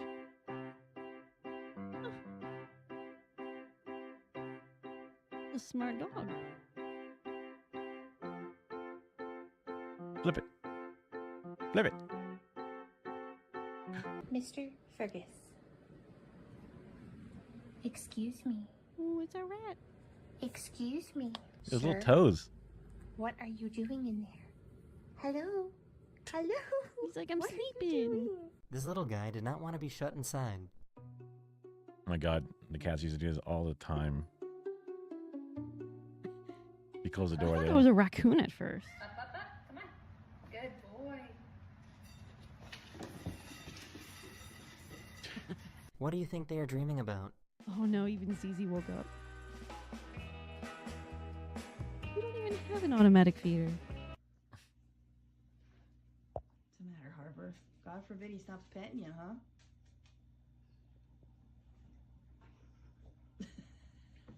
It's always so This cute when dog they do that. needed a midnight drink. Oh.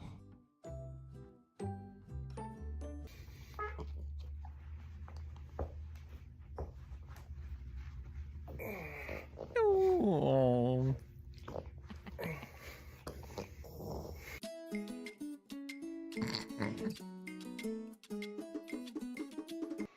It's so funny. Oh, dachshund. You touch it with your nose. You look just as shocked as we are. This dog is teaching the cat how to play.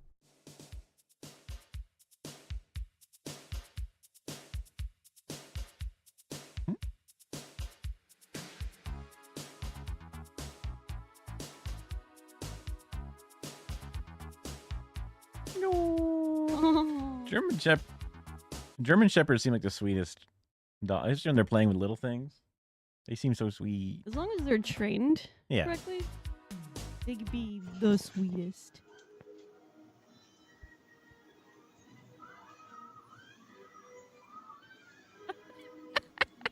This cat has no predator instinct. Time for a stretch.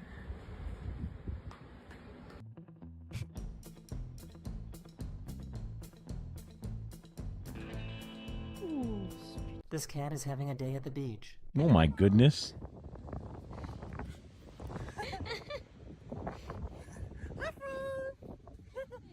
Yeah, it's probably just like, it's so cool in here. Was that a chinchilla? Oh my goodness.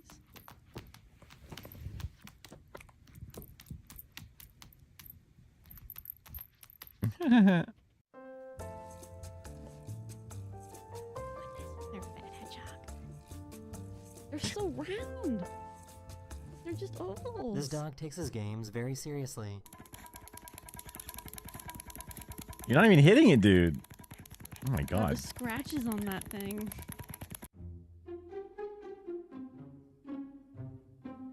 That's a raccoon. Oh my goodness, he's The sheep really wants to those little play. hands.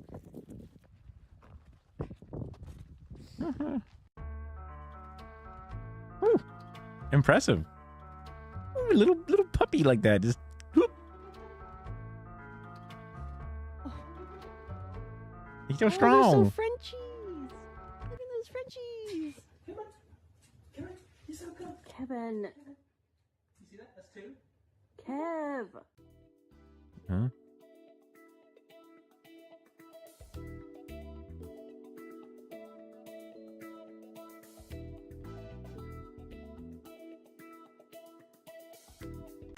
Albert? Albert? Password. Aw. Head down.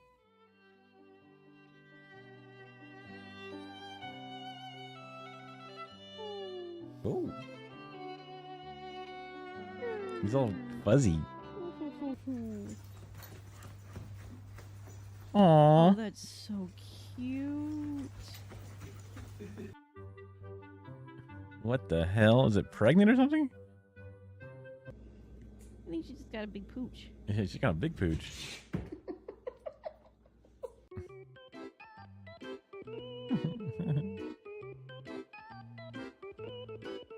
Get this off the roof. I don't think I've ever seen a pink one before.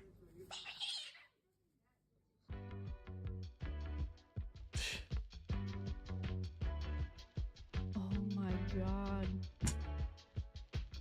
It's crazy.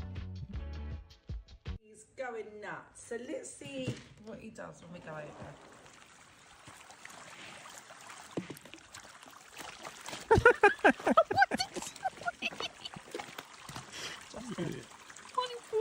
Yeah, like, I guess you feed it normally. So.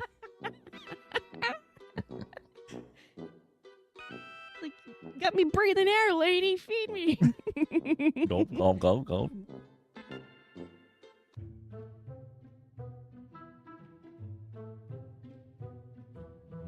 Bro, why do you want to eat a book? Metter. Metter. Your tail hurts. Jimmy. What do you want? Gosh.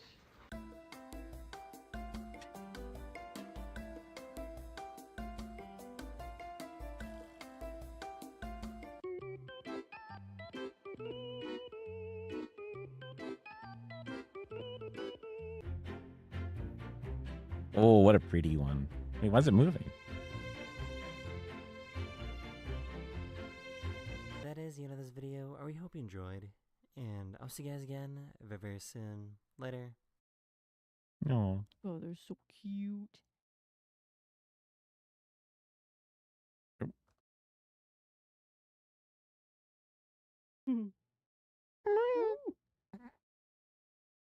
She's just loafing. And Philco's sleeping. He loves his brown paper. He loves paper. Yeah. I was saying earlier, like, it doesn't take much for, for the cats to be happy. All you need to give them is, like, just the basic stuff. Bottle caps, paper. A tiny bit of weed whacker plastic. Yeah, like, we got, like, a little chewed up piece of neon orange weed whacker string, and we had it like somewhere. We were about to throw it out, but then the cats like knocked it over and just immediately started playing with it. It's a little kinked up, but they love it. so I think that's what, because it has a weird shape to it, and when they knock it around, it kind of wobbles and wiggles a little bit. And it's also bright orange because they can see it. Yeah, I mean it's very firm, but it's kind of springy, so it's like if you compress it, it'll kind of go back to its original shape. Yeah, and also twine. Like Philco is more of a string guy. Like he loves just string. Like if you trill it around, it'll just trigger his like, this is a snake instinct, and just immediately start. Yeah, I gotta catch that worm. I gotta get it. It's funny because he'll very often be like, I don't have time for this, or I'm above this. But every now and then you can just trick his little lizard brain, and by giving him something, he'll like and then lock in for a second and then go like, wait, no, I'm supposed to be dignified. Yeah. Just like you can just sort of make him just reverts back to kitten, just instantaneously, just for a moment. He'll bat at it and go, wait, no. Self-control, Yeah. It's like his hunter instinct will kick in for a little bit, but then the rest will just half-ass the way. Like he will successfully catch something, but then he'll like bring it in the house and then just let it go. And then be very bad, baby, like, what the? It got away from me. Oh well, and walk away. And it's like, the lizard's now in our bedroom. Come on. Yeah, he's pretty bad about that. But I am grateful that they don't necessarily kill their prey, at least very often. Like, And definitely don't kill it in the house. That's for sure. yeah. because that's extra messy and sad. Like I remember you told me that Nook would like bring in half-eaten lizards. Yep. Sometimes the front half, sometimes the back half. You just see it perfectly cut. That's crazy to me. And it's just like our cats will just bring in whole live animals, both Yeah. ZZ and Philco, like frogs, lizards, possibly. Well, no, it couldn't have been the snake. They weren't out, or the glass lizard or whatever it was. But like, yeah, that one snake that we had that looked like a snake but wasn't a snake. but Yeah. and moles. Couple of moles. That was Philco. Yeah. I'm still convinced it was the same mole. Could have been the same mole. Yeah. But like We didn't tag it. that was I think the worst animal that we've had in our house was the mole, because we tried to catch it with a net one time and it immediately just chewed right through the net like it was nothing. Put a lot of holes in it. And Yeah. I'm just like, crap. I gotta like catch this thing. And I was finally able to catch it and put it in a Tupperware container, but loose enough where it could still breathe. And I like walked all the way down the street and just let it go out into nature so it wouldn't necessarily go out in our backyard. Because like if it was the same mole, that was the problem the first time, because we just let it back out in the backyard. Yeah, it's not a very good mole if it's getting caught by our fat cat. You know, it's like, come on, you can dig a little into the ground. Philco is not that skilled. You know, like I'm sure you can get away from him. ZZ, it would make more sense because she is an athlete in comparison to Philco. But I guess he is an apex predator, and you can't ignore it. So Either that or just the moles are more active at night. there's that too. Because we see the little tunnels, or the big old like tunnels of dirt that would be around the backyard and the front yard and side yard, but we would never actually see the mole. I don't know. Do we not see it as much anymore? Yeah, we don't see them as much anymore. There's just that one mole this entire time. It might have just been that one mole. Yeah, maybe. Terrorizing us. Because like you step on the dirt and you're like, oh, it's kind of soft here, as you're like collapsing the tunnels that he built, you know, Yeah. or you know, and you're not sure why it's so springy out there and soft. It's also crazy because like I expected moles to be way larger, but they're just like the size of hamsters. Yeah, they're just like the hedgehog. They're just this little. They're like little furry potatoes. Yeah. Or a vole was another thing. It could have been. We didn't really get a good photo. I mean, we have a I video. think of a it. vole is like a mole, but more shaped like a mouse with like a tail and everything. Oh, okay. I think. I could be wrong. It was definitely. It looked like the hedgehog, like, you know, just round and Yeah, making these weird. It's weird, like squeaking kind of noises, and he's kind of like. Yeah, 'cause he was grunts. just terrified because he was like, He was "Where trying is to this dig into place?" He was trying to dig into like the wood floor, trying to like escape the house. Yeah, the poor thing. Yeah, like, it's like, that ain't gonna work, dude. Like I can imagine the poor thing is just out of its element and thinking it's gonna die, but it's just like It was also shitting all over the place. I don't Leaving- remember that. It was leaving little nuggets of poop. Oh, probably yeah. Rodents do that, don't they? Possibly a decent. I guess someone dropped off the package. Sounds like it. Okay, well, I guess we can. Okay, ZZ. Don't worry. I guess we can They're end the not stream coming here. in the house. They're both on high alert. Philco's just like, people. Yeah, usually whenever they hear the ring notifications, they go bananas.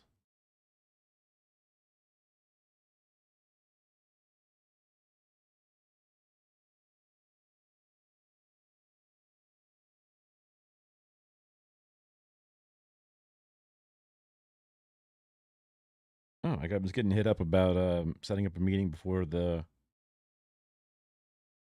little class I got to hold on Thursday. So The I what? was gonna reach out and get some of the files and get some better action plans. Make sure I have access to the CapCut account and a few other things.